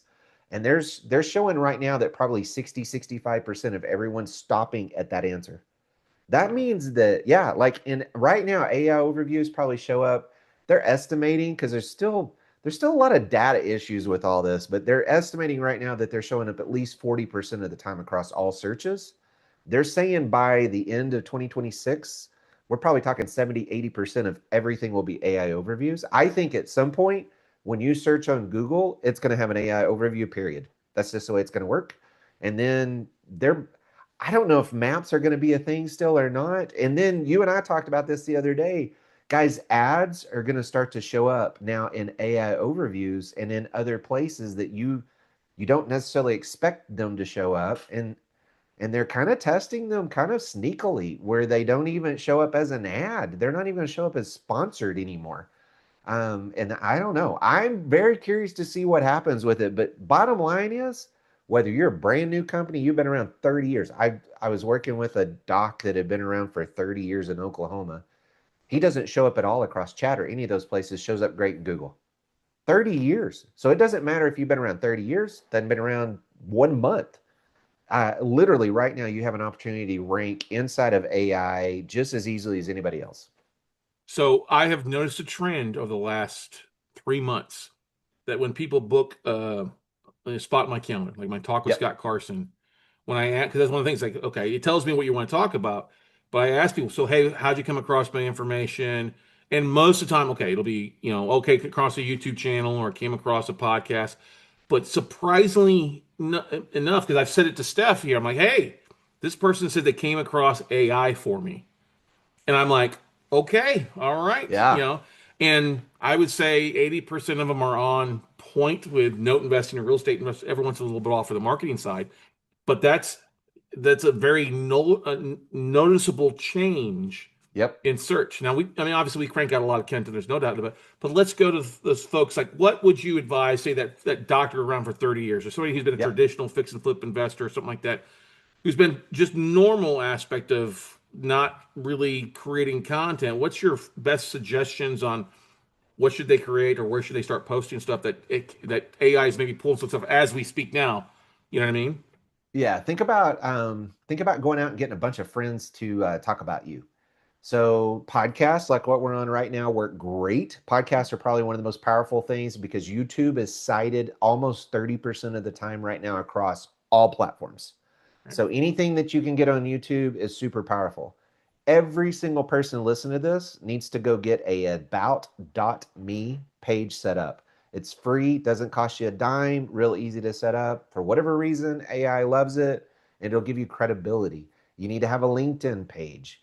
You need to make sure that you have all the things set up that you maybe didn't set up before because you didn't think you needed them. You need them now. And it's not just getting reviews on Google anymore. It's getting reviews on like even recommendations on Facebook, Yelp, anywhere that you can get a recommendation or a review right now is going to count towards AI. You've got to spread it out. It's no longer just about a Google business profile and about your website and about your social media. It's about getting a lot of content out there. So anything you can do out there online in your community, like if you can get, and this is the crazy part. If somebody comes and just mentions you as Scott and they connect Scott with notes, right, online, no backlink, no nothing. For AI, that's crazy powerful. For the old Google, didn't mean anything. So with AI now, it looks at that and it goes, oh, Scott must have to do with note investing, or it has to do with real estate, or it has to do with whatever, right? And so because it mentions it out there, AI will now pull that data in and it shows that data, whether it's in an AI overview or in chat, Perplexity, Grok, it doesn't matter. Pick a platform. They all pull content the same kind of way at the moment. Yep. And so you want to make sure that you get content out there across a lot of platforms, and you want to make sure that you're getting mentioned by other people. So get on as many podcasts you can. Like if you're sponsoring something, get them to mention you. If you went to a school somewhere, or you're a part of any kind of organization in the community, get them to mention you. If you're at an activity, event, gala, it doesn't matter what you're part of, get them to mention you and somehow connect it to your business. If you Mhm. can get those two things connected, it'll help AI to see you as the go-to person for whatever that is. I love that because uh, I've already got the about me. I did that Yep. this last week on Thursday after we Yeah, you spoke and I on my. talked about that. Yeah. Yep, we talked about that. I've actually been going back into all the different podcasts that I've been. I had my own Best of Scott Carson podcast, but Yep. I've been going in and tweaking the blogs I created for that, and then sending that separate blog to the hosts for Good. their YouTube and podcast where they didn't do. Most people aren't doing shit with their descriptions. You know what I Nope. mean? Nope. And that's high. That's a high target environment based on what you're telling me, right? Yeah, you literally can take. So think about this. AI can now see all of the transcripts inside of YouTube, right? So if you take a YouTube video that you've done, it doesn't matter if it's podcast or whatever, it doesn't matter what it is. You take a YouTube video and you pull the transcript, and then now you write a blog, you write a LinkedIn article, you write a Medium article. You come over here and you put it on your social media. Maybe you put it in a Q&A FAQ of some sort on your website or whatever. Like every bit of that content can be reused for something else now, and it creates credibility. And the more that we get mentioned out there, the better. Now, there's a bunch of technical junk on the back end that if you do all of these other things, schema data and all this other stuff, that it can create, like, it can be like throwing jet fuel on this whole thing, which is what I did at the event. We were able to take over for the top speaker at Magnify Your Wealth. We were able to show up for AI marketing in Texas in like 3 days, and we didn't even rank at all for it before we went to the event because we were able to throw jet fuel based on stuff that we were doing on the back end of the website with all the articles, with press releases and other things that we were pushing out. And so it's kind of unlike what it used to be where it was kind of really heavily targeted towards just Google. We really have to get a lot of content across a lot of things now to where we have credibility. And if you don't have any credibility, guys, you're gonna get lost. People are not scrolling, they're not looking, they're not going past. And I think ads right now, Google ads and all that are becoming way more expensive Yeah. because all these people you're not getting the traffic that you used to get. Like I'm talking to clients and they're going, we're down 40% or more, like 40% of your traffic. And so if they're down that much, they got to go somewhere. Yeah. They're spending on ads. Well, ads an auction platform. That just means that ads are going to be more expensive, right? So I would rather them spend it on SEO right now because you can rank in AI. You can show up in AI, but you better have somebody that knows what they're doing. Otherwise, it's just going to be a lot of wasted money. Yeah, exactly. And I got a buddy, Kurt Molly, with Black Box Media here. He does a lot on Facebook ads and stuff like that for Yeah. a variety of different clients. Smart, one of the smartest guys when it comes to that stuff. Known him for years, and he was saying that was like the post that he posted about a month ago. He was asking if anybody else was seeing because they're basically having to quadruple Oh, ad it's stupid. budgets and then it's only getting up to maybe 50-60% of where it used to be. Yeah. And it's disappointing, stuff like that. It's definitely interesting to see what's going to happen, obviously, as we come up on one of the most expensive days of advertising here, with Black Friday taking place before too long, and all Yeah. the ads that people like to throw out for classes and stuff like that too here shortly. Yeah. I always debate every year around this time of year. Do I run ads? Do I not run ads? Do I keep them running and keep an eye on them? What do I do? Do I just let it ride and see what happens? I don't know. I don't know. Who knows what I'll do? But the thing people don't realize is the more money that's thrown into the ad base, because it's an auction, that just means that everything's more expensive. Yeah. Now, what's crazy is the Andromeda update that just came out with Meta. That's what's driving a lot of this ad cost, plus the fact that people are having to figure out another way to get traffic, right? But if you this is what's stupid. I'm seeing guys go out there right now and they're putting out 40 to 50 different kinds of creatives on one ad set. It can be all kinds of creatives on the same ad set. That has never been the case, ever. That's how AI is shifting things. And so you better know what you're doing with Facebook ads, or you're just going to blow money. Yep. Google ads is no different. It's the same way right now. You better know what you're doing, or you're just going to spend money for nothing.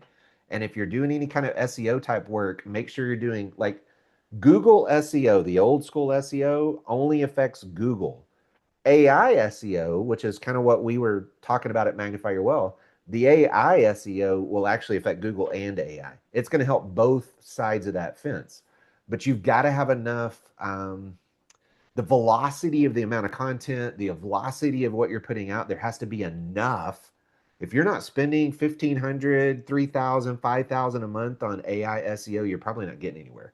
Like you got to have enough content in the right way, structured on the website, structured everywhere you're going to really make a difference, or you're literally just flushing money. So I have a bit of an idea here, knowing my audience, knowing what they're Yeah. talking about, some of the things that you've mentioned already. So, A, making sure their LinkedIn profile is completely Yes. up to date, and the Yes. about you is Yes. SEO rich with what they're really looking for and what they want to be known for, right? Yes. Creating short videos, long form content, and sharing that to YouTube and all the Putting it different everywhere. share it everywhere, exactly, the different social media stuff. Transcribing those, Yes. turning those into 3 or 4 slightly different blogs, one short, one long, maybe a Medium ad or a LinkedIn Yes. newsletter ad, right? Yes. Yes. Um, Going and changing it differently for the YouTube description as well versus the audio. I know that I've instructed my staff to go through, like I said beforehand, going all 400 episodes that I've been on somebody else's show and creating different blogs and actually sending those to the people that had me on. And many of them are like, oh, thank you. That was awesome. Yes. I'd be glad to do Yes. that. That's going to help Yes. them and us, Yes. because we can Yes. state that. And then you said before, getting reviews. Well, it's kind of Yes. hard to get people to podcast reviews, but could you go and give recommendations on LinkedIn Yes. Yes. and ask for recommendations in return, right? Yes. Yeah. Anything that you can get a review, recommendation, anywhere that somebody says you're great. Could be on Amazon. Maybe you wrote a book, right? It could be on Goodreads if you wrote a book. It could be like even on IMDb. Do you have an IMDb right now? Not yet. That's You been on should the have list to one, get. I know right? that's on the list. Scott That's on the needs one. list. Scott needs an IMDb, right? And if you're out there and you're listening to this and you have a podcast, if you've done anything like that, you can get an IMDb. It's not that difficult. Yeah. But that has weight to it because it's a powerful thing. So think about anywhere that you can get somebody to say this is who they are, this is what they do, and this is why they're an expert at that.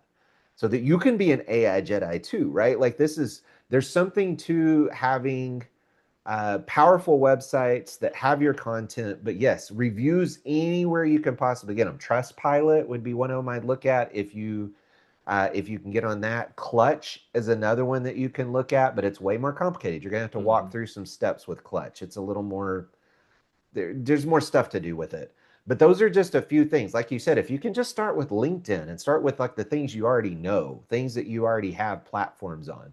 But you do want to make sure that everything's got your content the same way across it. So if you're going to set up LinkedIn, Yelp, and all those things, you want the things to be a variety as far as the descriptions and all that. You don't ever want to just copy and paste. but you want your name, address, phone number, email address, URL, all of that to be identical across everything you're doing. It all needs to have the same exact stuff so that it verifies who you are. So think about every time that you go in and you search anything on AI right now, it's trying to decide, is Scott Carson trusted or not? If he is, I'm going to show him. If he's not going to be existent. Like he's not going to show at all. And if you'll notice with most of the AI stuff right now, at most it's going to show maybe 3, maybe 5 tops. A lot of times it just shows 1. And so we have a lot smaller window of success right now. If you, I mean, seriously, like Yeah. you're either gonna have success because you show or you're not. And they probably aren't gonna click through to your website. They're probably not gonna do that stuff. It's just not the patterns. And you're seeing people, they're talking to their devices more, right? This is gonna help them with voice search. All of those other things that have been kind of coming out the last few years. That's if you're talking to a device, I can guarantee you AI is involved. Mm-hmm. It's just involved. It It's going to is. continue to change too. Yeah, I totally agree to that because every morning I get up and I walk and I ask Grok to come up with articles or Yeah. ideas of news and stuff like that, Yeah. and it lists the websites. It's the same thing if you're doing the Gemini search through Google and that stuff. It's going to give you the websites that pop up for it. And their blogs, their news articles, press releases, as you said Yeah. earlier. Press releases have Yeah. added new oomph to them than Yeah. they were for a while. They were kind of nobody's reading them. No. We didn't do press releases at all until this year. Like we quit doing them because they were a waste of money and time and energy. This year, you better be doing something. Somebody better be writing something about you somewhere. Even if it's you getting written up because like I used to be when I was the CEO of a children's home, I was in Wichita Business Journal, I was in the local newspaper, I was on TV locally, I was on radio stations locally. If you can get on any of that stuff, like that's going to be super powerful with AI. It's going to love you even more. And you got to have fresh content, which is great with like your podcast. You got fresh content coming out all the time, right? So if you don't have some kind of content machine of some sort that you're doing, you need to have one. Like there Mm-hmm. needs to be something pushing content out consistently for you. And it doesn't only need to be long form, hour long No, podcasts. It can be no. very short stuff that you can, 500 words or less in a lot of cases too, that can be relatively Yep. easily kind of bite-sized chunks too, right? You said like FAQs and stuff like that. Yep. Yeah, and all that stuff can be written by AI. It's Yeah. not like you've got to go and spin up all this stuff. You know, when AI first came out, Google came out and immediately said, we're not going to accept AI content. It's not going to rank, blah, blah, blah, blah, blah. They quickly changed their mind on that because pretty much everything out there now is AI content that's getting put out there. And so you can take AI, when, especially with Gemini's new Nano Banana, man, you can create infographics. You can create all kinds of cool stuff with Nano Banana. Like Mm-hmm. you could put me and you in a Jedi outfit fighting. Like we could have some fun with that and create imagery, right? That's totally realistic, looks really super cool, and the nice part about it is it can be done like that. Whereas Mm-hmm. used to, it took forever to write an article and make this and do that. And so you could take one article now and spin it up into an infographic or two, and you could spin it up into a blog post, and you could spin it up into some kind of form social media post, and then you could do an FAQ. And if you could spin it up into all of those different forms, and I would suggest putting it across everything, even things like Pinterest that we don't think about, they are going to carry weight because again, it's looking how often is Scott Carson mentioned out there online. If he's only mentioned a few times, then he's probably not an authority. Mm-hmm. But if he's mentioned a bunch about notes and real estate and this and that, right? Now all of a sudden AI is going to go, well, there must be something to this dude. I'm going to start to show his stuff more, and you're going to be the guy. Mm-hmm. And that's the thing to keep about. What are you targeting? So we're targeting note deals. Like I said, I had a call with a guy this morning, came across me in chat or AI, maybe it was ChatGPT or something. Note investors selling notes, and I actually booked a phone call on my schedule. I had another guy looking to put his IRA to work, reached out to me, hey, Yeah. I came across your stuff that I'm looking to put money to work with you. Yeah. So we bring these up because I don't want you guys listening out there to be overwhelmed because yes, No. we just did a dump on Yeah, you. we did. But as we say, Rome was not made in a day. Yeah. And you could easily go over and say, okay, ChatGPT, give me the top 50 articles or 50 questions that people are asking about real estate investing. Yeah. Okay, can you write me a 500-word blog about this one? Okay, you got one. Okay, can you tweak this for a different 500-word blog on the same Yeah. article, a different SEO title to share it from your Medium newsletter to your LinkedIn newsletter, and then a Right. different one to your video on the subject. So it's Yeah. it's writing one piece of content and then switching it up 4, 5, 6, 7 times. Yeah. I'll give you guys a little hack. Okay. So, one thing that I've been talking to pretty much everybody about, I have an intern that I went to the local college. Oh, Every single marketing department, they're looking for internships because their students need them. They need an internship to have real live actual work being done before they graduate. Most of them have to have it to graduate. I hired an intern to be able to do that. She's amazing. She does all this stuff for me, 10 or 15 hours a week, and she can spit out reels and shorts and content. She can do all this stuff for me. She can create images and she can do all that stuff. Guys, you don't have to go hire some, massive thing. Now, if you want AI SEO, like true stuff, you need to go to somebody like me. You need to have somebody, there's only a few guys doing what we do in the whole United States that I know of right now. yep. So you need to go to somebody that knows what they're doing if you're going to spend the money that away. But for the other stuff, all this social media stuff we're talking about, start with an About Me page, get your LinkedIn updated, update all of your other social profiles, like what Scott was talking about earlier, get on YouTube and just start slow. Like start making sure that you're doing some content. Even if it's a piece a week, do something, right? Because most people right now don't realize how far ahead of the game we are. We're really at the very beginning of this. You feel like you're behind, but honestly, the fact you're listening to this right now, you're ahead. You're so far ahead, it's not even funny. And so you're ahead of the game. Just start with a few things, start working your way through it. And then as you start to get more and more pieces, you get more confident in what you're doing, you're going to have the same feedback. You're going to have people calling you going, hey, I saw you in chat because I was asking about da da da da da da da. Right. And then they're going to find you. And then before long, you're going to go, oh my goodness, I'm getting just as much money. And I'll tell you something that's kind of crazy. They're seeing the conversion rate from any LLM, any kind of AI platform, the conversion rate's through the roof because the people that are searching, they're actually looking for an answer. It's not some random search that they found you. They're looking for the exact thing that you're popping up for. So these guys were looking for note selling or note buying or whatever, right? They're looking for something very specific. And if they're finding you, guess what? They think you're the expert, whether you are or not, which we know all of these platforms still lie to you. So it's Yeah. like the more that we can get our content out there and the better we can show people, the more we're going to get that call. And the conversion rate's through the roof. It's like 4.5 times what any other conversion is off of anything else that you do. It's craziness. So you don't Yeah. have to have near as many people see it. You don't have to have near as many calls off of it because your conversion rate's so much higher. I would say that definitely because let's be the only person and then well, one of the few people in all of real estate. I don't know who all has it, but with us doing the AI clone of taking everything, and yes, a lot of the AIs will give some false information or AI gets Yeah. lazy when you're searching for stuff. But the clone being trained on all my videos, all my content, all my blogs, and then me being able to go back and edit the answers when they do answer incorrectly has made it one of the best secret weapons we have in the industry for Yeah. individuals out there to be able to go to that 24/7. And the fact that, okay, after 30 minutes, you got to put an email in gives us a whole conversion that's through the roof with those folks. Yeah. The conversion rate, they were talking about the other day, I think it was something kind of nutty like number off of Perplexity.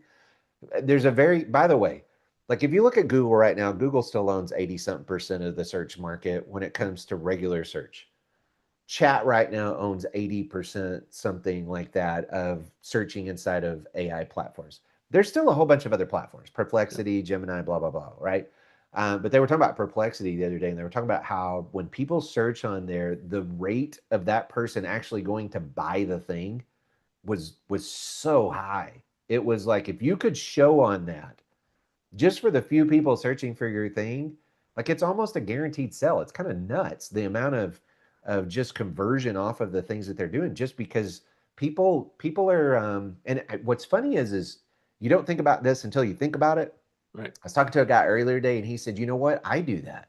He said, I'm starting to search for things. And as soon as I find the answer, I just go do the thing. I buy it, I do whatever it is, right?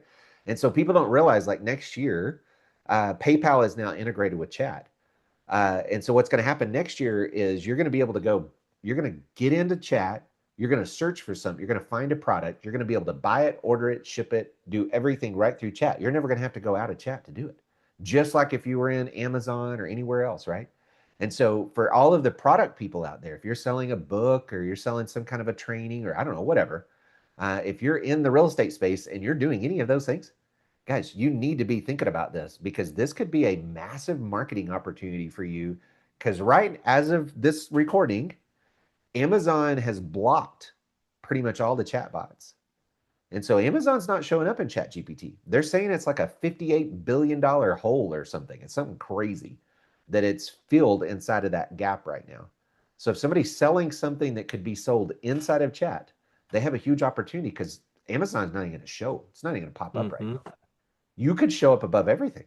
That's why I'm saying, like, it doesn't matter if you're new or old. It just doesn't matter. Like So I'm thinking like my sister and my brother-in-law do a lot with like Facebook Marketplace yes, and things like that. So like worlds, they could literally write an article on a piece like, you know, the most awesome Rod Carew Minnesota Twins jersey used that you could buy, something like that, and put it out there. yep, And if somebody's searching for that, there you go, it pops up available for it. Or get all, get your 12-piece Corningware set that's for a right. fraction of the price to drive engagement. Kind of like when you say this, it kind of reminds me of like what TikTok is doing Yes, with people putting, yes. TikTok videos, stores. clicking right directly into the app and going from Yep. there.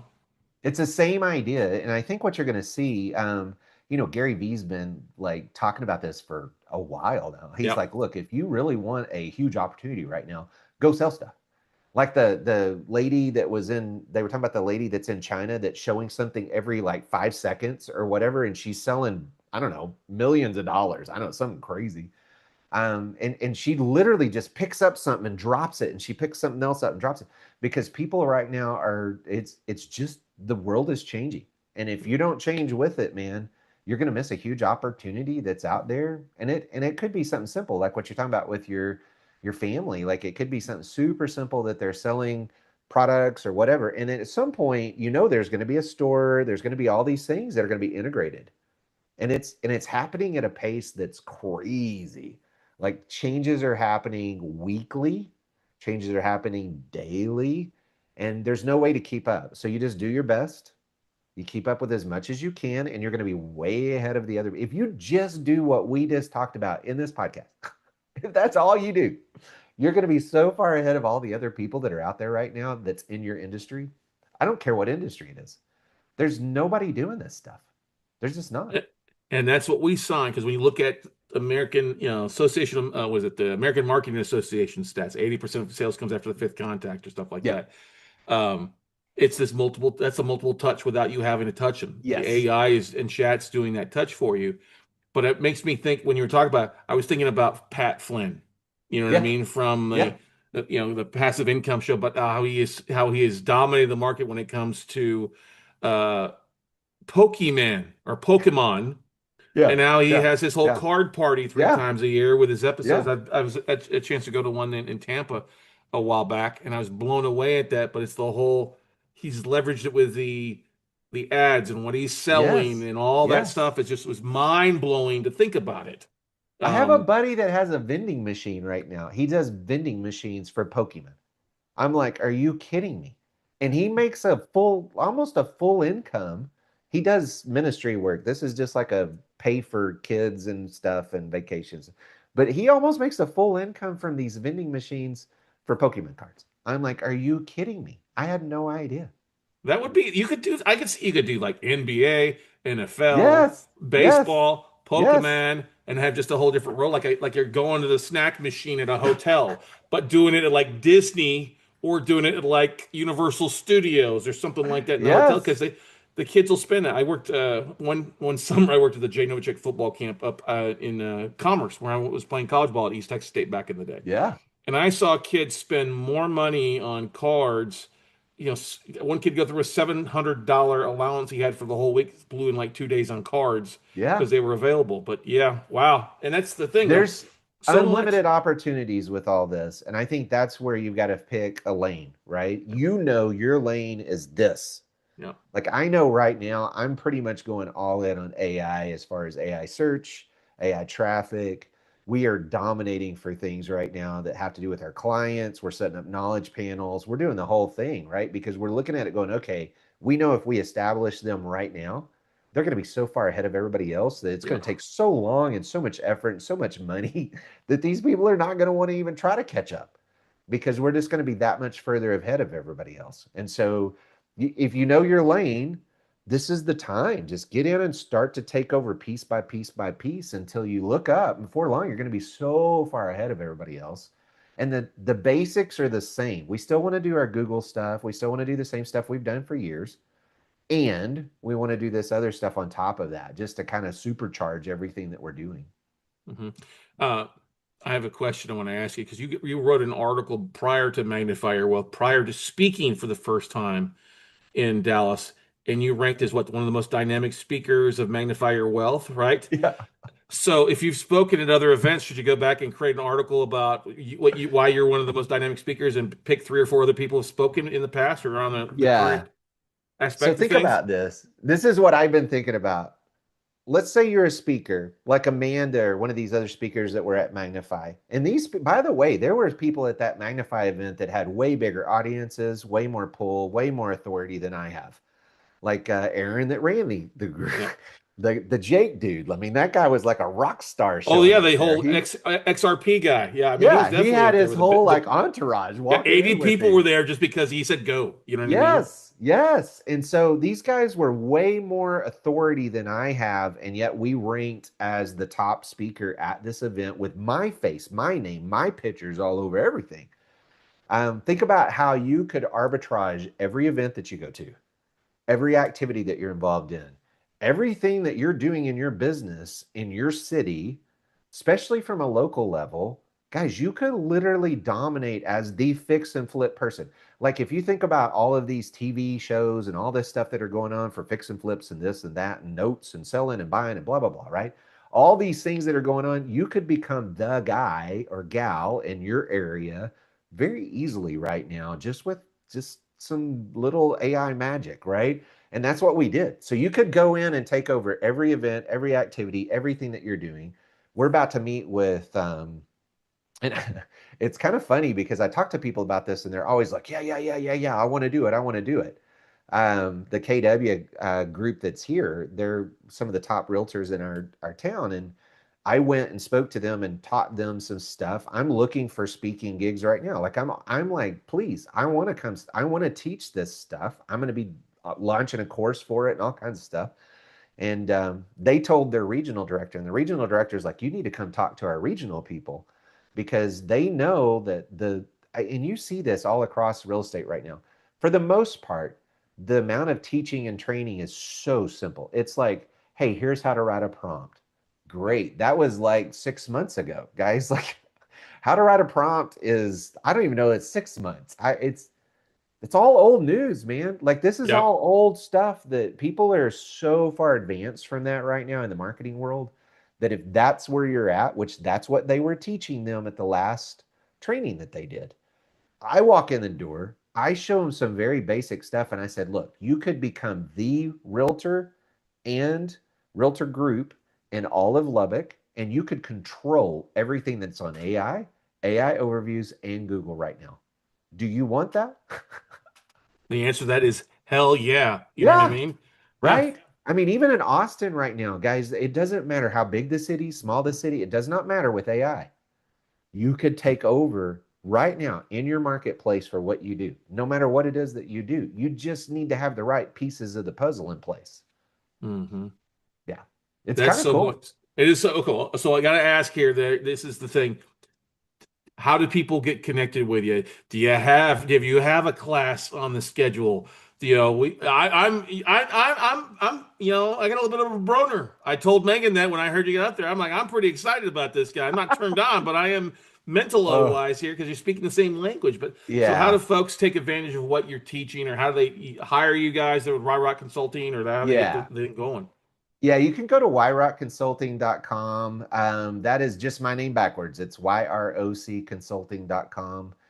That's the easiest way to, if you wanted to hire us to actually do the work, that's kind of done for you. That's one bucket that you can do on, I don't know when this is going to air, but in December, I'm going to be launching a training for AI search. We're actually going to do it week by week live as I launch it to be able to help people to understand this. By the way, normally I would only launch a training. I have over 2,000 students around the world in another training course that I have. They're all marketers. Normally, I only kind of teach marketers how to do this kind of stuff. Now I have all these people coming to me saying, hey, I want to learn how to do this for my own business. And I'm like, great. So this training is going to be more geared towards you, Scott, or somebody that's doing it for their note business or their marketing for their real estate company or whatever it is. So we're going to launch that in December. I'm going to teach AI search. It's going to be the foundational pieces of how to do that. And then, of course, we'll offer some done for you services if they want them, or they can go do it themselves, whatever they want to do. So it's kind of more of a done with you. I'm going to teach you, train you, that kind of thing. I also have been asked a lot lately. I had a company recently come to me and say, hey, they're a financial company. And they're like, could you be our CMO? And I'm like, well, I own a bunch of other businesses. Like the marketing is just one thing that I've done. Like I Right. built and sold an epoxy company, and we have a couple of training businesses, and I have a bunch of other business. So we do a lot of different things. So I'm an entrepreneur at heart. That's kind of what I do. And so if you're out there and you're looking at anything and you're like, hey, I just want you to come in and like consult, teach our staff how to do this. I do that too. We've done that many times and taught staff. And so if you have an internal marketing team or something, and you're like, hey, we want to bring our marketing team up to date, we're in the middle of the mess. Like we're down in the weeds. I mean, your head was a nodding like crazy through my talk, and I was excited about it because everybody else I felt like was deer in the headlights. You're Yeah. like one of two people in the whole room that kind of got it, Mm. because you saw what's changing and you saw the opportunity, man. You literally can become around the world right now. Somebody somewhere else could see Scott Carson and the notes, all the stuff that you do. Like Yeah. you literally could show up somewhere else in the world on chat right now just because of the way chat works, right? Just because of the way these other, and people don't realize like there's what, 9 something billion searches a day on Google. Guys, Yeah. I think there's like 3 billion already on chat. Yeah. It's growing at a pace that is crazy It is exponentially every day. You know, every day. my buddy Matt Wolf, who started a YouTube channel about a year ago about the different AI stuff, and now he's paid by every major AI platform to review their stuff. And every Yeah. week he sends an email out, and it's literally like 30, 40 different things of all the different changes across the different platforms. He's having a hard time keeping up with just the little tweaks and changes and Yeah. the evolution and stuff like that. So, you know, if you're scared of this is not the Terminator where it's going to take over the No. world. This is not. This is how you can take over your world, your competition. And that's the thing that's helped us dominate for years is a lot of our senior competitors are senior. They're not doing anything new. Yeah. They're not involved in it. When we do a survey of people for our different classes and workshops, we always ask, hey, when was the last time and how often do you send an email blast out to your database? Oh, maybe once a month, once a never. Well, that tells me if you're not going to even do an email to your warm market, you're probably not producing any content Yeah. whatsoever. And Yeah. this is the way I've always said take one piece of content and use it 8 to 10 different times across different platforms. It's that little stuff. It's that Johnny Appleseed type of marketing where you can dominate the world, dominate your market, city, state, whatever you want to be by just a little bit each day and get rock and roll. And you gave some great recommendations there. So it's Y Rock Consulting, YROC or Cory spelled backwards, Yes. YRockConsulting.com, right? Yeah. And we, guys, just so you know, and I'll do this for anybody. I did this at Magnifier Wealth. I'll do this for you guys too. If you guys want a free AI audit, reach out to us through that website or just find me on social media and say, hey, I heard you on Scott's show. I want an AI audit for my stuff. We'll do a free AI audit for you. I went through it with Scott. I think it was pretty thorough. You Oh said you my were kind gosh, of it was shocked at great. some of the stuff. It was great. I'm so glad I recorded it too on Zoom so I can go back to it. But literally, I got like one, two, Dude, three. it's a lot of content. I got a lot of like 5 big stars, 3 things I've already put in there. Yeah. We already started a new Medium blog for Yeah. things. You know, the IMBD, I realized I did have it, but I hadn't updated in a while. My podcast was being uploaded to Amazon already, you Good. know. So it's just It's these there's little things. And little so things. we'll do a full AI audit with you on your business. Like that's just, and it's eye-opening because we're seeing what Google is pitching or throwing out there right now. And you got to realize like chat free services pull from Google, chat paid services pull a lot from Bing. Like it's just you got to know the nuances of what's happening right now. If you don't, you're gonna get lost in the minutia, and then before long, you're not gonna be seen anywhere. Yeah.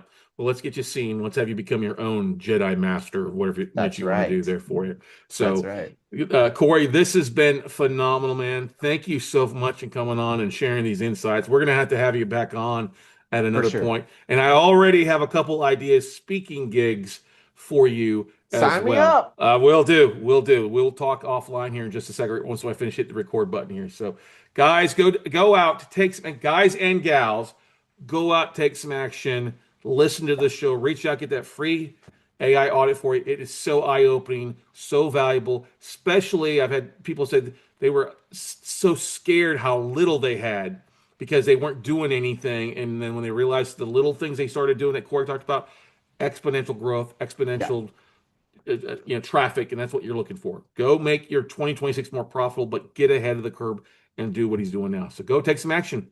And I guarantee you, we'll see you at the top of search. All right, that was good stuff.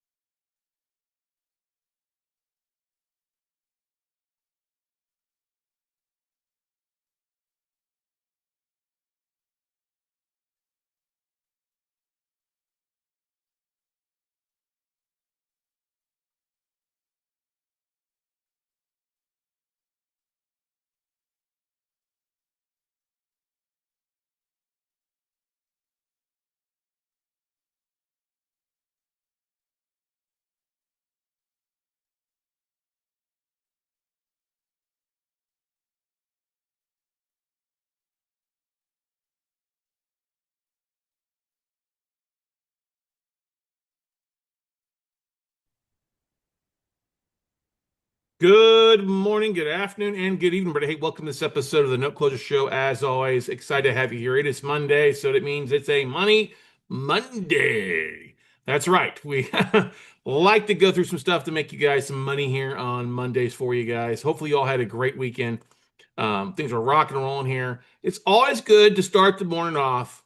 Like I get up in the morning, do my business, start a cup of coffee. I hit a couple buttons on my laptop to get things rocking and rolling while I'm waiting for the coffee to finish brewing so I can go on my morning walk. It's always nice when you get lists in of notes right off the bat. It's a beautiful thing. It's a gorgeous time when you get lists of notes that come in, especially when you start looking through stuff. Like I've got these sources that send me stuff on pretty much a daily basis with a variety of things. These are sources that we've been buying from. We get lists from them on a regular basis. And it's always a mixed bag of stuff. Sometimes it's good stuff that we like to bid in. Other times it's can be stuff that's kind of like, well, it's scratch and dent stuff. We're not really going to buy scratch and dent stuff for the most part, or performing paper or other stuff like that. But what we do get from time to time is some non-performing stuff. And the great thing about when you start getting non-performing stuff, because we're seeing more and more of that, is when you start seeing stuff that people are asking for or looking for. And what am I talking about? Well, besides it just being first liens that you can cherry pick from, and I'm always amazed that more people don't bid on that kind of stuff. But when we start getting in multifamily loans, and people are like, oh, hey, this is some multifamily stuff. Why not look at this stuff?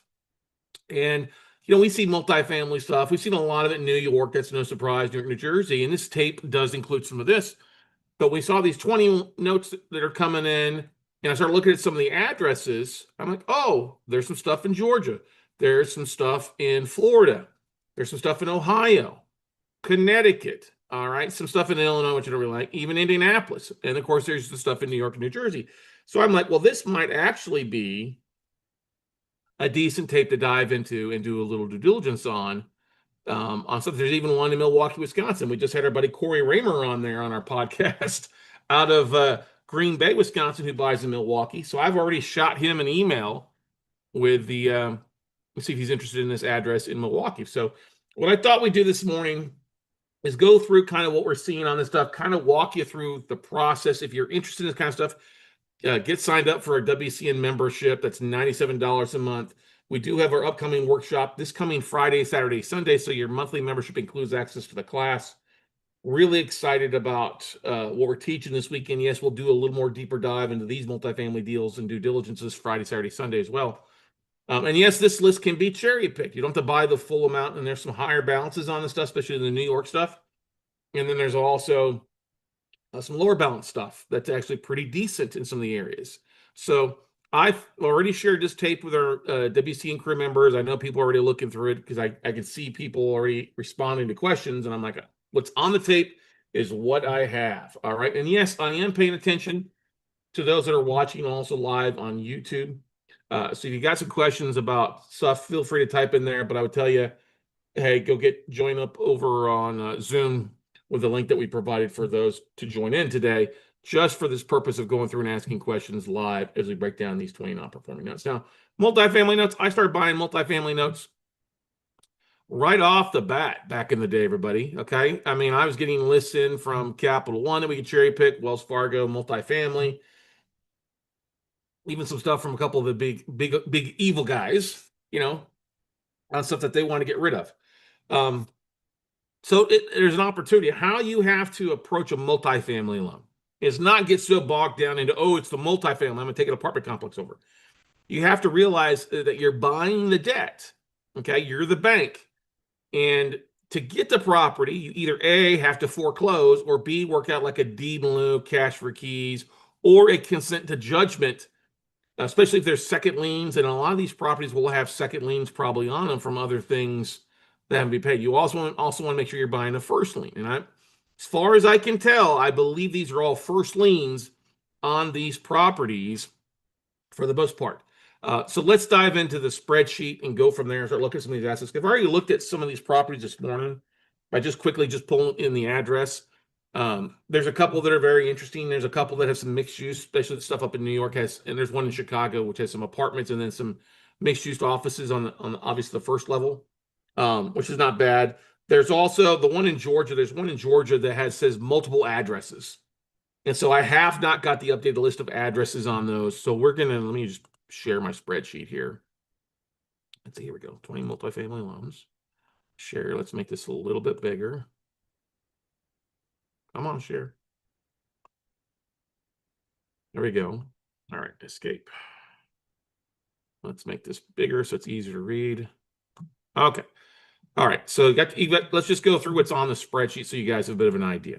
Okay. So this spreadsheet is 20, and yes, I have permission to move this on behalf of the fund that's moving it. And there always says, Scott, you bring us a buyer, we'll gladly pay you. All right, so that's great. And then we've also got, there's two tabs in the spreadsheet. So you got just the regular addresses and you got a little bit more raw data, which I'm not going to share here publicly because it gives you the list of the guarantors, stuff like that. So you have the loan number on here, guaranteed FN flat. There's nothing in that, so that's going to be on the other page. The address of the property, if it's provided, like I said, there's multiple properties in Albany, Georgia, and then multiple properties in Hartford, Connecticut. I'm going to be up there, and it's hard to believe, so it might be something to take a look at. City, state, zip, number of units. That was not included. We added that in to take a look at just this morning. So if you're looking at the tape in the base camp group for our monthly membership, it does not have that column because I just finished that column literally 4 minutes ago before going live here. Total loan amount. Okay. Total initial draw. So like these are what's called RTL loans, residential transition loans. Okay. And these are all properties that basically were financed and then going through some sort of rehab process. Okay. And it tells you kind of this stuff on it. Because when you start seeing like total initial draw, that tells you that the borrower pulled some money from the fund on this to rehab the property. And it tells you original holdback, how much money they've held back. Okay. Current holdback amount. Right. Current balance on the loan. So that's the thing to keep in mind. The current balance is basically, that's like the legal balance for the most part. Well, maybe not. I'm sorry.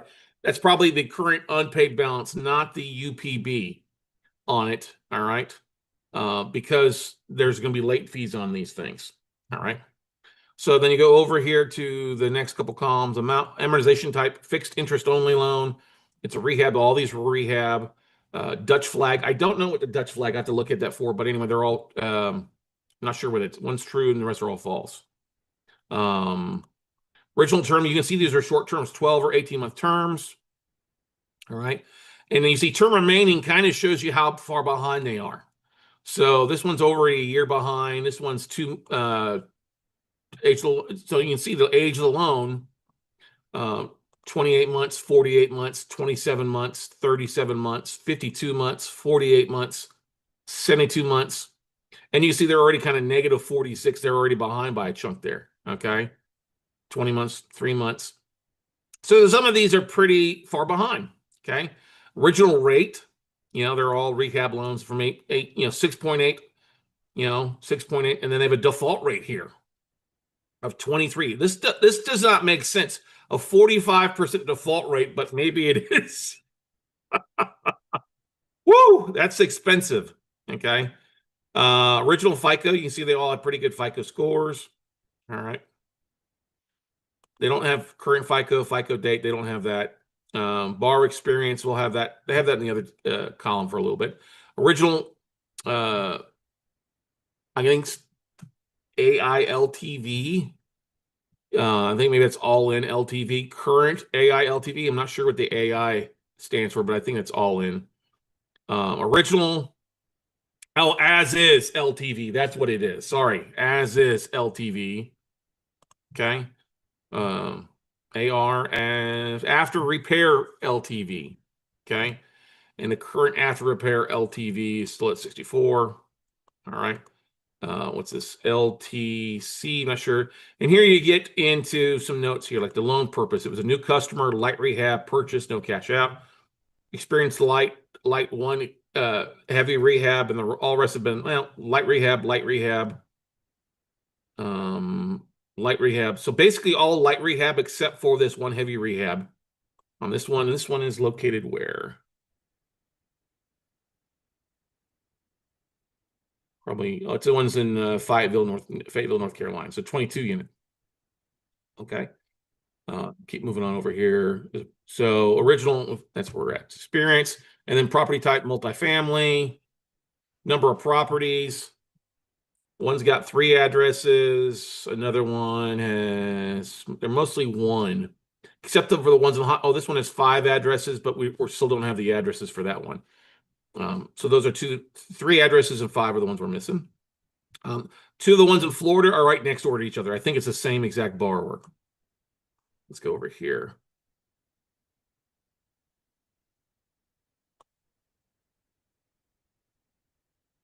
Nope, it's a different. Oh, that's interesting. So it's different borrowers on these 2 that are in Hollywood, Florida. But anyway, going back here to the regular tape. So that gives you a bit of an idea. Original as is value, you're buying these obviously pretty much below value. Okay. And so that's the thing you look at. If you look at the value where they're at and what you can buy that note at, are they underwater? Or are they over encumbered? Obviously, you're still going to pull comps. You're still going to try to do your due diligence. You're still going to look at the full payoff balance. If there are any pulling title, other liens on there that can affect your ability to take the property ownership over. Now, the idea here is, look, if you can buy a multifamily loan at a discount and get a pretty good yield, even if it's a distressed debt, or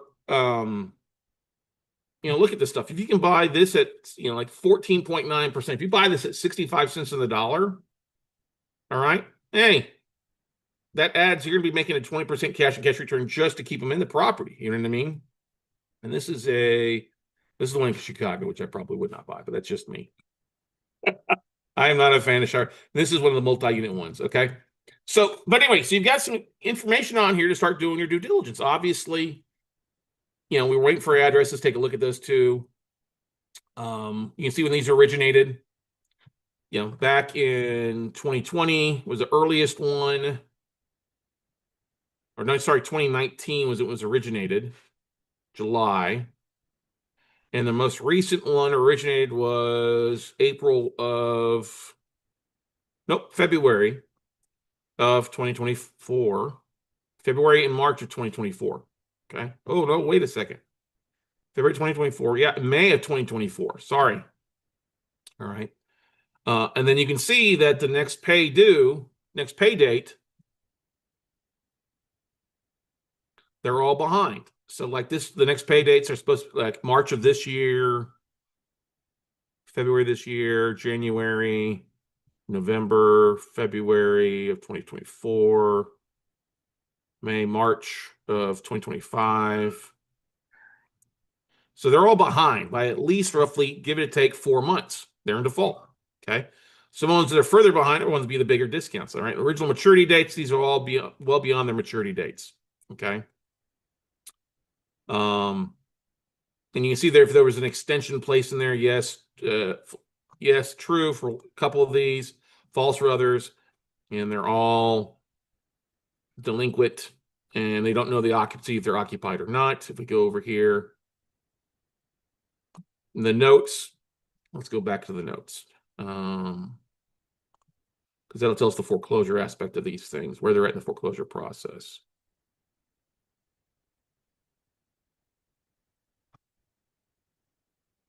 No, I don't have anything else in here as far as the foreclosure process. It does give more on the advances. Delinquent taxes and liens. Some of these have some obviously delinquent tax and liens attached, so that's something to keep in mind. Some of these don't, and that's okay. But for most of these are going to be a foreclosure process, or you're going to get a consent to judgment if the borrower is willing to do a deed in lieu and walk from these things. So let's start looking at some of these assets and start looking through some of the numbers on these, just to give you a bit of an idea. Okay. So what I'm going to do is I'm going to resort these, custom sort by size. We'll start at the biggest and work our way down to the smallest. We're going to get rid of some of the states we don't want to waste our time in. Okay.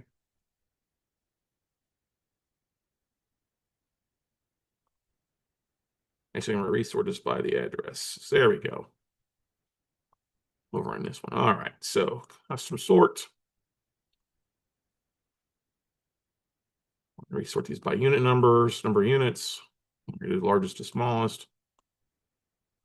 All right. So now we've got these, and we're going to get rid of. All right. We're going to get rid of a few that we don't want to waste our time with. If you're a New York or New Jersey investor looking for multifamily, we're going to reach out to me directly. I'm glad to shoot this over to you if you're on our approved buyer list. If you sign an NDA and a fee agreement, we charge 3 points in a non-performing note purchase, whatever you end up purchasing.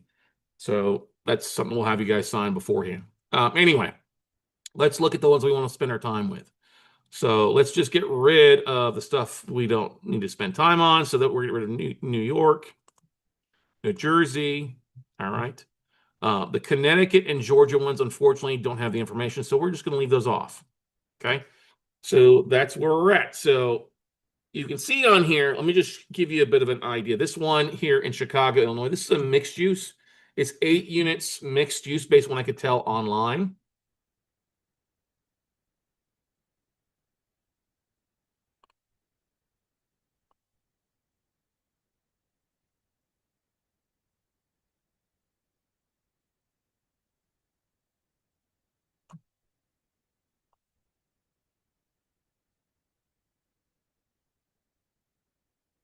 There we go.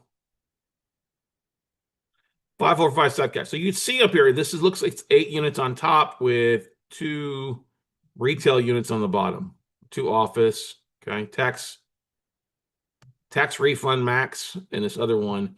This is a photo from 3 years ago, so it may not be there, it may be vacant. Okay, so supposedly 8 units. So you can get an idea there.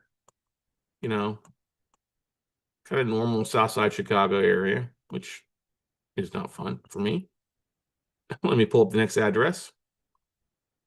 This next one is 78 units in Indianapolis. This is a bigger complex based on what we could find.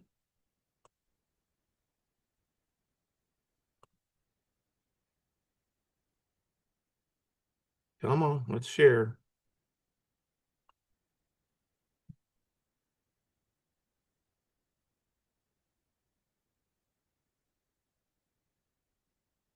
All right, so this one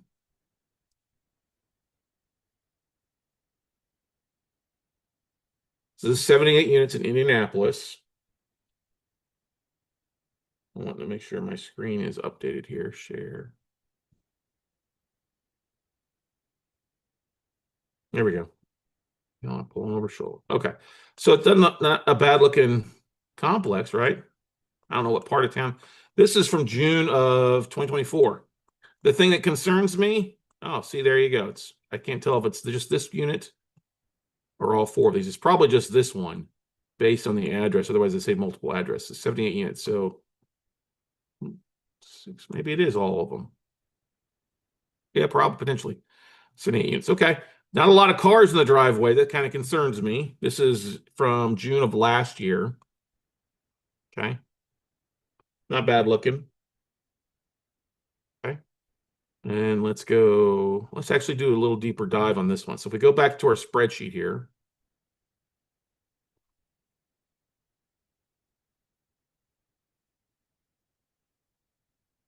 All right, 2120 North River Avenue. It's 78 units. It's got a $3.7 million loan. Yeah, it's probably all of those. Original term was 36 months. I had the longest term. 7.25, 7.25. So this might be the one. It's probably the least amount in default. 75%. Light rehab, they say 4.95 is the as-is value. Matured in March of this year, so they're behind. Yeah, so they're behind by 4 months.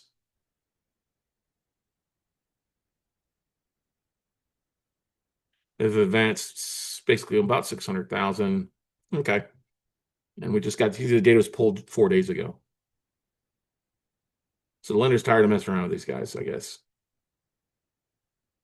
4.95, they figure as is, the original. 75 LTV. So on something like this, I mean, there's equity. So, depending on the numbers and what your money's going to cost you, 65 cents on the dollar, the 3.7, because we all know values have changed quite a bit, especially multifamily side, right, guys?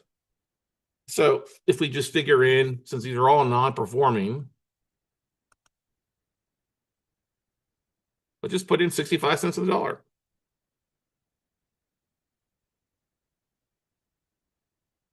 And see if that makes sense. That's where I would start my bids. And just run these all the way down. Because you don't know what kind of condition they're in. There you go.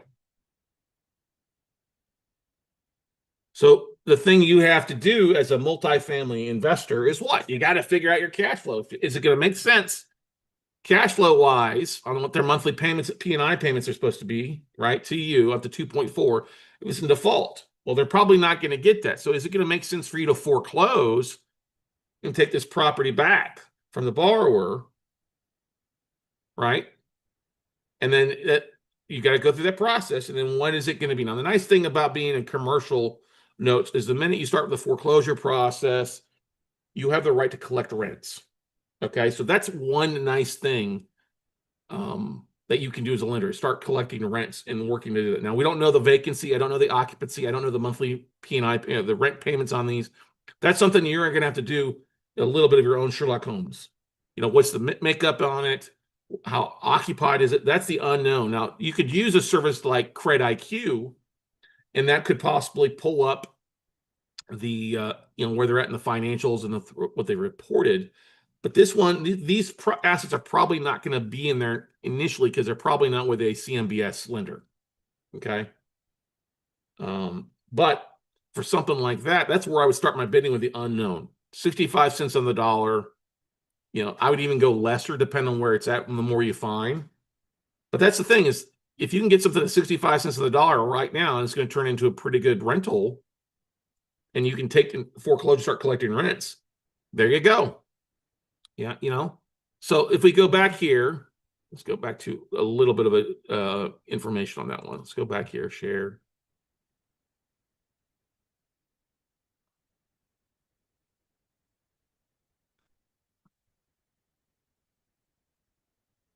Let's see what all we can find about this. So 22 North Zilla Road, Realtor, here we go.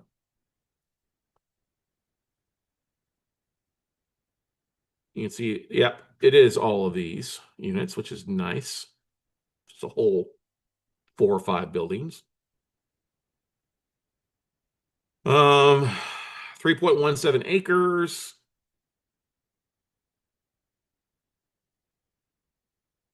Let's go back one more. Roland Maynard property data. Here we go. Yardi matrix. Got to look like Yardi. Okay. Multifamily property was built in 1964. Has a total of 78 units with the following unit breakdown: 1 bedroom, 2 bedroom, 1 bath.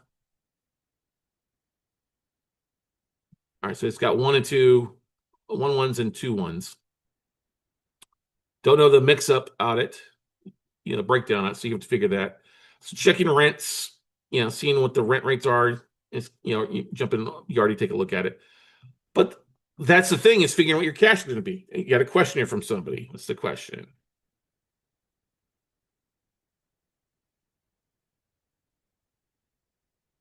That's correct, Tony. And that's the whole goal, is to get appointed as a receiver. That's what we've done on some of the multi-family properties where they were collecting rent. We did that in a couple down in West Palm Beach. Did that in a property also in Indianapolis. So it turns out that could be good cash flow while you're finishing up the foreclosure process on these types of deals. But anyway, that one, I mean, once you dive into your due diligence, obviously a lot of that stuff will be provided if your bid's accepted.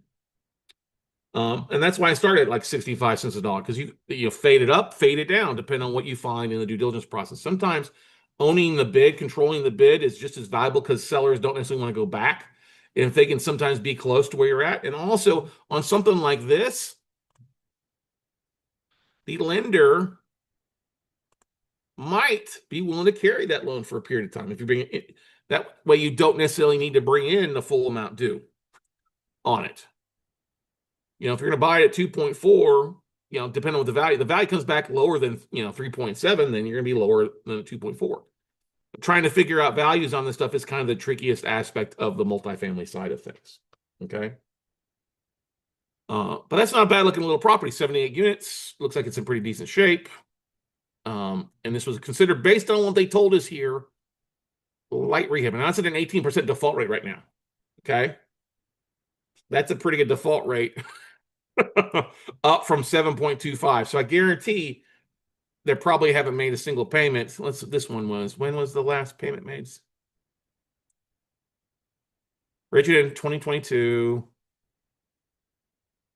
Matured March. Next pay date is August of last year. So they're about a year behind. Year behind on this. Okay. So that's potentially a decent one, right? Let's go down here. The next one in Miami, 1281 Northwest 61st Street, Miami, Florida.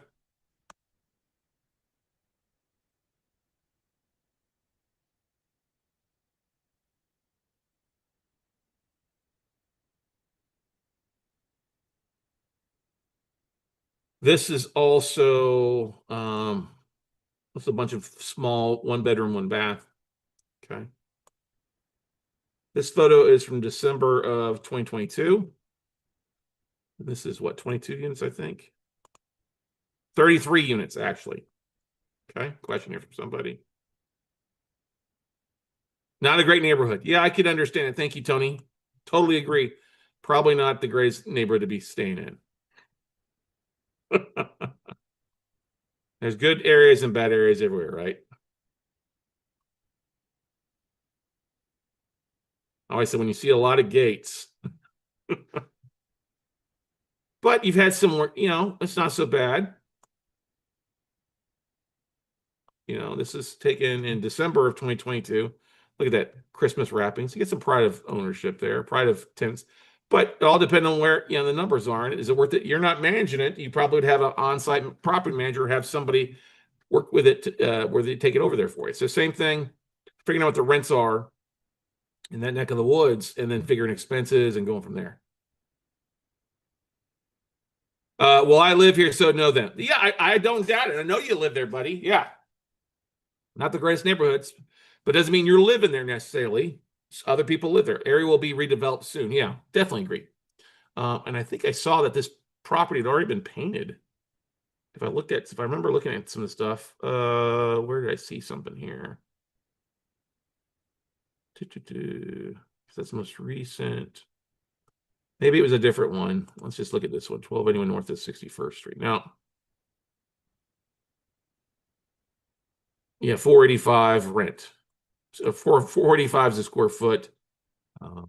Rents of, they say 1,600 a month. I don't know if that's right. But what's great about it is you can kind of see the makeup of this one bedroom, one bath. You know, not the greatest photos. Kind of small, 485 square feet. All right, the guy obviously looks like security cameras there. So ghosts, obviously, as it says here, probably a big Section 8 property. Okay. I think it's 281 a unit. Let's go back to what they say on here. So on this one, come on. This one's in 33 unit Miami. They lent 535 against it. Current balance is 2.2.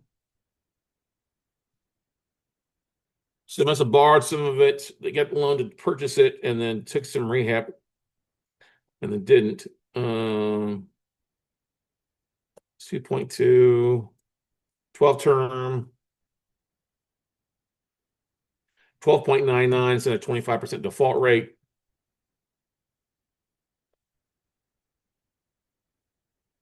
They value it somewhere around 5.6, 4.8 to 5.6. I don't know what date is that is based off of.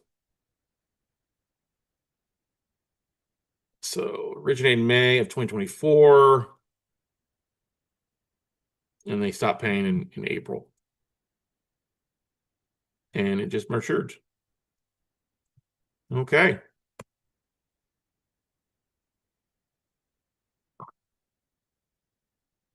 So they owe 2.2 on a $4.4 million property, give or take a little bit. Yeah.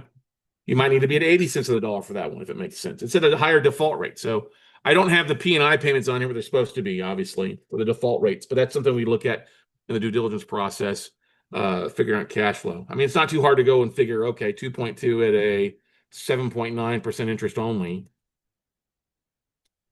right? And actually, we could probably just go in there and just run some quick calculations across the board on this. So let's do this.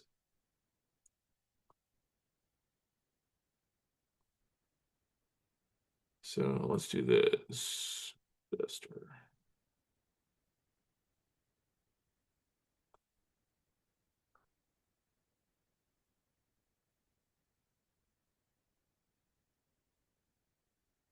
Yeah, you'd have to look at, obviously, code enforcement liens definitely be something to worry about. I mean, that's why you're going to pull a full title and then call the counties is what I would do. So let's just do interest only payments is equal to, we'll just say the balance.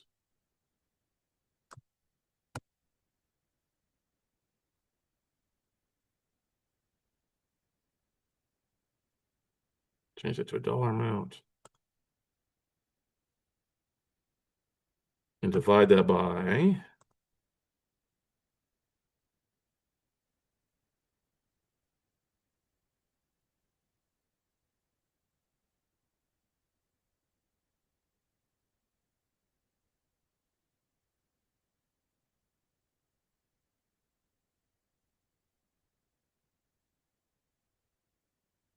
so is that right? So if it's at 8, if it's 15%, yeah, that's per year for the year.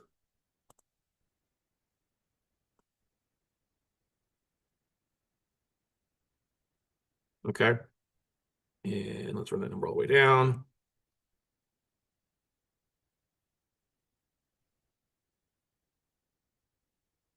And then we'll divide that number.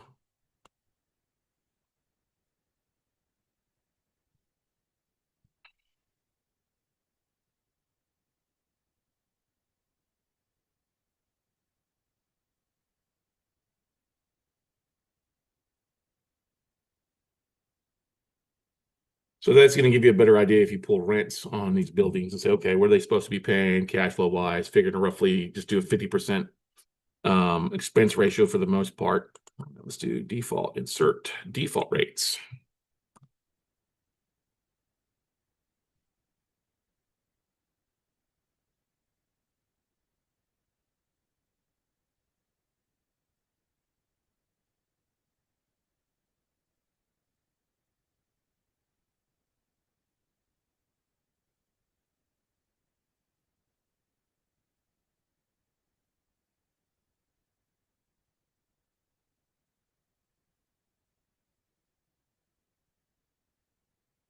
And divide that by 100. Wow. Supposed to pay that a year. Woo.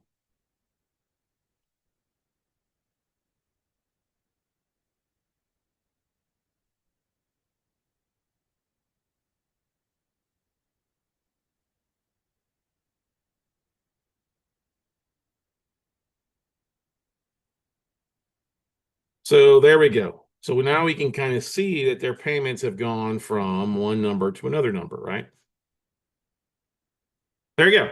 So they went from 12 grand a month up to 18 grand. Went from 23 a month on this big one, 22 a month to 55, from 6,200 to 10 grand. Okay.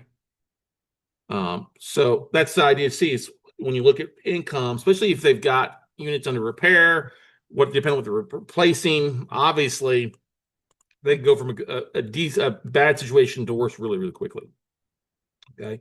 So let's move on over. So that's the Indianapolis, the Miami one's not the greatest area. This one in North Carolina, Fayetteville. Let's look at this one real fast. It's 22 units.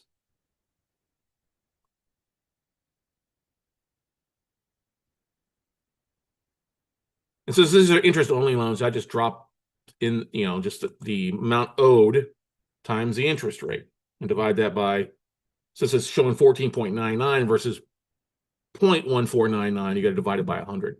All right.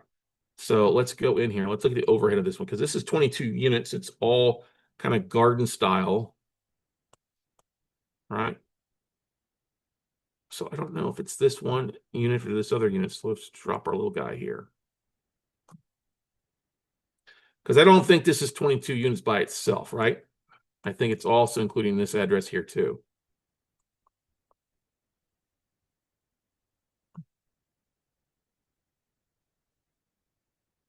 And it could be, so it could be 4 units on that one. Let's go down the street here a little bit. I don't think it's anything behind them. See, this is from April 2012. So that whoever owned it has repainted it, made it look nice, because this is from July of 2023.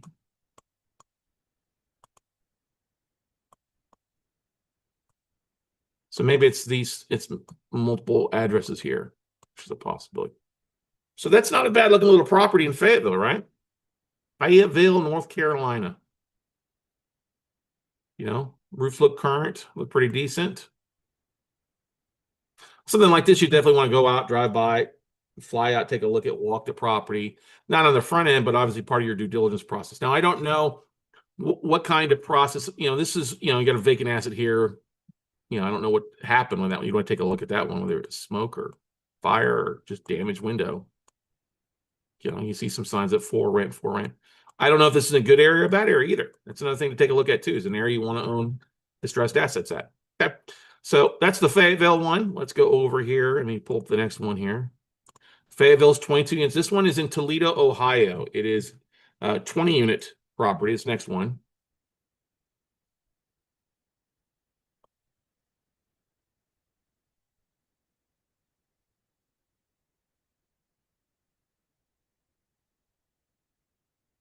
And it's this building here.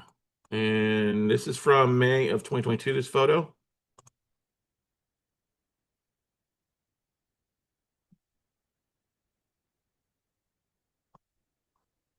I don't know if it's occupied or vacant.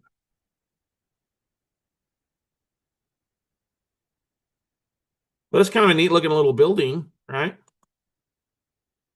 Let's see what kind of other information we've got here.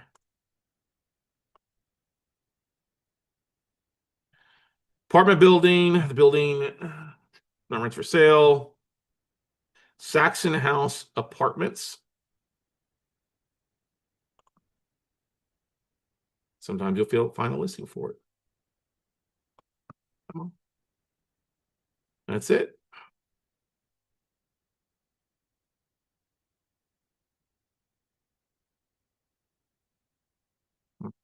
Price per unit, 67.5, built in 1963. Obviously, it's got a cap rate 20 units. I don't know how old this is either. All right, 1.35. Let's go back to the spreadsheet and take a look there. 1.35. Let's see what's owed on this thing. All right. So they owe $975 on it.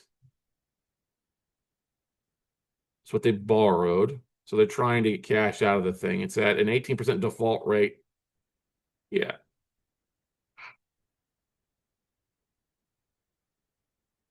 So they're trying to sell it at 400 grand above what they really technically kind of own, or less, because that's getting eaten up. So their last payment on this one was made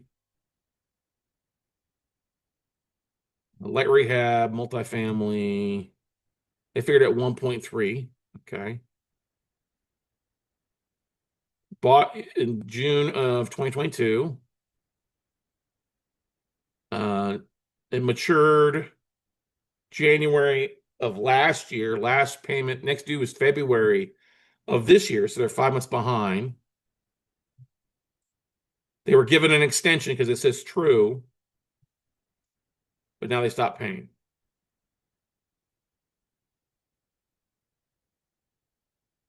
You know, depending on what kind of condition it's in, that might not be a bad. It's too bad there's not any interior photos of the property, right? The default rate, got to sell it. Of course, you got to check back taxes owed on these things, mechanics liens, all that stuff, making sure that the vendors are getting paid. We've seen that on a lot of multifamily loans, especially in default.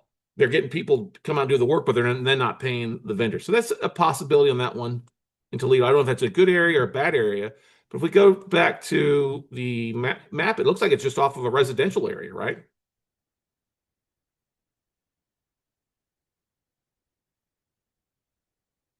Go back here.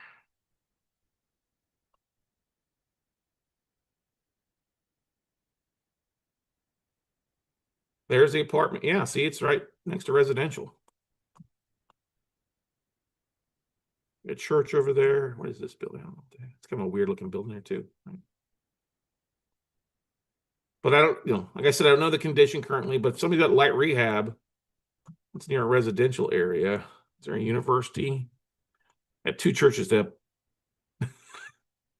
Methodist and the Apostolic Church, neighborhood center. Might not be the greatest here, but I don't see Divine Printing.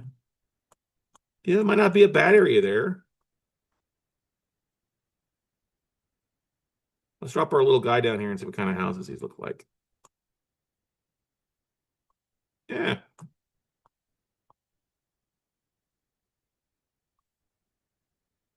It's not a bad little neighborhood. So you get some other multifamily, maybe. Some bigger houses.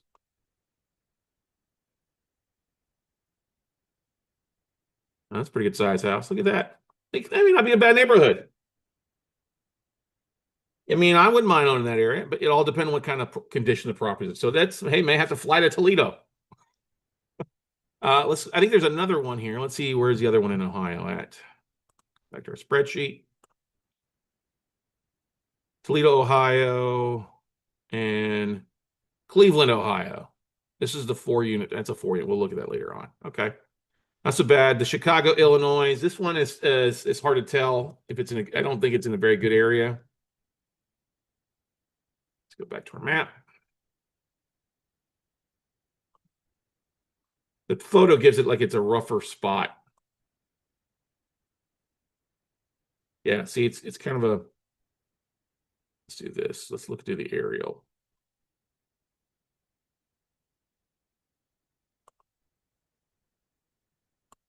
Yeah, so it dropped a little tilly dropped it. So it's like it's this building here, I think.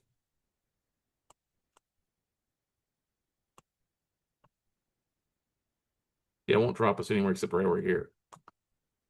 That's smack dab on oh, what is this? Somebody digging through the trash or dropping trash off there, lady? No. I don't know if it's see, yeah, that's kind of a rougher. Hey, there's a multifamily at a big discount. Don't think I'd want to own that in Chicago. So let's go back to the spreadsheet. I'm just not a fan of having to try to foreclose or evict in Chicago. And that's 16 units, same thing. Let's look at that. They owe 5, well, no, they owe 872. Default rate of 45%. I don't know if that's how that's legal, but I guess so. And they gave it a value of 1.6. I'd be afraid this is a second lien, maybe. Well, maybe not. 872. Maybe it might be. Could maybe pick that one up cheap. Maybe it makes sense. All right, let's go to the next one though. And we'll wrap up here. So this is a 10 unit. This one doesn't look too bad. In Milwaukee. It looks like it's an old school building. It's been converted.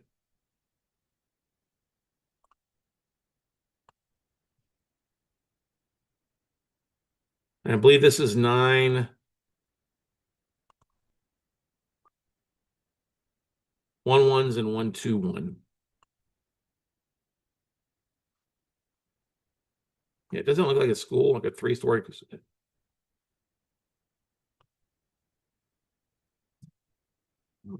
928 to 936. So I don't know if that's a good area of Milwaukee or a rough area. Once again, you get some multifamily on the board of some residential stuff, I think. Yes, you get some residential stuff down here. This is photos from about 5-6 years ago.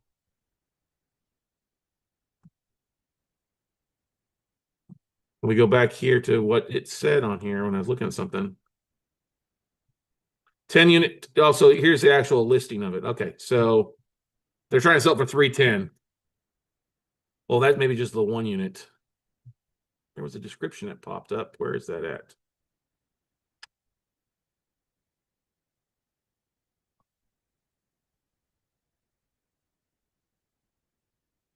Own a 10 unit in Milwaukee. The unit mix is 9 3-bedroom and 1 2-bedroom. I apologize. So they're actually bigger units. Okay.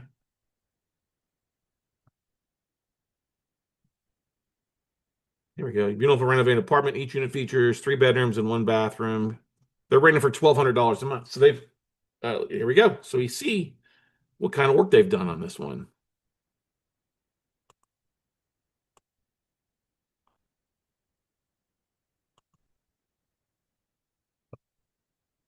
Done some nice upgrades, huh?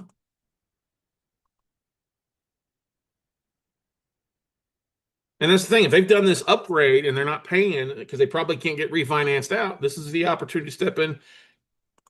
Probably not to do any work on these things. That might be advantageous, right? That was not a bad looking property. Okay. Let's go back, pull up the next one. Whoops, where did it go? That one they owe 232. Current balance, sorry, 423 is a current balance. 423 is a current balance. Again, at 45% default rate. They valued it at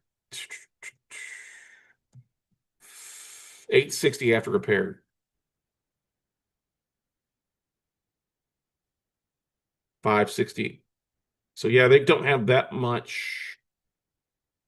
If their current balance is 4 something.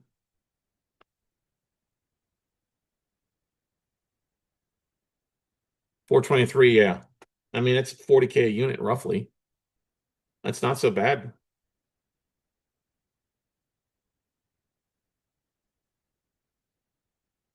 So let's just go over here and figure, let's just run some numbers here. So 420. So if you figure in 1,200 a unit,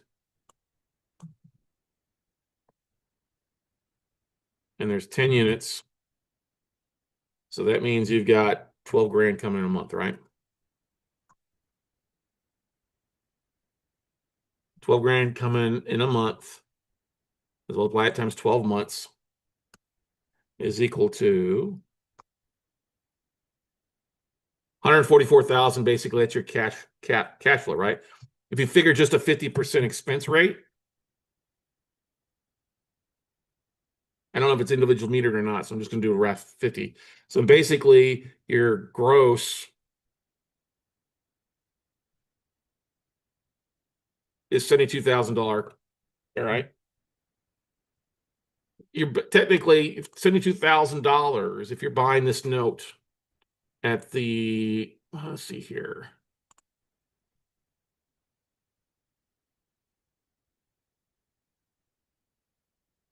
At the 65%, 275, that's a pretty good deal. That's like a 25% cap rate if you end up with a property, right? Now, if you don't end up with a property and you pay 275 and you sell it at 423 even at the auction, that's $160,000 profit if you sold it at the 423, considering it's got a value of 860 after repair. I don't know when the dates of this are pulled for these AR, but that's going to be a potentially nice little nugget there. Might be worth it. If you could get the seller to carry financing even on that purchase, sometimes they'll do that and go from there. All right. Then the let's do the Cleveland is just a 4-unit. It doesn't look that exciting. The Chicago one is a 6-unit with mixed use. We'll look at it. But the Hollywood, Florida, this is the one. They're both right next to each other. 400 to 430. So let's just do this one here. And you can kind of see these are smaller complexes. It's like these look like these are. Let me pull this up here. Come on.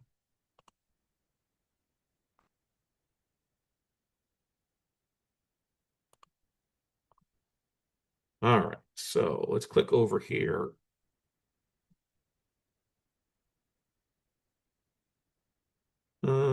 North 19th Avenue, Hollywood, Florida. Sorry.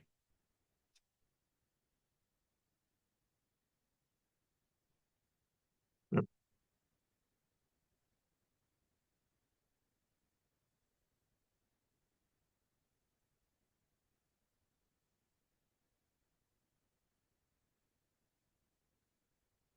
$432 to $462 is the second one. So this is part of the, you see these little smaller 446. But this all goes down the street. This is part of this complex called the Colony Club. 400 is the other loan. So it's two separate loans for these buildings. I go back to the spreadsheet. Different borrowers. Okay. So it's 8 units. So it's 16 total units supposedly across these two properties, 16 units. And they're into it for the same loan amount, 1.852.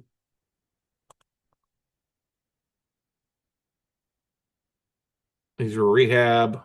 Original term was 11 months. They're now behind. They're now at 17% default rate.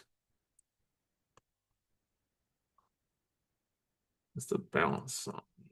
It's 1.8. So it's basically 3.7 million on 16 units.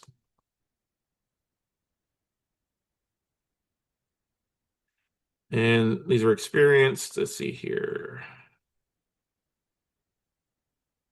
And they valued him at original as is value was at 4.9. Yeah, 4.94.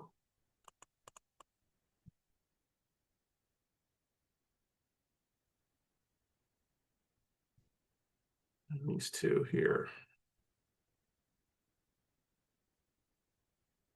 So they stopped paying it. Next pay date is February and March of this year. Matured in March. So these have been extended. Original date was in 2022. Yeah. They've been extended a couple times, maybe once or twice. And now they stopped paying in February and March of this year. That's next due. So maybe yeah. So they are, 4 and 5 months past due on this process. And I don't know the occupancy, but it's worth, 5.92, and you're in at 3.6. 3.6 is what the balance is. If you add these two together, right? Yeah, 3.7, sorry. 3.7. So offering those at 65 cents of the dollar isn't a bad day, but depending on what the lender wants, they may not want to take that big a haircut. They may try to sell it to you at full legal balance versus the default, who knows, or what they lent on it. That happens. It all depends on an individual by individual basis and where it's at. But those guys, if you're interested in stuff, it's in our Basecamp group there for our WC members. Tony, you've got access to that's in there. Or no, you don't. Or you're not part of the WC Inc. anymore. But you guys can get signed up for that really easy by going to noteumbrella.com. That's noteumbrella.com. Also, guys, we have our upcoming class this Friday, Saturday, Sunday. So you have access to that as well if you've signed up for our monthly membership by going, once again, check it out. NoteBuyingForDummies.com is our workshop. It's $9.97 normally. We're running a 50% discount, so it's $4.97. But the monthly membership is just $97 a month. The only thing we ask is that you be a part of the monthly membership for 6 months.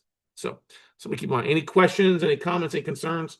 Don't be surprised if we start sharing more information on these deals over the next couple of days as we do a deeper dive in this and get rock and rolling. So otherwise, guys, thank you so much for joining us here. Like I said, opportunities exist if you just know how to market, make the right connections. If you're not finding the right types of deals, it's just because, you're marketing, but it depends on what type of deals are you looking for. Now, are you being way too picky as well? Sometimes that happens. Well, I only want this, this, and this. Okay, well, if you only want this and this, it is. But the great thing about our WCN membership, guys, is we upload tapes like this into there for you to take a look at, for you to cherry pick. First liens on residential, reverse mortgages. Sometimes we'll see some tapes of second, stuff like that, but there's a lot of opportunity for you guys to take a look at. So these 20 non-performing multifamily loans are just another tape that we get in on a regular basis from some of our sources. So hope you enjoyed it. If you guys want to dive into more information, check it out. It's out at WeCloseNotes.com. Thank you so much for listening. Have a great day, and hopefully we'll see you this weekend at the virtual note buying workshop. Otherwise, take care, everybody. Bye.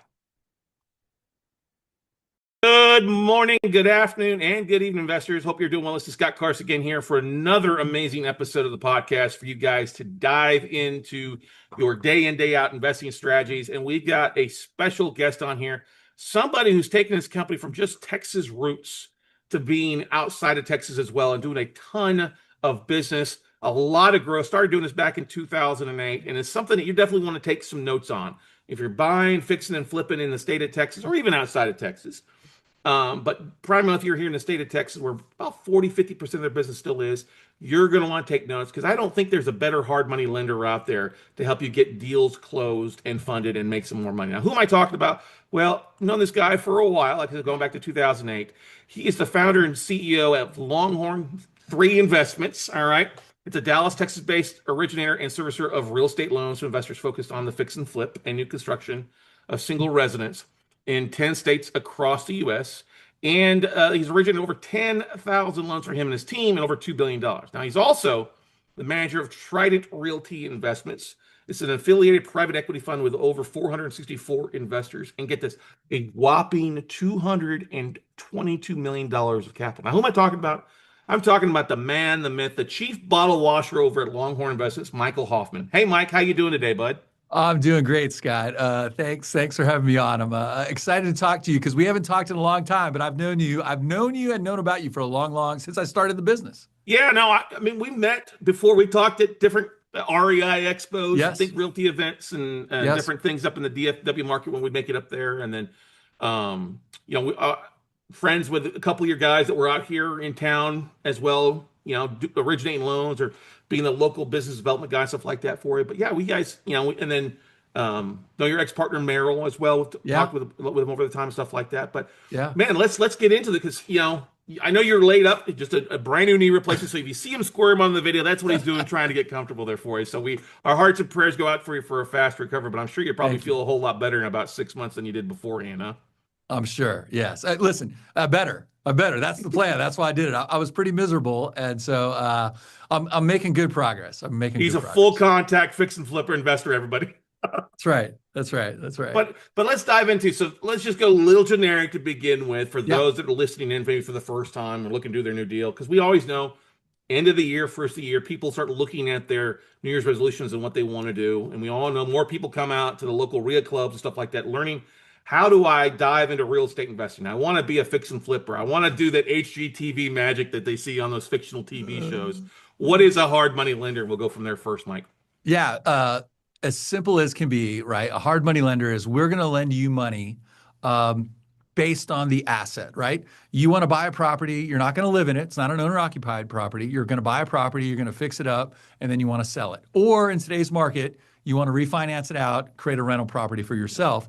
You come to a hard money lender. I mean, people always say to me, why do we go to a hard money lender? Why don't we go to a bank? And I always tell people, I've been saying this for almost 20 years now, right? The two main reasons. One, I can close a lot faster than a bank can, right? Yeah. I'm typically closing in 5 to 7 business days. And two, I'm going to give you a lot more money than a bank will, right? Our company will lend up to 100% of the loan to cost, right? So if you're going to have a purchase price of 100 grand and you're going to have $50,000 of fix it up and it's going to be worth 300, right? I'll lend you 70% of the 300, no more than 100% loan to cost, right? So in that scenario, we're going to fund all $200,000 on that property. Now, we're not going to fund it on day one, right? Day one, we're going to give you the money to purchase it. We hold on to the money for the repairs. As you do the repairs, we send an inspector out, make sure the work's been done, and then we release the money to you.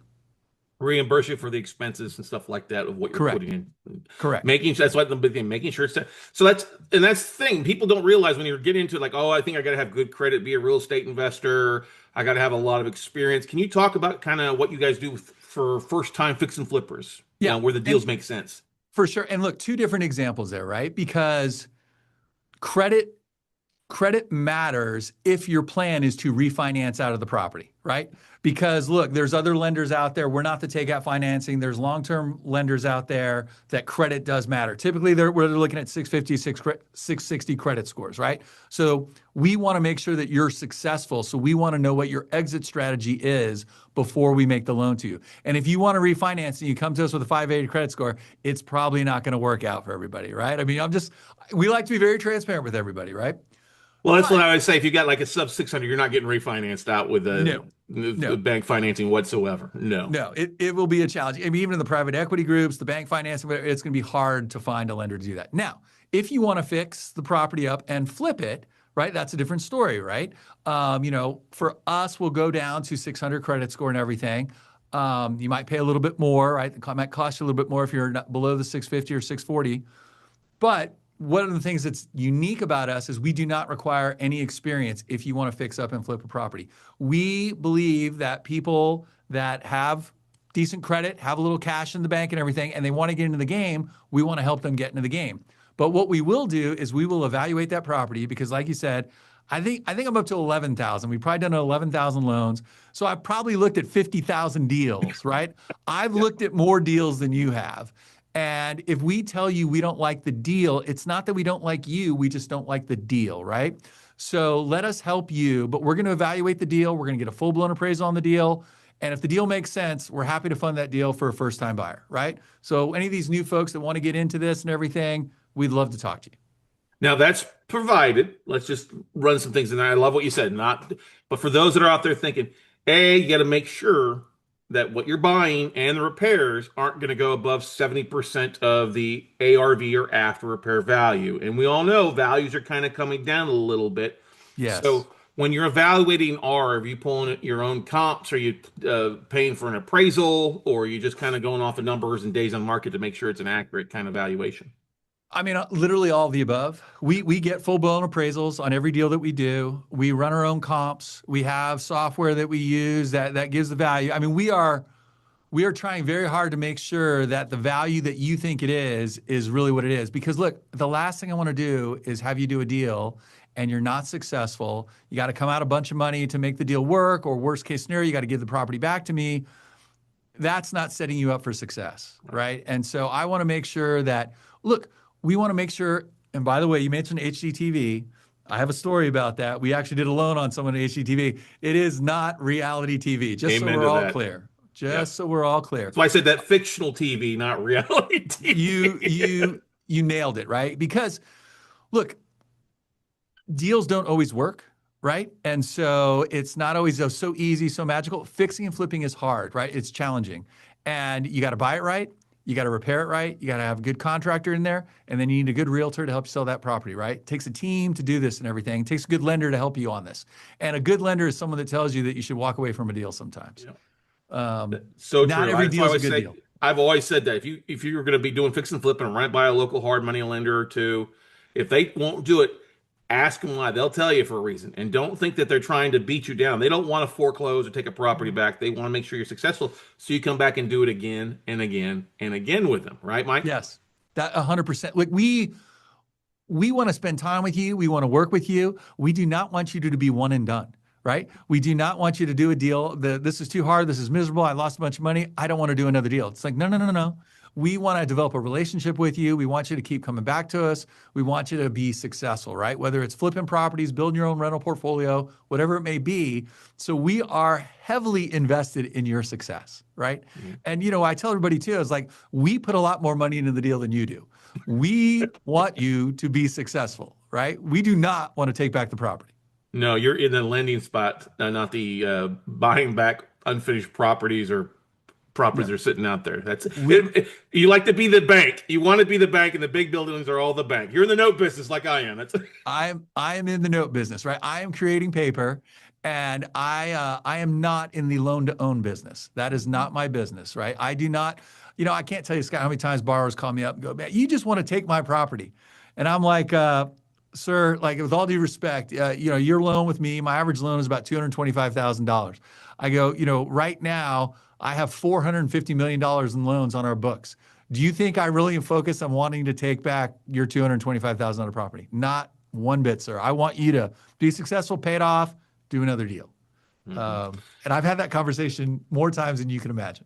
Yeah, no, I can only imagine as well, because I've had those conversations with our borrowers. Like, no, I want you to stay in the house. I actually make more money if you stay in the house. Yes. For the most part. Because when you start thinking about how you have to get outside your lane to go and refinish the rehab, somebody else's rehab, or trying to market the property for sale, it just takes away assets and time and energy when you do what you do in a lot of ways. But let's talk 100%. About a couple of things here.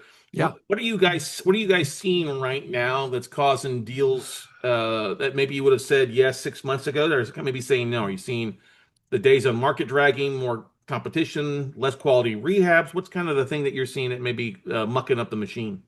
Well, you're hitting on all of them. I mean, you're spot on. Right? Look, no question, days on market have been dragging, right? Since the interest rates went up at the end of 22, beginning of 23, it is taking our borrowers longer to get out of deals. Our average borrower, the first 15 years of us doing this business, average loan turn time was 4.5 months. Now it's over 7.5 months. And so it's definitely taking longer for folks to do it. Rehabs, look, if you're going to fix and flip, your number one priority is to find a good, reputable contractor. And by the way, that does not mean the cheapest contractor around, right?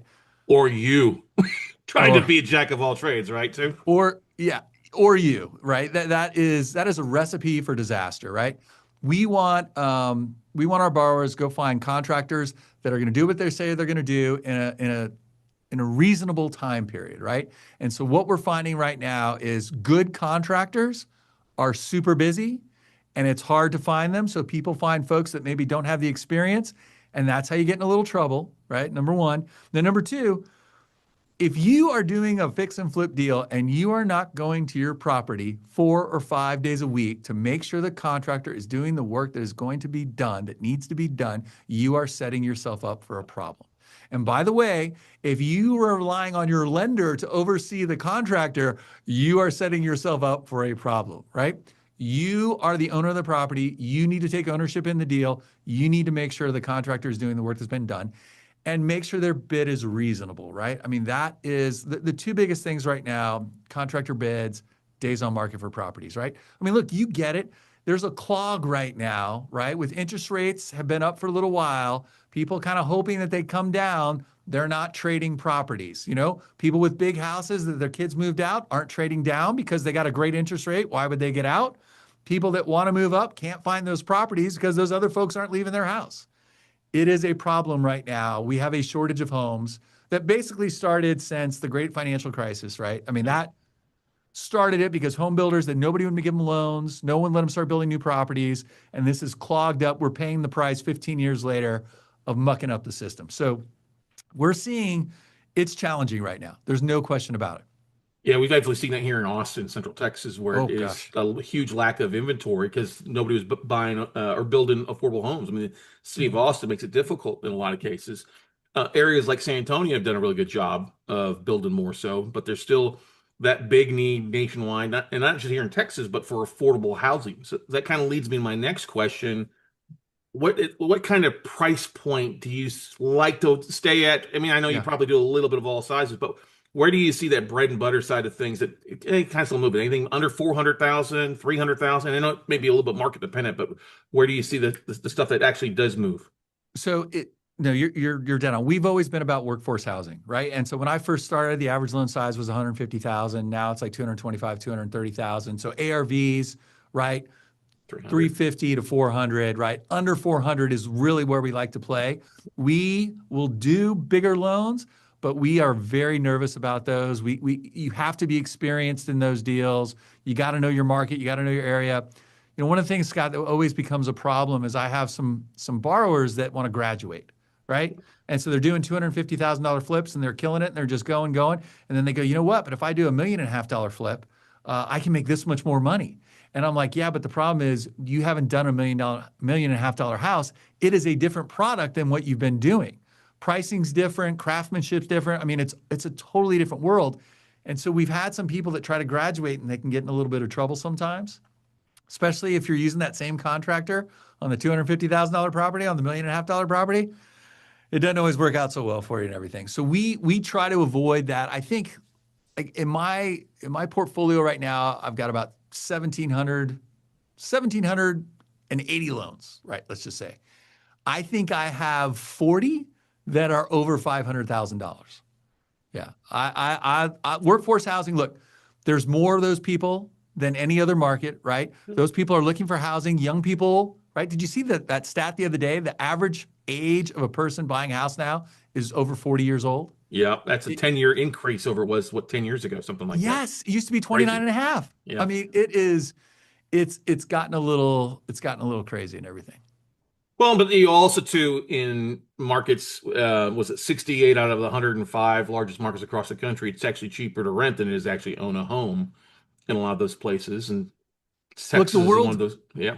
Our world is changing, right? Because like when you were growing up, like, you know, you and I'm a little older than you, but I mean, the American dream was you own a home, right? You own a home, you build a bunch of equity into it. You're going to make a bunch of money on it over 25, 30 years. You own that property. It's going to be great. There's no guarantee that exists anymore. And so to me, the stigma of renting has gone away, right? Certainly over the last 5, 6, 7 years. And it's easier sometimes to rent. And then, you know, if your situation changes and you want to move or you got to downsize, you want to upsize, there's properties to rent. I mean, it's just a much more, the market has changed dramatically over the last 10 years of us being in this space. It totally has. So Yeah. let's dive into some of those things a little bit here. Any negative property types that you won't do? Mobile homes on land, condos, anything that you really don't like doing? Yeah, so we won't do mobile homes because technically it's not a home. Technically it's a car, so you got to go to the DMV, and it's not Well, actually if it's property. attached to land, If it's let's attached, make if that it's clarification. That's Okay? true. That's true. Yep. So we stay away from that. Also because look, part of our deal is we have bank financing. We leverage our notes, and so they have certain requirements that you know, certain buckets we can do.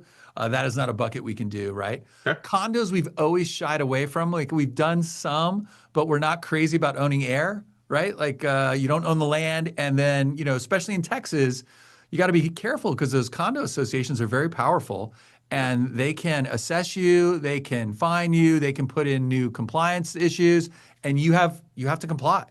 So, you know, Special look, assessments too that can really jack up your prices. We're not seeing extremes like what's going on in Florida, but no. we've run into that as well.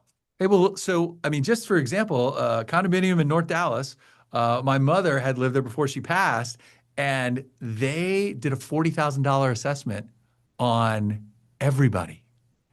And, you know, it was just, and my mom was like, what can we do? I was like, there's nothing you can do. I mean, it's just part of the deal. I mean, they're that powerful. I mean, and they can foreclose on you if you don't pay. I mean, it become really problematic.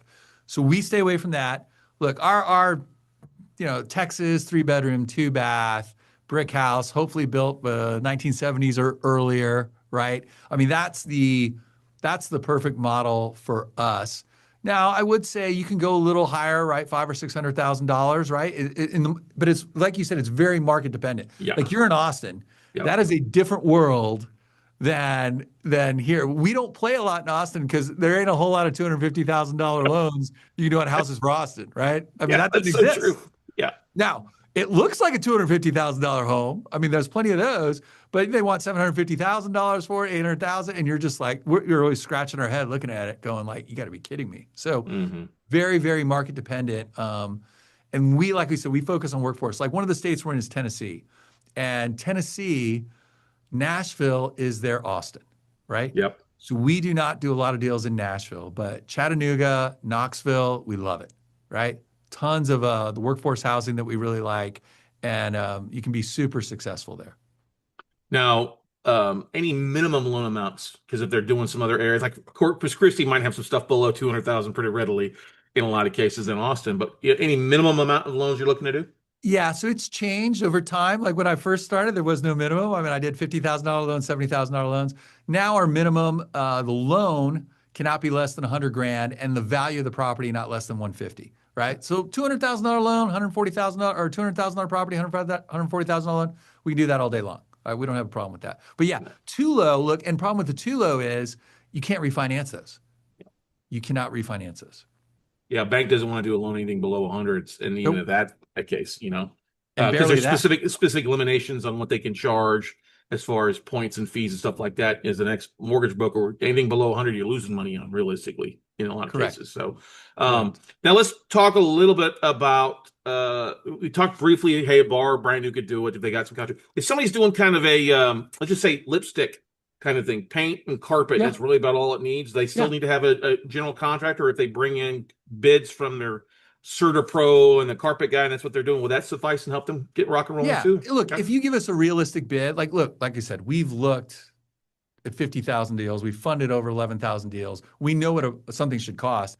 If you really don't have that much to do on the property, you just got it at a really good price, we're fine with that. We're just concerned when you start moving walls and doing things like that, you got to have someone who knows what they're doing. And hopefully, like you said, it's not you. Yeah, and I would not be doing and moving walls right now. I would be wherever you No, can I'd be get scared that to mark. right now. Exactly. Get it listed, and don't list it at full value too. List it, but leave a little bit of meat in the bone to get multiple offers as well.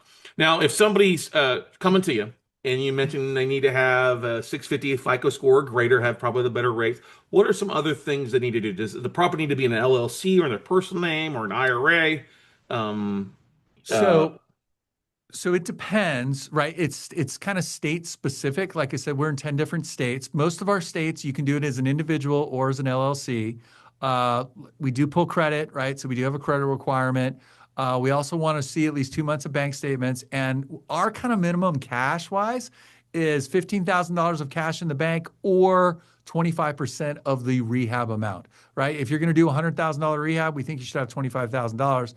Because what we've learned is that your $100,000 rehab did not cost you $100,000. It's probably 10% to 15% more than what your bid was.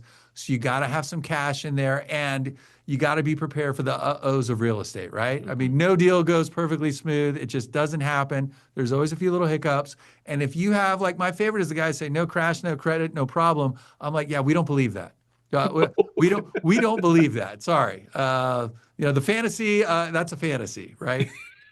Yeah. Was it Russ Whitney's stuff like that's not quite a reality these days like it was 30 years ago. Yes. Those late night TV guys, right? Everything like that. Yeah, exactly. Now, you said that had some savings in there. Should they also, once they take out a loan, what's the length of the loan? We're talking 6 months, a year. Do they need to make payments every month, every quarter, or can it be deferred till the house is sold? What are some of the terms aspect of it? So typically on our loans now, we started off, they were 6-month loans, right? Now we know the market's changed a little bit. So now we're doing 9-month loans, right? If you come to us and it's a bigger project, you need to do a 12-month loan, we're fine with doing a 12-month loan. And We do monthly interest payments, right? We want to do that because look, like you said, I have a fund and I pay my fund on a quarterly basis. So I need to be collecting payments on a monthly basis, right? I mean, to us, it's very, very simple. We make you a loan. We expect you to make the interest payments on a timely basis. And then when the loan sells or the property sells or you refinance out, you pay the loan off, right? And we'll extend the loan, right? We understand things take time. Typically, we'll do a 90-day extension for 1 point. And oftentimes we'll put that point on the back end. We can wait to that. But we do need the monthly interest payments to be made. Awesome. And I'm sure that taxes need to be paid up to date upon closing, along with a year of insurance basically paid as well too at the time of closing. Yeah. So, we close with a title company. Obviously, you get title policy, owner's policy, lender's policy, all that good fun stuff.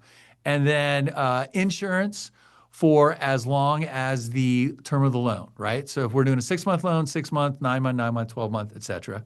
And of course, taxes up to date and at the time of closing, title company makes sure that, every state's a little bit different on when they collect their taxes and everything like that, but at least you'll get the pro rata amount and everything. But yeah, we do not, just, you guys listen, we do not escrow for taxes. We do not escrow for insurance. That's all paid up front. This is a short-term bridge loan. This is not supposed to be a 30-year fix where we're escrowing things like that. That's not what we do. We are just short-term bridge money.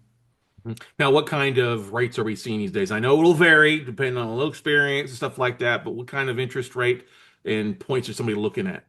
So depending on borrower's history with us, like if it's a newbie, typically it's like 12% interest rate, 3 points. Experienced borrower, we can go down to, between 10 and 11, depending on their experience, and down to 2 points, right?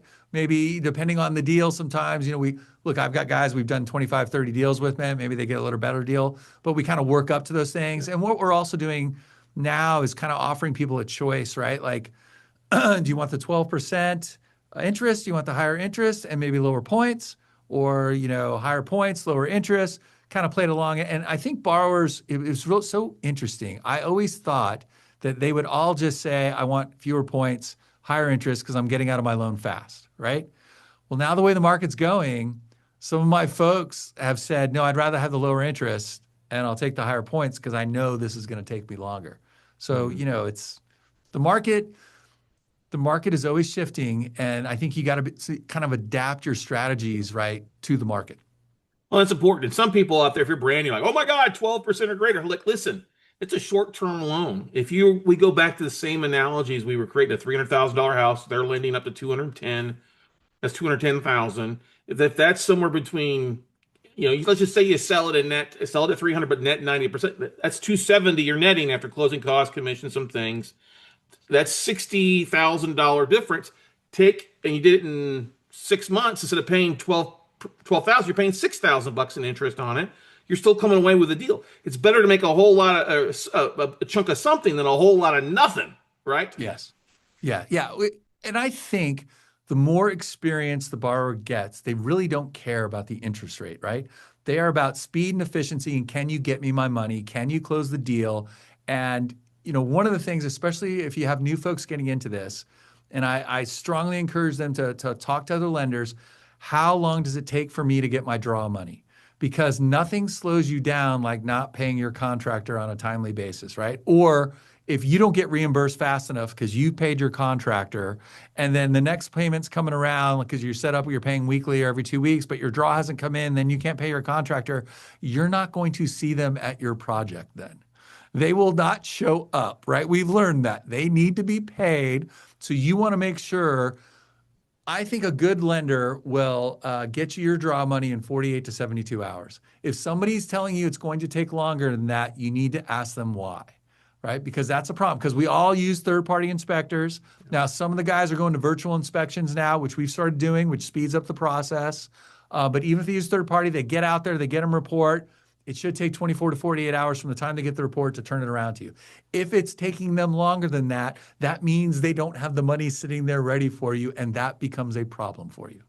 Yeah, we dealt with a phone call from an investor of ours who was like, "This investors want me to make my huge interest payment before I get reimbursed for stuff." I'm like, "Well, that's because they probably don't have the money in their account to pay your repair costs. That's why they're requiring it. And they say if I don't pay, they're going to default to me, but they owe me this money. I'm like, it sounds like they're a little tight in capital. Yes, yes. We've heard over the years, we have heard those stories. Yeah, I mean, look, it's funny, Scott. Nothing you or I is going to say is going to surprise the other one, Yeah. right? We've heard it all in this. And, now our industry is changing though a lot from when I started, right? You asked me more competition and stuff like that. There's definitely more lenders, but there's institutional quality lenders now out there. And it's interesting because they are cheaper price, but they act like a bank. I mean, if I'm going to tell you I'm going to close in 5 to 7 days, they're going to close in 2 to 3 weeks, right? I'm going to tell you I'm going to get your draw money in 48 to 72 hours. They're going to be 4 to 5 days. I mean, it's just the hoops you have to jump through. You've got to really make a decision. Is that 1 to 2 points cheaper on interest worth it to go through all these extra hoops and all these other things that they do? Because this didn't exist when I started and you started doing this stuff. Institutional guys were not involved in our space. No. They were not there. They have come in. They're here, and they're not going anywhere. No, they're not going anywhere. But that's one of the biggest things I have to commend you for is that draw time, 24 to 72. Now, this is business days. Don't come expecting a Friday at 5 o'clock and you're going to get funded on Monday morning. It doesn't work that way. Correct. It's going to, that's business days. So 1 to 3 business days is very normal and ahead of the institutional side of things. So it's going to take 24 hours for a wire to go out and hit your account anyway, for the most part, right? Correct. So I think most groups, you can wire same day, right? You can do a wire, but most groups ACH the money directly into your account because if they wire, it's going to cost you money, right? Yeah. A wire is $15 to $50 depending on the bank and everything. ACHs are free, so most guys will use free, and they'll send you a notice of deposit. You'll get an email notification, money's being put in your account, and it's there the next day. But yes, that is business days. That is not. Friday at 5 is my favorite, right? Friday at 5. I'll have the money Monday morning, right? And, come on, it's going to be like Tuesday or Wednesday. Be realistic. Now, banks are trying. ACHs now, they have same-day ACHs. So banks are getting better at giving money because, there's all this new fintech coming around. And, I can Zelle you or I can, Venmo you money and you get it the same day. So the banks they're playing catch up a little bit and everything. Now, they never understood that. They can take our money all day long, debit cards, but couldn't actually credit things over weekend. And I think that's more so on them slowing it down so they get a little bit more interest on our money sitting there in the account. 1,000%. There's no thinking about it. It's 1,000%. Hey, you were a banker a long time at Chase. I know this. You know the deal. When you have a little bit of money from a whole lot of people and you get to hold on to it another day or two, it's real money. Seen enough IRA rollovers from Wells Fargo and other things take 6 weeks to roll over. They don't wire. They send a check so they can hold on to it for 6 more weeks. Yes. Money's pulled out of your account into a special account, but it's held on to them for another 6 more weeks. Now, any other things that you see kind of popping up on a regular basis in different parts? So let's just focus on Texas here for the time being here. Okay. We've seen like more roofs needing to be replaced in areas like up in Dallas and Fort Worth because of issues with storms, flood stuff in Houston, obviously. So Texas, right, is so weather dependent, right? Everything seems fine. We can have a crazy storm and then like all of a sudden I get a call from my guy and go, yeah, we got like 50 people need new roofs. I mean, it's crazy. So I feel of all the states we're in, the Texas is the most volatile when it comes to that, right? And it's just so weather dependent, right? We've had a very mild fall. I guess we're in fall, so to speak, and everything. It hasn't felt like it temperature-wise, certainly not in Dallas. I don't know about in Austin there. I was out walking this morning and I broke out in a full sweat. It's like still 83. It's 83 degrees here right now. You know what I mean? Yeah. So we haven't seen any extreme yet and everything. And then look, Houston's the one that always scares me, right? Because my bars in Houston are like, do I need flood insurance? And I'm like, do you need flood insurance? I'm like, well, you don't technically need it, but since your area, the home you're buying has flooded 3 times in the last 10 years, we would recommend you get it. But it's so expensive. I'm like, yes, I understand it's expensive, but you know what's really expensive is if your house floods and you don't have flood insurance. Right? That is a real problem. And that, that happened several years ago down in Houston, right? And then the insurance companies, right? Because certain areas of Houston flooded because they raised the levees. And when they raise the levees, they say it's a man-made problem, so insurance won't cover that.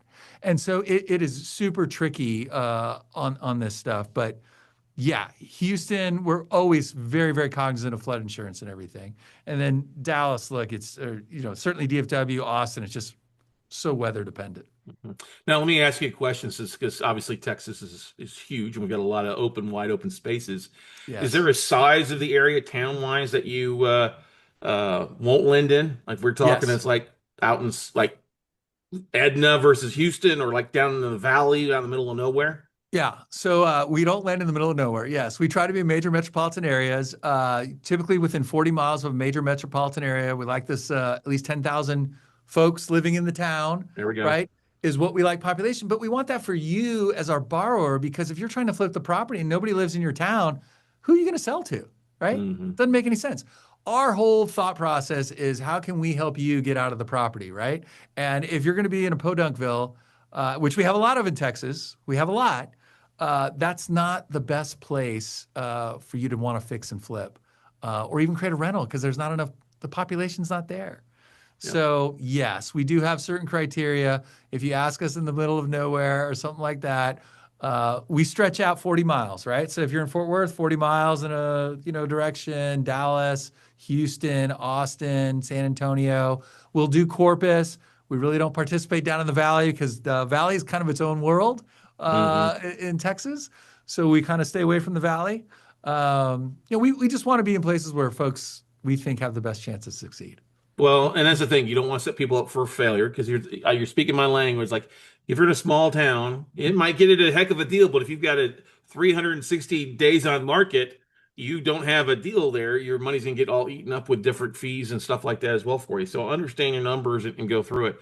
And how hard is it for folks to run a deal by you got your team there to see if it makes sense? Super easy, right? Super easy. We have loan officers in every market. And, if you contact us here, we'll put you in touch with them, reach out to them. We've got an app we use. We can send out, give you a quote. We can look at a property, and 5 minutes later, we can send you a quote out. Super easy for folks to, by the way, we don't call them loan officers. We actually call them loan consultants, because we want them to discuss the property with you. They're supposed to be the Scott, are you still there? I'm here. I just was sharing the your website for those that are watching the video there for you. I was worried like I cut out on you or something. I didn't know No, what it's still happened. here. Yep. But yeah, you go to our website right here. You can see Longhorninvestments.com. It's Longhorn Investments, just like it sounds and spelled.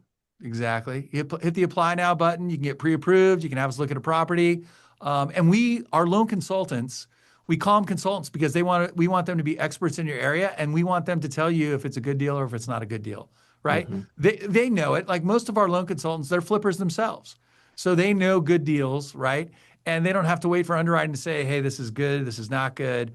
And we try to lay everything all out right there. Mm-hmm. Now, a pre-qual form. Let's talk about that, because I always joke about there's people out there just issue pre-qual if you got a heartbeat, like they used to do loans back in early years, stuff like that. But Yep, you're they wanting still do that. They still do it. There's still a lot that do it. But you guys, you're going to want the people basically, hey, just to get kind of signed up, ID, driver's license, the proof of assets, money in the bank, and stuff like that for you. We have online application. You go fill it out, and it'll tell you all the stuff that you need to provide us. That meets all the criteria. Boom, we'll send you out a pre-qual letter. Not a problem. Mm-hmm. But there you go. We are still underwriting. We're underwriting you. We are not. Now, it's funny you say that, because when people want to do a refinance, we tell them to bring us a pre-qual letter. The problem is there's a lot of lenders, like you just discussed, that, hold on, you're breathing? Yeah, all right, here's a pre-qual letter. We don't love that. Well, make sure it's real. Yeah. And actually worth more than the toilet paper it's written on. Exactly. Now, let's talk a little bit. Let's twist it here a little bit. Sure. And dive in and talk about your other fund, the big fund with the $222 million. What are you guys doing with that for those out there that might be interested in investing? So that is what funds our loans. So Longhorn, like you said, is the originator and the servicer of the loans, and Trident funds all of our loans. So this is why if I want to close a loan, I don't have to go ask a committee or do anything like that. We manage this fund. This fund is there just to do our loans. And so we've got, I think we're up to about $225 million of capital right now. And I've got two lines of credit, right? So I have a syndicated line of credit with Veritex, now Huntington Bank, for 191 million. And then I've got a line with Atlas SP for 250 million. So we have the ability to lend up to over, $650 million in loans. And we've got, I think right now, about $450 million of loans on our books and everything. And we balance sheet, we don't sell our notes. Although I was watching one of your podcasts, I'm like, maybe we should talk about note buying. I mean, maybe we should talk about that. Exit strategy, man, exit strategy. It's an exit strategy. Yeah. That's right. I mean, That's right. if you've got some stuff and people got an IRA sitting there with lazy assets on the side and they want to make an above average return than what they're probably getting, might be something to think about. There's that. Although I think you're more fixed on the 30-year or the longer term notes, right? Which makes more sense if you're buying it. Ours, obviously, the short term notes and everything like that. But yeah, so what we do is Longhorn underwrites it, Longhorn approves the deal, and Trident funds the loan. So if people go look up in the county records office, if you're looking for Longhorn, you're not going to find us. Trident Realty Investments is the lender on all of our transactions. Very nice. And are you looking for investors or accredited investors Always. for the fund? Oh, we're an evergreen fund. We are always looking for money. 506 Reg D. So we can't solicit, but if you saw it on this here, certainly you can come talk to us. You're a friend of Scott's. Scott's a friend of mine. Super simple. Yep.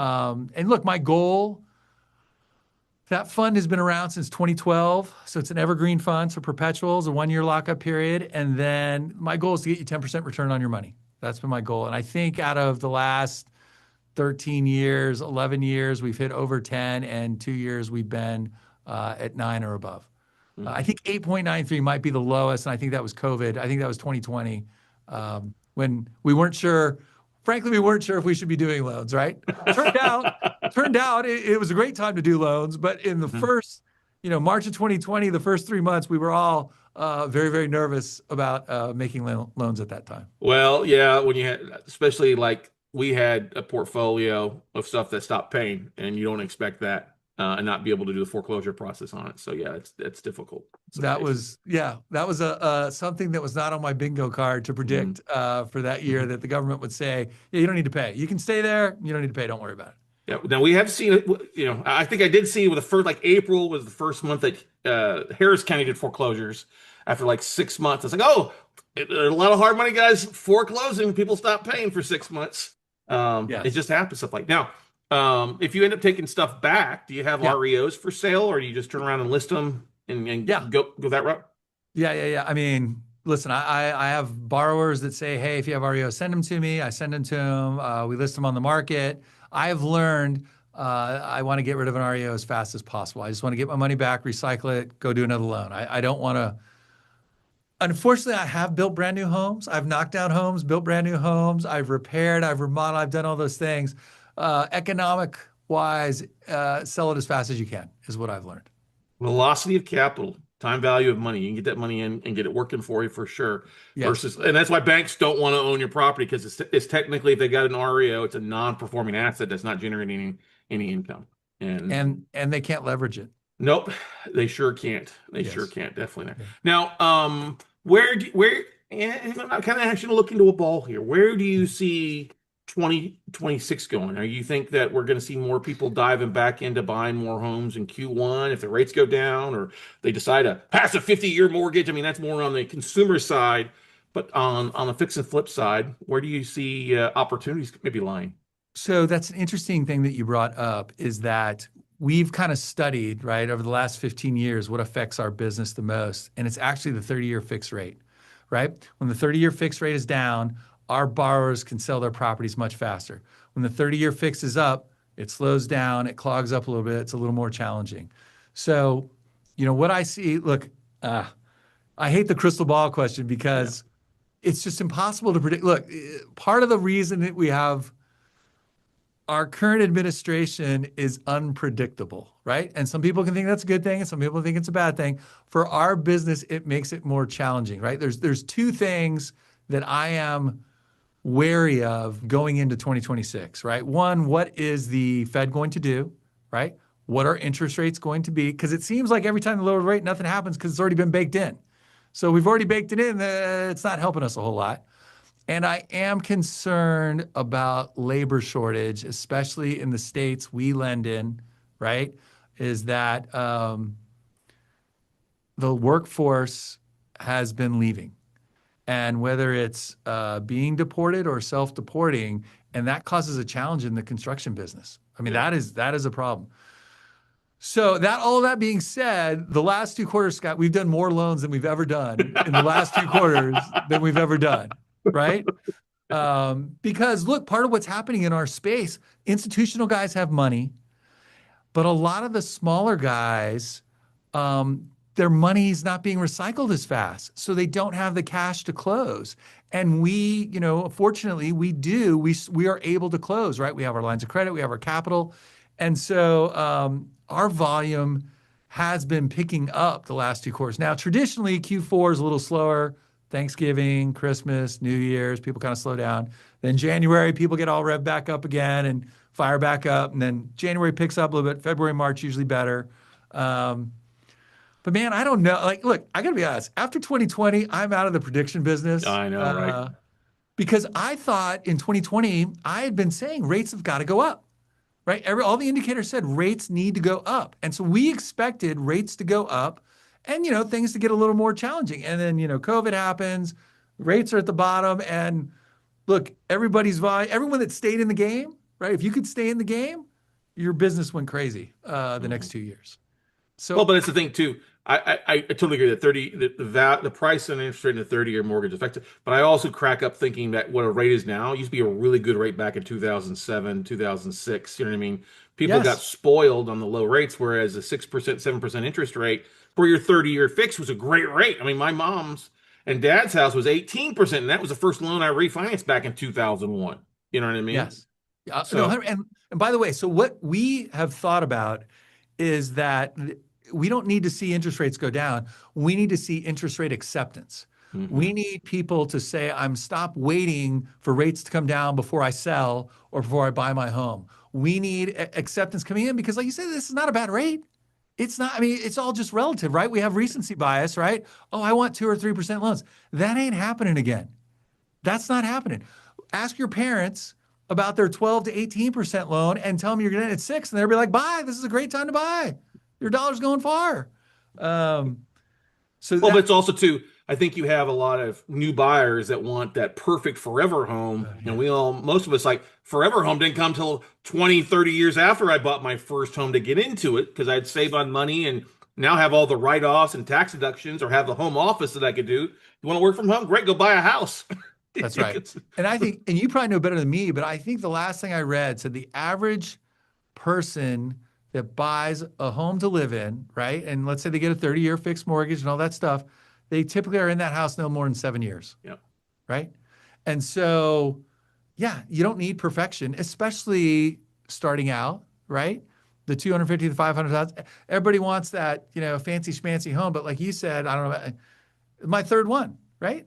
By the third one, maybe the fourth one, then we're there. Then you're in your forever home. Right? Mm-hmm. And even then, that's not forever because at some point, then everyone moves out and you're like, why do I need all this big space? I can go to a smaller house and everything. Well, that's what I always check, especially these days when you see all the argument about a 30 versus 50-year people, all the interest you're going to pay. I'm like, I don't know anybody that's lived in a house for 50 years for the most part.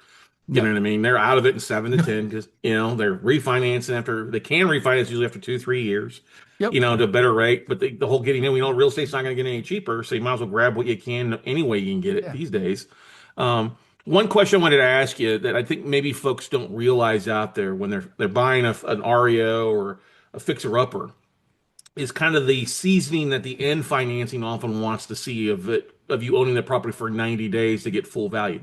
Are you still running to that if a flip goes fast, if 30 days where the underlying new lender doesn't want to give full value to the fix and flipper?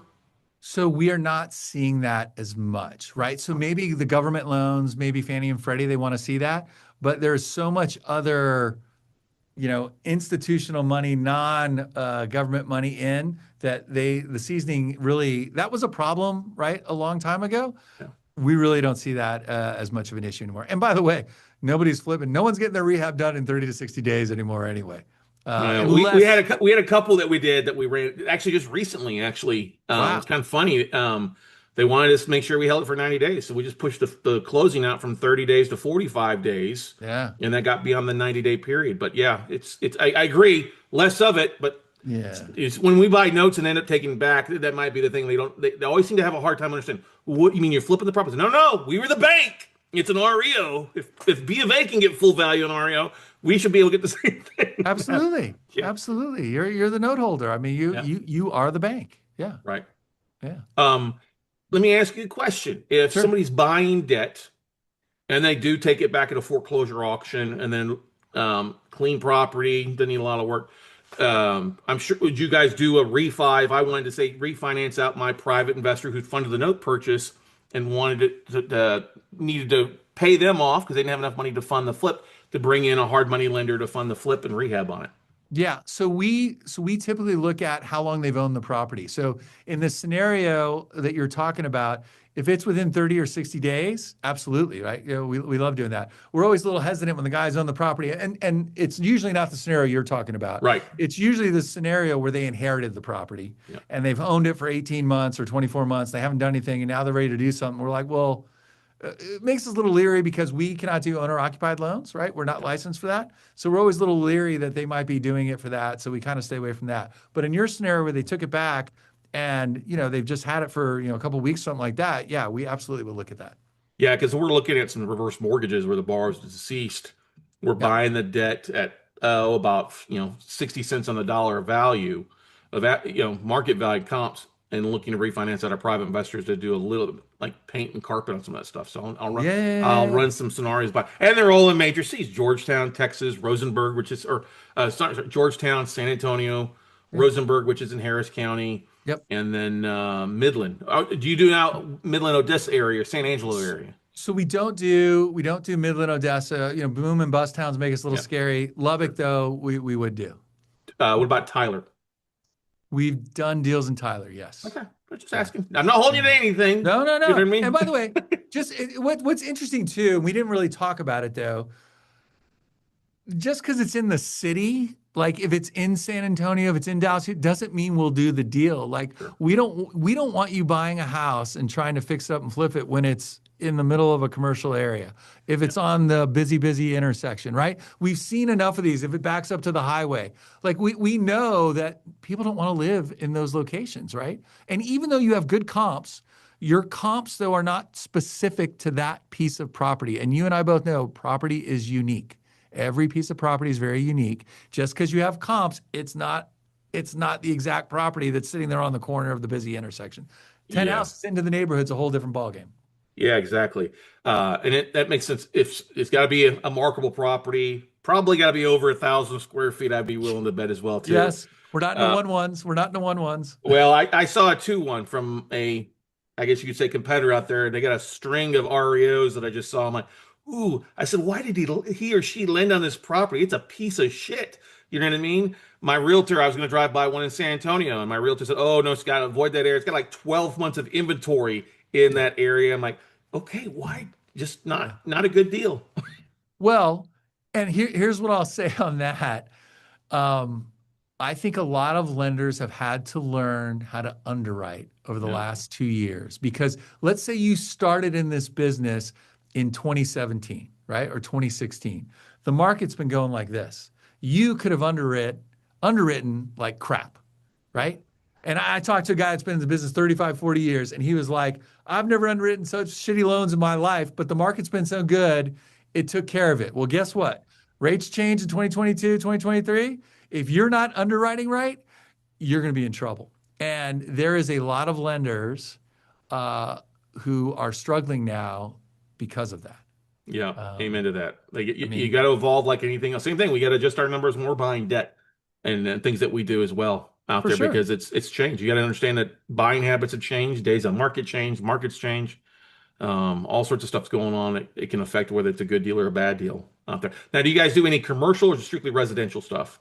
So we used to do a lot more commercial. I think, there was a period there where there just weren't any commercial deals being done. And of course, everyone's terrified of office space now and things like that. We would do like up to 25, 24 units, right? Commercial apartment complex, things like that. What happens oftentimes is people can find cheaper money than us, and we encourage them, don't be foolish. I mean, there's a time and place for hard money, but it's not for everything. Yeah. So if you can get a better deal, get a better deal. We have some borrowers that we've been doing business with for years and years that buy commercial properties that we do deals with them, and they understand us. They want speed, efficiency, things like that. So not a lot. I really think the last time, Scott, I looked, I had less than 5 non-single family home properties in our portfolio. Yeah, So, that's probably what I expect, especially with the market's been chaotic there. yeah. Definitely. And I'm assuming only first liens, no mezzanine, second liens, like we see some other folks out in California and stuff, right? No, I need to talk to you about California. I don't understand California, but I've talked to some lenders out there. They're doing seconds and thirds, and they say they can do business purpose loans on homestead properties. And I was not aware of that. I was not aware. But yes, we are a first lien lender only. That's it. That's because you're sane. I Yes. mean, you're not, Yeah, and I that's the agree. thing. You know how to make money. You ain't got to get greedy on desperate. But that's the thing. I don't buy anything in California. It's the crazy state of California out there just doesn't make a lot of lending sense in a lot of cases. But that's why Texas is here. It's one of the friendliest, and the other areas. Are you doing mostly non-judicial states or doing anything in judicial states? Yeah.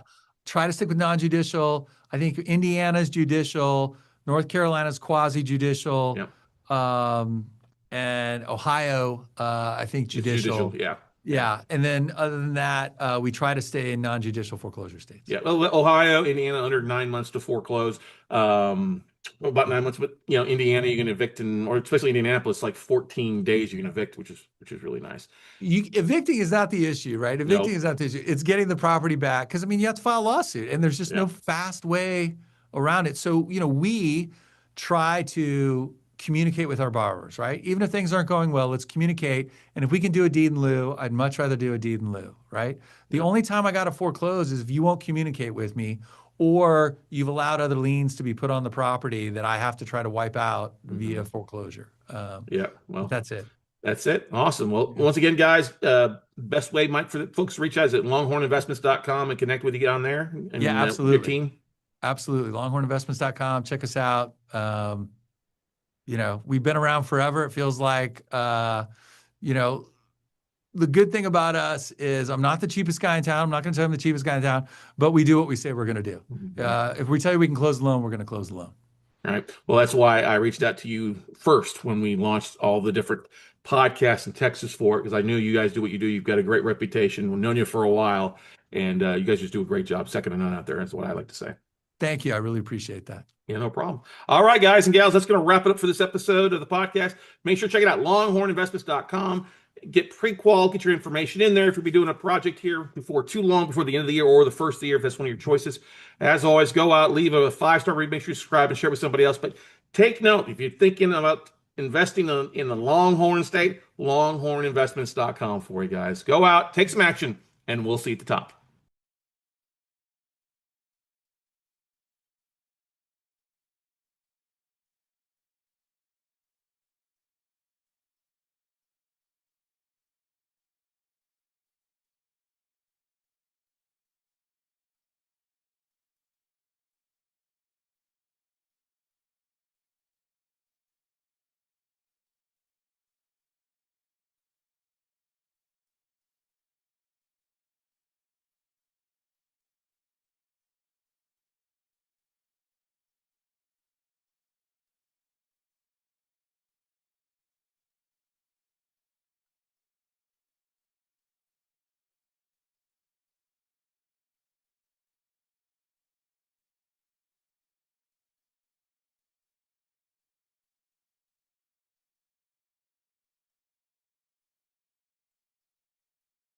All righty. Good morning, good afternoon, and good evening, everybody. Hey, welcome to this episode of the Note Closure Show. As always, Scott Carson, excited to be here with you today. Today's episode is kind of a part two to a previous episode that we did 5 episodes ago. If you remember, dating back, we had a case study that we kind of broke down to after the July Note Buying for Dummies workshop. We did an episode on infinite returns, how to make infinite returns, with performing notes.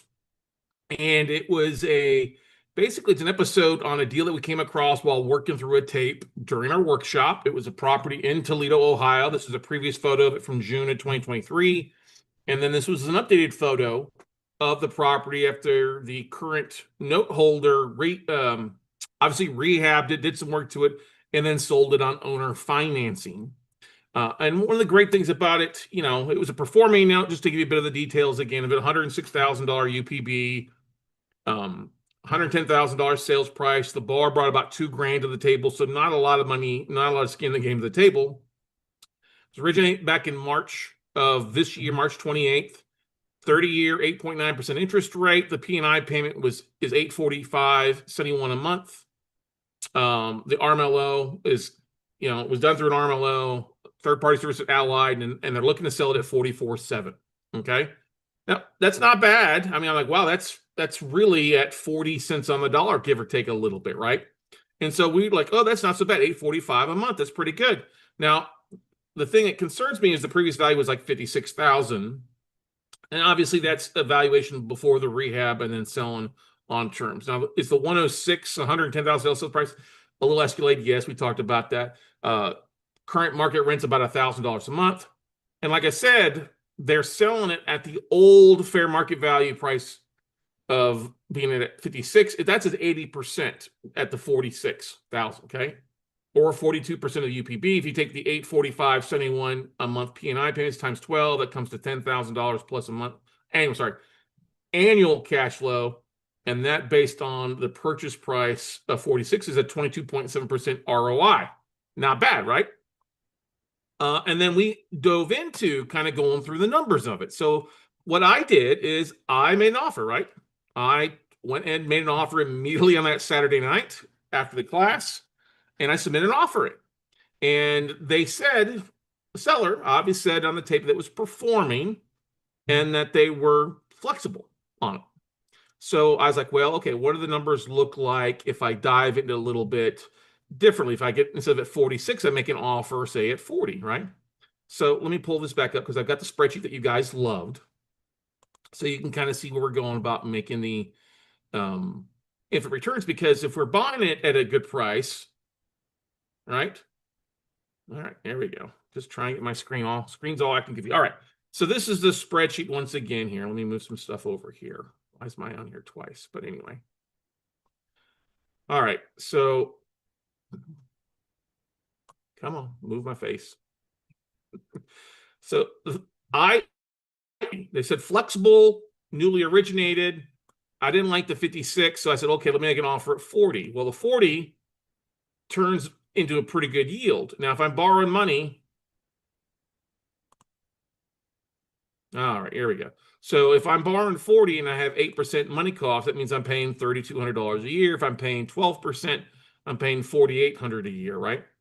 And after I pay my monthly, if I receive my monthly payments and then pay my investors their interest rate, I'm going to cash flow anywhere from $445 a month on a 12% investor, all the way up to just under $580 a month with an 8% investor, which is great, which is phenomenal. That's phenomenal, right? But if they're not performing, then I have to worry about foreclosing, right? And the foreclosure could be pretty good. If my purchase price was originally 45, if I change that to 40, then my costs go down, obviously, a little bit. My total cost would be about 47 and change. I mean, if I got to pay a prepayment penalty to my investor for 1 year of interest, okay, there's that. The foreclosure cost about $3,500 in Ohio. I'm in at 47. If it truly is worth 110, then I'm going to net 99 minus my 47. I'm still going to net about 51, right? Now, if the borrower stays in the house and keeps paying, and then they refinance me out after 5 years, the UPB after 5 years is $101,604. That's still a $61,000 profit. That's a pretty good day after getting anywhere from $5,000 to just under $7,000 in cash flow. And that's just under $27,000 to $35,000 in 5 years of cash flow. So this could be a really good deal with two caveats. One, the value sticks, and two, the borrower's paying on time, right? So I made an offer, all right? Made an offer, and it was crickets for 2 weeks. I even tracked down the owner, emailed them directly to their website, found an email, sent an email to their sales thing. No, nothing. For crickets for 2 weeks. Okay. It's like, well, crap, I'm not going to get this deal. Who knows, right? But suddenly, on the blue, on last Thursday, I get a message, hey, there's an update. Seller's interested in my offer. And I'm like, oh, okay. So they literally send me a collateral file, a Google Doc with all the collateral in it and stuff like that for due diligence. Now, I wasn't going to order a BPO until I knew an offer was accepted. And they came back and he said, okay, yeah, if you're going to be solid at 40, we'll continue. I'm like, oh, they're going to accept 40. That's kind of a good thing, right? So they send the files over to me, and I start looking at the files. Okay, so let's dive in that so you can kind of see what I'm talking about here. And if you're listening to this episode, you will probably want to check out the video, on our YouTube channel, WeCloseNotes.tv. If not,